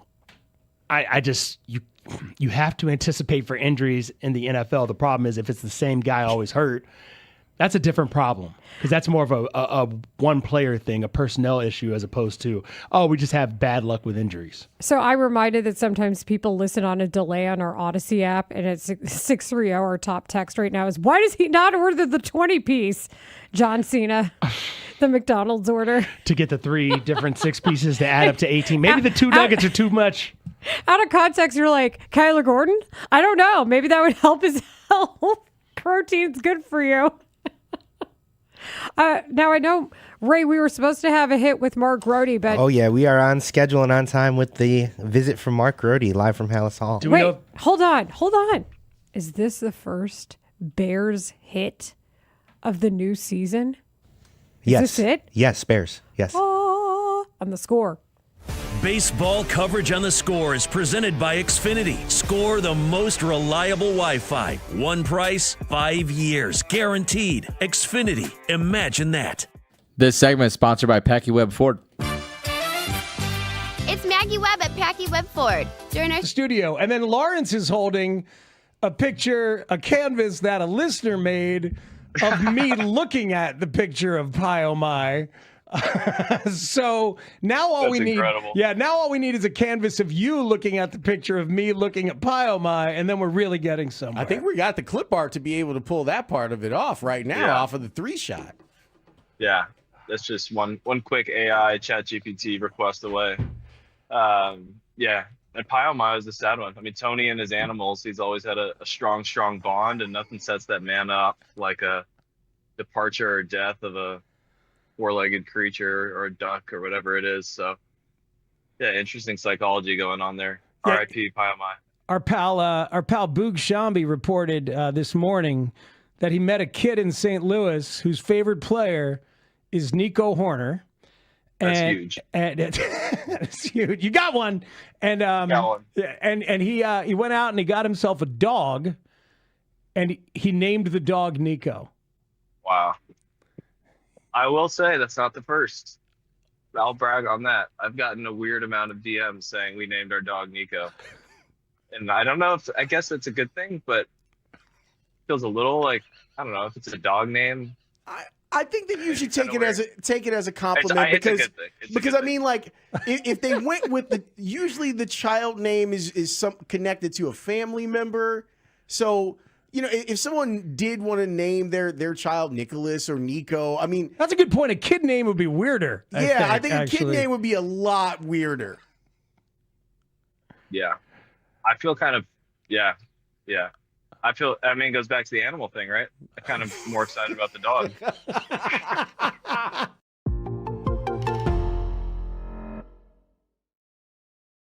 I told Grote, I just like it when you two mess with each other. So sorry in advance if I just listen and giggle for some of the time where you two talk to each other. It just makes me happy. I miss Grote a lot. He's good, but you know, he has to say something ridiculous. So once he starts talking, you know, wow. I swear to God, I was just about to say, because I feel like I don't know, Layla wants us to fight or something. I don't know what's going on. No, I didn't say anything about a fight. Oh, just entertain. Yeah, no, but I was just about to say before you made the comment you made. I'm looking at you right now, and you look good. You look like you just got back from vacation.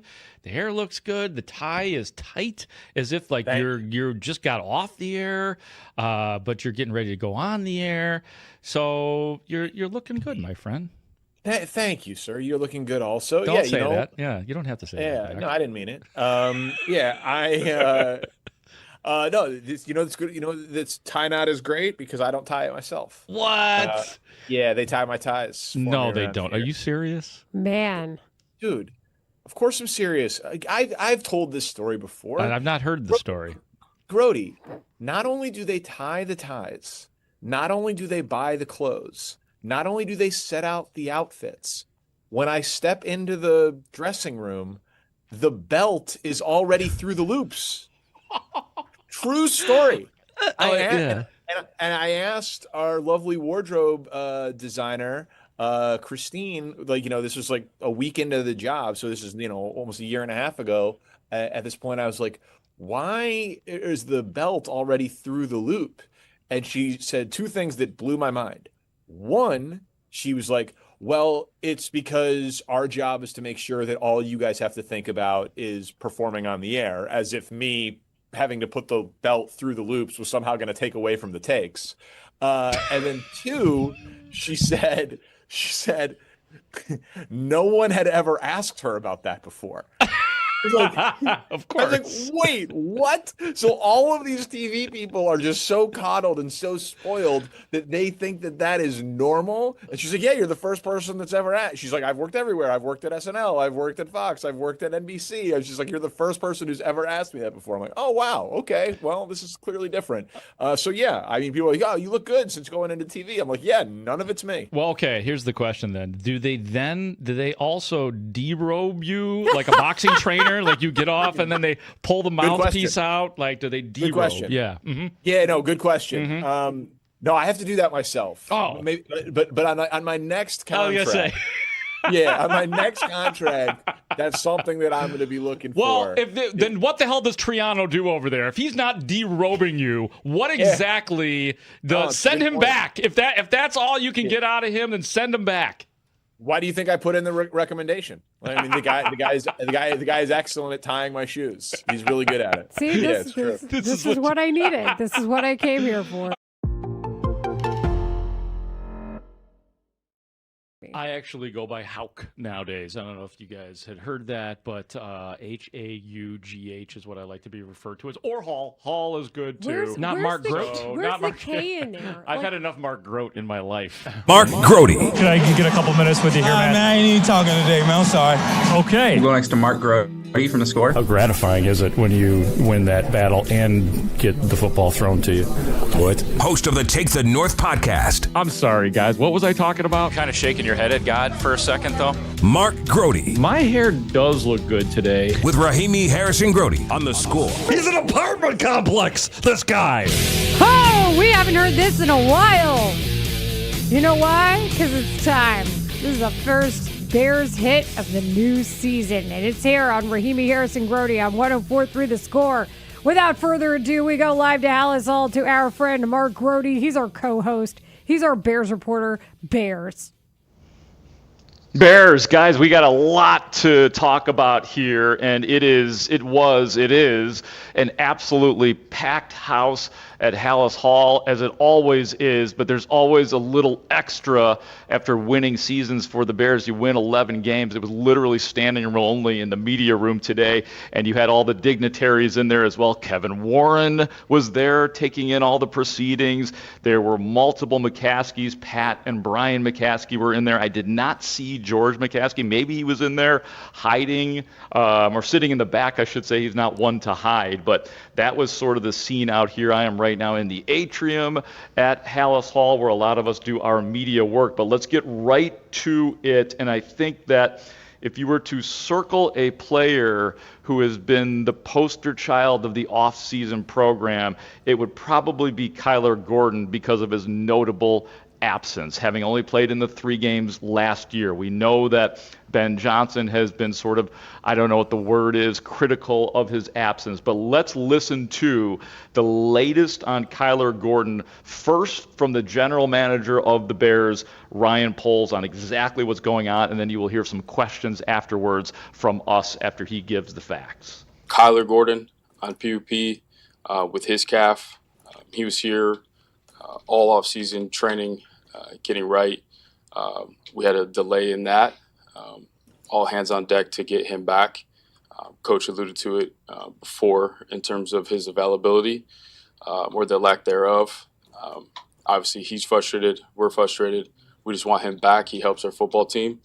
But we have to move forward with the guys that we have. And when he's ready to go, he'll be ready to go.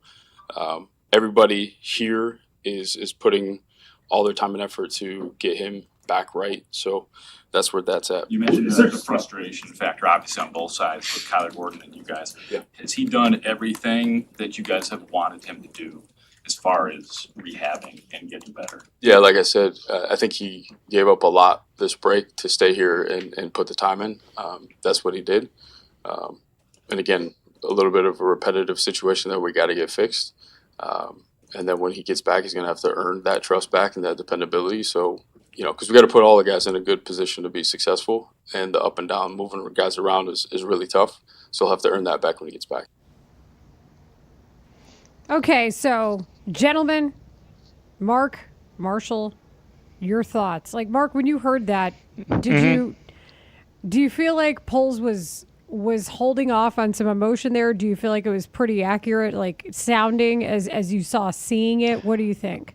I think that's a good way to put it, Layla. I think he was holding back on a little bit of emotion because we know where this has all started, the urgency of this, the reason that we have raised our eyebrows, the reason that those are the first questions we are asking to Ryan Poles is because of the way Ben Johnson has handled this all along, sort of cryptically, sort of with a critical tone, sort of with a, come on, man, like if you're not healthy, you're not helping us. So I feel like, Layla, that they have gotten the message across more, especially relative to last offseason as well, to where, okay, now it's reached that critical juncture. Now it's all hands on deck. Now it's frustration from both sides, and maybe not just the Bears side. So I feel like there's been just a little bit of push to urgency, maybe to the Kyler Gordon side of things.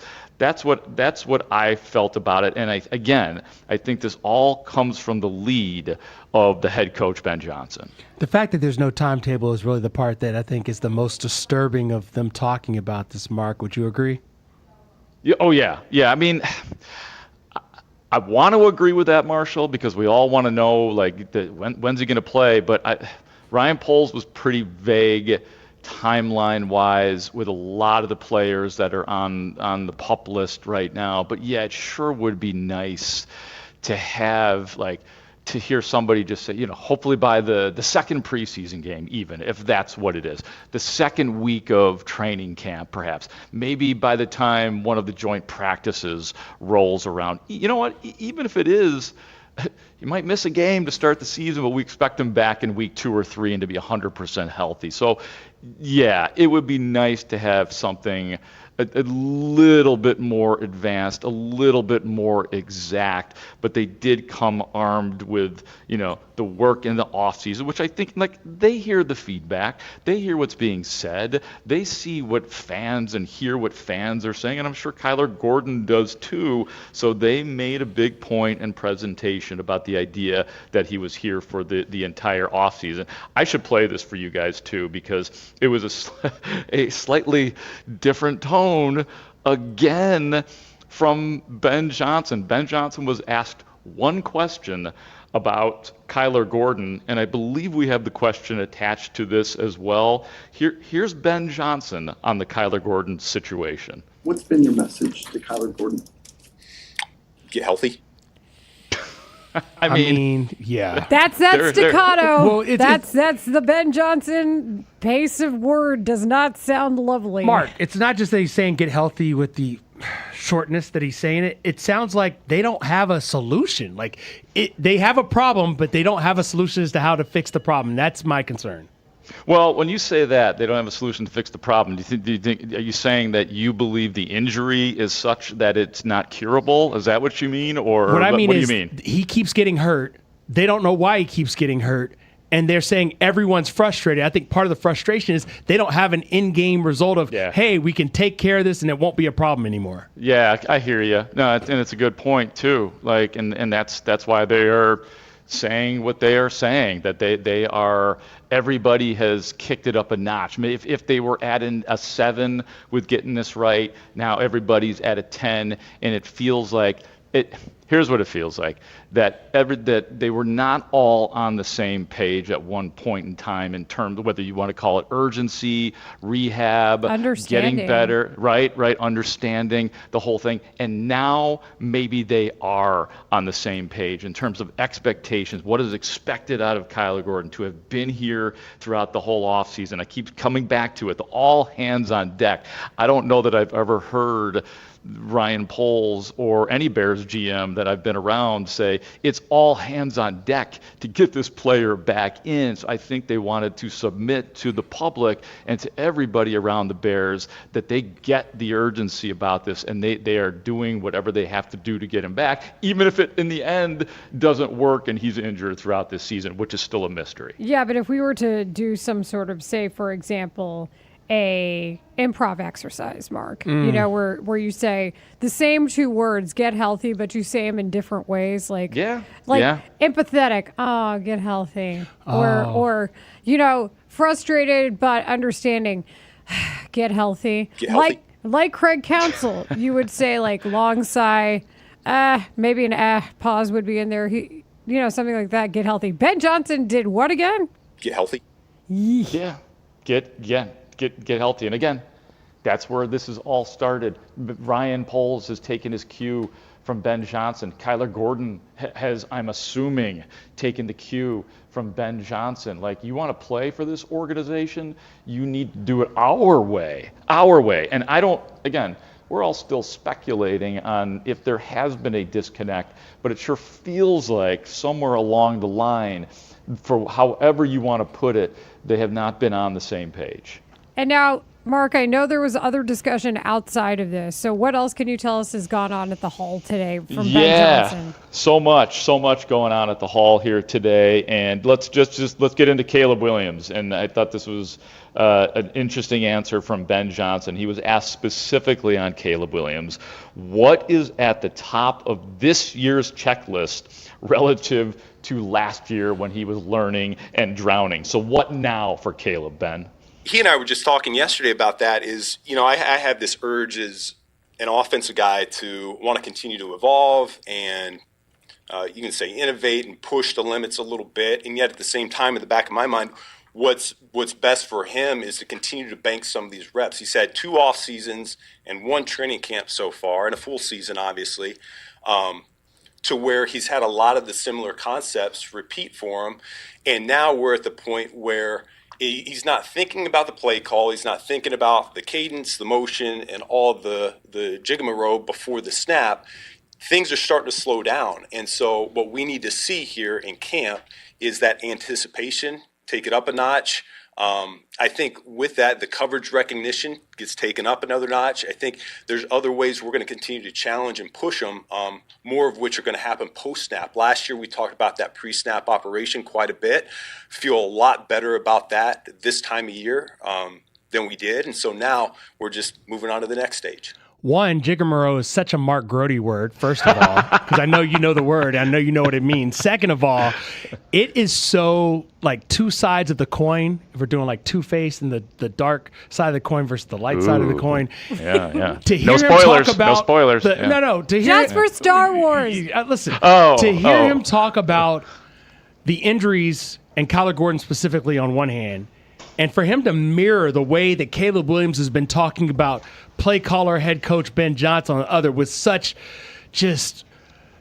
happiness and joy and excitement and anticipation, that actually makes me feel better about the whole press conference, just the way he's talking about Caleb Williams. Yeah, because last year when that question was asked, I would say, jogging my memory, it was getting in and out of the huddle, getting the guys lined up at the line. Now, I loved hearing coverage recognition post-snap, because those are, we talk so much about the making the easy throws, and that was discussed today. That was still a big deal, and we know that's a big deal. But how about that? How about coverage recognition and knowing the windows? And we know that interceptions are not a part necessarily of Caleb's world. He has minimized those throughout his entire career, from high school through college, even in his first 2 years in the NFL. But to recognize the defenses better, that is something that one should expect out of a third-year quarterback in his development. And then the post-snap stuff as well, which goes hand in hand with that. So now we're starting to hear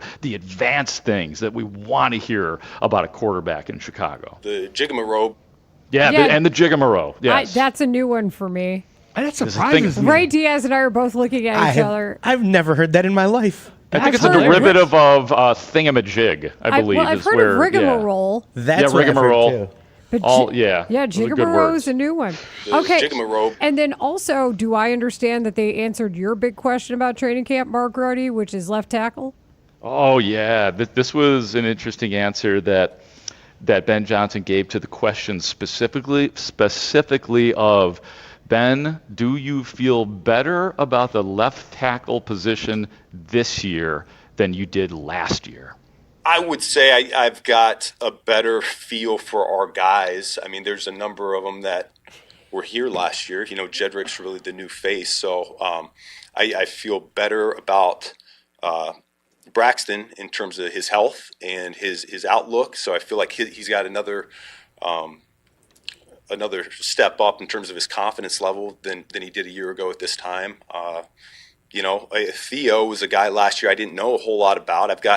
I got high hopes for Theo as a player in this league as well. I can go on and on and on. So I know those guys a lot better, and I think another year of mentorship under Dan Rochar and Kyle Devan is going to do nothing but help all of them play better. Oh, no. He endorsed that left tackles exist, Mark, but he didn't endorse anyone as a starting left tackle. That's yeah, I mean, I know you guys better too, but I'm also not expecting you to protect the quarterback.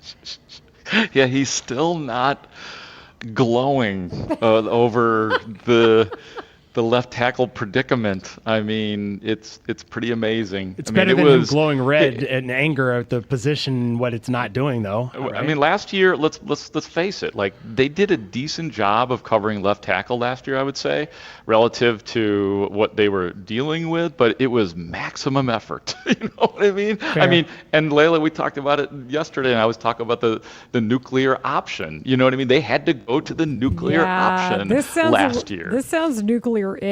Joe it's Thuney better, though. have to be there. I mean, he did. Okay, one thing Poles did say about Braxton Jones, which should be noted as well, is that he says that Braxton Jones is not only healthy, he's as healthy as he's been since his rookie year. So let's not discount the health part of Braxton Jones, because I remember having some conversations with Braxton Jones on the record about how, you know, he was a little, I could sense his frustration in that he was like, look, I'm still, like, I'm healthy, but maybe 80% healthy. You know what I mean? Like, he was still hesitant maybe in terms of going full force at this time last year and to be healthy. And I had eyes on him in the offseason program. He looks healthy. So will that translate to Braxton Jones being the left tackle he wants to be? I don't know, but it sure as hell will help. Now, and to a man, Braxton Jones has answered every question professionally, and he does seem like a person who will tell you what's going on.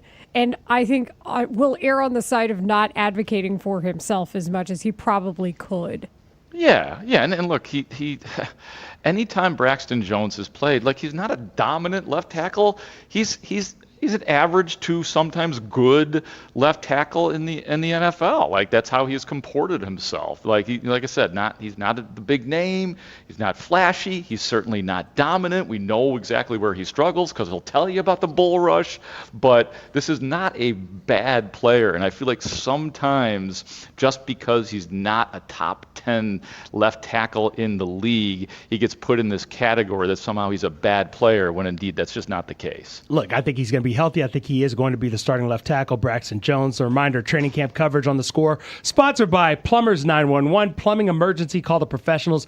Available 24/7 at 1-833-PLUM 911. Mark, on the newly created Sign Me Up for This scale, 1 to 10. TM. Oh. Trademark. Oh.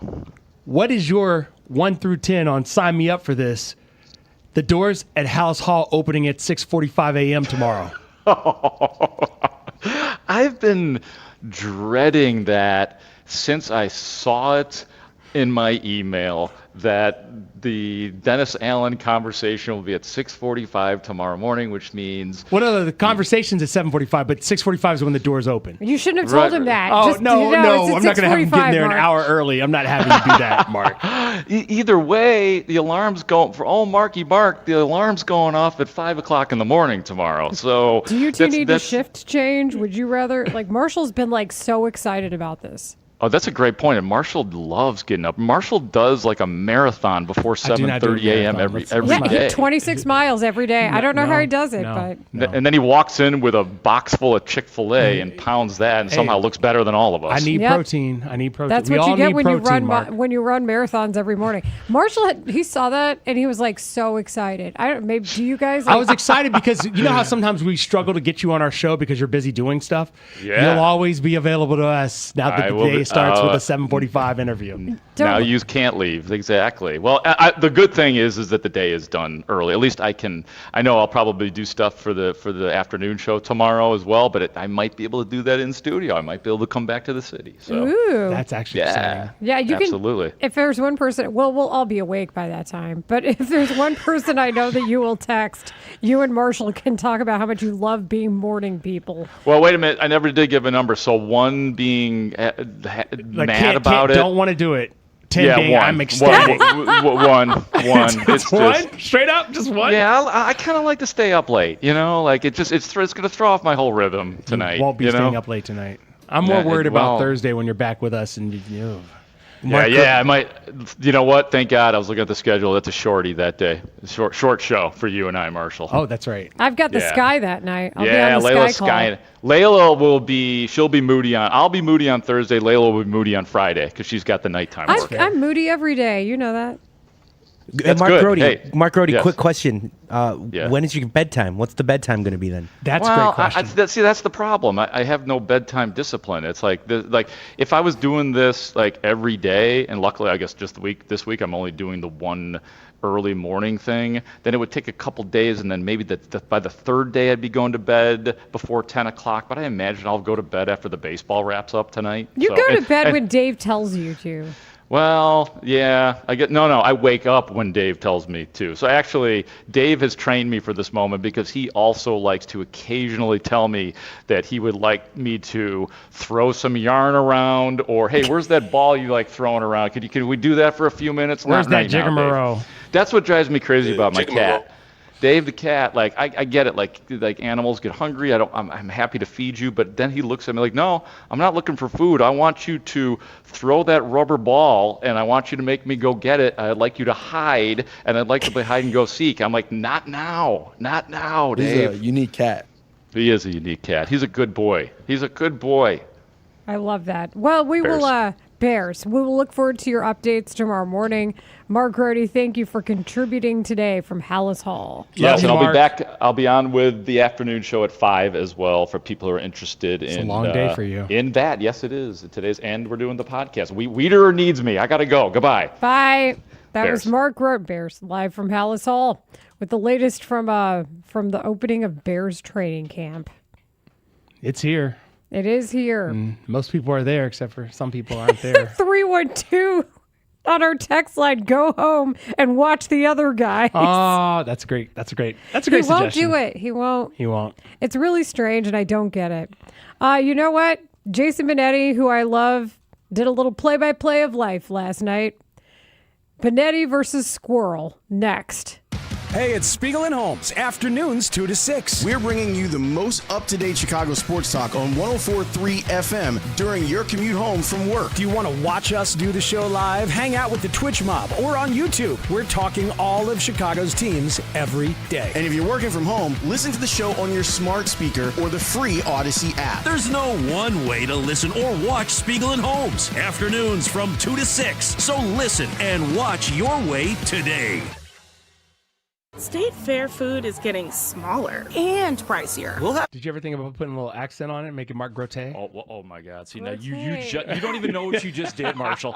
You don't even know what you just did. Did I unlock something? You just walked me right into one of my favorite stories, personal stories ever. Okay, well, tell it. And you're gonna love it. You're both gonna love this. So back in the day when Shaquille O'Neal was a member of the Miami Heat, I was covering that Bulls playoff series in which Shaq was part of the Heat. So I was assigned to, and I'm sure you guys have done this too, I was assigned to the shoot-around at the United Center to cover the Heat, their shoot-around. And one of the good things about these things is you get great access when you're there, because it's just the beat reporters and maybe a few stragglers as well.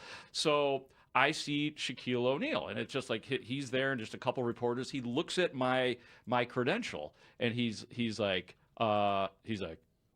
Mark Grote? Is that your name? Mark Grote? I said, actually, it's Grote. He goes, no, I like Grote. Grote's better. Not him strong-arming you into changing your name. Yeah, well, here's part of the reason why is because I did ask him. I said to him, this was that he was starting to age, and Shaq and I are the same age. So I felt comfortable in saying, you're getting a little bit older now. Teams are defending you differently. And he looked at me, he goes, you're getting older too, Mark Grote. Oh, my God. I do love that. I'm not going to lie. I like that story was worth telling, yes. I was like, yes, sir. Yes, sir. There's more, but that is the Grote-ness of it all. Shaquille O'Neal making sure that I was Mark Grote.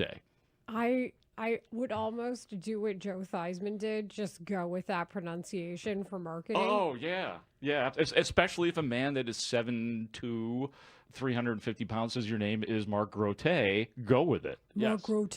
Like, can't you hear him say that? Yes, he's got a very deep and unique voice, Mark Grote. Monotone. Yeah, I do like calling you Mars Hall. Mars Hall is one of my many I have a lot of nicknames, and Mars Hall is up there as one that a lot of people call me, or just straight Mars. Didn't it come from grade school? Came from grade school, kindergarten, first day of class. We all have name tags on. This girl, super, thinks she's smart, walks up to me, points at my name tags like, Mars Haugh. I was like, it's actually Marshall. I just got it. So that's what you were doing earlier. I just got it. It took me 3 or 4 times. That's the way it works. I'm a slow learner. Sometimes it's shortened to just Mars. Yeah, okay. I call him Mars a lot. I like it. But you know what my issue with the story is? That I'm tired of hearing about the environmental study. I'm tired of it, Lawrence. I mean, what are we doing? What are we doing? I know we have to talk about it, but what are we doing? And here's some other things as to why this is the worst story ever, okay?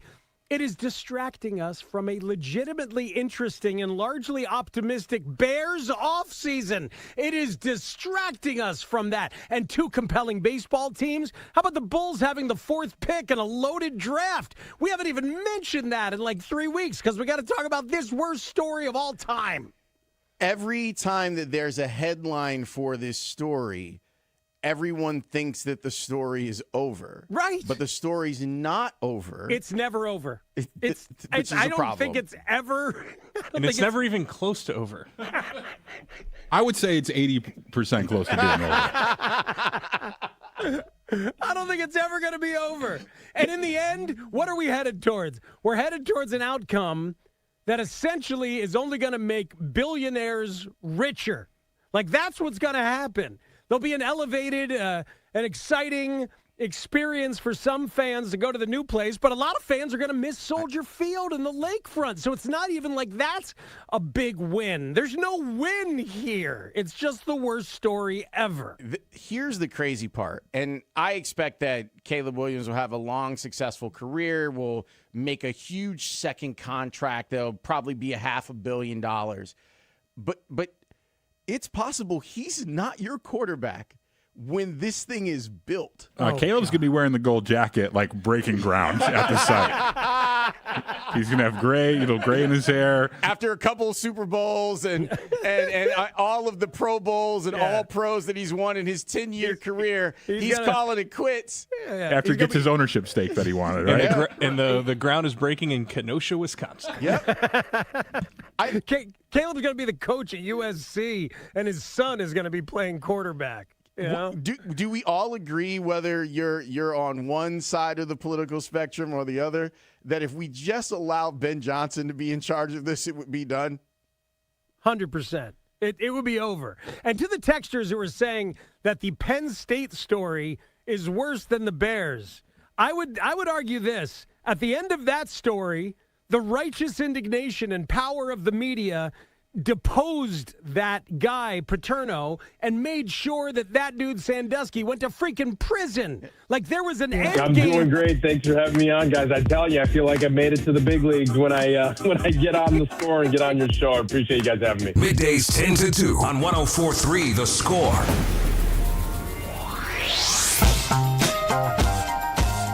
I miss Jason Benetti. I do.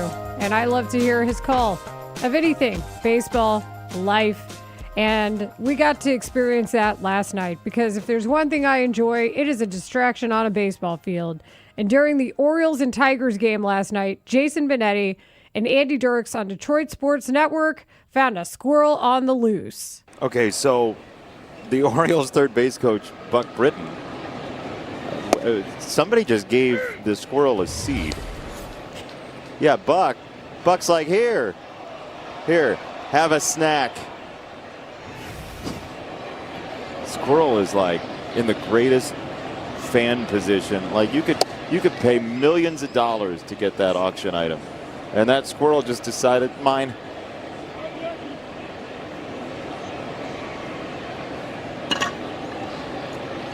Based on the new Major League rule changes, though, every squirrel needs to be in the coach's box. There's a base hit to right. Holiday has a single against Drew Anderson. Jackson Holiday's 4 for 4. Yeah.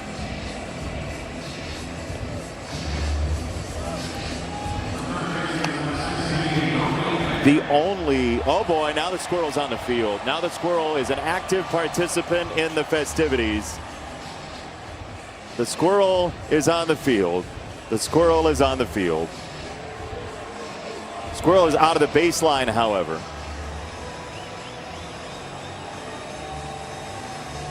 Just taking a seat. Playing back at first, well off the line.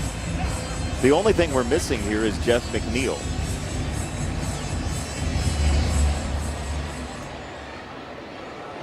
I'm really rooting for the Squirrel at this point to absolutely find an exit here. He's getting tired running around. The chase for the Squirrel is on, and the Squirrel is in the corner, and the Squirrel is still eluding an entire horde of grounds crew members. And the Squirrel's free once again. Hemmed in? No, I won't be hemmed in. I have freedom on my mind. Trying to go between the legs, and eventually he gets away again and hops through the towel. And hops through another towel. The force field is activated. Towels can't stop him, or maybe they can.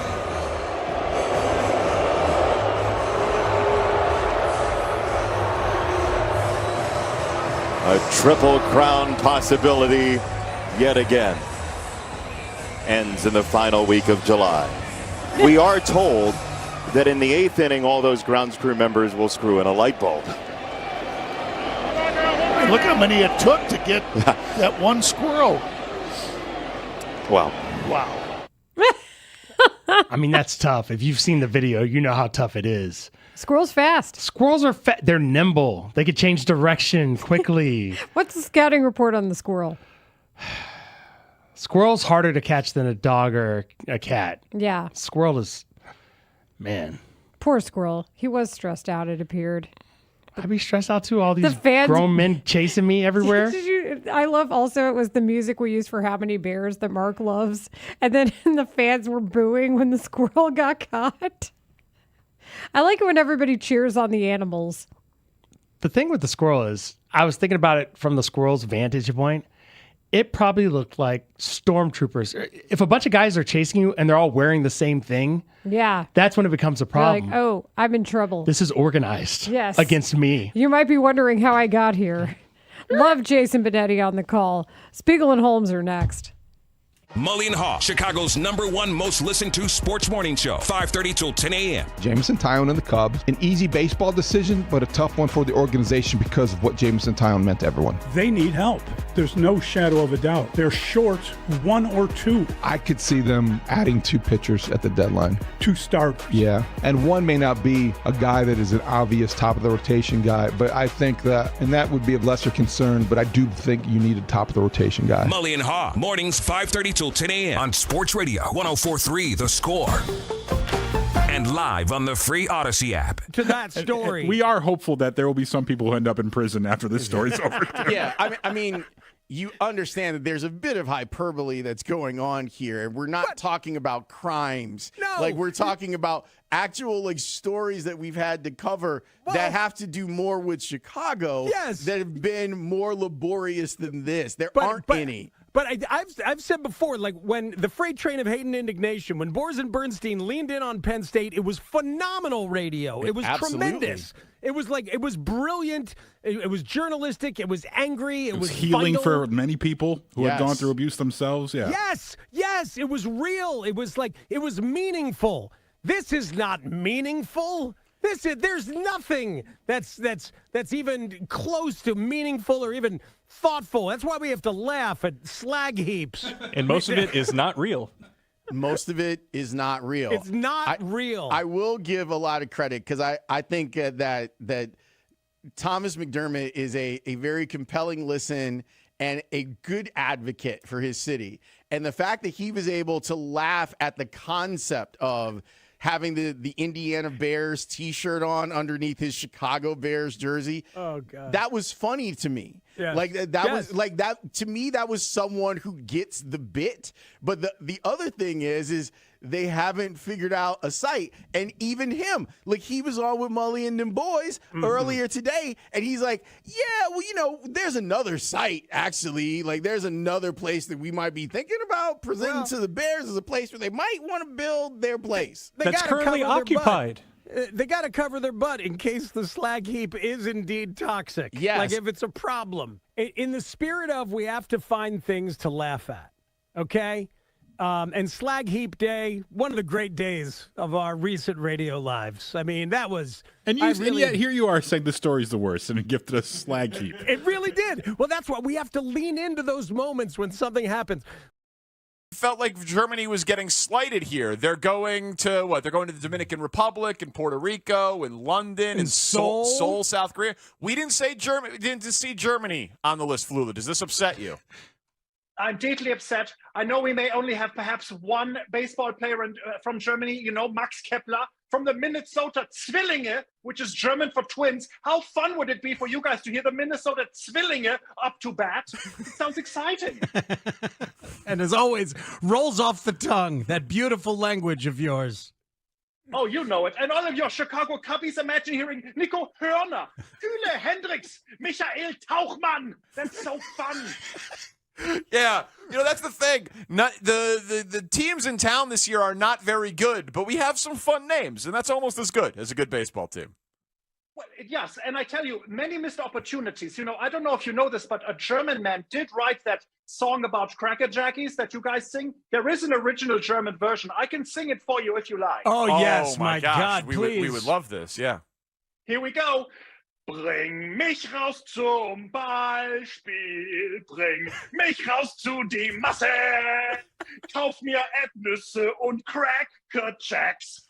Ich weiß nicht, wann ich jemals zurückkomme, also unterstützt die Heimmannschaft. Wenn sie nicht gewinnt, ist es Kacke, denn es ist 1, 2, 3 Schläge und du bist raus aus dem alten Ballspiel. Yeah. Oh, man. Oh, it's beautiful. Oh. I mean, I think it's going to replace Take Me Out to the Ball Game, frankly. Yes. See you later, Justin Timberlake, Tina Turner, and other divas. Yes. I have no idea whether that legitimately translated or was absolute gibberish. I think it did. You think it did? Einswein Drive, right? But that part sounded, yeah. I know that from Cool Runnings. Oh. That's right. Have at it, Reddit. Prove me wrong. Presented to you in part by your local Hyundai dealers. WSCR, WSCR FM and HD1 Chicago, an Odyssey sports station. The score! The Jiggamarole. Still don't know what that means. The Jiggamarole is up. The Jiggamarole is up. Thanks to Mark Grote, who brought us that interesting audio from Ben Johnson. Thanks to Russ Dorsey for joining us in studio for the 12 o'clock hour. And thanks to Ian Happ for shedding a lot of insight on Cubs Cardinals, his former teammate Jameson Taillon, and more. Thanks to Ray Diaz, Tyler Buterbaugh, Grant Leader helping us out cutting audio. Thanks to Connor O'Donnell, Jacob Stutz, Max Curtis, Cody Westerlin, and hello to Matt Spiegel and Lawrence Holmes. And gentlemen, I have some news, and the news is actually about us. It is? It is. It is about us. Jiggamarole what? Jiggamarole who? Eventually, I will learn this. Are we on the pup list? Is that what happened? It is kind of the opposite of that.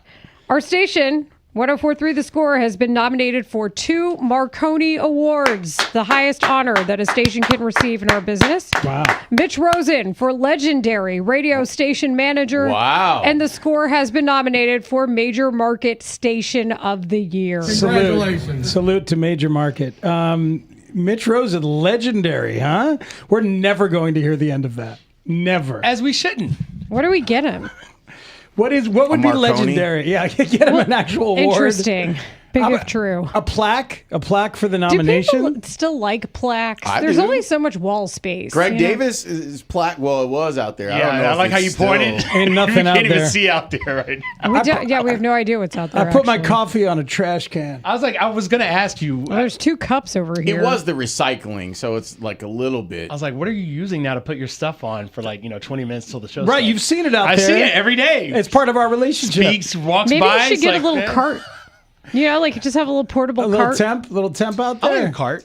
Yeah, that'd be nice. Like you just roll it with you. Mm-hmm. We could go steal one at the Mariano's. Yeah. Unless it has that thing on it what makes it stop when you get outside the certain the bumps? distance. Yeah, no, there's the It's bumps. like yeah, a and brick, it's yeah. like a brakes, almost like automatic brakes. Yeah, it's the automatic brakes on the thing. Like you can't take it more than 30 yards away. Which is genius, by the way. I don't know how they do that. Technology is that? advanced, man. Computer chips or 2020 something. GPS. That's crazy. But back to us being excellent. Go ahead.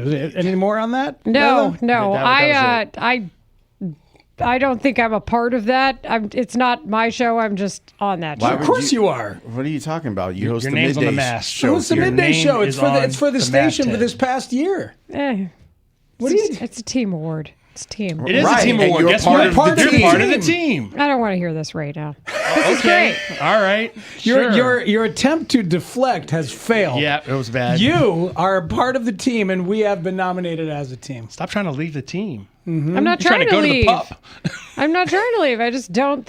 I didn't make it about me. I just bring the news. I don't be the news. Yes, but you are the news in this particular case. The news because is about us. It's a station award. What about us? So, you know.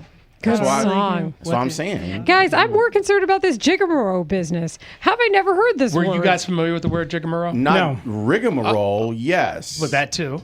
Not jigamarole. So I don't think there's an L in there. I think it's just jigamarole. The jigamarole. No idea. Never heard it. Yeah. Yeah, I'd heard it. So it's just a playful variant of rigmarole. Oh. It is? It's the same thing. Yeah, know that. So it's just like a long, complicated, or foolishly tedious procedure, says my friend Artificial Intelligence. That actually makes sense. Here's why. My good, close, personal friend. Rigmarole is more of a colloquialism in the Midwest, while Jigamarole is more must of be a regional. Southern thing. And but not too North far Carolina west, tries to be a 'cause part of the Texas- South because Bojangles. That's my reason. I'll stop there. Bojangles is opening up in Arizona.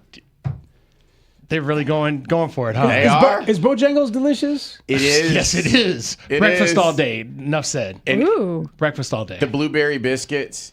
Yeah. I mean, they might as well just open one up on Clark Street I wish since they that's little would. Nashville now. But I had never heard jigamarole, so it didn't hit Texas. Mm-hmm. It stopped somewhere. As we said, Texas is not the South. Texas is its own little thing. But you're like, all oh, it's big- Midwestern. thing. And I'm like, well, it's not Midwestern. And I've heard rigmarole must be obviously Texas too, right? somewhere else. Can I jump in because we're in Nico Horner formation to go say ahead. how excellent you guys were with Ian Happ, how much I enjoyed that today, and just like it's such a cool thing that we get to have these long relationships with these ball players. Ian and Jamison Tyone, like really close. Nico and Tyone, really close. And we'll ask Nico about it. Like hearing the emotion from Hap as he talked about his friend and the business interceding. That was some real stuff today. And it was kind of sad. I think part of it, and I think this is what allows Ian to fully reflect on that in a way that others might not be able to fully access their feelings, is I think he understands because of the business aspect of it. He's also in the last year of a contract. So a lot of what we've talked about is kind of feels like it's in reflection mode in real time, because this most likely is it with him and the Cubs. I think he's thought about it for a couple of years. I think that's true. I think for the last 3 years, because we went through this with Ian at the trade deadline a few years ago, where he's like, yeah, this is probably him thinking it was probably his last homestand at Wrigley Field because he might get traded, and then he ends up getting an extension and sticking around. But yeah, like he's on what? He's in the top 10, right, of home runs for Cubs, isn't he? Yeah, I mean, I think he is. And I just know that he's like ahead of Hack Wilson and Alfonso Soriano and Andre Dawson and Derek Lee. They are all on that graphic that Kind of pop a big up, deal. right? It's kind of a big deal. But it's kind of a noteworthy franchise. And there are just times where we know when you cover a team, there is news that while fans understand and say they have the pleasure and the ability being removed of it to say, okay, yeah, that makes sense, or whatever variation of that you want to say, there are times where it really does affect a room, and that's what I was wondering about. And it absolutely can affect the room. And also just like we now know these people as people. Like I remember when Nico was texting during the Bears playoff game, right? And Pete was upstairs with Caleb in the suite. And I was asking Nico about it. And Nico's like, yeah, we're down here where people live. And it was him and Hap and Tyone in the cold, in the stands. And we'll ask Nico about it. But like those guys loved being out together, just doing stuff. So let me make sure I got this right. Yeah. Caleb and Who else was it? Pete. Oh yeah, Pete was. So Caleb was they playing. Were in VIP. Caleb was playing. Pete was upstairs in the VIP with and George. And Gen McCaskey. Pop was where the other Cubs were. They were in Gen Pop. They were in Gen Pop. PCA was on the field before the game, though. Well, that's what you do when you're in the suite. You go down and get a feel for it on the field. And Well, when you're a guest of look how tough I am. I'm dealing with it. When you're a guest of a player or a coach, that you have that pass. Yeah. Ian is number 11 on the all-time home run list. He's got 7 more to tie Hank Sauer. And he also attended voluntarily the 6-3 Seahawks and Bears game. Yeah, that's the most painful part right there. Ian did? Yeah. He deserves a lot for just that. Anybody who sat through that game really does deserve an award. And for the throws the last couple of days. That's the game where Well, my that's what we dad. asked him about too. Oh, I know. I loved it. Like you asked him to rank the plays. It's like, well, okay, well, the second base play is number 1, and you played counsel for it. Like, it was good radio. Yes. I was like, you know what? That's why we got nominated for the Marconi. I think that was it. I think so too. I think they heard that today, and they're like, yep. Do we give Ian part of the Marconi then? No. Okay. Yes. No. Speak says no. So yes, he's got enough, Lawrence. He's on the Cubs. He's about to get another Gold Glove. Ian He and keeps Nico doing what he's are been also doing. part of this station, and we know that Nico has at least been nice enough to talk about bringing a Gold Glove around here. That's an individual award, so we should get Ian to bring the Gold Glove in next Tuesday. I know he had it on his Twitch. That's right, he's coming in. Twitch Yeah. background. Yeah. He's got multiples. Hold on. Now, and also, very importantly, these men have also led to us having free food. So that alone, by radio standards, is measurement for Did the you hear about his Marconi. rider? Ian? Yeah. No. The rider's simple. He wants a various assortment of different waters to choose from, all flat, no sparkling. So Okay. he wants all the different brands to choose from. That's all. He's. Oh, what a tremendous flex that is. Is it not? I'd like to compare Fuji to Dasani. Well, I'm going to get out there and start shopping. Fuji's a winner there. Got to go to my local Jewel. Fuji's number 1. I'm isn't a it? Poland Springs guy myself. Fiji? Fuji's Fiji- number 1 on the water depth Fiji. chart. Fiji. That's true. It's a good point. I'm gonna be If you'd like to take pictures, I'd like to take pictures too. I'm gonna be quiet over here. here's what we got going on today's show. We are going to spend a lot of time talking about the Bears because the Bears spend a lot of time talking about the Bears, and boy, did they have a lot to say about Kyler. So we need to discuss that.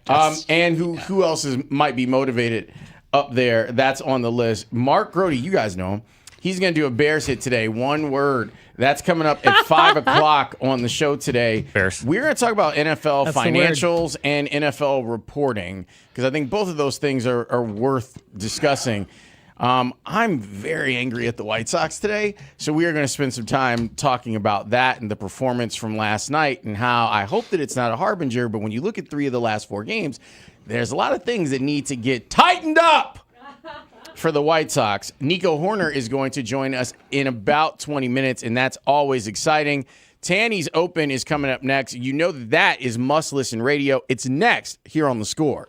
And this segment is sponsored by Toyota on Edens. Great job, Todd. Thanks, Lauren. Your new favorite team should be the new Toyota on Edens. You'll score big savings on their big lineup of new Toyotas, plus a newly expanded service. And sometimes people like to listen to a podcast about crime because it provides justice. There's an element of somebody being brought to justice. Do you like Law and Order? You probably like seeing a perpetrator be brought to justice. So when I saw this story, I thought it fit into that. U.S. man, this is from The Guardian, Alabama man, dies while discarding body of girlfriend he fatally strangled, officials say. Justice. Wait a minute. Eye for an eye. Can you read that headline one more time? Man dies while discarding body of girlfriend he fatally strangled, officials say. Well, you can't ask him. A man died in Alabama from a heart attack while trying to discard his girlfriend's body after he strangled her, according to authorities. At the center of the unusually macabre case was Daniel Robbins and Jessica Folds. Chambers County Sheriff's deputies reportedly found them dead next to each other on the morning of June 10th in a wooded area nearing an abandoned vehicle in the town of Lynette. So, he died of a heart attack while he was trying to bury the body. Investigation by local and state law enforcement combined with autopsy results determined Folds was strangled, the woman, and appears the man, Robbins, was attempting to dispose of her body in a remote location. The truck near the bodies was still running and the driver's side door was open when deputies arrived to find them. The tailgate was down, and there were drag marks into the dirt, into the woods where the couple was found. So he wasn't like covering up the tracks or anything. I'm guessing he's an amateur murderer. 574. Can we even read that on the air? Marshall, aren't they all amateur murderers until they become serial killers? Well, yeah, 574. I had the exact same thought. It's true. You got to kind of build up to that status. Not that you should be aiming for that. Okay. How about this? What I was asking is... It's not a murder-suicide because they didn't plan on dying. Yeah, nobody planned on dying. One man planned on the woman dying. Look. The amateur... And it's not tempers. A lot of times it's related back to shame. Did you know that? It all goes back to shame that they can't acknowledge. No, I don't doubt that. There's behavioral science studies. Now we're just getting these text responses. 630, he was keeping his amateur status so he can murder in the Olympics. Can't have the United States lacking in that category. Come on. Everybody, because Layla was laughing so hard, might not have heard that. 630 texting, he was keeping his amateur status so he can murder in the Olympics. How did you say that? How did you just do that? So, no. Listen, when I said amateur status, I was like, do we know if he was a repeat offender, if he had murdered anyone else? That's what I was asking. Oh, my word. If he had a record. No. Y'all are hilarious today. 847, can you still declare for the supplemental? I can't. It's not going to be a supplemental draft this year. Brendan Sorsby wanted me to tell y'all. Will you please? Who's on your serial killer Mount Rushmore? 312-644-6767. 815. His record is 1-1 now. Okay. I'm going to try to just read these so they make sense. His record is 1-1 now. You went out even. I can't do it. I can't read my these goodness. Speaking of can't do it, the guy that used to do that segment on this radio station coming up at 1225, Danny Parkin. Okay, I'm going to try that's a good this. update. That's a good date. I keep just looking at the text tonight. 815. Premium membership at Naperville Top Golf. Oh, my goodness. Nope. I can't. Now, his record is 1-1 now. Might be the top that might be the top text. 847, can he still declare for the supplemental murderer draft as an amateur? I can't breathe. Oh, my goodness. But coming out of the football season, I was kind of just talking about a few different things. We were here in commercial break at one point, and we started talking some baseball, and a discussion that really fascinated me with the two of you and the entire crew when I was on the afternoon show broke out, and I felt like it was worth revisiting. I do have a quick question for Lawrence. I know we are getting short on time, but if Nico goes to San Francisco, do you think he'll still come on the show once a week? Grote? Not once a week, but I suspect he would still come on the show occasionally. I bet he would. Just who can you count on week in and week out to deliver? Now, It's PCA Nico. could turn into that, I think. I think that he's capable of turning into that when you look at how good he was defensively, but he goes into these slumps where he doesn't hit the ball for a while. I doubt he'll ever be. I doubt PCA will ever be as consistent as Nico. Bregman is obviously incredible. I don't know that he's the level of multiplier that you say adding him means get rid of maybe your best player as well. I don't think he multiplies you by, that exponential degree where losing Nico is worthy of the fact that you added Bregman just to avoid the tax. Nope. I don't think they're getting rid of Nico. I think this organization has shown themselves in recent seasons to try and operate. You think it's happening? Yes, dollar bet. Would you like to make a dollar bet? I'd love to, yeah. This hour is being brought to you by Jewel Osco. Spiegel and Holmes. Okay, here we go, sports fans. Afternoons on the Score. Levy Roseman, Gotham Chess. He's out here in clubhouses and locker rooms playing with players. Ball players, and the White Sox want a piece of that. I don't think they want this. Son, this is the game. I'm playing his ass. That's my job. That's your job. The chess, it ain't checkers. Online, I've gotten up as high as top 100 on chess.com, and I've dropped a little bit since then. If somebody wants to play, I'm happy to play. To me, it's like martial arts. A game of chess is like a sword fight. You must think first, right? Before you move. If somebody wants to challenge you to a friendly sparring session and learn a couple things, great. If they say play your hardest, I'll destroy them. That's just sort of how it works. These are the pawns. They like the soldiers. So how do you get to be the king? It ain't like that. See the king, stay the king. All right? I always tell people, in chess, you're going to lose half your games. And that is a very foreign concept to a lot of people, except in baseball. Like in baseball, it's completely normal to only get a hit 1 out of every 5 at-bats. I actually compare my playing style in chess very much to Joker. I mean, I like to sacrifice pieces. I like to make people, be defensive and unorthodox. But if I lose, it's also in spectacular fashion and pretty brutal. Your man, your plan. Do I really look like a guy with a plan? You know what I am? I'm a dog chasing cars. I wouldn't know what to do with one if I caught it. I just do things. The Joker blows up a hospital, right? And that's the equivalent in chess of like setting the board on fire, sacrificing all the pieces, playing very unorthodox. Yes! So, yeah, styles make chess games too. You've made Lawrence so happy. And my 14-year-old son loves your videos, and I'm sure they've helped him beat me. So damn you for that, Levy. It's a beautiful game. Hey, that little boy is playing 3 games at once. Checkmate. Checkmate. Checkmate. Dang. The official adventures of Spiegel and Holmes. Afternoons 2 to 6 on Sports Radio 104.3 The Score. Welcome, welcome, welcome. It is the Spiegel and Holmes show, and we've got you until 6 o'clock. That's right. It's a full boat show. And man, I don't think we have enough time to do all the stuff that we want to do today. It's been that way all week, hasn't it? Yeah, there's a lot of stuff going on. You've got 2 playoff teams in baseball. If the season ended today, the Bears have started training camp, and they have put one of their players on notice. That's a thing. I was literally at the Big Ten Media Days before I rolled up in here, and Levy's giving us advice about chess. Like, it's all happening. It's all happening. Johnny Maroon, a.k.a. our guy Peter Jurich, our intern, is in the back of the room. That is right.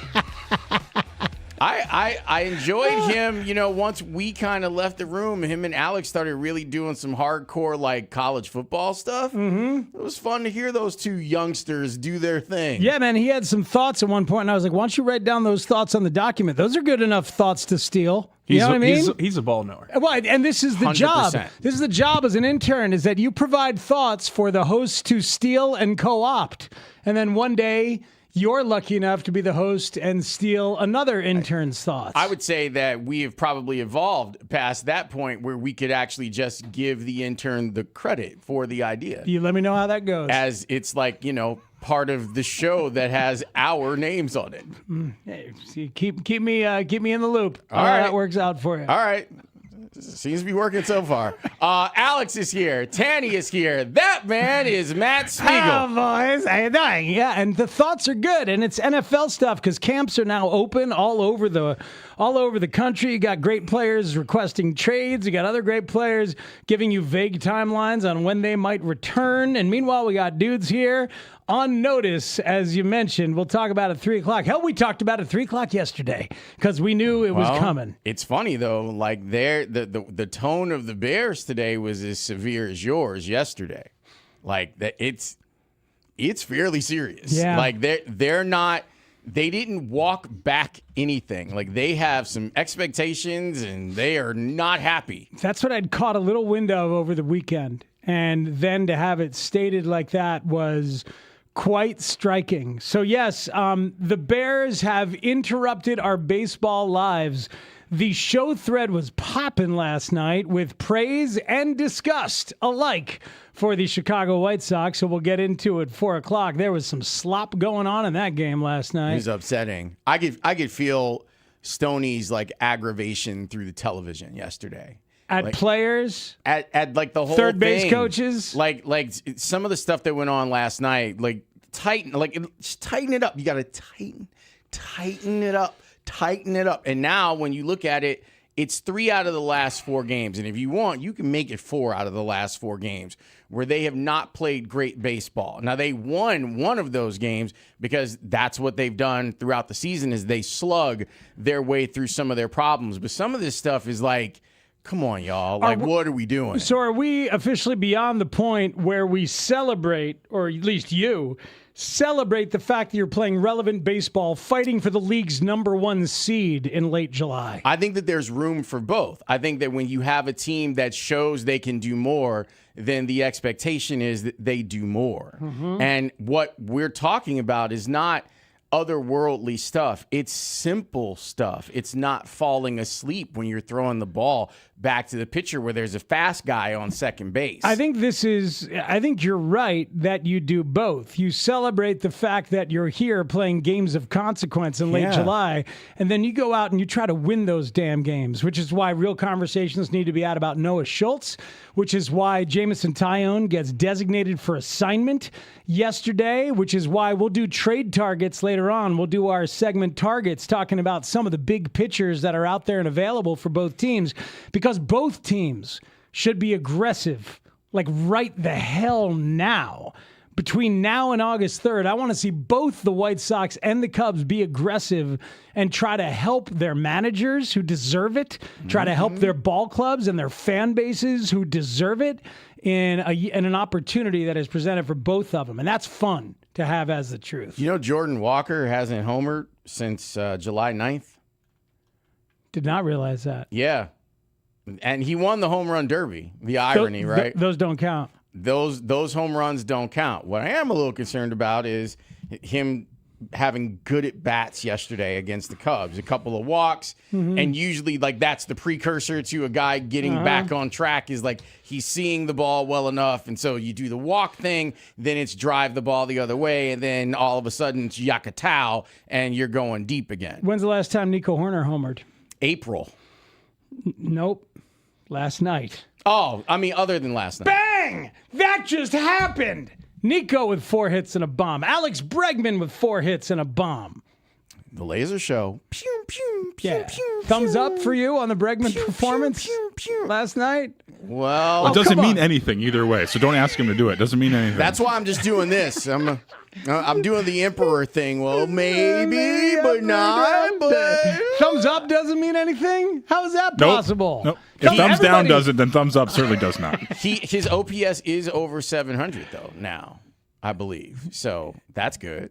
And Nico is moving towards climbing. that. Sure. There's a lot to talk with Nico about because one of his friends got DFA'd, and a guy that I think was beloved inside of that clubhouse. So we can talk to him about that. We can talk about how the Cubs still continue to win games, and they've got some struggles, and yet they're still winning games. So Nico Horner, it's always a really fun segment. You don't even have to be a Cub fan to enjoy it. It's next here on The Score. Hey, Sox fans, what's going on the South Side? Find out with former White Sox world champion manager Ozzie Guillen every Wednesday morning at 8:25 a.m. with Mully and Haugh. Plus, Steve Stone throughout the season giving you an insider's perspective on this up-and-coming White Sox team. Only on Chicago's Sports Radio, 104.3 The Score, and live on the free Odyssey app. What's up, everybody? Nick Costos here, helping you beat the books with Westwood One Sports. Taking a look at the pro football futures market, odds to win the AFC South. Houston, the favorite, at plus 120. Now, Jacksonville won the division last year, but I think Houston gets back to the top of the division this year behind what I believe is the best defense in the AFC, and I think we get a bounce-back year from Houston's starting quarterback. Bet smarter and beat the books. Download the BetMGM app today. My name is Whitney Allen, and I'm a widow. My husband, Ryan, died. We never thought we'd ever have to use life insurance, but the unexpected happened. With Ethos, signing up was fast and 100% online. You can get a quote in seconds, apply in minutes, and get same-day coverage. No medical exams, and you can get up to $3 million worth of coverage. I'm grateful we were prepared. Let's go to Bob. Hey, Bob, you're on The Score. Hi, how you doing? We're good, Bob. I got a good story to tell you about what kind of guy he was. Back in the early 90s, my daughter entered a contest to be a ball girl for the Bulls at old Carson Perry Scott store, and she won.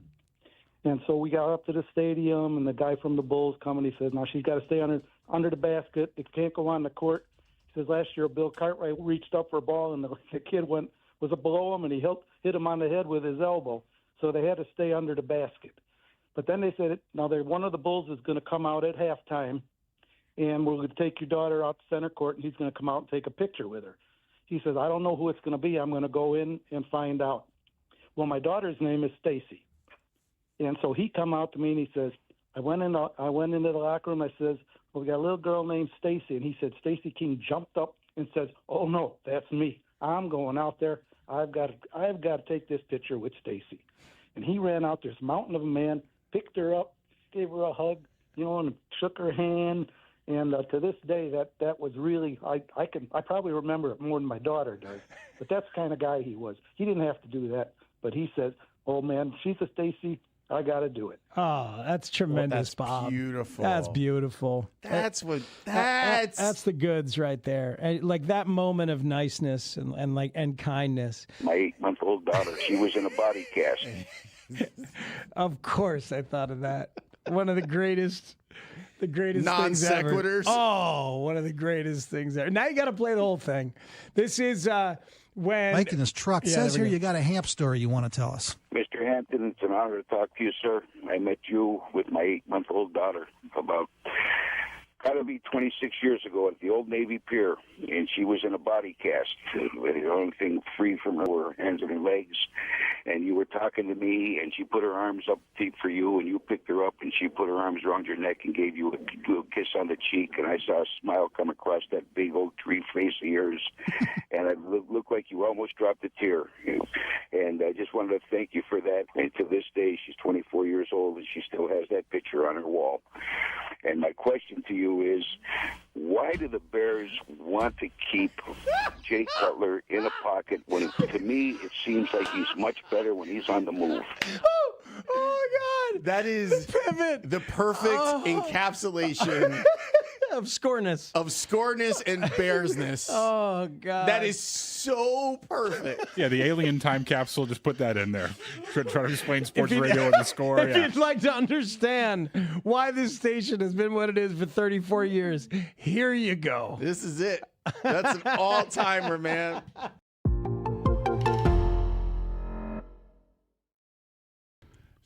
Joe Fortenbaugh. Joe Fortenbaugh went to San Diego? He went to Penn State, but he went to law school. I thought he was a Penn State guy. He went to law school at San Diego. Huh. Did not know that. Yeah. That would be a very difficult place to study. I think he did very well. I think he's a really bright guy. Oh, I like Joe Fortenbaugh. That's a different topic. But I think that if you go to school at San Diego, it'd be very challenging to stay focused on your academic workload.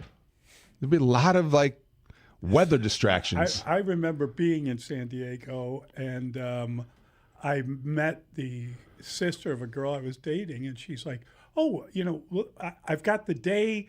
Let's do something. What would you like to do? And I said, oh, are there any movies you want to see? Let's go to the movies. And she was like, well, don't you want to go to the beach?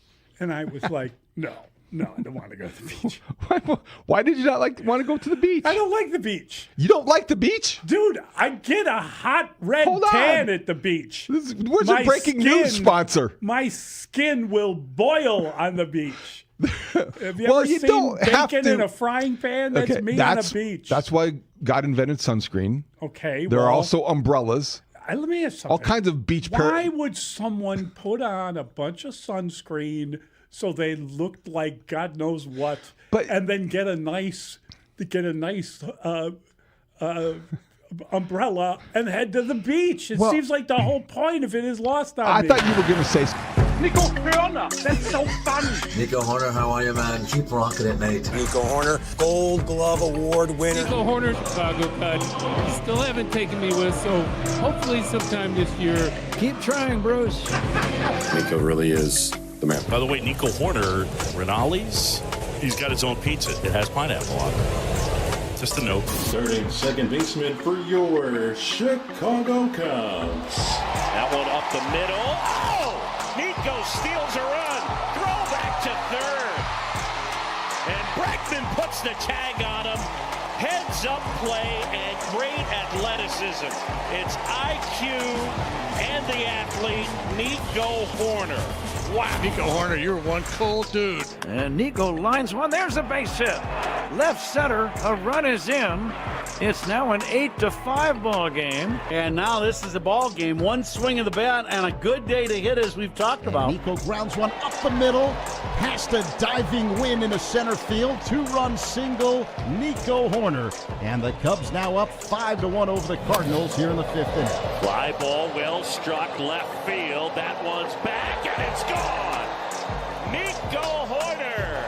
The home run drought ends. It's a 2-run blast. Every once in a while, he's a strong kid.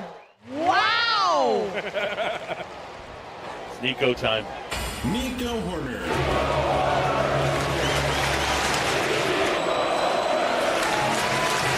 On the score. How fun is that? So fun. Our segment with Nico Horner is sponsored by Chicagoland Toyota Dealers. Visit your Chicagoland Toyota dealer or Toyota.com today. Toyota, let's go places. Get yourself a 4Runner just like our guy Nico Horner. By the way, since the All-Star break, 432, 545, an OPS of 977 for Nico Horner, who joins us now here on the score. Nico, how are you?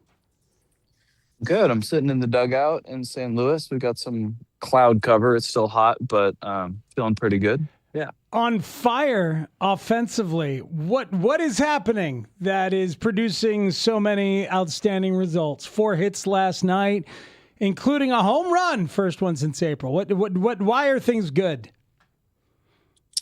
Yeah, I mean, I've had a good amount of line drives in general. I think that's always, we talk about that a lot, and it might sound boring and the same answer every time, but I feel like you control for randomness the most when you're hitting good line drives. I've had some balls fall that, haven't been hit particularly hard, which always is helpful. And but yeah, you sprinkle some slug in there, and that always feels good.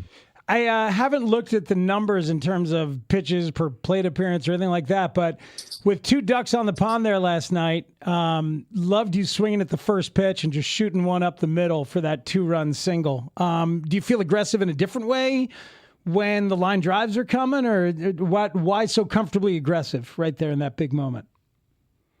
Yeah, I mean, I think I've been a little more aggressive in general. I think we always want to be selectively aggressive in a perfect world, you're always ready to hit, but always ready to shut down on what you don't want. And I wish it felt that simple, but yeah, just looking for something to hit hard in that situation with the infield in, and felt good to come through in a big spot.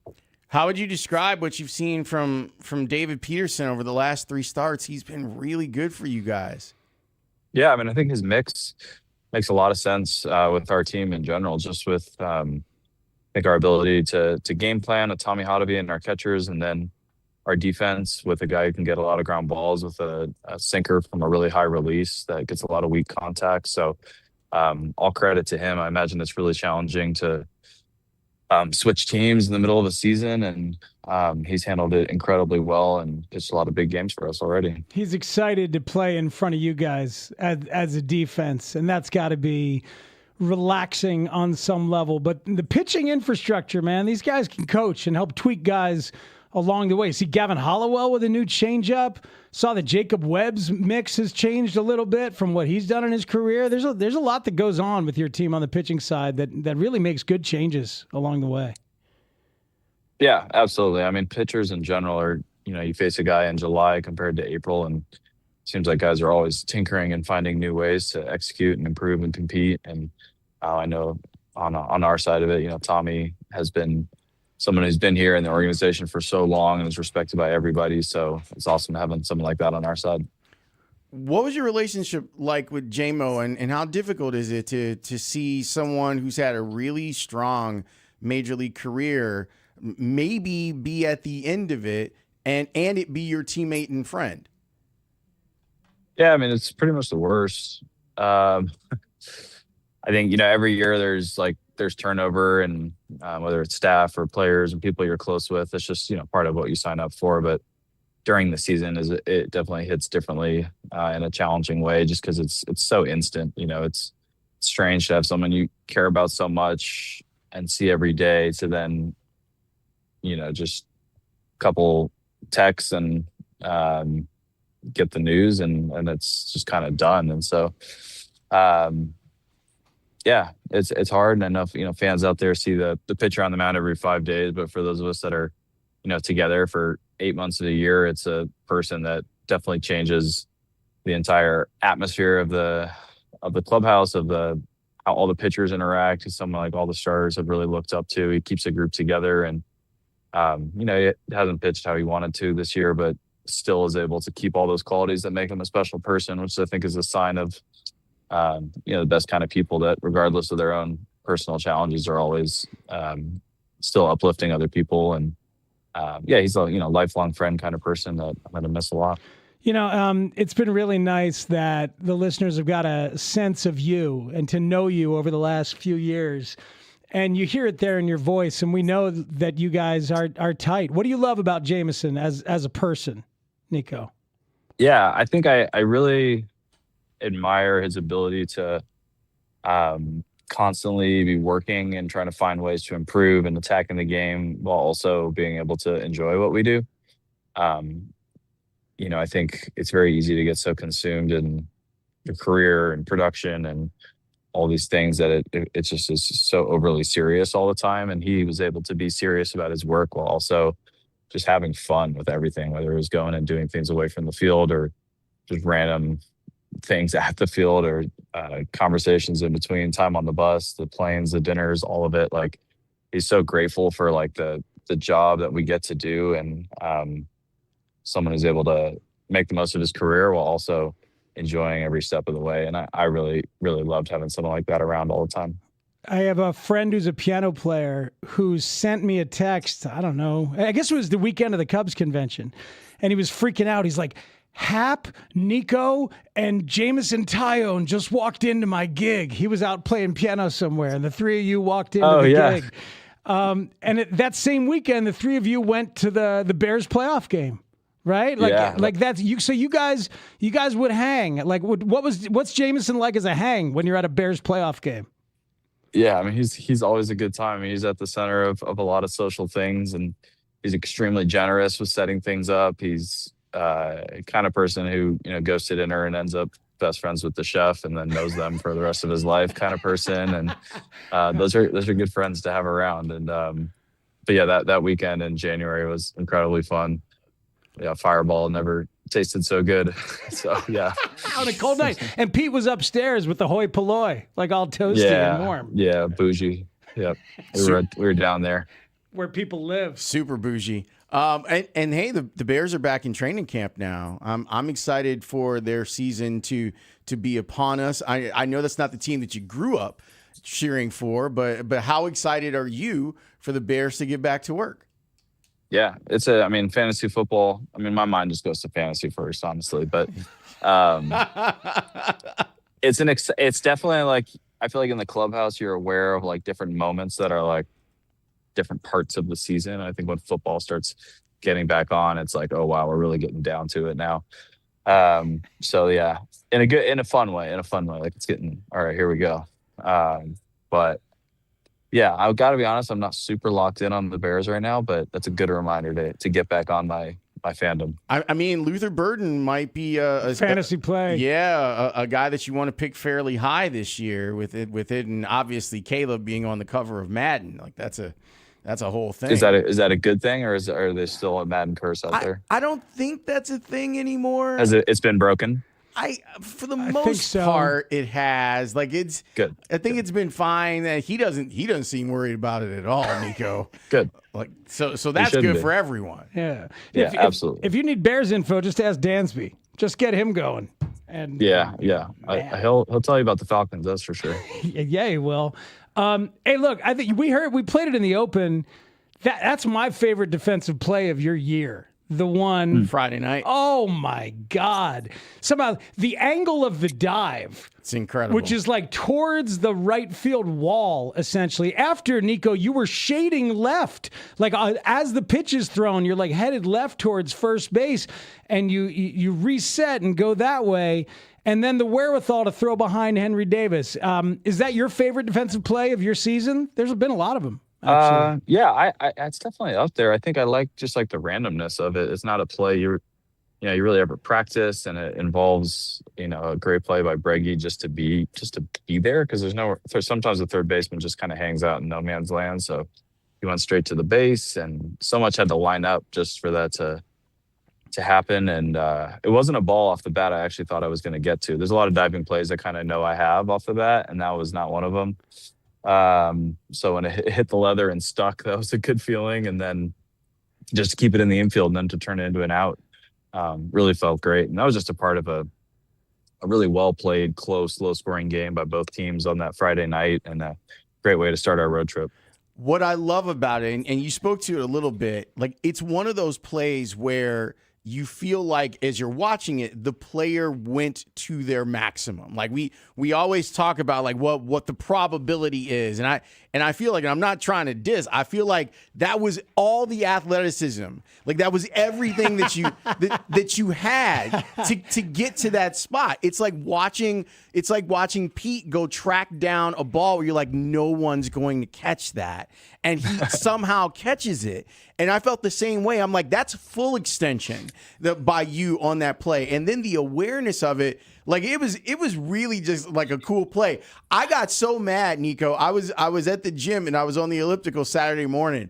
And SportsCenter had it as the number 9 top play, and I got really angry. I was like, number 9. I was like 9. MLB had it as the play of the week. I agree with you. Did you see that, Nico? Best play of the week according to Major League Baseball. That's cool. It's cool. A lot of good plays out there every week, so I'll take it. Here are the other options in my mind for you.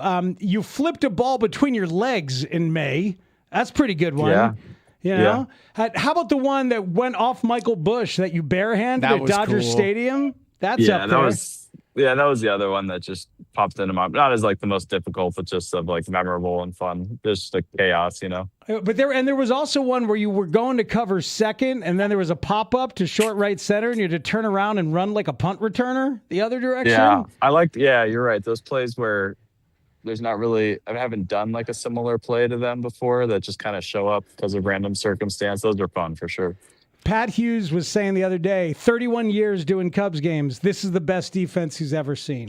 That's pretty cool. Wow. That means a lot, especially from someone like him that really admires and follows closely to those kind of smaller parts of the game. That definitely means a lot. You guys continue to grind, and I feel like it's so respectable, like what you guys have done this year, and with considering all of the things that you've had to kind of overcome as a group and as individuals.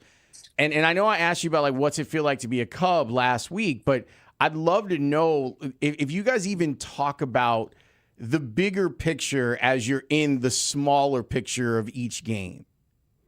Yeah, are you talking about the trade deadline specifically? No, I mean just what you guys have done already. Like getting to this point where if management can look at you guys and be like, yeah, that's a contending team. Let's get them as much help as they can.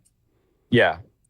I do think it's important to. I think that sometimes there's so much focus on like what you can do better and the day at hand, and like sometimes you don't really acknowledge what is going well. And I think, I spend obviously most of my time with the position player group, and a lot of us, I feel like have had years where, especially all of us struggle at times, but there's been some challenging parts for this offensive group, even though we've been good as a whole. But I think kind of there's been some good moments of like reflecting on things that we've done really well as a group, whether it's, runs per game and how that ranks in baseball, or just kind of group stats that are really healthy and a reminder of things that we've done well. And I think it's okay to both not be in like the exact position that you set out for, but also acknowledge things that you've done well along the way as a group.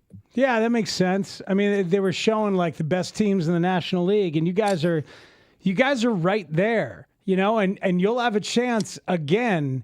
Just to go back to Tyone for 1 second, I had forgotten until I looked at the numbers just how freaking great he was last year for you guys. Yeah.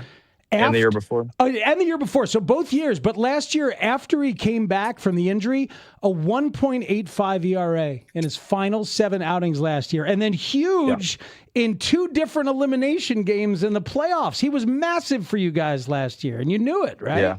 Yep. And that's a part of what makes our game like so maddening is like his stuff on paper, like all the shapes of his pitches, the velocity, like all of it's pretty much in the same ranges as it was at that point. And it's just, I don't know exactly what the differences are, if it's sequences or command here and there or ABS or just the margins in our game are so small and the differences are so small that, it's a competitive game. Dansby said he'd put Jameson on his Mount Rushmore of greatest teammates. Yeah. My locker's next to Dansby here, and I heard him say that to the reporters, and I thought that was a really simple and well phrased way of putting it. 100% agree with that. Yeah, who's on your Mount Rushmore? I think. That's a tough. I might have to revisit that one because there's so many levels to that. J-Hay's way up there for me. Honestly, Nicky Lopez, Mike Tauchman. There's so many guys on the team right now. Yeah, you're running out of presidents. You're already running out of presidents. But the Cubs have done a really amazing job of just having good people around. Like there's been so few guys that are actually like negative to the vibe, but we've had some legends around here. Well, then let me flip that question and ask, like, what do you think makes for a great teammate for Nico Hoerner? That's just kind of what I was describing with JMO, like being able to be locked in on what you're doing and be able to take your craft seriously, but also be able to get outside yourself and be aware of what other people around you are doing or what they need and just having fun with it. And I think, I need reminders of that sometimes. So people that bring that out of me, I really appreciate. And sorry, I was laughing. I just saw Lars Nootbaar do a full bow to Seiya right in front of me. So that's cool. Well, and Nootbaar played for Team Japan with Seiya. Yep. So they got a thing. That's awesome. Yeah, Tauchman and Nicky Lopez. Those are kind of surprising names. Well, JD, I think you nicknamed him the Palatine Pounder. Yeah, yeah, the Palatine Pounder. A serious and intense guy who once scared the hell out of me in the clubhouse, but then funny as hell too. Tauchman. Yeah, hilarious and salty, but aware and caring about everything that's going on with the team and just watching the game with intent. And Belly is way up there too. Like his daily skit was just so funny in the cage, just able to make fun of himself while also being, an incredible player and just been lucky to play with some great guys. Yeah. Saw Dansby get the 10-year Ace of Spades last night. Did you hand it out? Was that you? No, Ian had some nice words, and then Dansby just reflected just on, kind of what it takes to get there and not like putting limits on yourself and things like that. And the 10-year thing is a kind of rare and special thing that's been a little more common for us this year, which is like a crazy thing. 4 guys in 1 month is really wild. So special stuff. Well, we're glad that you found a space in that ballpark. It's a sneaky good ballpark for me. Like it's not a place that I would necessarily like seek out, but I went down there for a series and I was like, you know what? This is all right. Like it's okay. What went into you figuring out your spot today? Pretty easy, honestly. There's no music playing outside, and so when there's no music, I feel good about my sound quality for you guys. Man, I can post up right in the dugout, watch some of the Cardinals hit a little early work. We're not doing anything outside these first couple of days. We got 17 straight days with games, and it's hot out. So the Cubbies are doing the bare minimum and then doing the most in the game. Mount Rushmore radio guests for Nico Hoerner, right? I mean, a no-brainer. Yes. Like you're up there. Jalen Johnson of the Bears has been a really good one. What makes him great? A willingness to share honesty, like you, and like a vulnerability, comfort level with themselves. That's what it's about. It takes time. It's a fine dance, but I think our weekly timing of it is in the baseball season makes that possible. Yeah. Yeah. Well, we were talking about it during transition. We might as well tell you right now that the Score got nominated for a Marconi Award, which is like the highest award in radio. And Let's go. See? Exactly, Nico. And that's why I was saying, like, whether it's you or Ian, like, you guys are part of this place. So if we win the Marconi, we will bring that to the clubhouse and let you guys be a part of it. Oh, and to celebrate appropriately. Oh, my God. Hell yeah. When do we learn? October. Okay. So we got a lot to celebrate in October, hopefully. Shot him a Lord? Is that how we celebrate? All the things, yeah. Did you get a shot last night? Is that still happening? A player of the game gets a shot of Malort? We've raised the standard, and it's been to when you win a series. A sweep has always been acknowledged by celebrations and toasts of sorts, but the series win now is where the Malort and little acknowledgement comes in. So we raised the standard a little bit ago, but still in there for sure. I mean, God bless you for drinking something that tastes like a dank basement full of rotten grapefruits. God bless you. Hey, when you're a player of the game and you just won a big league game, most things are going to taste pretty good. There it is. Agreed. Nico, as always, we appreciate the time. Thanks so much for being on the show today.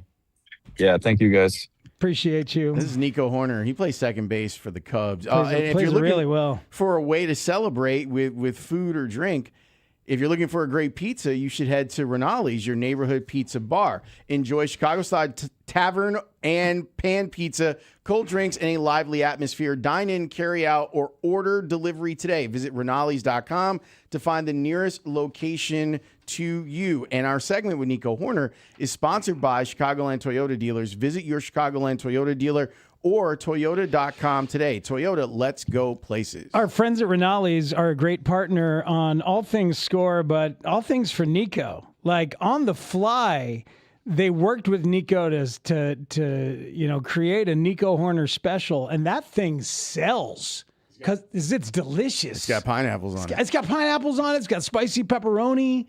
Like it is happening. That is a quality pie. Thanks to Nico. He is always great. And I always love when we hear from like people who are maybe Sox fans or Cardinals fans, and they're like, all right, I like that guy. I love that guy.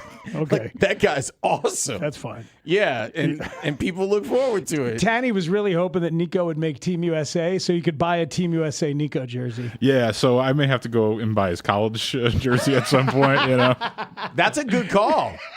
I like that. All right, all-star jersey. No. I haven't had that one either. Now that they're back to the real jerseys again, thank God. Yeah. Lawrence is right. He sounds like he was excited about the Marconi. He was excited about being a part of it. People like to win stuff. They really do. And speaking of that, you should call in later for your chance to win 2 pavilion tickets to Ziggy Marley and Thievery Corporation at Hunter Pavilion on September 17th, provided by Ravinia. For tickets and more information, visit ravinia.org. Be caller number 6 to 312-540-0670 when you hear this. Now, you're a big reggae fan, right? Yeah, man. When you hear that, you call in. So Amazing. The Bears opened up training camp today, and Ben Johnson and Ryan Poles talked. And they talked a lot about Kyler Gordon. And if you were listening to the show yesterday, we had a robust conversation about Kyler. This is serious. Like, they're taking this very seriously. We want you to hear what they said, and we're going to discuss. So don't go anywhere. It's the Spiegel and Holmes show on The Score. Cubs fans, 104.3 The Score takes you inside the dugout to talk to your favorite Cubs throughout the season. Talking to Ian Happ, Tuesdays at 11:25 a.m. with Rahimi, Harris, and Grote. That's been our goal. Our goal is to win the division. We have to play our brand of baseball. Nico Horner, Tuesdays at 2:30 with Spiegel and Holmes. Yeah, there's always ebbs and flows, and it's easy to feel what's most recent. I feel like we've responded to everything pretty well. And Cubs manager Craig Counsell, bi-weekly, also with Spiegel and Holmes. We've got work to do here over the last 70-ish games. Plus, Cubs pitching coach Tommy Hotovy bi-weekly with Mully and Haugh. We'll also talk to Cubs president of baseball operations Jed Hoyer and GM Carter Hawkins throughout the season as well. We are your official radio home of the Cubs. Chicago's Sports Radio 104.3 The Score. Something to the effect of, which I've heard before, and I can respect this reason, not that I don't respect yours. Mm-hmm. Like the sand, they don't like the sand in their toes. It's like they get sand all over themselves for the rest of the day. Sand doesn't bother you? No, it's the sunburn that bothers me. No, the hot red. It's horrible to be. Have you ever had a bad sunburn? Yes. Okay. Definitely. Everybody. That's part of. That's a yearly ritual. You're going to spend too much time in the sun at some point in time. I agree. That happens quite a bit, but usually you don't, seek it out.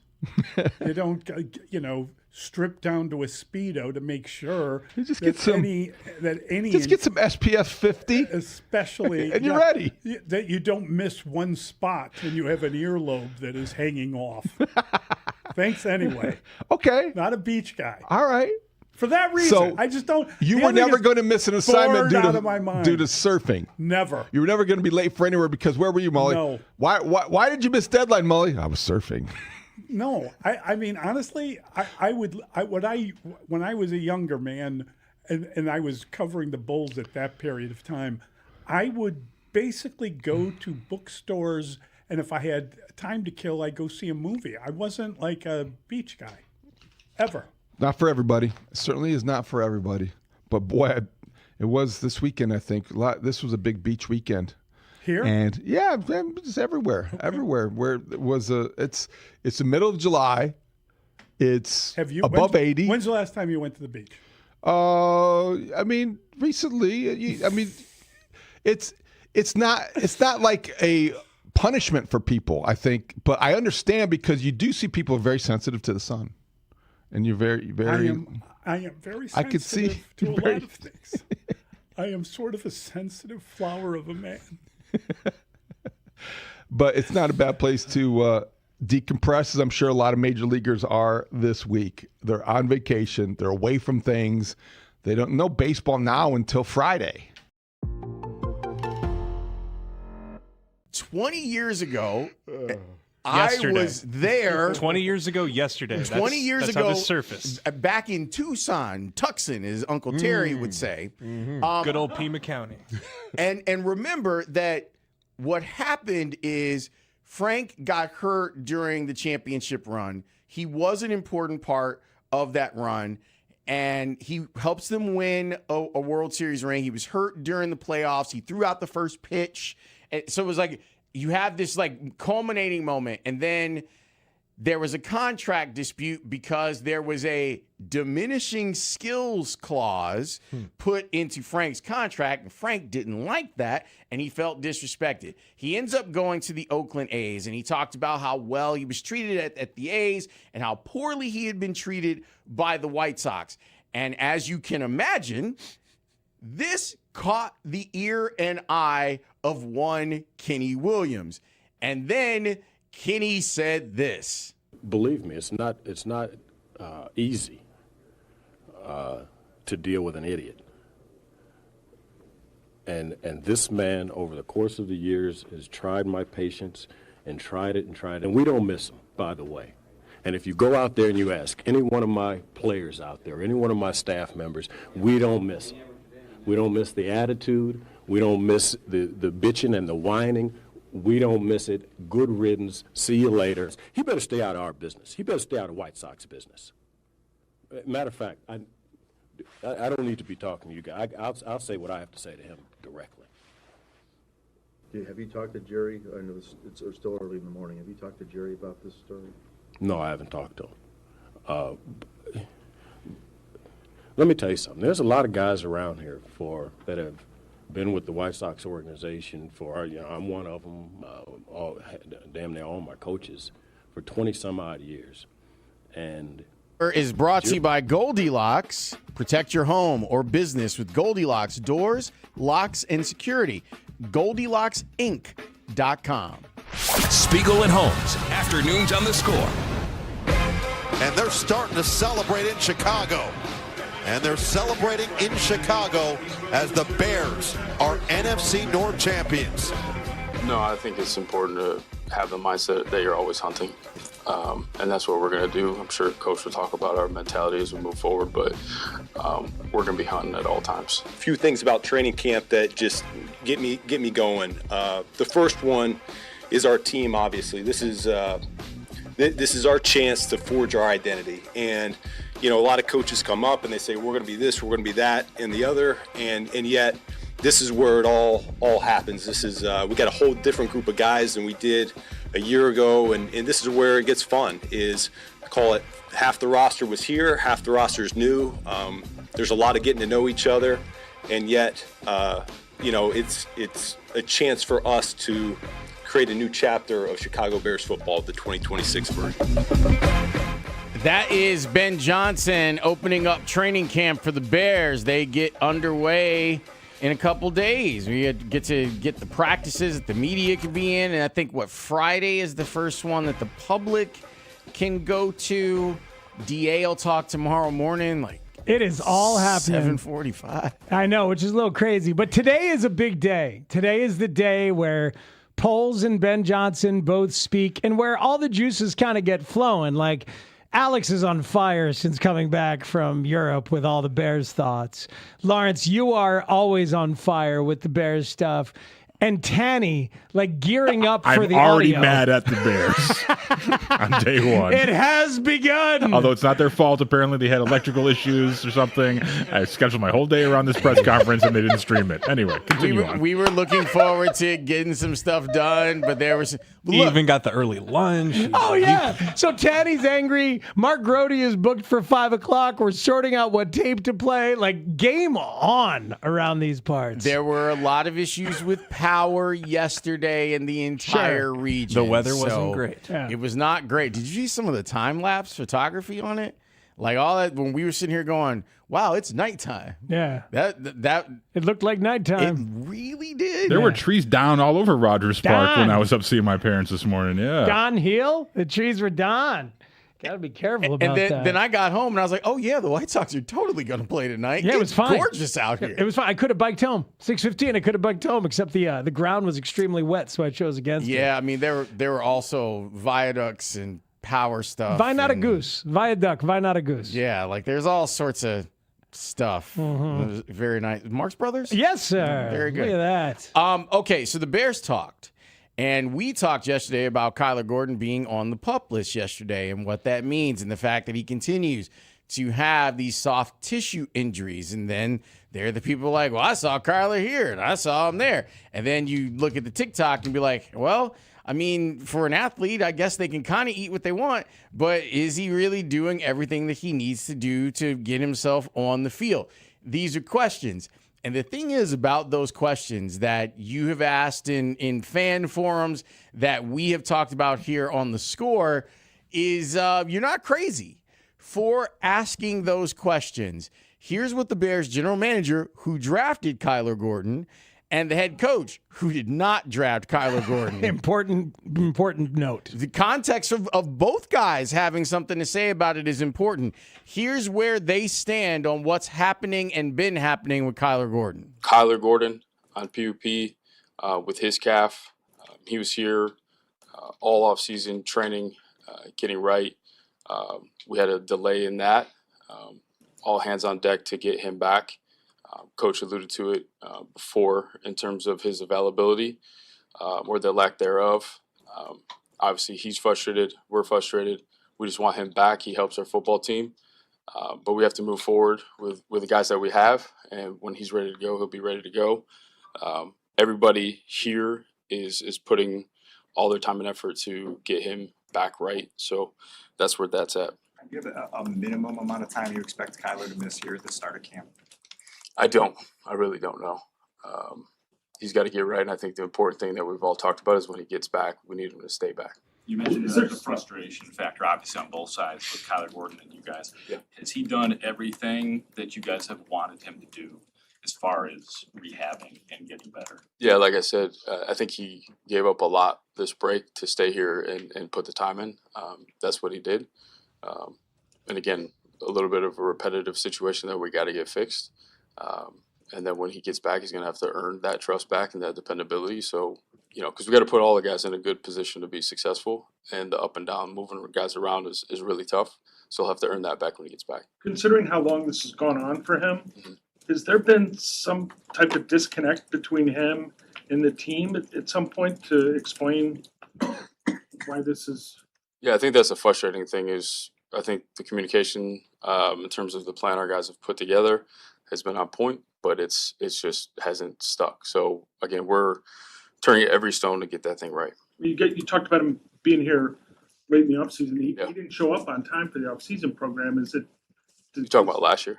Yeah. Do you need more consistency from him? Yeah, this year's been consistent. Like I said, he stayed here the whole break trying to get right. We got to keep that consistent as we move forward. What's been your message to Kyler Gordon? Get healthy. And with the uncertainty of when he'll be available to you, what's your vision for fortifying the depth there so that you have options? Yeah, we'll see. I mean, we stocked back up in that DB room again, and we'll see how it all plays out. And you know, there'll be certain players that certainly flash here, and we'll give them opportunities to run with the ones.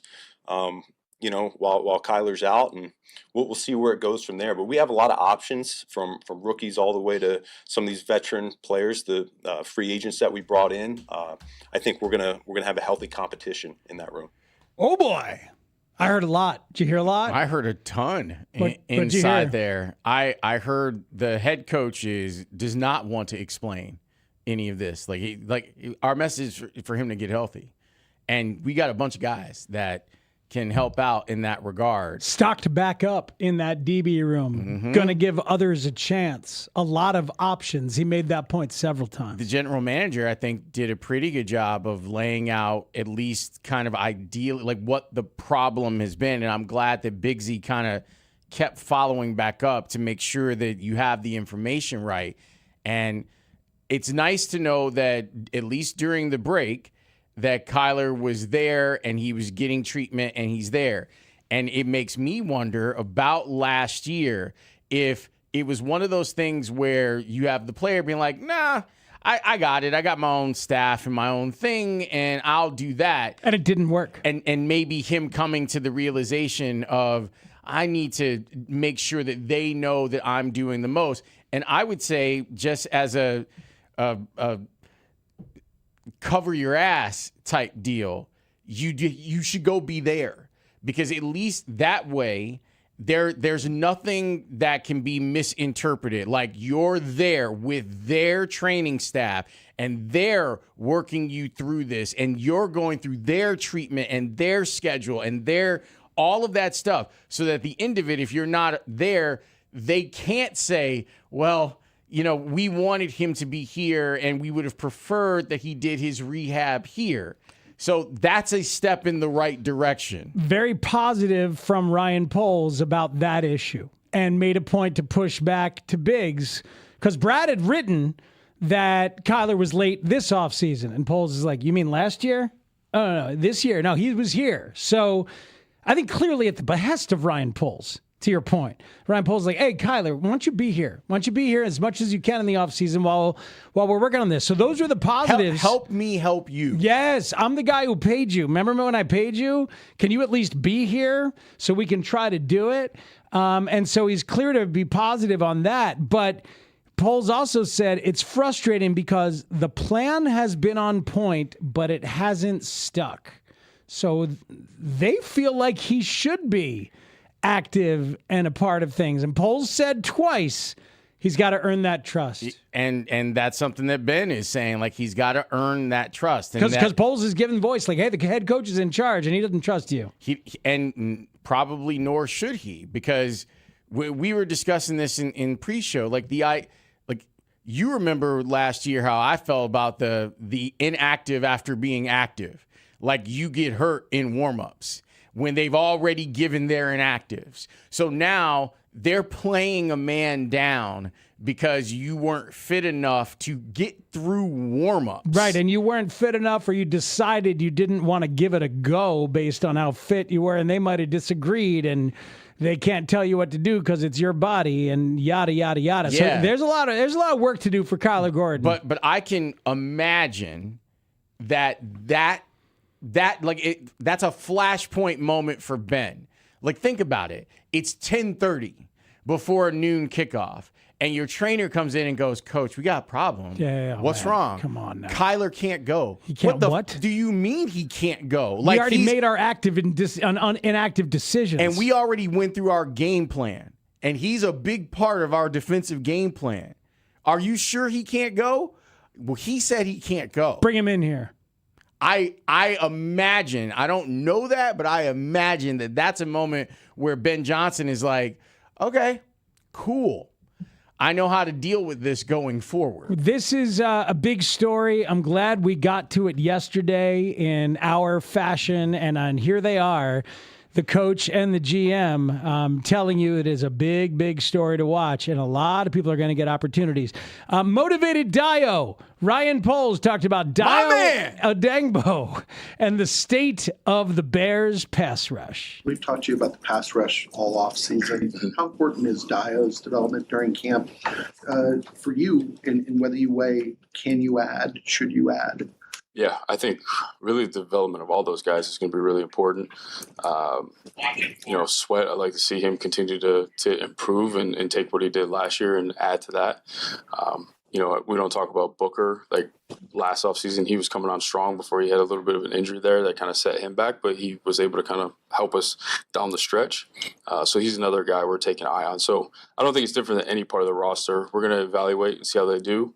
And then if we got to make adjustments or obviously investigate where we can get better, we'll do that. That's not a decision you plan on making anytime in the next couple of weeks. That's more, but toward the end of camp. Yeah, I've told you all for the last 4 or 5 years, we're going to investigate any opportunities to get better. But at the end of the day, we got to make sure we know our team. So we evaluate on a daily basis and see what we need to do. With the few veterans that are out there on the end, how do you decide whether that's a fit, not only for you, but for them too? I imagine that some of these names are household names that might not be comfortable with a smaller role. Do you know what I mean? Yeah, I mean, we can cross that bridge if we ever needed to go across it. But,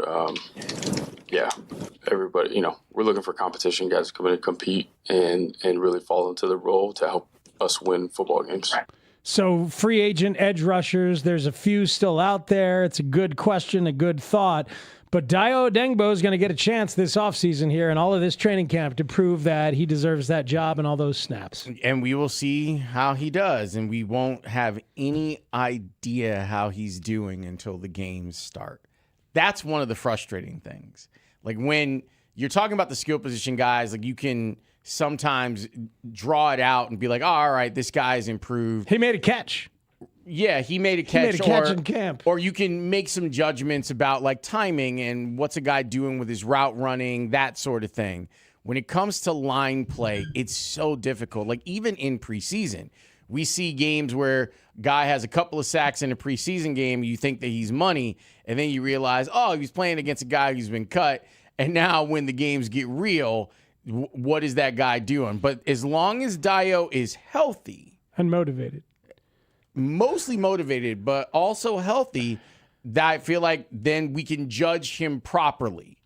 And it's going to take us getting into the games to be able to put an actual judgment on him. Just to refresh, are we still in the Hassan Reddick, Jadeveon Clowney, Joey Bosa? I think that anyone free who agent can position, like anyone who can rush the passer is someone that the Bears should be keeping an eye on. They should be keeping an eye on guys that get cut on other teams. I don't know where they're at on this. It seems like they feel pretty confident. And, Montez had a really good year last year. And I know that it doesn't seem like it, but he did. He is so much so that he ended up, 91st, right? Amongst the top 100 players in the league. And 10 sacks? Was it 9.5 or 10 sacks for him last season? You love it if he had someone to work off of, and maybe that's Austin Booker. Maybe the next step in his career is being the opposite and being someone who takes up a lot of space for defensive coordinators. You think Clowney or somebody like that's coming? You think we look at this at middle of August, we're like, oh, look at that. Hassan Reddick just walked through the door. Let's see who's healthy, and let's see how things go. But I don't think that the Bears should feel like they've got their pass rush thing fixed. Are there people in Oak Park who really want Joey Bosa to come back? Like some of the old salts? I think so. Big Tuna. I'll just shut up. I should be quiet. Yeah, you probably have already said too much. So that's okay. Dump The that. answer is yes, by the way. Dump all of that. Dump every bit of that. It's not just Oak Park either. No, it's a lot of places. What about the left tackle competition? Because it was kind of interesting. It feels like the Bears kind of changed course on Braxton Jones. Like, it feels like they were like, well, he's not good. And there's like, who's good? He is, now that he's healthy. Here's what Poles had to say about the left tackle position. Yeah, it's going to be a great competition. I think, we got Braxton in a really good spot, probably the healthiest he's been since his first year. So he's going to compete, and he's got a lot of snaps under his belt. Theo's done a great job. Like, see what he's done with his body this offseason, and he just continues to get bigger, stronger, faster, understand what we're trying to do. I was really encouraged by Jedrick Wills and his progress that he's made. I think he's put over double-digit lean mass on his body, which was something we were looking forward to as he gets to getting back to what he was. So that whole group, and then, Ozzy's working his tail off. So, we get a couple layers to that, and we'll see how it all plays out. And Karan as well.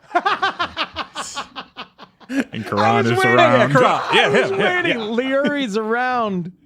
Karan as well, and Leary is around. And mentioning him after a guy that you've already said isn't going to play until probably the end of the season. Not great for Karan Amagaji.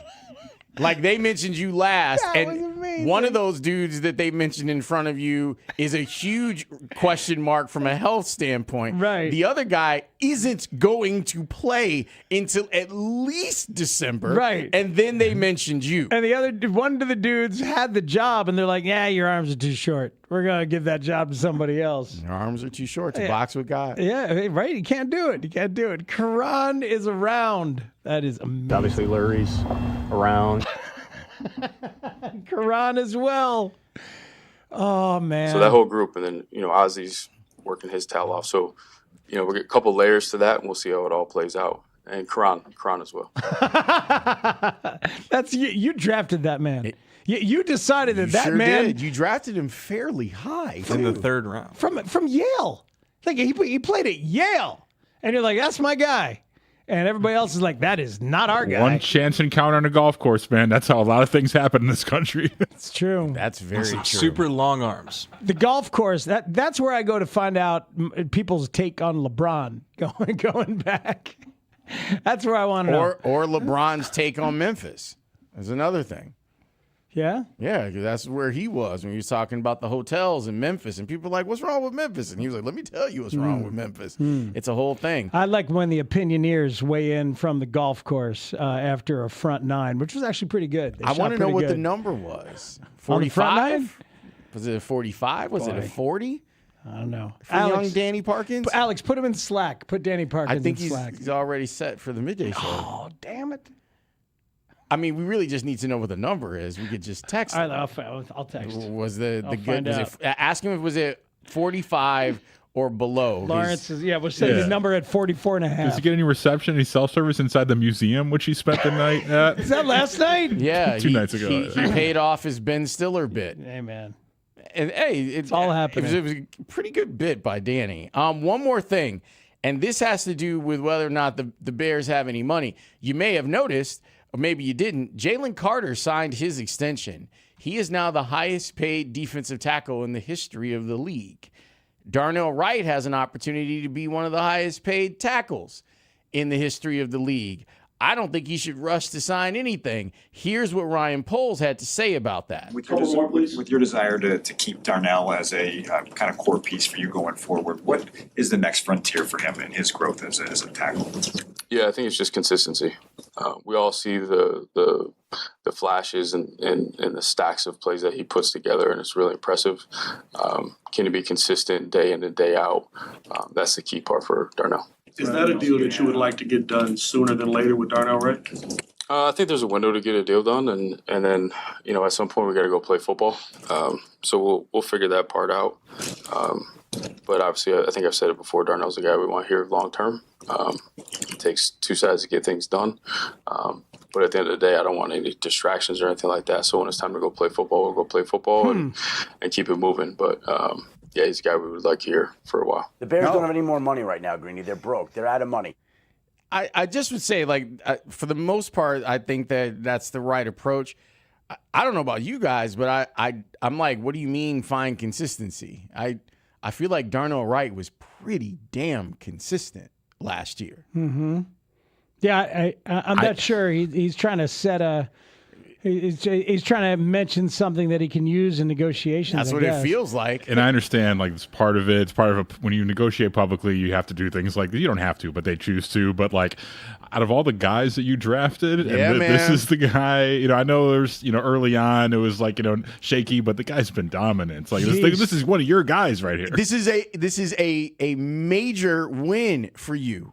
From a draft standpoint, especially when the first guy that you drafted, your coach is like, hey, man, he can't even play for me. I don't trust him. Mm-hmm. This is a win. And Karan is just around as well. This guy's a win. It's interesting. I find myself thinking of other Ryan Poles public negotiations, be it Jalen Johnson or Roquan Smith. That didn't turn out great. No, none of it. But this is different Roquan. Yeah, neither of those Poles guys. Right. This is, to your point, Tanny, this is a Poles guy.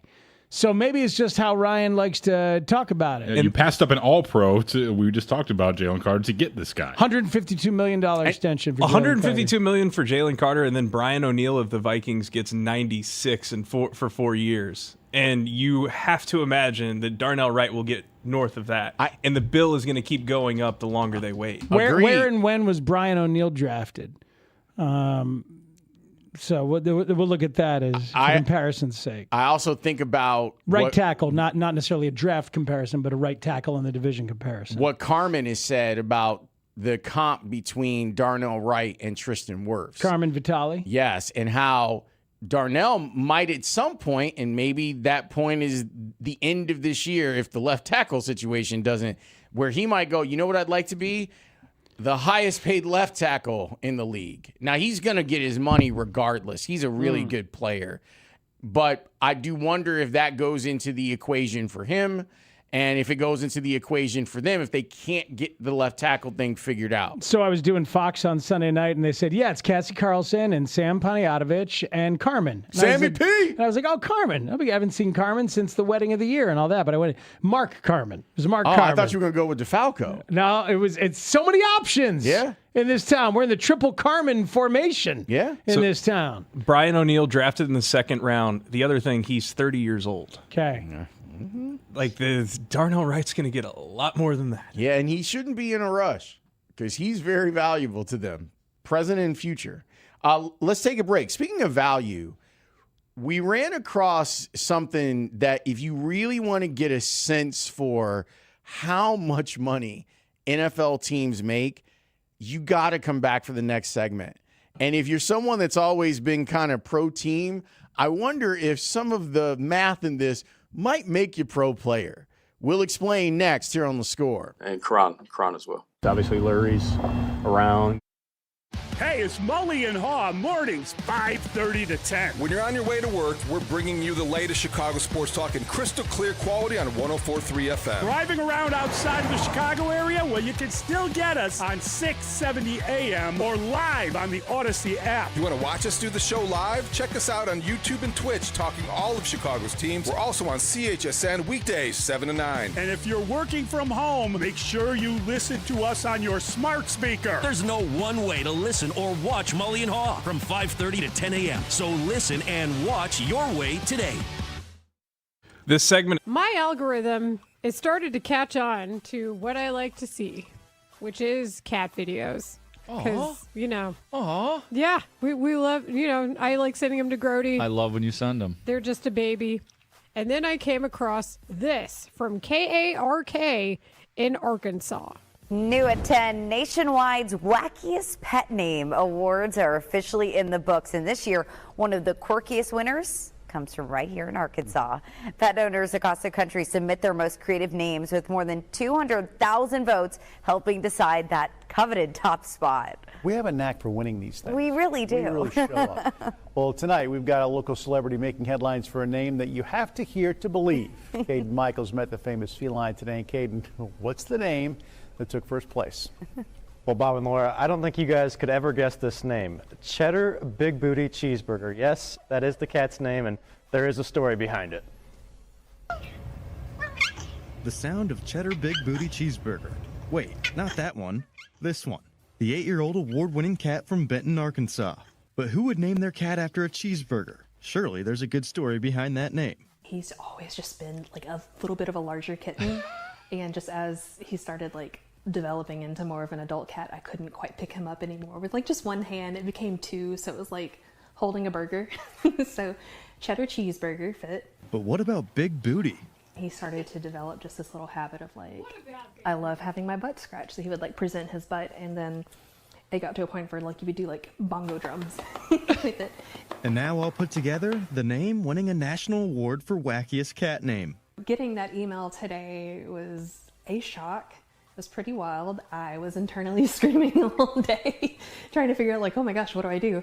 And no, I'm really proud of him because he definitely lives up to his name. Cheddar Big Booty Cheeseburger is a long name to pronounce, so he does have shortened nicknames at home. Pretty much I'll go like, Cheddar or Big Booty, something like that. Cheddar Bravo. Big Booty Cheeseburger. Shout out. And he's an orange cat. Orange he's cat. very fluffy. Aww. Cheddar Big Booty Cheeseburger. Aw. The other winners, dog name Internet Browser.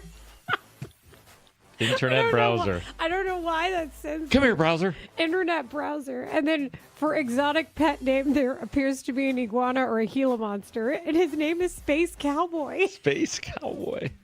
The Arkansas news reporter, he goes, Bob. What about Big Booty? What about Big Booty? Thanks, Bob. It's the question of our times, really.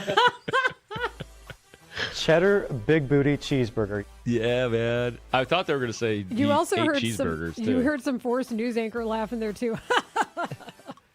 Big Gotta have that. booty. Gotta have that fake laughter. I live in a high rise, and I'm sitting in my place. There's at least one other cat on the floor, and I was hearing meowing. What? Showdown. I know. They haven't met yet. No play dates, nothing like that. But I'm hearing meowing, and I'm like, oh boy, poor kitty. Like their parents probably aren't home, and then it's getting louder and louder in the hallway. And then I was like, oh crap, that's Dave. I left Dave in the hallway. I'm like, oh my God. I'm like laying down, kind of calling it a night. I had put Dave out in the hallway, and I forgot he was out there. And usually I'd lodge the door open so he can get in and out. I had locked him out. And so he's out there meowing. I'm like, boy, that poor cat out there. He's just a baby. Yeah, bad owners out there they're not home for their cat. And I'm like, oh man, that's my cat. Oh my God. And he looked at me like, bro, you just left me. His tail was all puffy. He was so upset with me for about 5 minutes. Oh my God, his tail was puffy? All puffed because he was freaked out.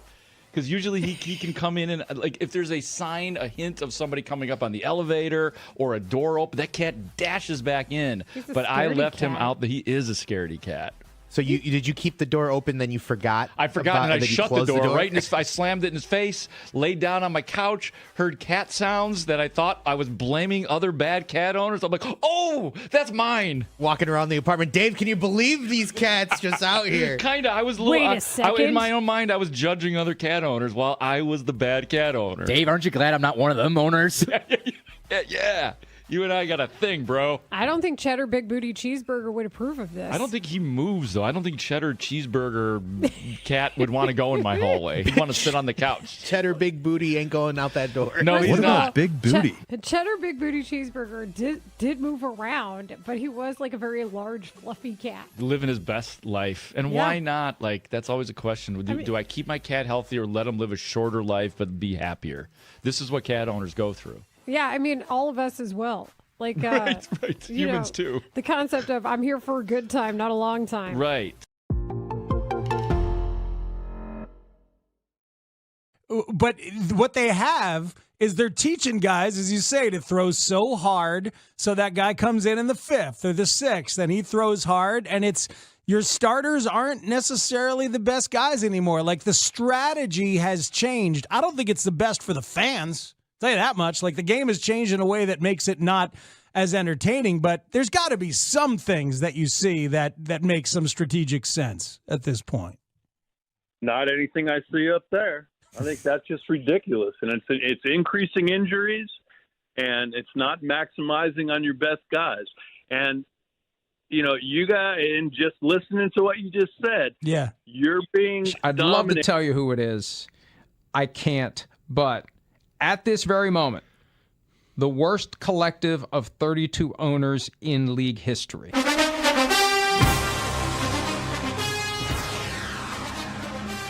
They are still making a ton of money, though. But are they any good? That's Mike Florio in the studio with a flex. I wish I could tell you which coach texted me this. Hey, man. When you know, you know. When you know, you know. And it's nice to be sourced like that. 31 teams are owned privately. One's owned publicly, and people think that they actually have real voting shares. It's like buying a star and naming it after someone, which is fine. Just know that that's what it is when you hang your little certificate on the wall. Lawrence, you got a certificate on the wall in the Hall of Fame room. Yeah. You think those I'm people... a Packers owner. I'm a Packers owner as they sit down to play Madden football and have to rewatch the highlights. Caleb's got one of those too. No, has anyone done that yet? I own you! Buy one on his behalf? No, to the Wikipedia, because wasn't that the thing that immediately happened after the Aaron Rodgers thing? Aaron Rodgers is the owner of the Chicago Bears. I freaking own you! I mean, he did. He really did. He did. That's the thing. They were really good for a long time, and we had to live with it. So now you Packers fans, you live with it. We own you this offseason. Suck it up. Take it. Let's see how the offensive line of the Packers is, because it doesn't look great as it stands here right now. That'll be a battle, Packers O-line versus Bears D-line. Yeah, yep. And that is a fair way to look at the matchup between them. Dangbo with a clear lane to... Oh, he's hurt. Yep. Nothing happened. Let's hope not. Andrew Brandt is an incredible resource and a professor at Villanova. He's been on the team side. He's been on the agent side. If you're talking about someone to give you a mosaic of what happens in the NFL, and especially with the Packers, because of his long time employment up there, check out Andrew Brandt breaking down the financials here. And I want you to start really thinking about this as a consumer, about what it is that they continue to ask you to do as they bring in money hand over fist. The Green Bay Packers, they released their financials this weekend and actually had their shareholders meeting as we speak here on Monday, where they tell the shareholders all great things about the team. It's a very friendly audience. 25,000 cheeseheads that get to go to practice afterwards. Here's what I want to say. They're the only team, obviously, that releases their financials to the public. Every other team doesn't want to. There's a reason they don't want to. They don't want the world, especially the players, to see exactly what they're making. They don't want to see that they're diverting resources, not in the Packers, but other owners, to other causes beyond football, all those kind of things. The one number, listen, the Packers didn't make a profit this year, made a huge profit last year. That's going to change year to year. They had a huge bonus paid out to Micah Parsons last year. So this is something that changes year to year. I wouldn't worry about the Packers, all this doom talk about the Packers. They got plenty of money. They'll be fine. Now, maybe 20, 30, 40 years down the road, they won't be able to compete with these franchises worth $20 billion that can access $2 billion anytime they want to by selling off shares. I don't think we're anywhere near that. Let's just chill on whether the Packers are going to have to sell or dissolve or liquidate, whatever. Let's talk about the number I'm talking about. $453 million. That's in the financial report. And that's the number that the Packers, along with every other team, all 32 teams, receive from the NFL as their annual distribution, primarily media, but also national licensing, national marketing, all the national deals combined into this huge number that's parceled out among the 32 teams by the league. That number is $453 million. What a business. To put it in perspective, the player salary cap is $300 million. Now, say you even add another $70 million in benefits, which is what we talk about. The NFL owners have an $80 million surplus after paying their most expensive item, which is player costs, salaries, benefits, etc. So then we're not even talking about any local revenue, any stadium revenue. Think about all that. All the club seat revenue, all the premium seat revenue, all the revenue from things like the Packer Pro Shop and Team Pro Shops, all the concert revenue, not shared with the players. Okay, so you can see what a good business this is. You can see why people are clamoring to buy teams. You can see why the skyrocketing escalation of franchise valuations, with the Seahawks just going for $9.6 billion. Again, the number to note in these financial reports is $453 million to every team before they turn the lights on, to every team before a drop of local revenue.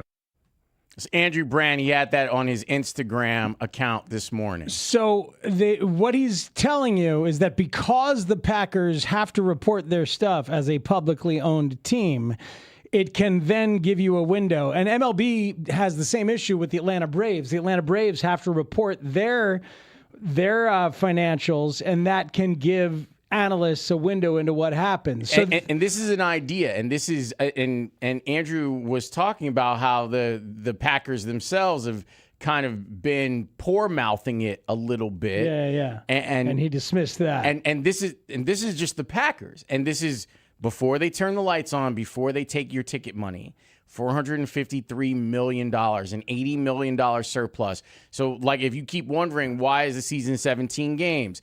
Why are they on as many platforms as they are? That's the money. That's the revenue that they're getting just from that. So we can extrapolate that to the other teams. Let's call them, one of them, the Chicago Bears. Sure. So before there's any money, before they turn the lights on and make any money from stadium revenue, pro shop revenue, local broadcasting revenue, all this stuff, before they make any of that, they're already $70 to $80 million in the black. Correct. So when they say that they're broke and they don't have any money, it's trash? No, I think in the case of the Bears, there is an issue of cash on hand that we're talking about. The Bears don't have any more money right now, Greeny. They're broke. They're out of money. And for them, to go back to the clip that Tanny played at the beginning of the segment, that there's a lot of people who wonder about whether or not this group of owners is actually really strong when it comes to foresight and economic forecasting. It's one of the things that I feel like the league is going to say wherever the Bears end up is great. But from what I've been told, the league feels like there's a greater economic engine for the Bears in Arlington Heights than there is for them in Northwest Indiana. So what do you hear when you hear Andrew Brandt tell you that all these teams have a surplus before they even turn on the lights? What I hear is that the players continue to lose their CBA negotiations and that they want a bigger piece of the pie. And as I've been saying for years, and I've been telling you for the last 2, we're going to 18, and then we're going to 20. Like, this is going to happen because they've been able to convince the players that they are getting the maximum amount of money inside of these negotiated CBAs. And it's difficult for the players to, because of the turnover, the roster churn, the league churn, the generational churn in football, it's too difficult to get the rank and file of the Players Association on board with a work stoppage because of the way that this league works, because of this way that the league pays out. Sure. And guys got bills. Yeah, because of the fear of actually having a chance to make the money or not. Because if I'm, the executive director of the NFL Players Association, I'm hearing this number and hearing the analysis by Andrew Brandt, and I'm saying, this arms me with something excellent for my next negotiation. Well, the problem with the executive ring of the NFL Players Association is that It might be a double agent. Because the person gets bribed a lot and seems to work for the owners as well. Which is a problem. Well, what they should do is like have some other people who, will be above board and not take bribes and not like be out to take care of themselves. It would seem as if those people were not really allowed to campaign for the job, Spiegs. Well, what about the MLB Players Association? I'm sure that is a well-run organization with people in charge who don't necessarily have sex with their brother's wives or anything like that. They've got some issues in leadership, but I'll say this much. And you're already starting to hear it from owners, like kind of, hey, there's not going to be any baseball next year.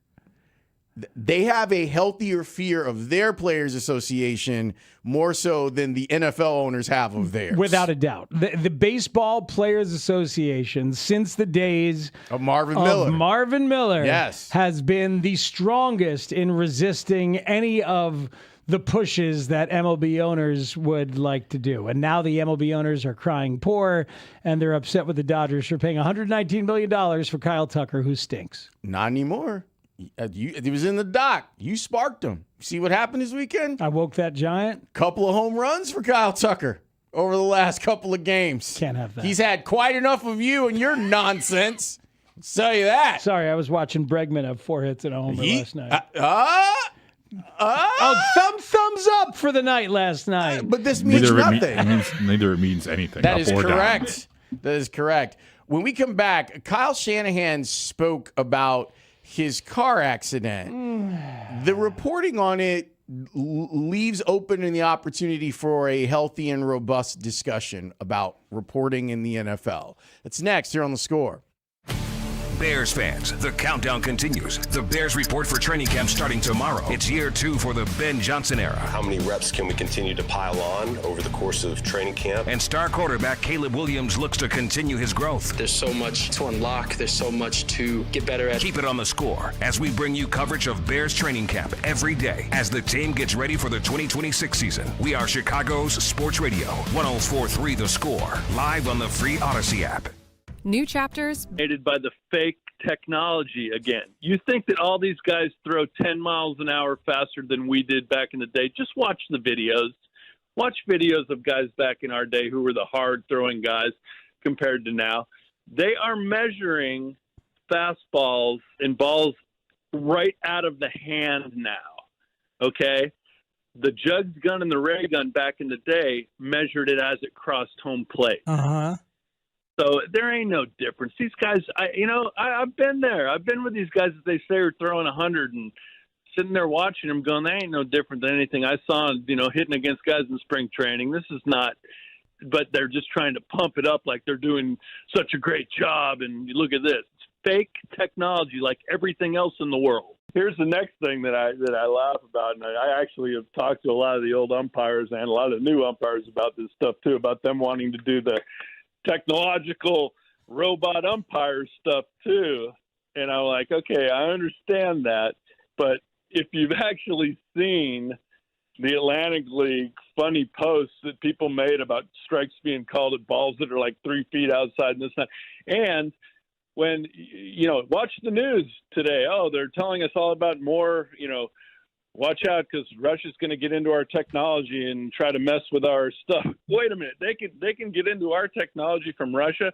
Well, you don't think that the front office can get into the technology that's running the strike zone at the home stadium? Oh, this is fun. I had never thought of that. I had never considered this either, that like another front office would override the robot the umps. umpire. Yeah. That's a good point. And it wouldn't be every pitch. It would be, okay, bases loaded. We got to get this pitch right here. Strike, quick. That's the kind of stuff that I know would happen. Somebody's going to do it now. You just gave them the idea, Jack. So thank you for that.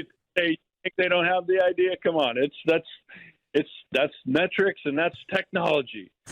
Do you have a smartphone? It's ruining our kids' lives. It's ruining our sports. It's ruining our countries all around the world. It's crazy. Do you have a smartphone?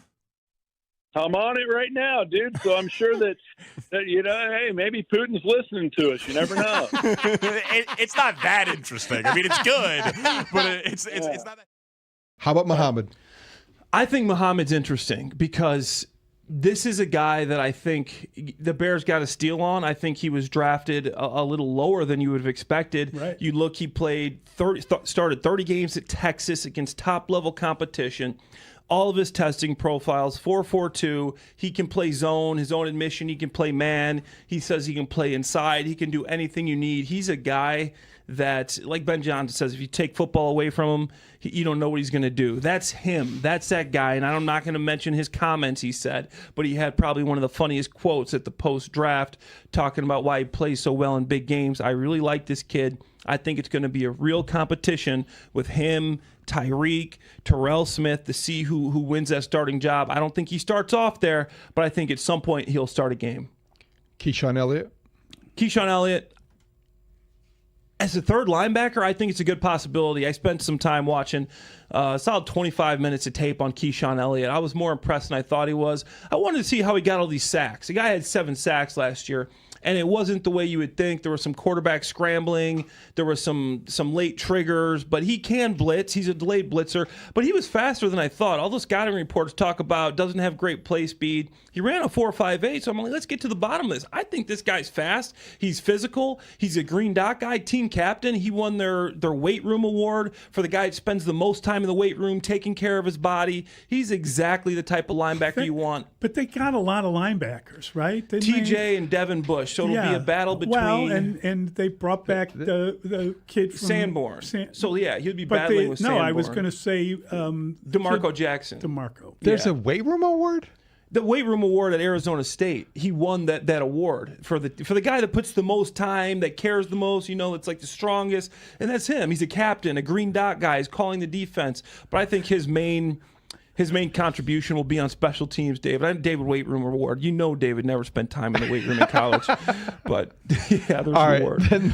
Then the favorite, maybe my favorite prospect that the Bears have, the 6th-round defensive tackle out of Georgia Tech, Jordan Vandenberg.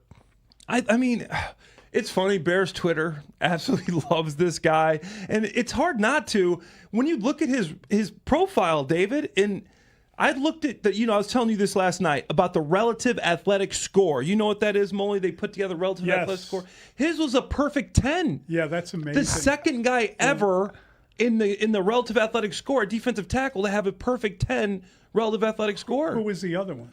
I didn't even know who the other guy was. But this is like, you look at his numbers. Entity anywhere that has access to Heavenly Doug. Are we back? We're back. We're live from 6 Heavenly, the score.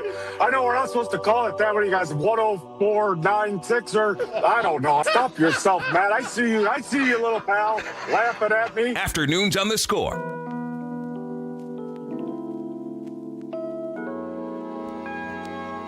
The good news is that Kyle Shanahan seems to be okay, and no one else was critically hurt in his car crash that happened a couple of weeks ago. He had described it and said that, it was his fault because he was looking at his phone. Mm-hmm. He was reaching for a cell phone that fell between the seats, causing him to take his eyes off the road. He said, quote, I was driving, I was going 20 miles per hour. I was not on my phone, but I dropped my phone and it was stuck in my seat. I took my eyes off the road, and that's how he ended up in a car crash that he veered into someone. This is the new stuff, the new comments you're talking about from just like within, I think, the last 2 hours or so, because the hubbub that was taking place was quite loud. The hubbub that happened over the past couple days when the word finally gets out that there was a car accident, and the hubbub as recently as this morning when Chris Sims commented on it finally, a good friend of Kyle Shanahan's, a college teammate of Kyle Shanahan's. Apparently their wives are close. And so Chris Sims knew about this but didn't say anything. I don't take issue with that because he's not a reporter. He's an opinionist, a talk show host, and that's a friend. I don't take issue with Chris Sims not reporting it. I don't have a real issue with that either. That's your choice, and then as a viewer or listener, you can then figure out like, oh, that's a bias. Like you can now add that to whenever you hear him talk about the 49ers, he might not tell you everything. He might not tell you anything, and that's your choice as a consumer. That's a good point, and that's fair. When it comes to the beat, and I don't know how many people who were covering the beat knew about this, but there was some talk of maybe there had been a horse trade that went on here. Because beat reporters seem to have known that there was an accident, but chose not to break the story. Correct. Why would they not? What's the trade? The trade is, well, we're going to give you access, or the trade is, a lot of times, Speaks, what the trade actually is if you report this, we're going to cut some of your access. And that's a bigger problem, like, overall. That's some gangster crap. The actual threats and the implied threats that go along with trying to do journalism in professional sports, and specifically in the NFL. There's all of this stuff that it's implied. So when people will give feedback to us and be like, hey, why aren't they holding this guy accountable, or saying things the way that you would never phrase them in a press conference just on general principle. Mm-hmm. But this is part of the reason. This is how a press corps can be co-opted, where you feel like if you are doing the digging and the team doesn't want you to dig on certain things, that they have access that they can cut off. It should feel like covering politics or covering crime or covering the police beat. But the difference is that the public good and public figures have to pay when you vote. Like, they have to. Both people who own teams don't necessarily. So an important clerical error was referenced today by Kyle Shanahan as he finally talked about this and gave information about it. Originally, this crash had been, according to the California Highway Patrol, Chips. I like that show. Great theme song. All-timer. The accident had been attributed to the young girl who was driving the SUV, that the accident was her fault. Kyle Shanahan today clarified immediately that the accident was his fault. That is a very important discrepancy that has now been cleared up. And then he went on to say, as you said, Lawrence, he took his eyes off the road briefly to find his phone, which fell between the seats. When he looked up, he had gone over the line and into the SUV. And he said, when I hit her, I'll never forgive how violent the impact was. Never forget that. And we know that Kyle Shanahan was very, very injured, like severely broken injured. Nose, a few broken ribs. 40 stitches in his face, nearly lost his eye. Severe concussion, said he did not lose consciousness or have amnesia. But when you think about the possibility of a horse trade or the lack of reporting, the fact that it was originally logged by Chips as the fault of the girl who drove the SUV and is now being talked about as the fault of Kyle Shanahan, well, that seems to be an awfully big deal that came to light today. It is a big deal. Oof, and I would imagine the young lady who was driving, if I'm her parent and my child was not at fault, I'm going to have a lawsuit ready for everybody on that.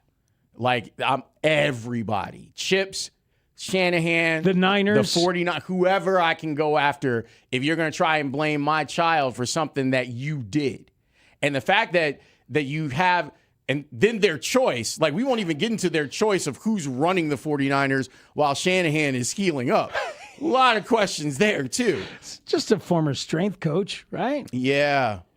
You can find a lot of videos of him doing all sorts of things if one were so inclined. Hey, it's Alex Kuhn from the state of Iowa collegiately. Do you have any thoughts on this issue? Here, you good?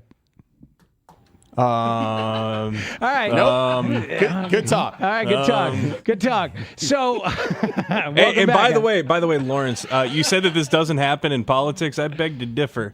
Like, say you want to know about the health condition of a certain senator, and there may be some reporters who know something. This is something that's happening across the board. No, you're right. But what I'm saying is that at some point, theoretically, the politician can be held accountable. True. The difficulty of holding the team accountable, and that's the part that I think fans don't quite understand, is that how are you going to hold them accountable, especially in a league like the NFL that is too big to fail? People won't give it up as much as they say they will. Hey, be careful out there driving. Put your phones down. And I say that to myself. I'm guilty of it from time to time, and I'm embarrassed to admit it. But in the trust tree here, when I hear about this stuff or like hear about, Matt Miller and see some of the video that's been out there about that crash, like, be careful, folks. It's just not worth it. Use hands-free whenever you can. And I'm saying that again to myself as much as I am to anybody else. I'm with you. I do struggle with someone who has a car that's older than 10 years old. And I'm like, my car has Bluetooth and it's 11 years old. Yeah. And it has Bluetooth. And I see people like still with, and I'm like, what? Does your car not have Bluetooth? Well, and your car's newer than mine. And even in that, like, learn how to use Siri. And hey Siri, send this text or whatever. Like, you can do that stuff, even if it isn't connected to your car. Just be careful, man. Life is too precious. I'm glad that she's seemingly okay. I'm glad that Shanahan is seemingly okay. Mm-hmm. I don't like the idea of people perhaps taking some celebrity and being like, oh, it must have been the kid's fault. Oof. That is some ugly stuff. We'd have a real problem if this were someone that I cared about. We got a lot of baseball stuff to get to. We'll do targets, trade targets coming up at the bottom of the next hour. A friend of the show with a beautiful speech as he went into the Hall of Fame over the weekend.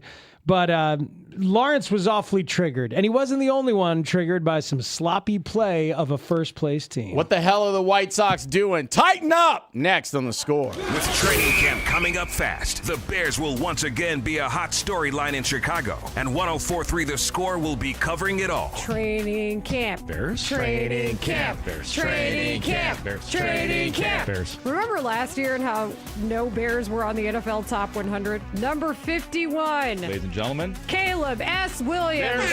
This is where Chicago comes to talk Bears. We are Chicago's sports radio, 104.3 The Score, and live on the free Odyssey app. This segment is sponsored by Benjamin Moore. Ready to refresh your home? Benjamin Moore offers premium paint in over 3,500 colors backed by unmatched quality and durability. Visit. What are you guys calling me for?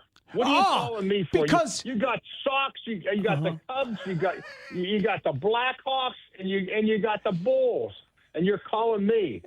We love you, Coach. Oh, you know everybody, and then we know you, which makes us feel like we know everybody. It's the best. I don't know.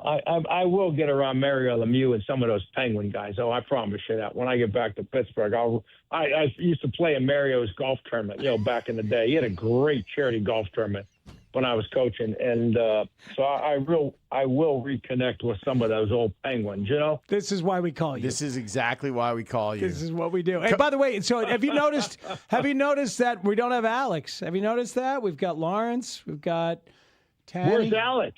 Where's Alex? He's in Europe, Coach. Oh, God. Really? That disappoints me. He's been gone for 2 weeks. Why does that disappoint you, Coach? He's on vacation.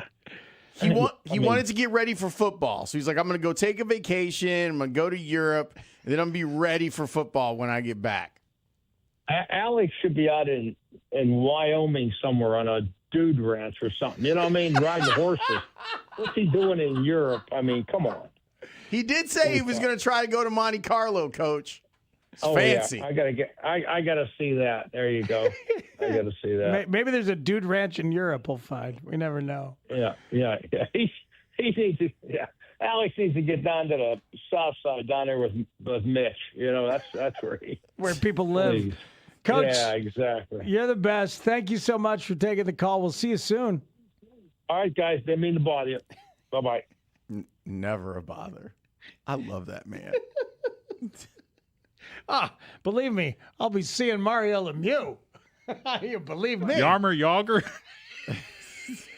How about? Oh yeah, I used to live a couple houses down. Anybody.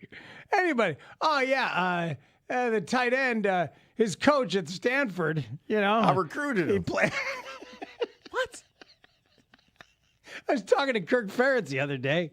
I mean, it's just one after another. And now we've got the infinity stones of where's everyone on the show. We are complete now. I did that for you. Yeah, well, yeah. Thank you very much. He even gave it to us twice. Yes. Because we didn't get it clean the first time. I know. I was worried. I stepped on it the first time, and he came back with it. We've got. Where's Lawrence? We've got. Hey, where is Spiggs? We've got. Where's Tanny? And now. Where's Alec? Turnaround. That turnaround is outstanding. Well, it's the only thing. I mean, it's the only thing he's been waiting for all day. Yeah. Literally all day. He said during the meeting, like, it'd be great if we could get Wanted to ask where Alex is. How much fun would it be to take Dave's phone on a random day and just call people? Just look at the text messages. The ingoing and the incoming and the outgoing text messages and being like, Kirk Ferentz, Jimmy Johnson, like all of these guys that he's Tony Wise, like multiple times with Tony Wise, like all of these Don't people. sit alone. We will. All these people that he's in contact with on a daily basis. Tony Wise disgusted by offensive lineman drills in Pittsburgh.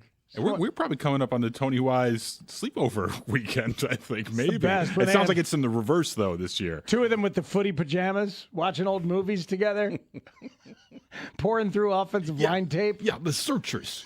You should watch it. Dave, pass me the popcorn. They got the Raptors at home. They got the Pistons at home. They got the Knicks at home. They got They got a bunch of games coming up at home. They are on a long homestand coming up. I mean, do they beat Charlotte on Feb 24 or the Trailblazers on Feb 26? I'm looking for the next win, and it doesn't just scream, of course you're going to. They've got Sacramento, but that's a road game.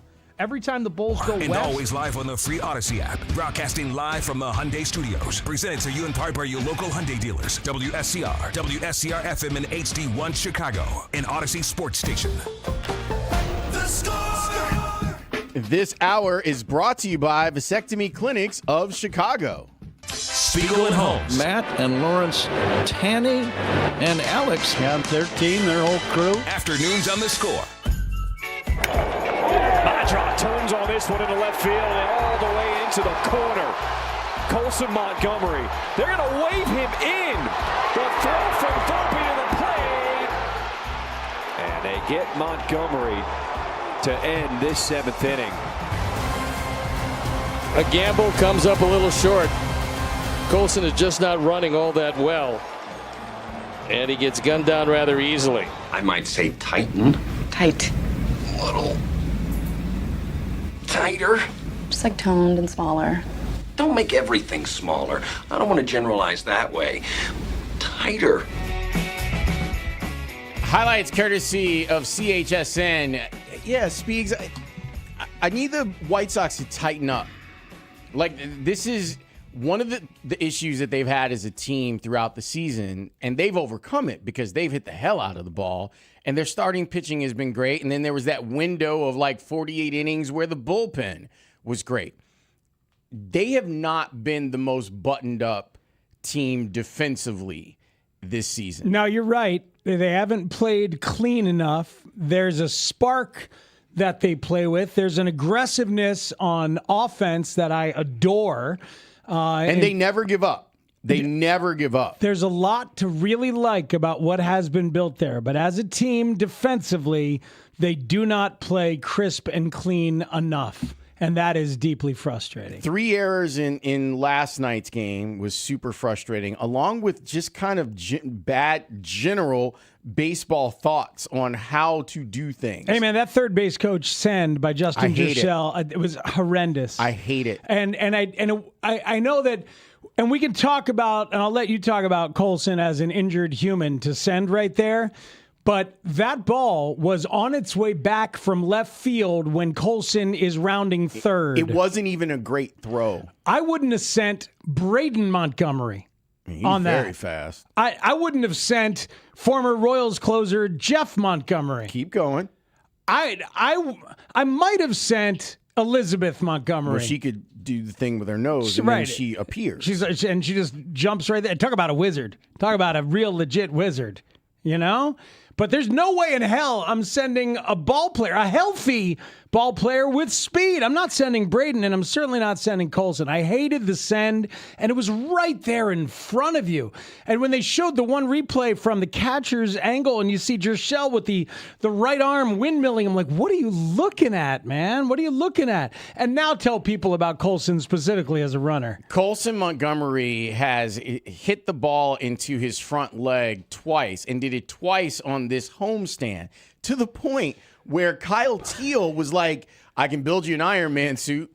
Like he was saying, let me look through my catcher's equipment, because the thing is that Montgomery had a brace on. Same spot, right. But it hit him above where the brace was. So Kyle Teal was like, well, I don't really need my catching equipment for a little while. Yeah. Maybe we could find you a brace that's going to be a little bit bigger, and we could have it maybe come up a little bit higher towards the knee, so that if you do turn on a ball, hit it into your leg again, it wouldn't be an issue. But think about this. A guy had to sit out, and that's before after he hit himself again, he has to sit out. He's not running well. As Stoney pointed out, it's a terrible send. It's a terrible send with a healthy player. Oh, yeah. It is god-awful for someone who is clearly gaming through this. I would not have sent former Cubs reliever Mike Montgomery. Keep going. As he rounded. What about David Montgomery? Yes, you might send him. I would have sent. You can't. Bears running back David Montgomery, or Lions running back David Montgomery, I would have sent. Here's the thing. I would say don't send him. But he's going through your sign anyway. But here's the thing. Back in the old days, you absolutely would send David Montgomery, because David Montgomery's going to lower his shoulder and knock the catcher into the second row. Get some Hal McRae going now, out there. You can't really do that anymore. So maybe you just keep him there, and you hope that you get an opportunity to get him in with a sac fly or a single. But either way, none of those people were rounding third. It was Colson Montgomery who was rounding third. But look, there was more. There's Edgar Caro. The Edgar Caro thing was, for a guy that struggles to hit, he can't be as bad as he was last night. Like falling asleep with Jazz Chisholm at second base, and Jazz being like, clearly looking at your throws back to the pitcher and being like, if he does that again, I'm leaving. And you have a lazy throw back to you. And it was so funny, because as Caro's like winding up, you could see Jazz like, I got you. And then he leaves and he gets to third base. I love Jazz Chisholm as a player for that kind of stuff. Stoney was in on that too.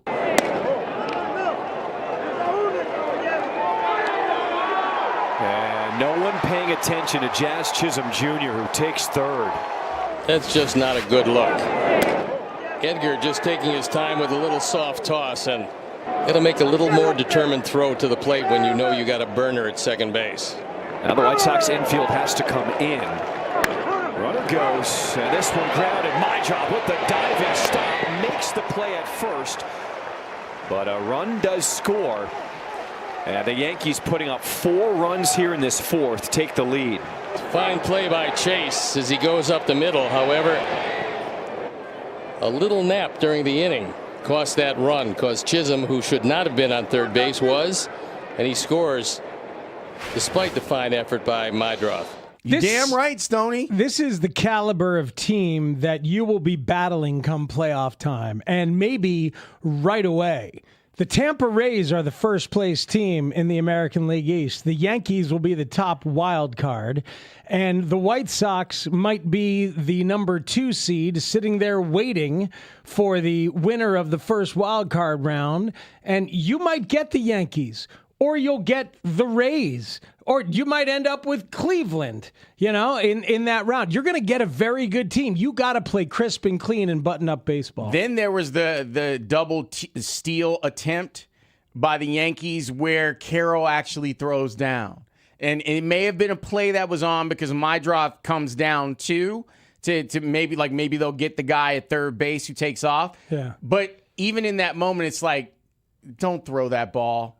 Like, it didn't end up hurting them. The base was stolen, and the runner on third didn't. But don't throw that ball. How about Carroll threw the ball into center field as somebody's sliding back into the second base bag? Correct. And was that Chisholm again? Who was that? I forgot who it was, but Acuna kind of Superman, like, tried to kind of maybe. He did not sell out to block it. Now, granted, the base runner was sliding back in right at his legs, and it's harrowing.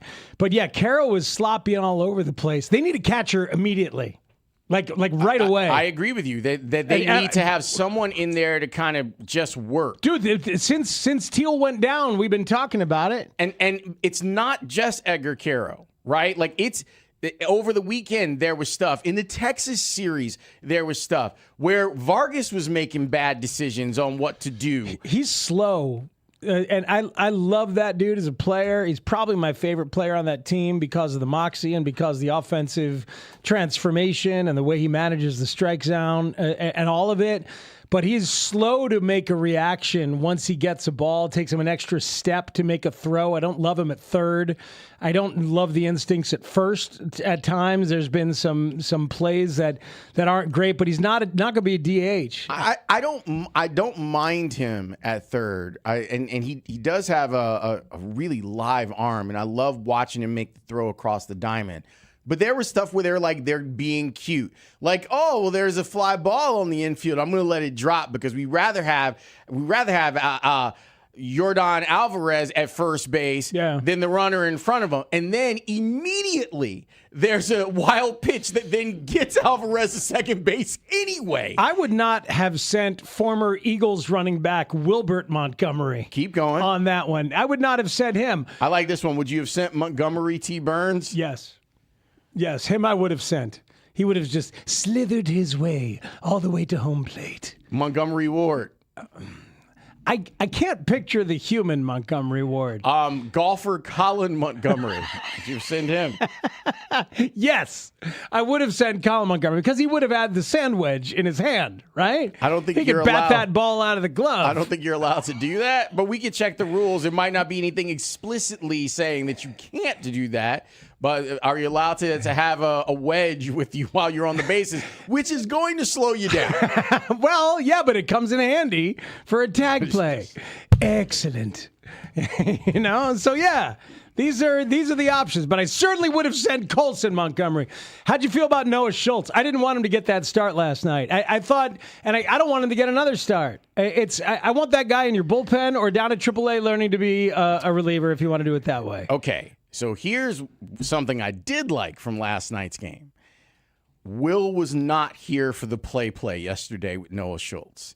He was doing all right. Like it wasn't a bad start at the beginning of this thing. But as soon as things started to go sideways, Zach Bove and Will were like, you know what? We're going to move on. Yeah, because he walked two guys and then gave up the base hit to make it a bases-loaded situation, and they went out and chatted with them while they let the bullpen do its thing.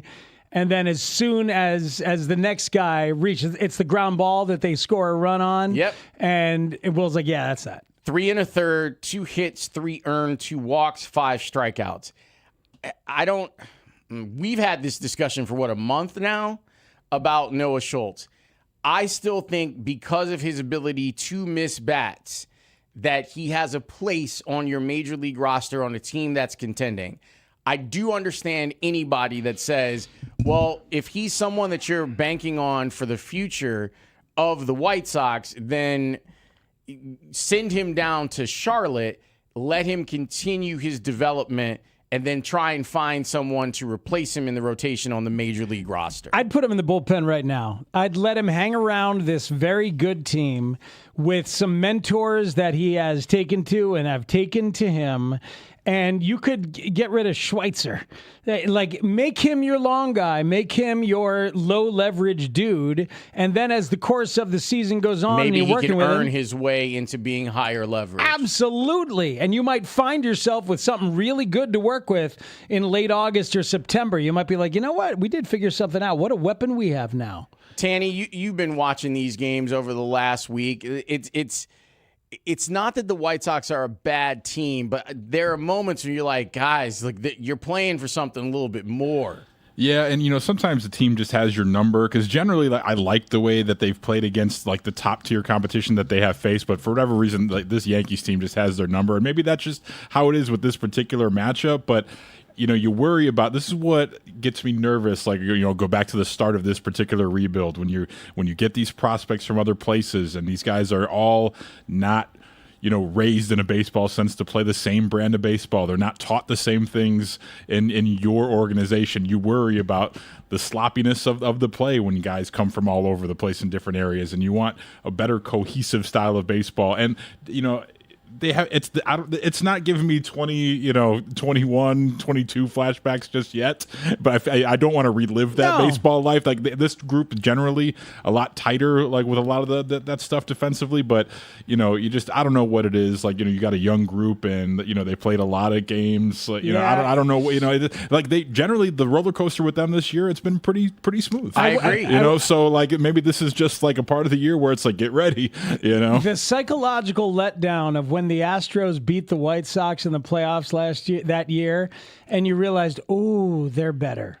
Oh, look at that. Yeah, things got to change. And we had seen it throughout the season. Yes. Like Cleveland and Tampa, when that White Sox team, when they played Cleveland or Tampa or Houston, you knew what the game plan was. They were taking every extra base. But what if I told you that next year you could have a Dansby Swanson-esque 1-1 overall shortstop to come in and play Bobby Witt caliber defense at the most important position in your infield? Wouldn't that help transform things quite nicely? Like, you're not going to write the book on this batch based on even if they play sloppy in the playoffs. No, because there's more kids coming. No, but I do think that I hope that they recognize that there have been wins left on the table, and this is a time when they could be expanding their lead in the American League Central. And it was so funny. I was at Big Ten earlier today, and I was talking to our friend Jeremy Warner, and big White Sox fan living in Champaign, big Sox fan, and we were both talking about last night's game, and he said it's so funny because I've been saying this the last couple days. The weird-ass Minnesota Twins are back in this because the White Sox have not played well. I think you just need a team to worry about. I think you're the mayor of Worrytown. They're 3 games back, Speeds. Okay, that's fine. It's a lot. It's gonna be a lot easier for you, Lawrence, the rest of the way. If just the White Sox, they're like luck. If you max out, they're probably 85 wins, right? The best case scenario, they're just a slightly above average team. So these other teams that are hovering around, they're gonna be hovering all year. He is the deserved 6-term mayor of Worrytown. I would also say that's how he has his big palatial estate. Oh my God! Built on a foundation of a lot of worrying for a lot of years. There's a lot of legit worrying, but I think there's something a little screwy going on in Worrytown. Oh yeah? Yeah. All right. How about I tell you this?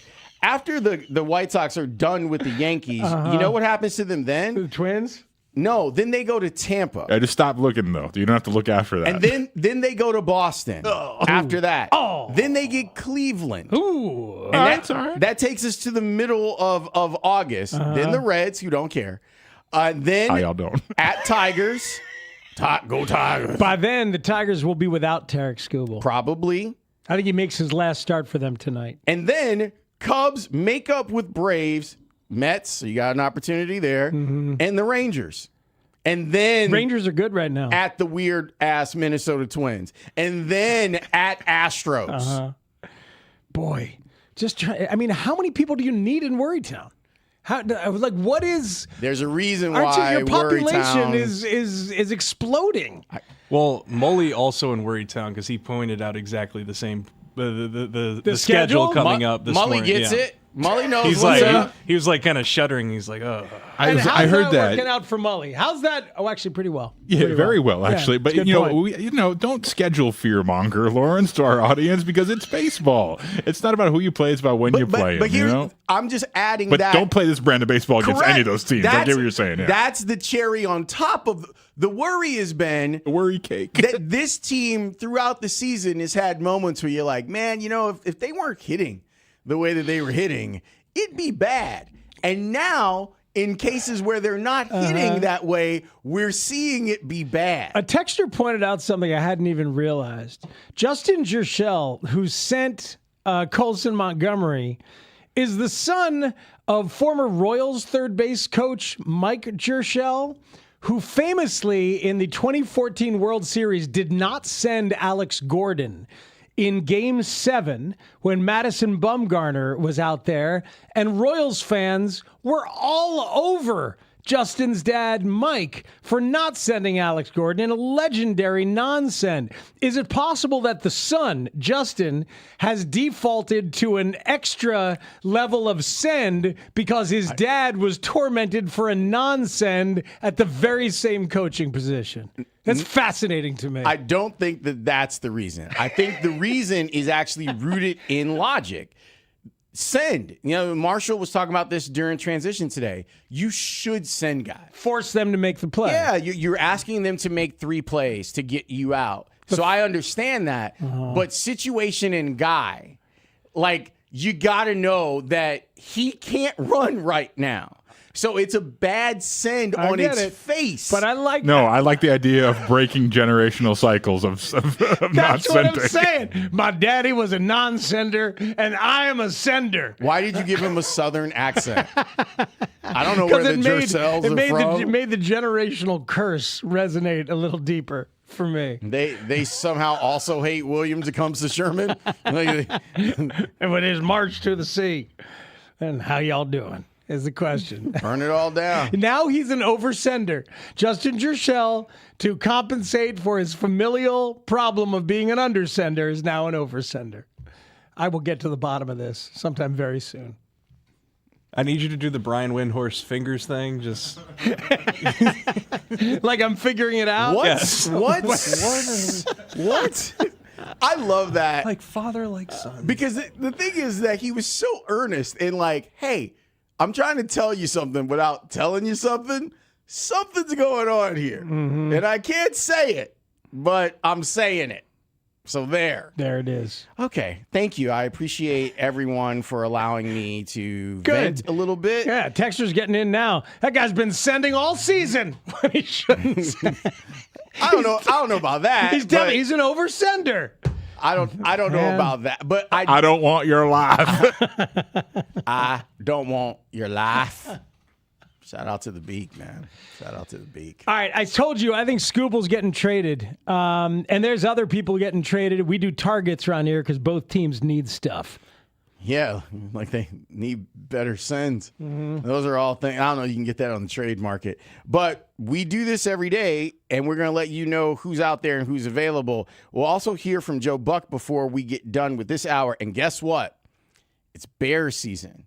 Mark Grote's got a Bears hit at 5 o'clock. He was up there at Haugh, and he has got all the tea. It's next here on The Score. Hey, Cubs fans, this is Craig Counsell. Sensational play, and the Cubs win the ball game. You're listening to the Spiegel and Holmes Show, afternoons 2 to 6 on 104.3 The Score. This segment is sponsored by Hattie B's Hot Chicken, born in Nashville and breaded in Wrigleyville. Hattie B's Hot. The Chicago Bears select Dylan Thieneman. There it is. Defensive back, Oregon. That's again. It was a clean sweep before the pick, and as we went around the horn and said who we would like to see them take. Just a quick rundown of Dane Brugler's sort of write up on Dylan Thieneman. 1-year starter at Oregon, a productive post safety at Purdue for 2 seasons, transferred to Eugene for his junior season, earned a 2025 All-America nod for the Ducks with both of his interceptions clinching victories late in the game. Collected more than 300 combined tackles in 3 college seasons, averaged 7.9 tackles per start.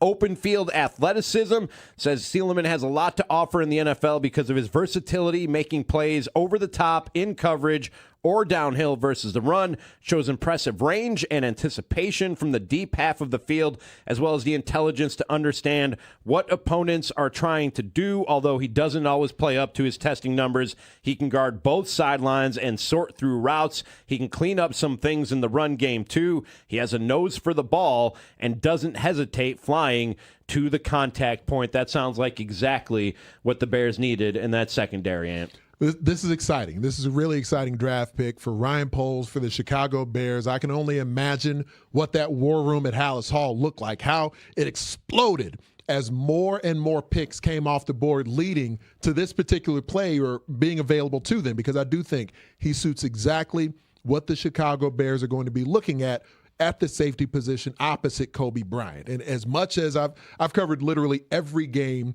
of Dylan Thieneman's career, the 2 years he spent at Purdue, the 1 year he spent at Oregon, he is a Big Ten safety, so I've seen what he's done at a really high level. You go back to him being the Big Ten Freshman of the Year back in that season at Purdue. Ryan Walters was his head coach, and at that time, he had Dylan Thieneman playing as kind of a center fielder, like a deep safety, and that's where all those interceptions came back in his freshman season 3 years ago. And year by year, his role continued to be tweaked and adjusted. Second season at Purdue, sometime at strong safety, sometime in the box. Here at Oregon, this past season, he was utilized in that Dan Lanning defense, Tosh Lapoy's defensive coordinator, but it's Dan Lanning's defensive scheme that they were running, and he was moving around quite a bit. He spent some time at the second level, spent some time deep, did a lot more stem and disguise than we had seen at either point in his previous seasons of his college football career, and also a player that, being only 3 years removed from high school, you can just tell he's learned more and more about the sport of football, more and more how to play defense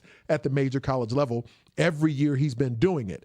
I actually comp him with Kevin Byard, the player who the Bears just moved on from because he's on the other side of 30, but no player in the National Football League has had more interceptions than Kevin Byard during the time he's been here. He was such a key cog in the Bears' success that they had last season. When you look at Dylan Thieneman, he's 6 foot, he's over 200 pounds, he's versatile, he's a sure tackler. He's not the thumper that some of the other safeties in this draft cycle are, but he is a physical football player. He tackles with urgency, which I really like to see that. He will continue, I think, to get even more formidable with the way that he's able to run the alley and attack the line of scrimmage. So his style of play, not only does he have the awareness and sort of the field generalship that he showcased this past season in Eugene playing safety for the Ducks, but he's going to continue getting better as a guy who's 3 years removed from high school. And the testing numbers being off the charts, it just ended up assuring everybody that what they were seeing on film is really legit for what it can project to at the NFL level. Yeah, and you talk about the combine numbers, and we've heard a lot throughout the offseason that one of the main priority on the defensive side of the ball was adding some speed. This guy ran a 4.35 40 at the combine, and he definitely brings that speed that Dennis Allen and the Bears want on the defensive side of the ball. And even when you're comparing him, whether you're talking Emmanuel McNeil-Warren or even Caleb Downs, these safeties who are projected as first-round picks, none of them throughout their career have shown as a playmaker the sideline-to-sideline range that Dylan Thieneman has shown he can do. He can be a guy, if you just want to line him up deep as a center fielder, as a single high guy, as a free safety, and just let him stay back there and look for passes to pick off. He can do that at a really high level. He plays with anticipation, and the ball skills are what are really off the charts. Yes! Got it. My Chuck night is is on made. fire. Dalen Swain on fire. From the University of Texas. Oh, my God. Chuck Swirsky. Yes. Can we go to the He's gas batting station? nearly 1,000. I told you guys. Hey, It's crazy. I'm telling you Nearly right now, 1,000. this is a great first round. Tell me for the why. Bulls. Tell me why, Chuck. Because he's every slap. That's exactly what Bryson Graham has preached from day one. Unbelievable. Dalen Swain from the University of Texas. I love it. I flat out love it. The only major. Bryson Graham from there. This is it. Onions, baby. Onions. Dalen Swain in the building. Last year, second team All SEC. Oh, he's got Bill Duffy representing him. He's great. Okay. Like you said, listed as a guard there, but he's got size, right? 6'7". Yeah. Should be around 225 pounds when he reports for training That camp kid's a for the Bulls. stud. So this is like you said, staying in line. Already going to it, Chuck. Absolutely love it. Played at Texas last year, Yes, obviously, he but did. he played at Xavier prior to that. There were some inconsistencies at time. Targets. Look at this shot.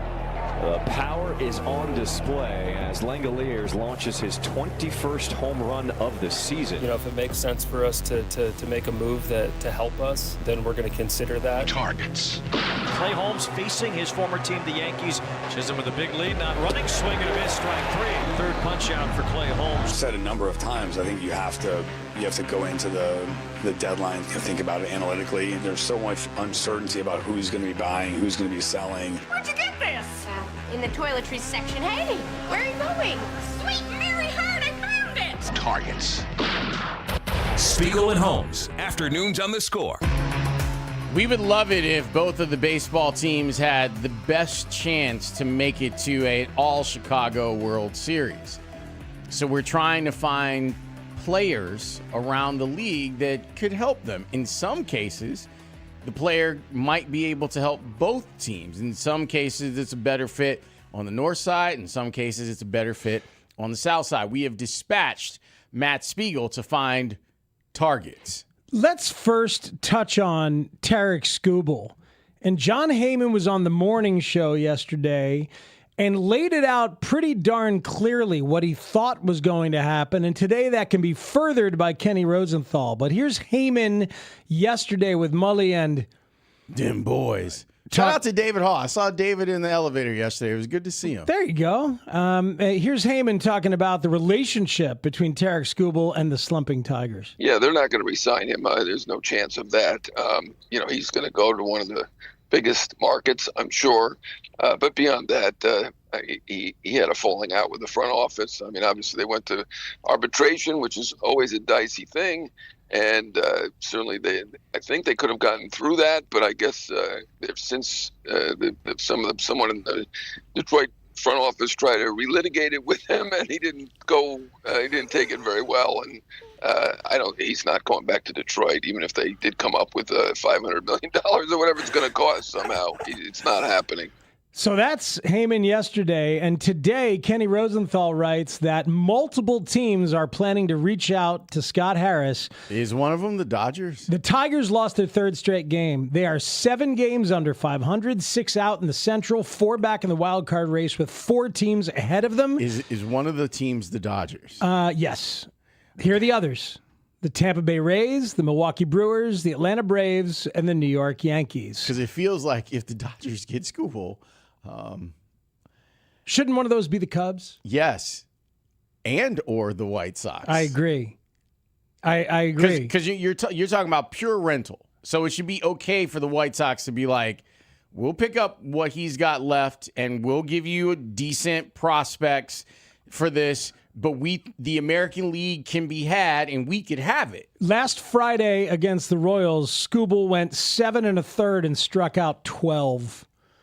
And, I mean, there's a back-to-back Cy Young Award winner. He's got an ERA under 3 in his last 8 starts. But, I mean, right now is at the peak of his powers, is thoroughly capable of carrying you into and through an entire postseason. Aren't the Dodgers getting Glasnow and Snell back soon, I know. too? They don't need him. And, frankly, they shouldn't be allowed to get him. I'm saying unilaterally right now, they shouldn't be allowed to get him. Can you imagine? Like, could you imagine? No. The Cubs run into a series with the Dodgers, and all of a sudden, shut up. Like, here's Skubal in game 1. God, enjoy Tyler Glasnow in game 2. Trying to build a new skyscraper in Worrytown? What the hell, man? Hey, man. Stop. We're trying to take care of all the people that are coming this way. Buster Olney was on the sidelines for the Cubs game the other night when our guy Boog Shambi was actually doing the game. And so Boog asked, and Buster Olney answered about possible Cubs targets here at the deadline. You would assume they're going to get an opportunity in a market that looks to be flush with starting pitchers. Maybe a Clay Holmes, maybe a Robbie Ray, Kevin Gossman, Freddie Peralta. There are going to be plenty of options, I think, by the time we get to the last 72 hours before the deadline for the Cubs to pick and choose among the starting pitchers and a reliever. Yeah, and then the other thing, and Adam, we touched on this pregame just talking about it for the Cubs. There just isn't that much velocity when you look at their staff top to bottom. Yeah, I was just going to say, I mean, beggars might not be able to be choosers. That's Adam Ottavino saying beggars might not be choosers, but there's all the names from Olney. I know you want to talk about Freddie Peralta. Can I talk about Kevin Gossman first, though? Please. God, I want that dude. Like, boy, that'd be a shame if that gets clipped. Hey, yo. Hey, man. Young King Shame on the afternoon show. Thank you. Kevin Gossman's a badass. And for so long, I must admit, I still remember the look in Theo Epstein's eye when I asked him if Kevin Gossman, somebody's going to get him from Baltimore, and he's good, right? And Theo shot me this look like, why are you asking? Don't ask me about this. Don't do that. I don't want to talk about this. But Gossman eventually found it and discovered it. He still has a nasty splitter and a really good fastball that tunnels perfectly with the splitter. And frankly, that's all he needs. He can throw more than that and often does. But Gossman probably made his last start for the Blue Jays. And I think Gossman is thoroughly capable of being an ace or a two and carrying you into and through a playoff series too. I would love to get Kevin Gossman if I were the Cubs. Now, what do you hear when you hear Freddie Peralta's name being mentioned? I want that dude. Oh, man, I told you. It's already been clipped. Danny, I thought we're working together. We're supporting each other. You know? No, I think it's important to have it in the system to show people like, Peter, who's just starting in the business, Alex, who's still making his way here, Lawrence, who's been in business a long time, but everyone should know we don't want to hear this type of stuff replayed. God, I want that dude. This has no place here. Okay? Yeah, and for me, it's like witchcraft because I'm sitting right next to him, and I still don't understand how he got that into the system so fast.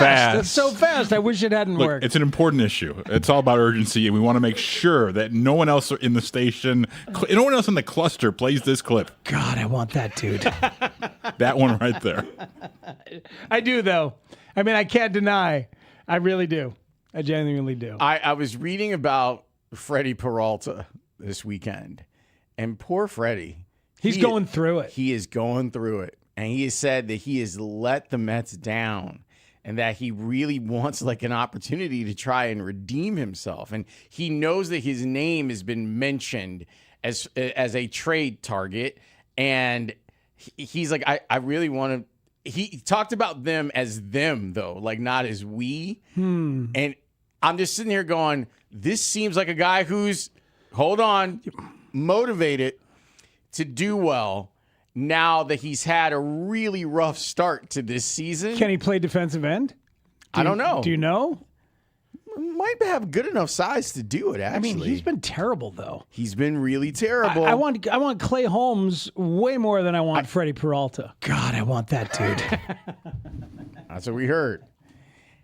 I'm just saying that I'd rather have a player going home that has not given up as a reclamation project, someone who is motivated to do better because they've done so poorly. He's a negative 0.1 WAR. Man. His whip is almost 1.5.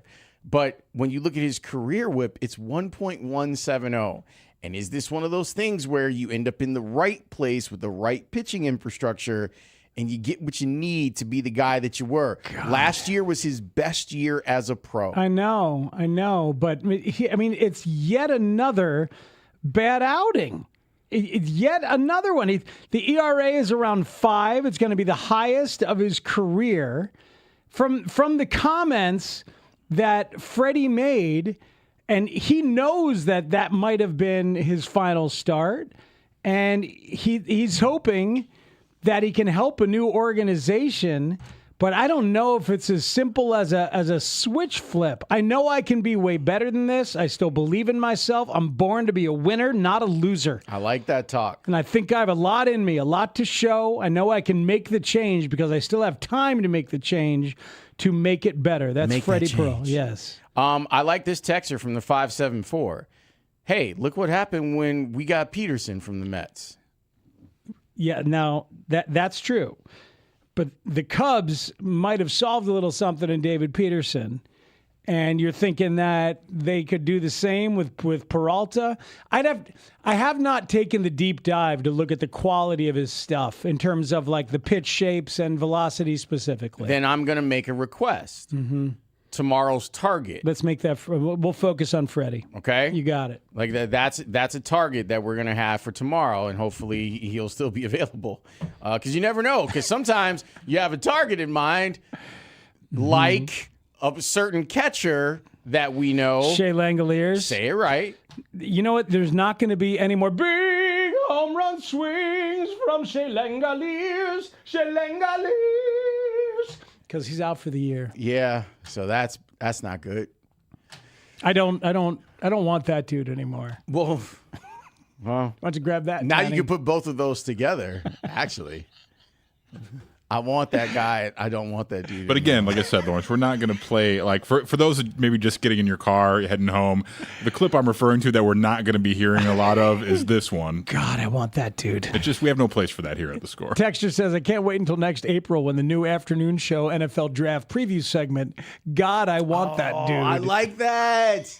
Premiere. Who's your guy that's going to be a perfect drop. It doesn't even matter who the guy is. That's an excellent drop. Yeah, it's got to be another tight end because you can't have enough in this town. Wow, you really put all of the sound bites together for us in a nice package, and we appreciate that.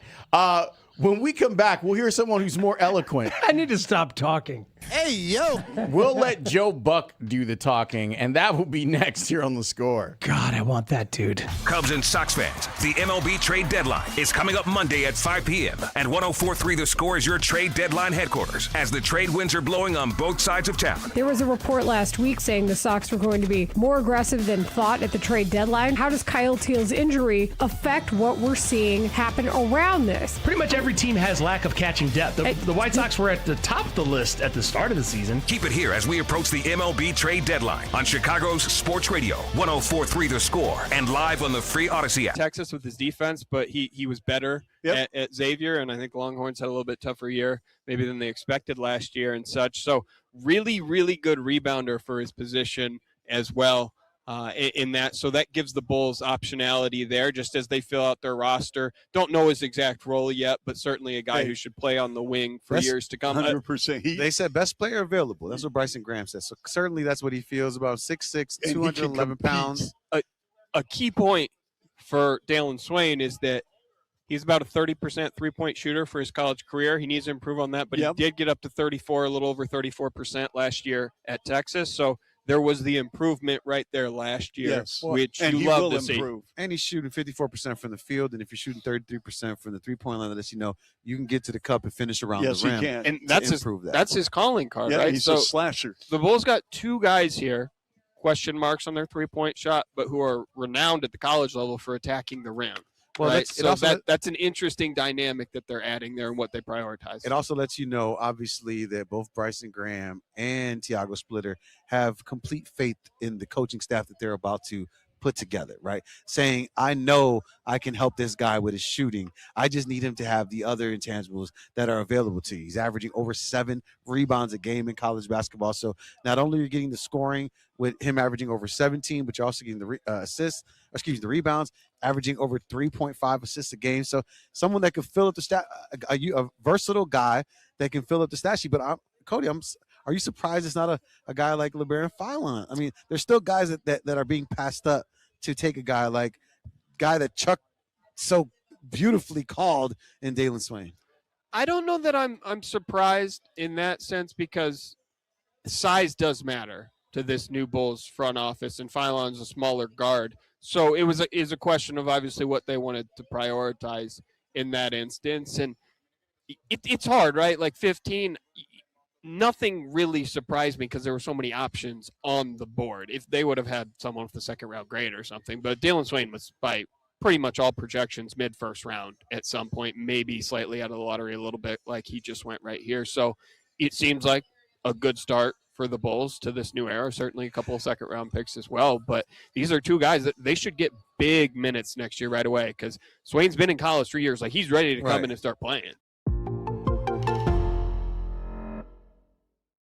I look at Tom Dorr and I hear Tom Dorr, and all I think about, Danny, I've told you the story before when I was bartending, and my shift would end at 2 a.m., and I would drive home as fast as I could safely and soberly to get to my couch at 2:30 in the morning To watch a replay? to or watch a to take you- replay yeah. watch a replay on Sports Channel of you and Johnny Red Kerr and those Bulls teams. And I didn't know. I had no cell phone. I didn't know what happened. Exactly, yeah. Nobody told us. It was new to me, and I can't tell you how many regular season Bulls games against Patrick Ewing and the Knicks, or young Shaq and the Orlando Magic, or like how many games I watched in that way and stayed up with you till 4:30 All or right, 5 in the morning. I got a good Shaq story for you. Good. I'm sitting on the Bulls bench with Bill Cartwright.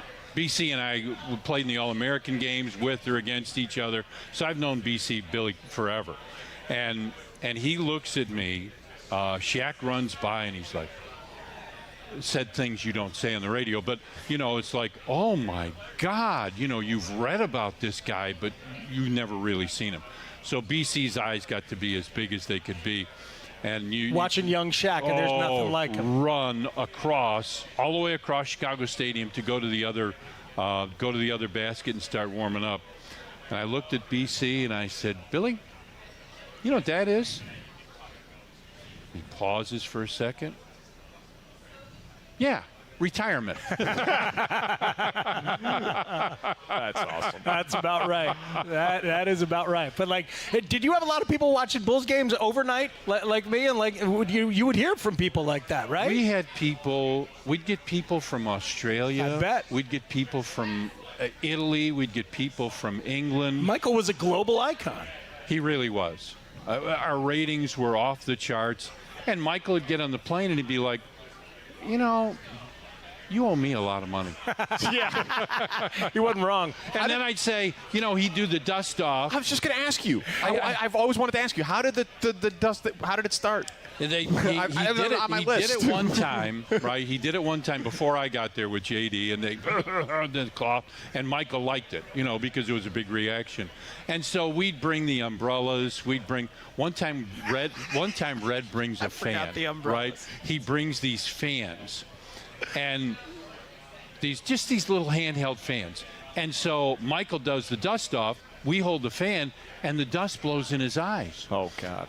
There's a timeout. Johnny hair treatment that he doesn't need. The idea of you doing any sort of hair restoration thing makes me gag. Now, good for you. Yeah. It's all in the name of commerce, and I tip my cap. That's hiding my thin hair. I haven't seen you on Afternoons on The Score. I'm no longer the young kid. I'm older now, a total get-off-my-lawn guy who remembers all that stuff and is convinced the game was way better way back then in 2016. But the game moves on. I moved aside and the game passed me by, and that's okay. I'm proud that I guided my network through the end of the 90s and the first part of the 21st century. I'm so proud of what I and what we did. And I'm proud to win this award on behalf of my family, who made every one of these moments possible with their love and encouragement, and who have made me, as far as I'm concerned, the luckiest man on the face of the earth. Thank you. It's a really beautiful speech from friend of the show, Joe Buck, in Cooperstown, as he accepted the Ford C. Frick Award. And all his kids were there, and that includes a couple daughters from a previous marriage and his two young twins with his friend and colleague, Michelle Beisner, from over there at ESPN. There's a great moment where he's talking about his young twin boys and talking about how much he loves them and all that. And his older daughter reaches over and grabs the chin of one of the boys and shakes it, and the boy smiles. And it's like, oh, look at that blended Buck family, all happy and in love and support of Dad. I'm happy for him. And I don't know him as well as you do. And I loved reading his book, Lucky Bastard. You should read his book. It's excellent. But seeing him, even with this move over to ESPN, and people weren't sure how it would go, he seems so free. Oh, dude, I couldn't agree more. He popped up on SportsCenter this morning. He's in such a comfortable spot, and yeah, and he and I've talked a lot about what it's been like to be him, as he's written about in the book, and he's now a part of the third ever father-son to be in a pro sports team Hall of Fame. Bobby and Brett Hull, Larry and Lee McPhail as baseball executive. Yeah, Andy would have been the third, but I don't think he's getting in. Lee was he the National League president? I think, yes. Yes, and Larry was with the Twins, I think. And I bet Vlad Guerrero Jr. has a pretty good shot to join Vlad Sr. Yeah, that sounds like a thing. Right, eventually. But anyway, the Bucks are in. Joe Buck started his speech by talking about his dad, Jack Buck. It is hard for me to do something like this and not make it all about my dad, but I'm going to try. I was in the crowd in 1987 when my father, Jack Buck, was given this Ford C. Frick Award. I was 18. That's 39 years ago, and my seatmates that day are here with us this afternoon. I'd never heard of Ford C. Frick, but I saw the look on my father's face when he found out that he was receiving it, and I saw the immense pride that my dad had as he stood on that stage. Back then, they did it during the main induction ceremony in front of the Hall of Famers, and talked about the honor he felt being the eyes and ears of Cardinal fans when he sat in the best seat in the house and told them how their team was doing that day or night. And that's really where my story began, doing the same thing for those fans as I sat next to my dad and Mike Shannon. It actually began 2 years prior to that in Louisville, AAA, calling the Louisville Redbirds. That quickly led to, thanks to nepotism and the novelty of having Jack Buck's kid call Cardinal games, what I consider to be the best gig in the business. Not only was I a new dad in 1996, but I was also, after 2 years of doing the NFL on Fox and working for the great David Hill, given the chance to be their lead voice covering Major League Baseball. Our first year was 1996. The beginning of the Yankees' run under the great Joe Torre, a Hall of Famer I first met in our house in the 70s at a poker game that my dad had arranged when I was about 4 or 5 years old. It's in the Flash book. forward, there I am sitting in his office in October of 1996, asking him questions about Derek Jeter and the Core Four, with Don Zimmer on his couch listening, probably thinking, who the hell is this kid? With Tim McCarver next to me. I mean, the stories are amazing, and he's comfortably weaving in the real with the professional as well. I've never disliked Joe Buck, but I didn't know what to think of him until I got onto this show and then read the book and listened to his amazing interview with Stern. And I'm like, God, I really like this guy a lot. And I even like the way that he is self-deprecating when it comes to the idea of like, yeah, of course I had a leg up in this business because I'm Jack Buck's son. Lucky Bastard is the name of the book. I highly recommend you read that book. It's really great. Here's Joe talking about how he forged his own path and found a broadcast identity. But here's where the divide in my career and my father's career, as far as I'm concerned, happened. And this is why I will walk off this stage proud of myself as a Ford Frick Award winner from the Hall of Fame. 2006, and again in 2011, when I got to tip my cap to my dad and use his line from 20 years earlier. And then a few years later, 108 years after they had last won the World Series, this St. Louis kid got to scream that the Cubs had finally won it all into a microphone. Am I lucky? Yes. Here's what I don't miss. Being accused of rooting against every team by rabid fans who just want their boys to win. I get it. It's emotional. Fans are fans. When I showed up in the booth, I had to get excited for every home run, not just their teams. Fans don't hear games like that all year from their home announcers. So it makes sense, but I'm a pleaser. I want everybody to love me. That's not possible. The faster you figure that part out, the more fun this job is. But yes, I was chased into my Boston hotel by Red Sox fans coming out of a bar called the Beantown Pub. They were sure I was in the bag for the Yankees. I was yelled at outside Wrigley Field as a Cardinal lover. I was booed at Shea. I was booed at Dodger Stadium. Heck, Cardinal fans, some of them think I don't like the Cardinals. Life is so hard, isn't it? Wah. There's a point in there where he talks about how he felt the guilt and the shame of sorts at being Jack Buck's son with the nepotism. And he felt the slings and the arrows of people vocally and then on Twitter. But he said that he's going to leave all that stuff on the stage as he walks off, a Ford C. Frick Award winner in his own right, and deservedly so. So it was a lovely, lovely speech and lovely moment. To be honest, I appreciate that he felt that guilt. For sure. It's because a lot of people didn't get the opportunities, and he knows that. Absolutely. And then it becomes a matter of like you get the opportunity, and do you go hard with that opportunity? He has, and I think it's funny. It's funny because he actually referenced that 20. He mentioned it in both cuts that we played, that baseball was better going up until 2016, and then he makes mention of calling the Cubs and them winning a World Series. And I think that speaks to like, yeah, I'm just trying to do right by everyone who I'm broadcasting for as a national broadcaster. So shout out to Joe Buck. Congratulations to him. I find him to be one of the most interesting character studies in our business. Yeah, it's. I think that's well said. I just like I admire people who are self-aware and realize their good fortune, realize their character flaws, and work to be better. All right, and that's him. That's enough of your baseball, Spiegs, because it's been a good hour. It has been. I've enjoyed it. And now the hour's over. Mark Grote has got a Bears hit. How many One words? word. One word today. One of those words is Kyler. We are going to let you hear what the Bears had to say about Kyler Gordon and let you hear what Grote thought about it. Don't go anywhere. First Bears hit of the season is next here on The Score. Pete Crow Armstrong plays here. Hey, Chicago. This is Pete Crow Armstrong. Back toward the wall, Pete Crow Armstrong makes a great catch.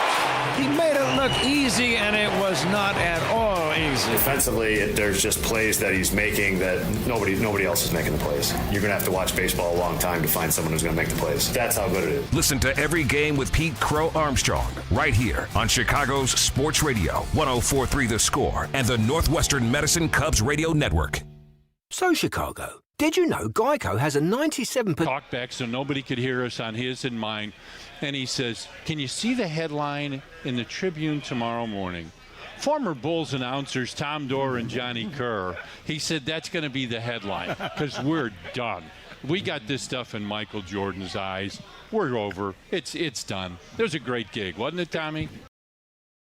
Jason Benetti and I connected the other day, yesterday, and we were actually the day it happened on Sunday, because he called me when he found out the news, because he was in Chicago, he was doing the Cubs game, and we shared a laugh. We were silent on the phone for a second, and obviously anybody who knows JB, same deal. You love him because he had some really just the right words at the right moment.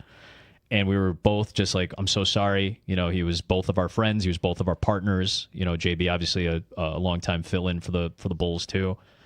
And we were kind of silent for a second. And in perfect Benetti fashion, he goes, do you remember when you guys did that game in the studio, the Sox game in the studio? And I just started laughing because Stacy and I did a White Sox game from studio when they played the Royals, and I knew exactly what he was talking about. There was a 2-hour or something 3-hour rain delay, and Stacy had ordered. We were doing this at the NBC Tower, and Stacy ordered P.F. Chang's for dinner, like on DoorDash or Uber Eats or something, and the guy couldn't get. NBC Tower is like impenetrable. It's like Fort Knox. And the guy couldn't find the entrance, and Stacy had ordered like $80 worth of Chinese food, and the guy couldn't find the entrance, so he ordered it again. And we never got the food during the rain delay, and then we had to call like a not very fun Sox Royals game from studio. And he never got his $175. It happened for twice? the P.F. Chang's. Neither person who tried to deliver the food could find the entrance at the NBC Tower. And Benetti didn't even have to bring up the whole story. He was just like, remember when you guys and the delivery guy, and we both just started cracking up, which was the first laugh I had that day. And it was courtesy of JB, and that's not shocking at all if any of you know Jason Benetti, that he would have the ability to do that. But that's another, like, most people haven't heard that story. Some people have, but like there's, for the next, I don't know, year for sure, and probably forever, somebody somewhere in some bar or restaurant will have a story on Stacy, and it will range from he took a photo with me, to he held my kid on his shoulders, to we tweeted at him and he brought us down to the floor after the game and let us take photos at center court, which I never ever thought my feet would ever touch the United Center floor. To he was having dinner at this spot and he was nice enough to like say what's up and tell me about the playoffs. Like, it's going to range from all through that. Somebody somewhere in this city will have a story on him. And I always thought like Harry Carey and, like Johnny, Red, Norm Van Leer. I kind of always just thought that they were like men about town and they could walk in anywhere and like they didn't have to pay for a dinner or a drink or whatever like that. That's kind of how Stacey was, and I never thought of him that way because he was just our buddy. He was our friend. He was our colleague. We don't think of our friends necessarily in that manner, but that's what he was to a lot of people. I imagine Stacey, when people, say, oh, that guy was the life of the party. When I think of life of the party, it's not the guy who barrels in through the front door and starts screaming and yelling. That's not who he was. Bears, we are Sports Radio 104.3 The Score, WSCR, WSCR FM and HD1 Chicago, and Odyssey Sports Station. The Score! This hour is being brought to you by Cars for Kids. Here's the man that you fear most in football staring you right in the face. Mark Grote. I call him a maniac. Stone maniac. Covering the Bears for 104.3 The Score. You had to overcome the mystique. It was almost like an odor. He exuded a kind of a presence. His whole damn life was football. Wasn't driving a pretty car. Wasn't going to the local bar and pounding your chest, I'm the greatest. It was the opposite. Mark Grote. He was Moby Dick in a goldfish bowl. Mark Grote with Spiegel and Holmes on 104.3 The Score. Hell yeah! Mark Grote has got your Bears hit. Training camp coverage on The Score is sponsored by Plumbers 911. Plumbing emergency call the professionals, available 24/7 at 1-833-PLUM-911. And considering the storms that rolled through here over the last couple days, call them. They can help you. 1-833-PLUM-911. Grotes, we are back, baby. Gentlemen, indeed, we are back. Day one, so to speak. Overflow Media out here at Bears headquarters today. Multiple McCaskies part of the packed house. We had a Pat McCaskey, Lawrence. You had a Brian McCaskey. Interestingly enough, there was no George from the McCaskies. Did not see George. Icing up after being at the Bananas all weekend, probably. Was Curly or Shemp McCaskey out there? Now, Spiegel.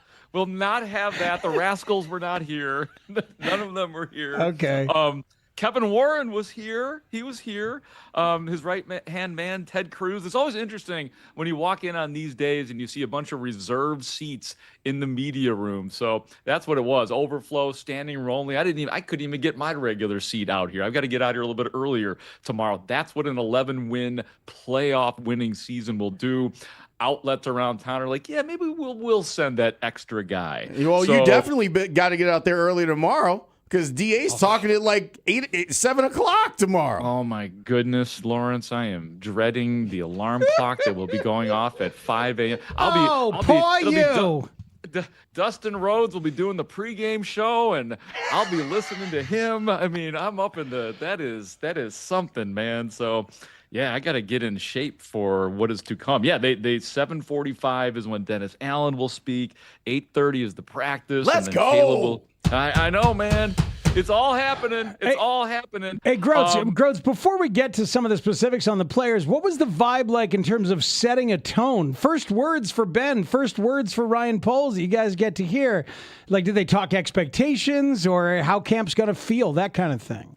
Oh, yeah. I mean, I think, with Ben Johnson especially, talking about taking it to the next level and talked about the coaching staff having to take it to the next level. And we know that that's something that he has been harping on since the season ended. What can he and the coaches do better? And we'll get into it a little bit with Ben on Caleb, but there are new expectations for Caleb Williams and for the players. And Weeder and I were talking about it just a little while ago before I came in here to do this hit, that we can't wait to see what Ben Johnson is like this year after doing what he had to do last year, and that was apparently drowning Caleb Williams with all of the information that he was giving him.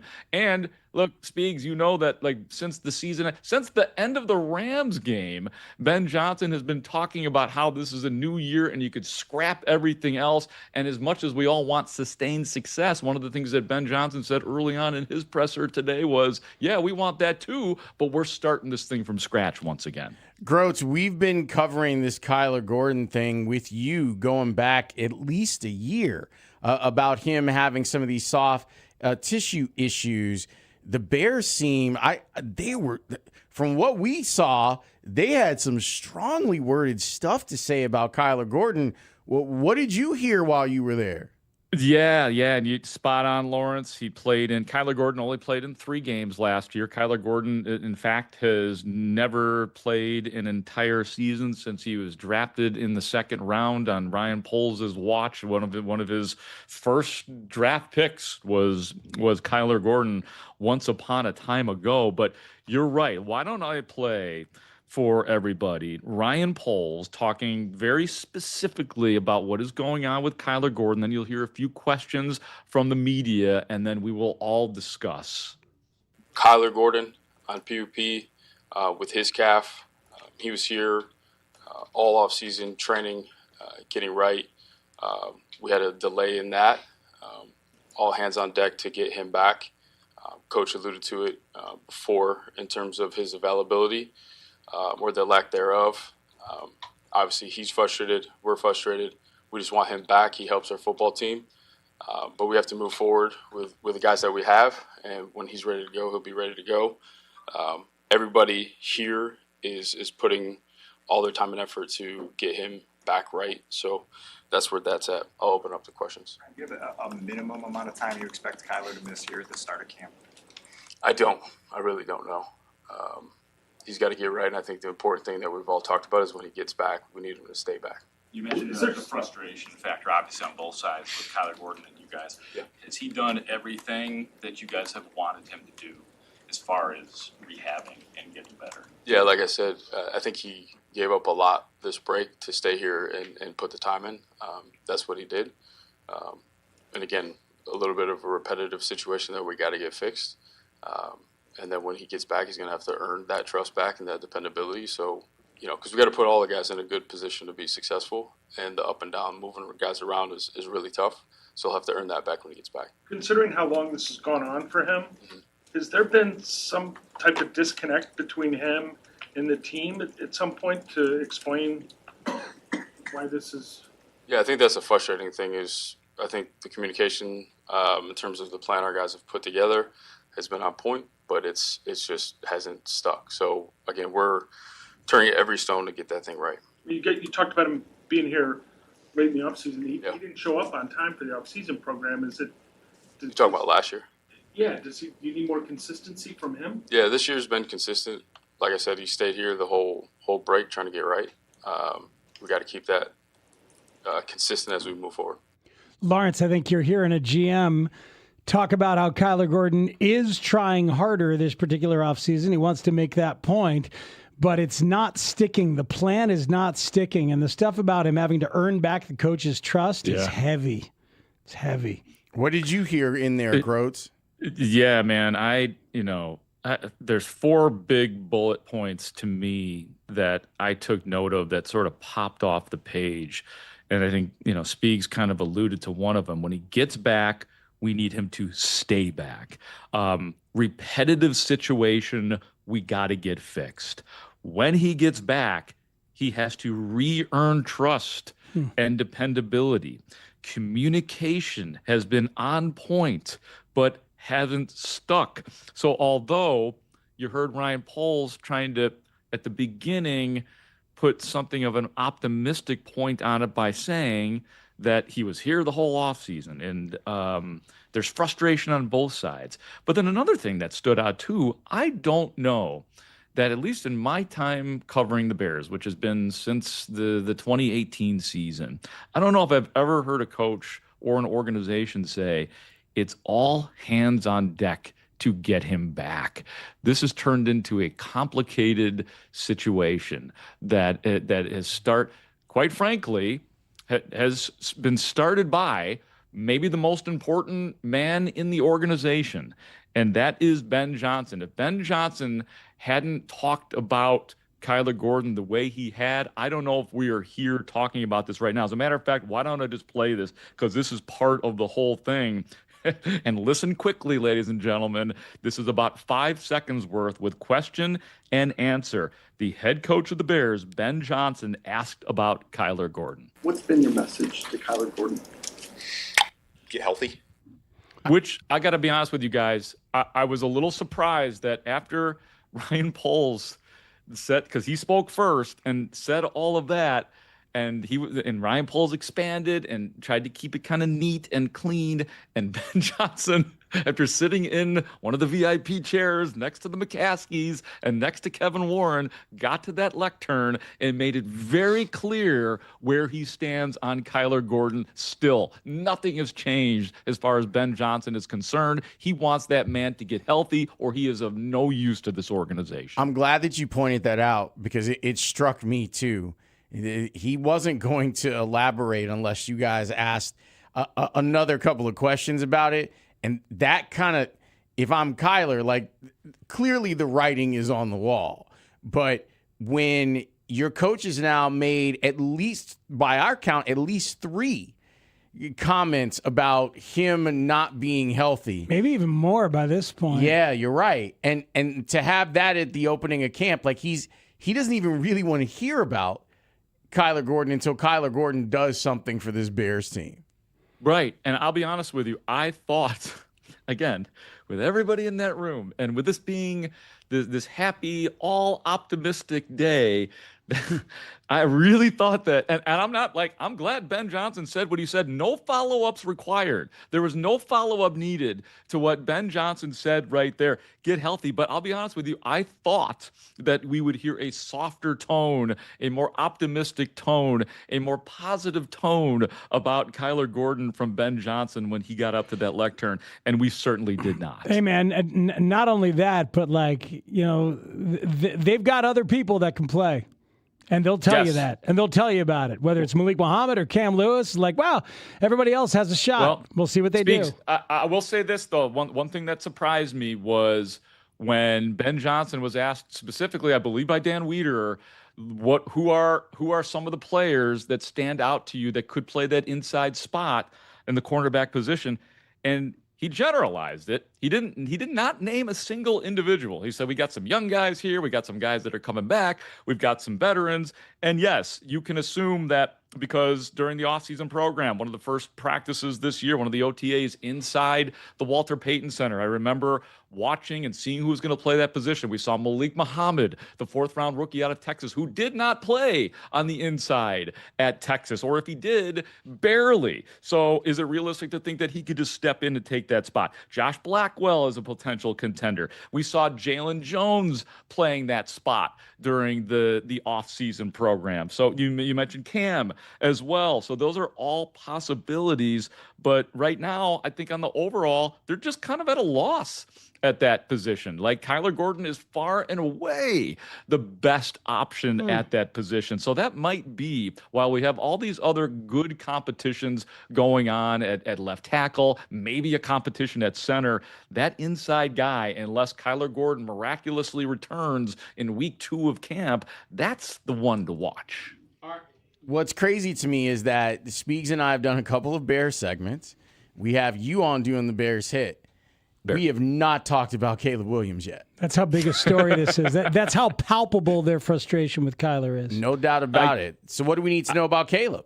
Yeah, I have 2, I think, really good cuts from Ben Johnson on Caleb Williams. This first one is, the question was to Ben Johnson about Caleb Williams.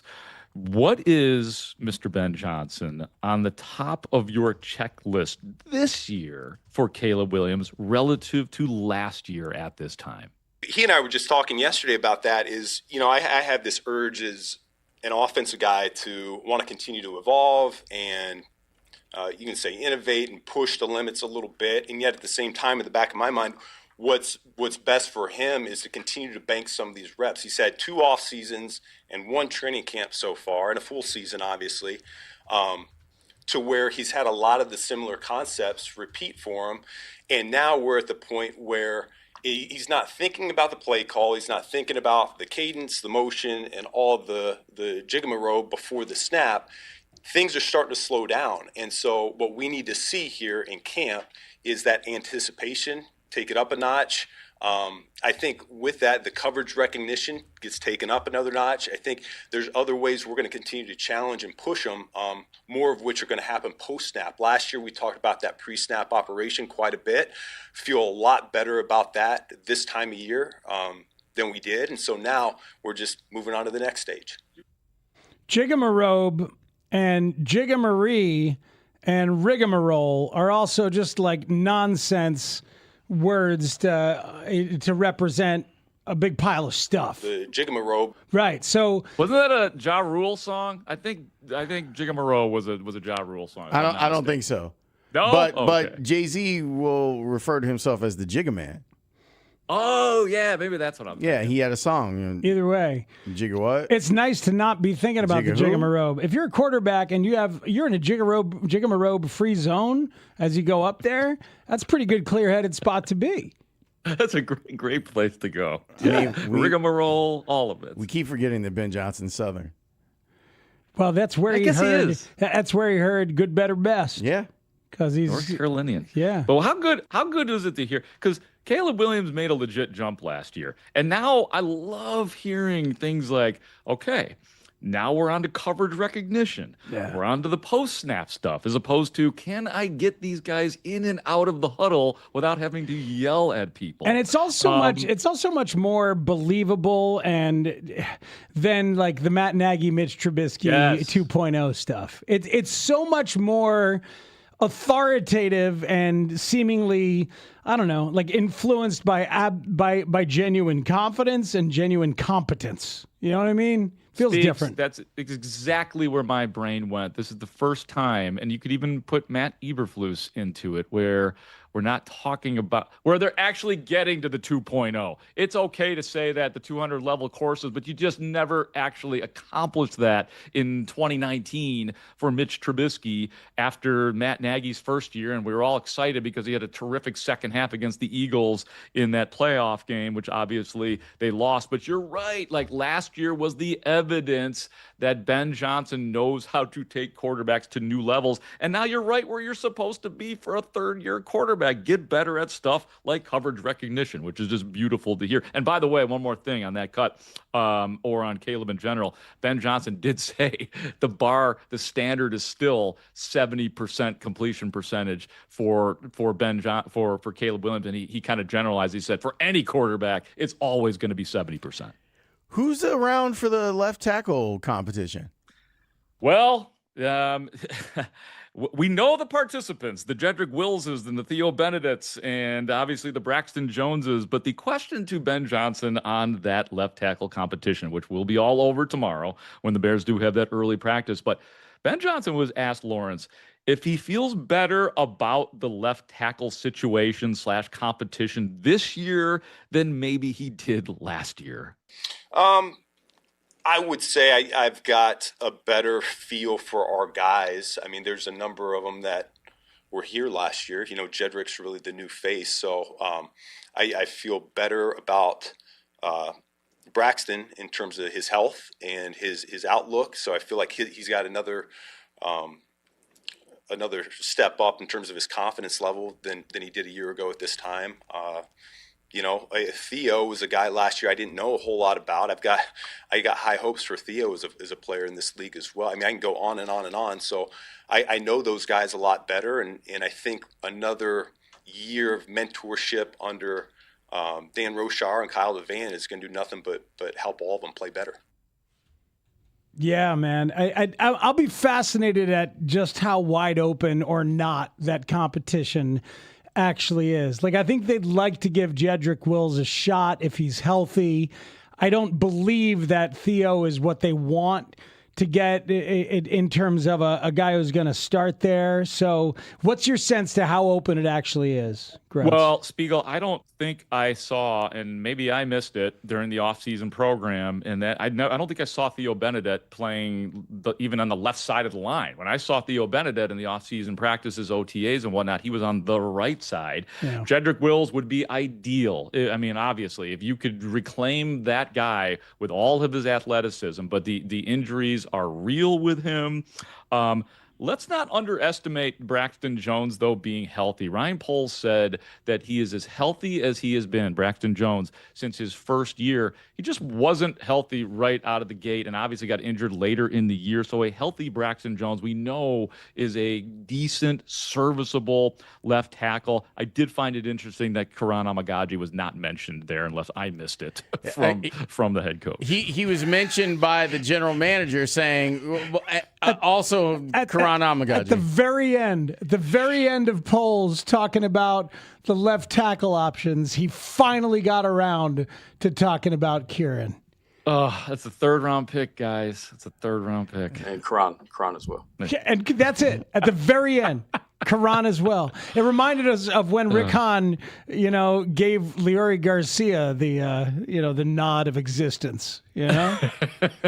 Lurie is here. He's around. Exactly. Obviously, Lurie's around. I mean, that's Karan, all it is. Karan as well. Karan as well. Karan as well. Lurie Garcia. Hey, man. So that means Karan will be in a home run contest in 10 years on the South Side. Nuggets and tidbits? Yeah, here we go. We learned today that Montez Sweat was placed on the active non-football illness list. We were told that it's a short-term illness for Montez Sweat, and that Sweat is expected back within a few days, but just not ideal. Not the way you wanted to start it with the edge rushers being such a focus this year and getting to the quarterback, but hopefully we will see Mr. Sweat back on the field here in a few days. The Bears also have placed Elijah Hicks, the safety, on the PUP list. With a shin injury, which Ryan Poles indicated was not a serious injury. On a potential contract extension for right tackle Darnell Wright, Ryan Poles has been pretty open with us that he's desirous of getting something done, but also said that it takes two sides, indicating that there could be some heavy negotiating happening. But I've heard Ryan Poles say that in regards to other players in the past, and then they have gotten something done. And then finally, Poles on the notion that the Bears are now the hunted as opposed to doing the hunting. Poles said, quote, "We're going to be hunting all the time." Done. Great stuff, Grote. Welcome back to life in this particular way, and thank you for. Feels good, doesn't it? It really Feels does. good. Really does. Thanks, We're here. buddy. Mm-hmm. Yeah. Bye, guys. Bears. Happy New Year. Happy New Year. Good job, Tyler. If you see Karan, I said it too. If you see Karan as well, let him know that we are aware of his existence. If you see him, you should warn him. Hello, Afterthought. Is that how you pronounce Amagaji? Afterthought. Yeah. Oh, it's good to have Grote back. It's good to have the Bears report back. Bears hit one word today, I think. I love this thought from the texter on how, like, when you hear Ben talk about the offense 2.0 and with Caleb, it just feels different than the way Matt Nagy discussed it. Texter says, it's because Ben actually knows what 2.0 is, not just that it probably exists. He also probably knows what PTSD is.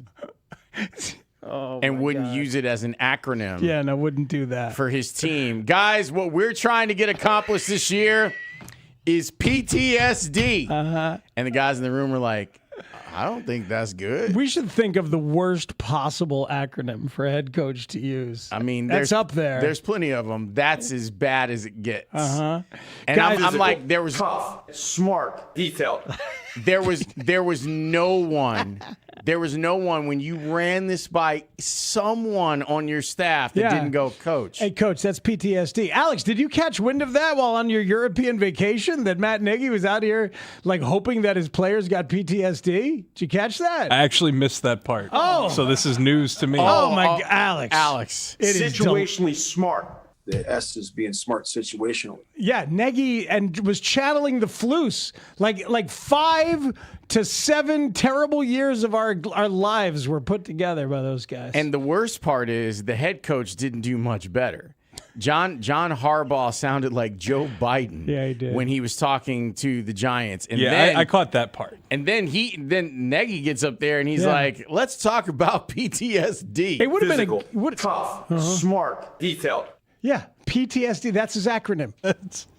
It would have been great for you to listen to while